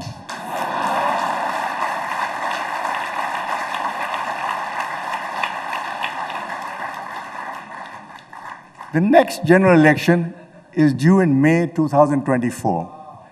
As I said, you're a far-sighted person. So you should come again for the India Today Conclave in March 2024, just to be sure. Pradhan Mantri ji, this conclave is about the India moment. You are the man of the moment. May I request you to deliver your speech. Dhanyavad.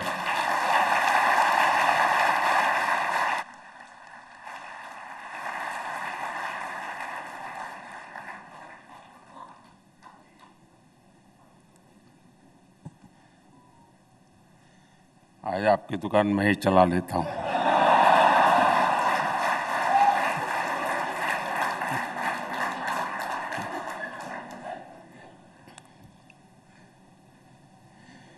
India today conclave में जुड़े सभी महानुभावों को मेरा नमस्कार।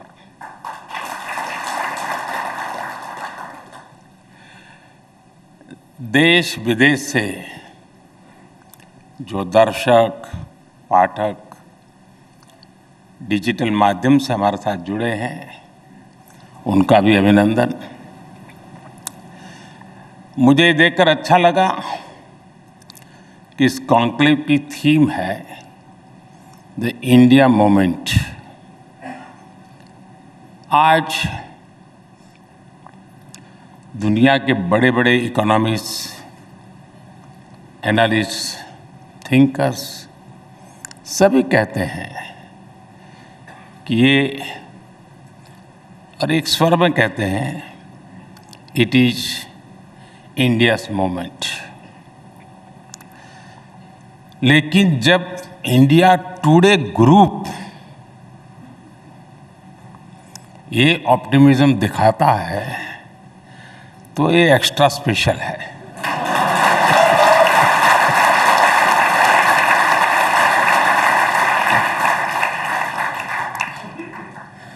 वैसे मैंने 20 महीने पहले लाल किले से कहा था, यही समय है, सही समय है। लेकिन यहाँ पहुँचते पहुँचते 20 महीने लग गए।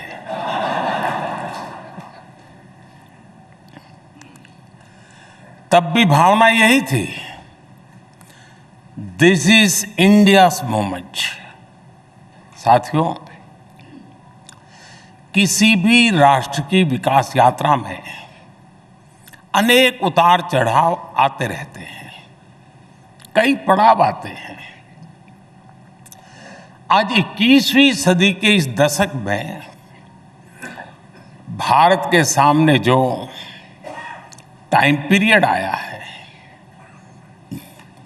ये अभूतपूर्व है। आज के कुछ दशक पहले जो देश आगे बढ़े, कई देश आगे बढ़े हैं, विकसित हुए, लेकिन उनके सामने स्थितियां बहुत अलग थी। एक तरह से उनका मुकाबला खुद से ही था, उनके सामने इतनी प्रतिस्पर्धा नहीं थी। लेकिन आज जिन परिस्थितियों में भारत आगे बढ़ रहा है, वे चुनौतियां बहुत ही अलग है, बहुत ही व्यापक है, विविधताओं से भरी हुई है। आज इतने सारे ग्लोबल चैलेंजेस हैं। अब देखिए, 100 साल में आई सबसे बड़ी महामारी, सबसे बड़ा संकट है। 2 देश महीनों से युद्ध में है। पूरी दुनिया की सप्लाई चेन अस्त व्यस्त है। उस स्थिति में, इस बैकग्राउंड को सोचिए, उस स्थिति में द इंडिया मोमेंट की बात होना सामान्य नहीं है।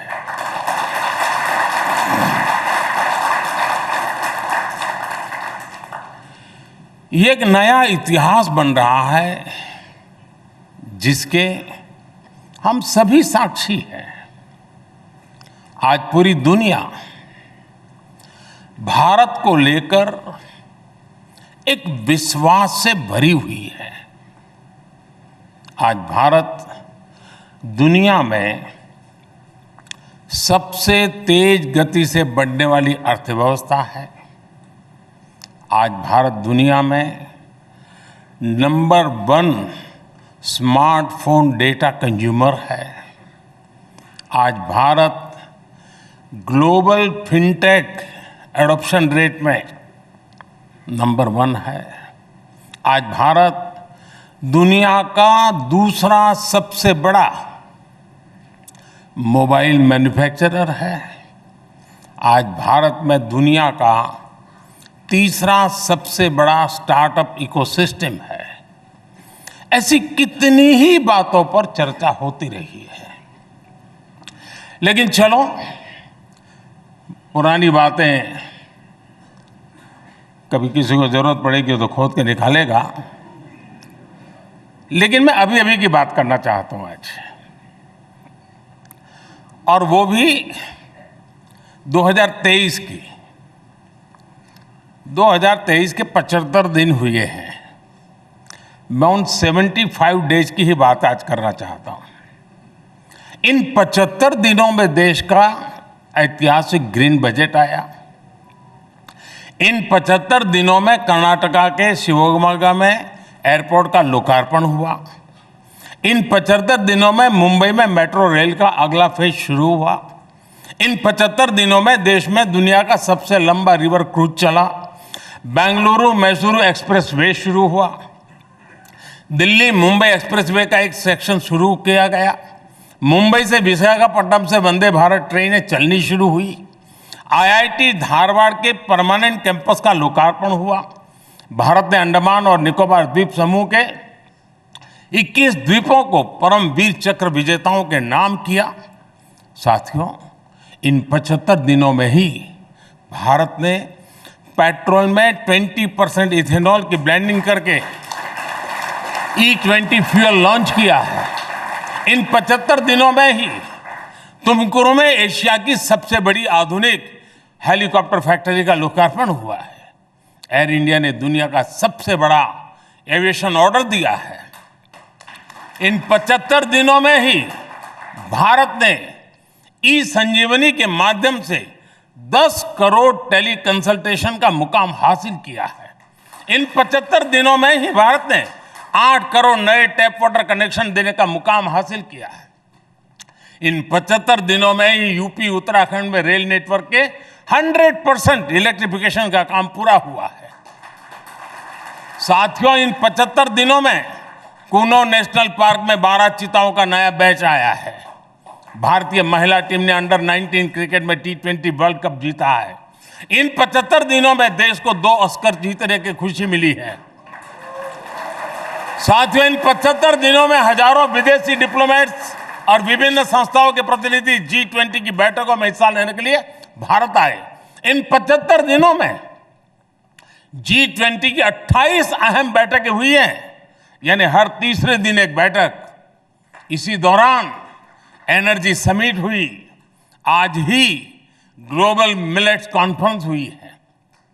हमने देखा बेंगलुरु में हुए एयर इंडिया में हिस्सा लेने के लिए 100 से ज्यादा देश भारत आए। इन 75 दिनों में ही सिंगापुर के साथ यूपीआई लिंकेज की शुरुआत हुई। इन 75 दिनों में ही तुर्की की मदद के लिए भारत ने ऑपरेशन दोस्त चलाया। अब से कुछ घंटे पहले ही भारत बांग्लादेश गैस पाइपलाइन का लोकार्पण हुआ। ये 75 दिनों की ही इतनी लंबी लिस्ट है कि समय कम पड़ जाएगा।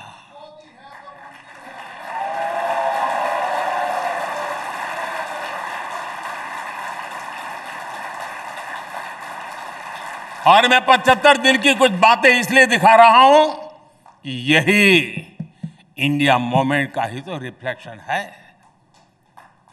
साथियों, आज देश एक और रोड, रेलवे, पोर्ट, एयरपोर्ट जैसे फिजिकल इंफ्रास्ट्रक्चर बना रहा है। दूसरी ओर भारतीय संस्कृति और सॉफ्ट पावर के लिए भी दुनिया में अभूतपूर्व आकर्षण है।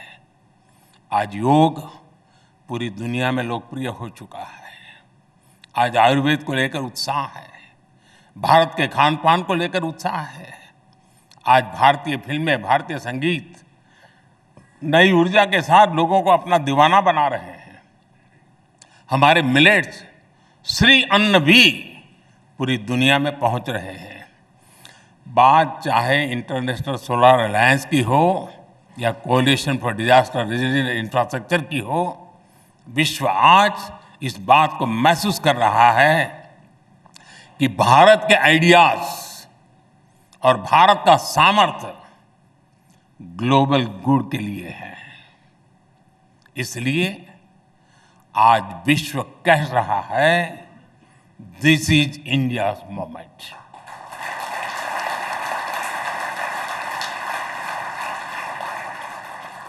और आप सबने हाल फिलहाल एक और बात भी नोट की होगी, इन सब का मल्टीप्लायर इफेक्ट होता है। एक छोटी सी बात की तरफ मैं आपका ध्यान आकर्षित करता हूं। आजकल अधिकतर देश, जब में मुझे मिलना होता है या उनका भारत आना होता है या भारत का किसी का वहाँ दौरा होता है, आपने मार्क किया होगा हर देशों में स्पर्धा चल पड़ी है कि भारत से चोरी की गई जो प्राचीन मूर्तियां हैं ना, वो खुद ब खुद हमको देते हैं, ले जाइए। क्योंकि अब उनका भरोसा हुआ है कि इसका सम्मान भी वहीं अब संभव है। यही तो मोमेंट है। और ये ऐसे ही नहीं हो रहा है दोस्तों। आज के इंडिया मूवमेंट की सबसे विशेष बात यह है कि आज इसमें प्रॉमिस के साथ साथ परफॉर्मेंस भी जुड़ गई है। यहां इतने वरिष्ठ लोग बैठे हैं। आपने तो 2014 से पहले की हेडलाइंस लिखी है, पढ़ी है, रिपोर्ट की है, और तब मेरा जैसा कोई दुकान चलाने वाला नहीं था। पहले क्या हेडलाइंस होती थी?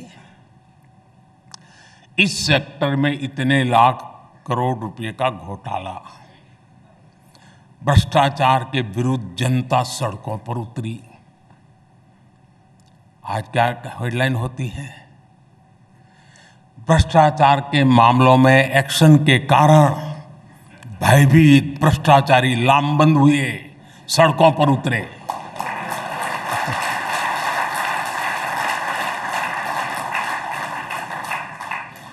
आप लोगों ने तो घोटालों की खबरें दिखा दिखाकर इतनी टीआरपी बटोरी है। अब आपके पास अपॉर्चुनिटी है, भ्रष्टाचारियों पर कार्रवाई दिखा करके टीआरपी बढ़ाइए। किसी के प्रेशर में ना आए, बैलेंसिंग के चक्कर में ये मौका न गंवाएं। साथियों, पहले शहरों में बम ब्लास्ट की हेडलाइंस होती थी, नक्सली वारदातों की हेडलाइन होती थी।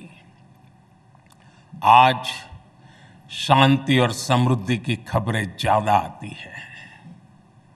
पहले पर्यावरण के नाम पर बड़े बड़े इंफ्रास्ट्रक्चर प्रोजेक्ट रोके जाने की खबरें आती थी।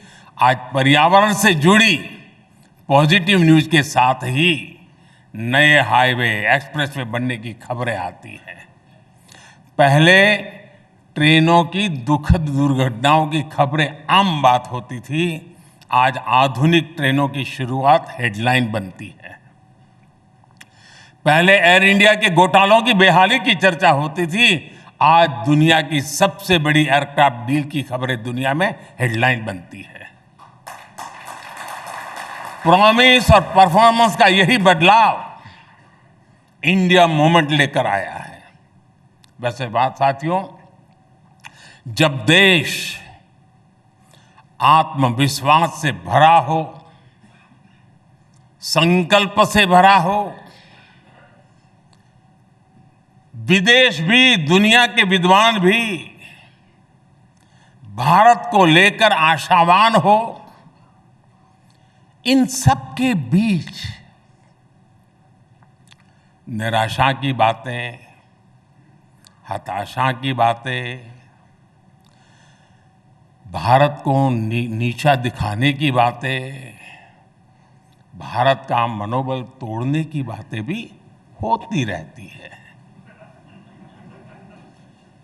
अब हम जानते हैं कि किसी कहीं पर भी शुभ होता है ना, तो काला टीका लगाने की परंपरा रहती है। तो आज इतना शुभ हो रहा है, इतना शुभ हो रहा है कि कुछ लोगों ने काला टीका लगाने का जिम्मा लिया है। और ये इसलिए कि नजर न लग जाए। साथियों, गुलामी के लंबे कालखंड के चलते हमने गरीबी का एक लंबा दौर देखा। ये दौर जितना भी लंबा रहा हो, एक बात हमेशा शाश्वत रही, भारत का गरीब जल्द से जल्द गरीबी से बाहर निकलना चाहता था। आज भी वो दिन भर कड़ी मेहनत करता है। वो ये चाहता है कि उसका जीवन बदले, उसके आने वाली पीढ़ियों का जीवन बदले। वो सिर्फ 2 टाइम की रोटी तक सीमित नहीं रहना चाहता। बीते दशकों में जो भी सरकारें रही हैं, उन्होंने अपने अपने सामर्थ्य और सूझबूझ से कोशिशें भी की है। उन्हीं प्रयासों के हिसाब से उन सरकारों को परिणाम भी मिले हैं। हम नए नतीजे चाहते थे, इसलिए हमने अपनी स्पीड भी बढ़ाई और स्केल भी बढ़ाया। अब जैसे शौचालय तो पहले भी बनते थे, लेकिन हमने रिकॉर्ड तेजी से 11 करोड़ से अधिक टॉयलेट का निर्माण किया।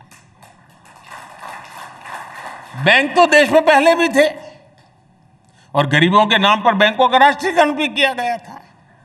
लेकिन हमने, और अभी अरुण जी विस्तार से बता रहे थे, हमने तेजी से 48 करोड़ लोगों को बैंकिंग सिस्टम से जोड़ा। गरीबों के लिए घर की योजना भी पहले थी। उन योजनाओं की स्थिति क्या थी, ये आप लोग भली भांति जानते हैं। हमारी सरकार ने इसे भी पूरी तरह बदला। अब घर का पैसा सीधे उस गरीब के बैंक अकाउंट में भेजा जाता है। अब घर बनाने की पूरी प्रक्रिया की लगातार मॉनिटरिंग होती है और ओनर ड्रिवन स्कीम लेकर के हम चल रहे हैं। और जब ओनर ड्रिवन होता है तो गफले नहीं होते, वो अच्छा घर बनाना चाहता है। हमने पिछले 9 साल में 3 करोड़ से अधिक घर बनाकर गरीबों को दिए हैं। यानी दुनिया के कई देश हैं, पूरा देश नया बना रहे हैं हम। हमारे यहां अक्सर महिलाओं के नाम प्रॉपर्टी नहीं होती है। दुकान खरीदी जाती है पुरुष के नाम, गाड़ी खरीदी जाती है पुरुष के नाम, जमीन खरीदी जाती है पुरुष के नाम। लेकिन हमारी सरकार ने जो घर गरीबों को बनाकर दिए हैं, उसमें से करीब करीब 2.5 करोड़ घर जॉइंट नेम से हैं। उनमें महिलाओं का भी मालिकाना हक है। अब आप सोचिए, गरीब महिला खुद को एम्पावर फील करेगी तो फिर इंडिया मूवमेंट आएगा कि नहीं आएगा?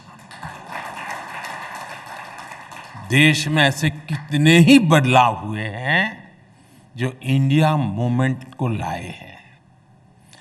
इनमें से कुछ बदलावों की चर्चा तो मीडिया भी नहीं करता, क्या आप जानते हैं कि पूरे विश्व की एक बहुत बड़ी चुनौती प्रॉपर्टी राइट्स की भी है।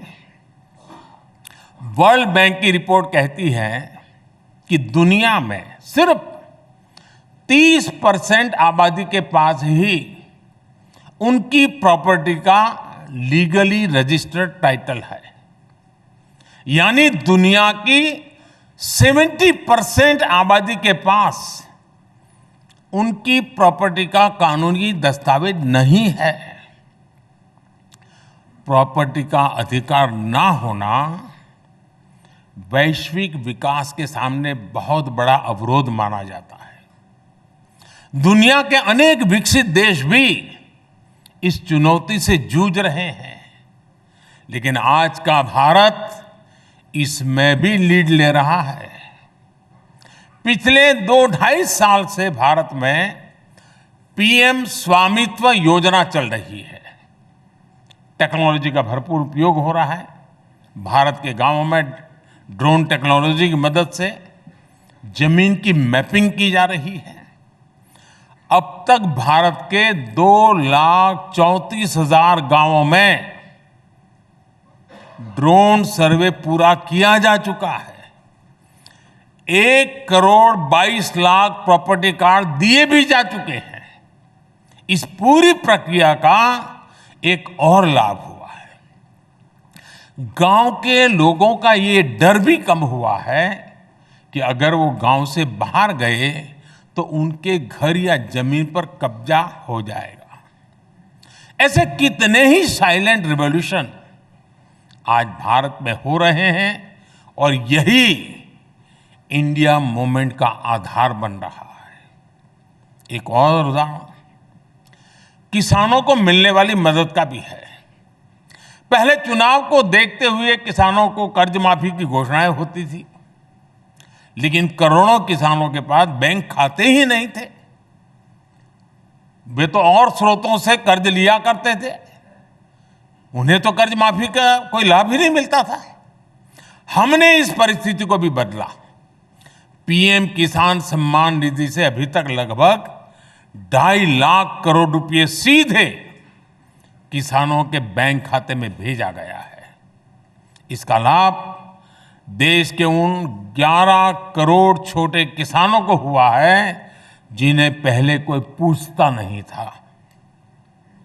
साथियों, किसी भी देश की प्रगति में नीति निर्णयों में ठहराव, स्टैग्नेशन, स्टेटस को एक बहुत बड़ी बाधा होता है।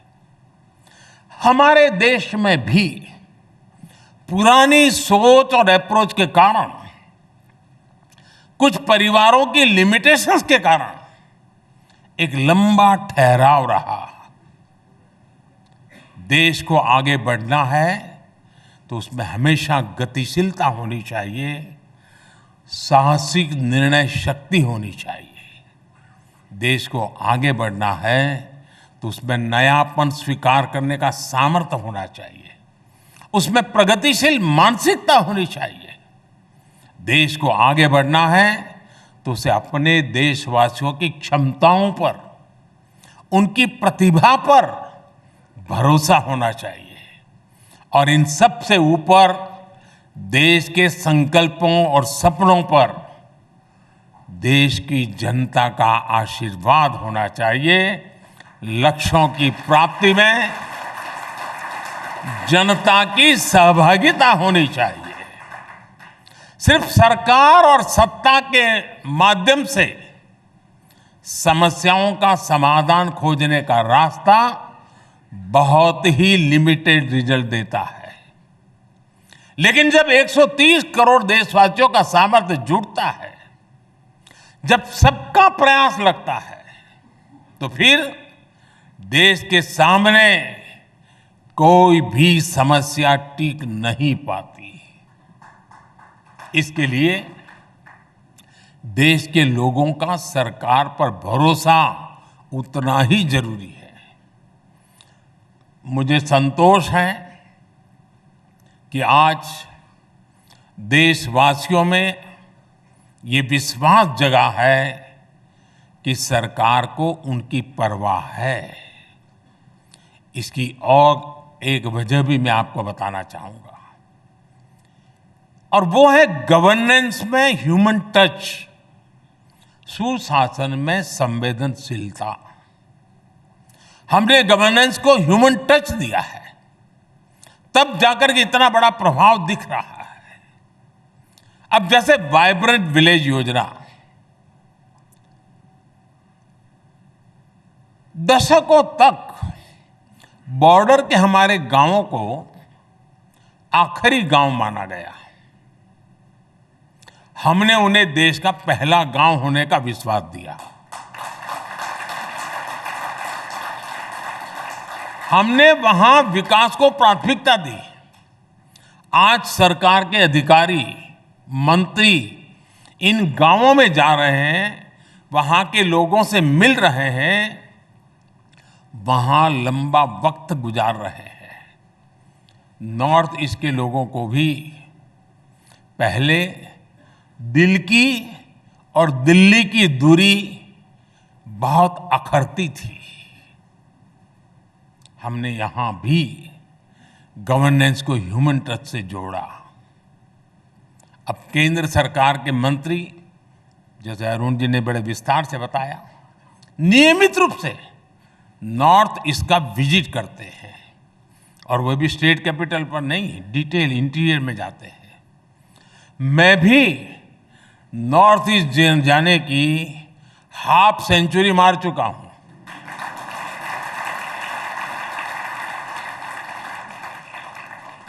साथियों, इस संवेदनशीलता ने ना सिर्फ नॉर्थ ईस्ट की दूरी कम की है, बल्कि वहां शांति की स्थापना में भी बहुत मदद की है। आपको यूक्रेन क्राइसिस के दौरान सरकार की कार्य संस्कृति को भी याद करना चाहिए। देश के हजारों परिवार चिंता में थे। हमने करीब करीब 14,000 परिवारों से कनेक्ट किया। हर घर में सरकार का एक प्रतिनिधि भेजा, उन परिवार के अंदर बीच बैठा, सरकार के व्यक्ति के रूप में बैठा। हमने उन्हें मुश्किल घड़ी में विश्वास दिया कि सरकार उनके साथ है।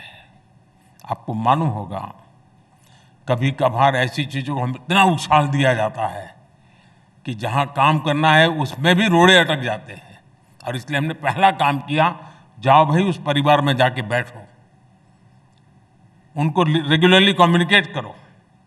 और इसके कारण देश के सब आश्वस्त हुए लोग कि ठीक है भाई, बच्चा वहां है, अभी स्थिति में है, कल आएगा, परसों आएगा, इस स्थिति बनाई। मानवीय संवेदनाओं से भरपूर ऐसी गवर्नेंस से इंडिया मूवमेंट को एनर्जी मिलती है। आप कल्पना कर सकते हैं, अगर गवर्नेंस में ये ह्यूमन टच न होता तो हम कोरोना के खिलाफ इतनी बड़ी लड़ाई भी नहीं जीत सकते थे। साथियों, आज भारत जो कुछ हासिल कर रहा है, उसके पीछे हमारी डेमोक्रेसी की ताकत है, हमारे इंस्टीट्यूशंस की शक्ति है।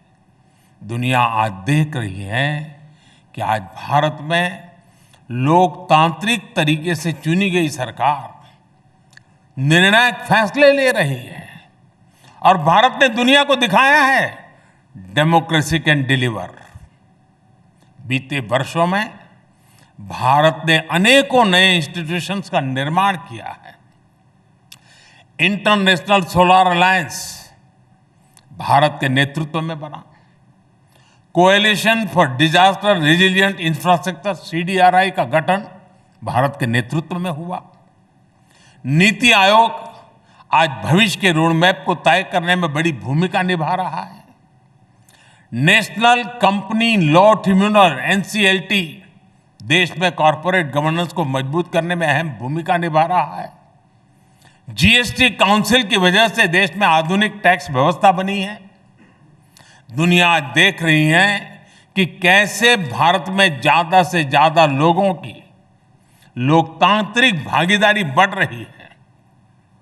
देश में कोरोना के बीच भी अनेकों चुनाव हुए, सफलतापूर्वक हुए, ये हमारे इंस्टीट्यूशंस की ताकत है। वैश्विक संकट के बीच आज भारत का अर्थतंत्र मजबूत है, बैंकिंग सिस्टम मजबूत है, ये हमारे इंस्टीट्यूशंस की ताकत है। हमने दूर सुदूर तक कोरोना की वैक्सीन पहुंचाई, 220 करोड़ से अधिक डोज लगवाई, ये हमारी इंस्टीट्यूशंस की ताकत है। मुझे लगता है हमारी डेमोक्रेसी और हमारे डेमोक्रेटिक इंस्टीट्यूशंस पर इसी वजह से ये सफलता ही कुछ लोगों को चूपती है और इसलिए हमले भी हो रहे हैं। लेकिन मुझे विश्वास है इन हमलों के बीच भी भारत अपने लक्ष्यों की तरफ तेजी से आगे बढ़ेगा, अपने लक्ष्यों को प्राप्त करेगा। साथियों, भारत की भूमिका जब ग्लोबल हो रही है तो भारत के मीडिया को भी अपनी भूमिका ग्लोबल बनानी है। सबका प्रयास से ही इंडिया मूवमेंट को हमें सशक्त करना है। आजादी के अमृत काल में विकसित भारत की यात्रा को सशक्त करना है। मैं एक बार फिर अरुण जी का, इंडिया टुडे ग्रुप का, मुझे यहाँ आने का अवसर दिया, बात करने का अवसर दिया, इसलिए उनका मैं धन्यवाद करता हूँ। और 2024 में निमंत्रण का जो साहस दिखाया,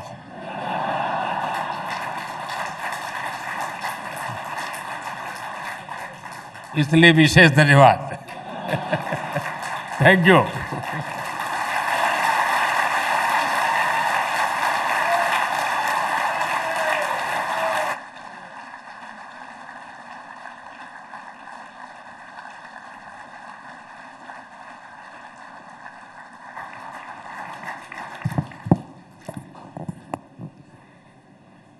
Thank you, Prime Minister.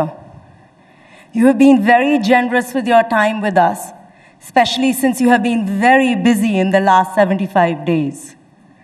I would like to add to the achievements of the last 75 days that in the India movement, you have also added for us the India Today moment. So thank you very much. This is your 7th time at the India Today Conclave. The conclave has been a very keen and up-close witness to your phenomenal rise. As part of the discipline to hosting you, I spent time going over the past conclaves. What struck me was your conviction and your deep commitment to your values and your cause.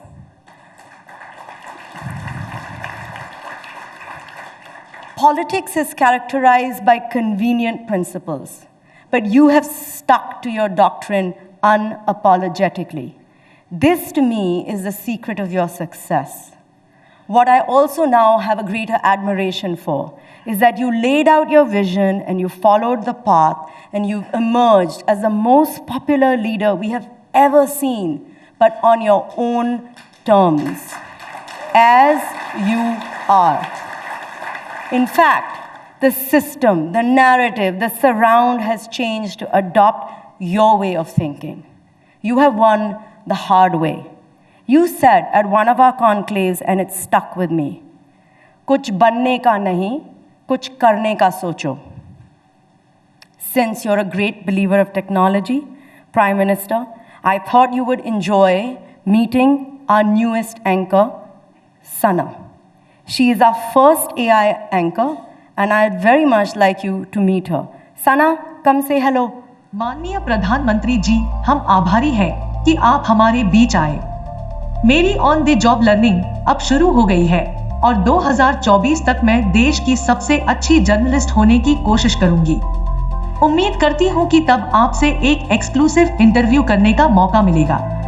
बहुत बहुत धन्यवाद।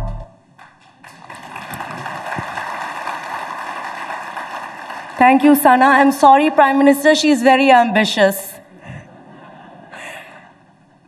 I'm sure, PM, you already have a few AI spokespersons in the making, ready for me, and I will be welcoming them in the Aaj Tak AI newsroom. We have an exciting 18 months coming up. Nothing excites politicians and journalists more than an election. In that, we are fully united. May the best team win. Until next time, good night and good luck.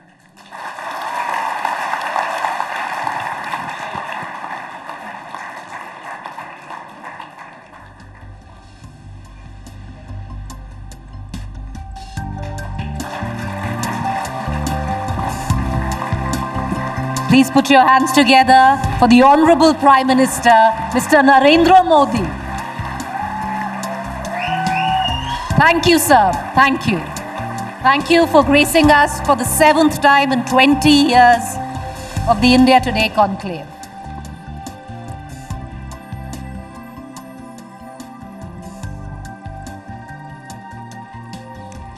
Ladies and gentlemen, would you please stay put for the next 10 minutes? Please settle down because for security reasons, we'll just have to be here. Give us about 10-15 minutes. Do bear with us. Do settle down. Don't try and make your way outside right now. Please, everybody just sit down for the next 10 minutes. Spectrum of speakers on these subjects. Pulitzer Prize winner, generals, academics, doctors,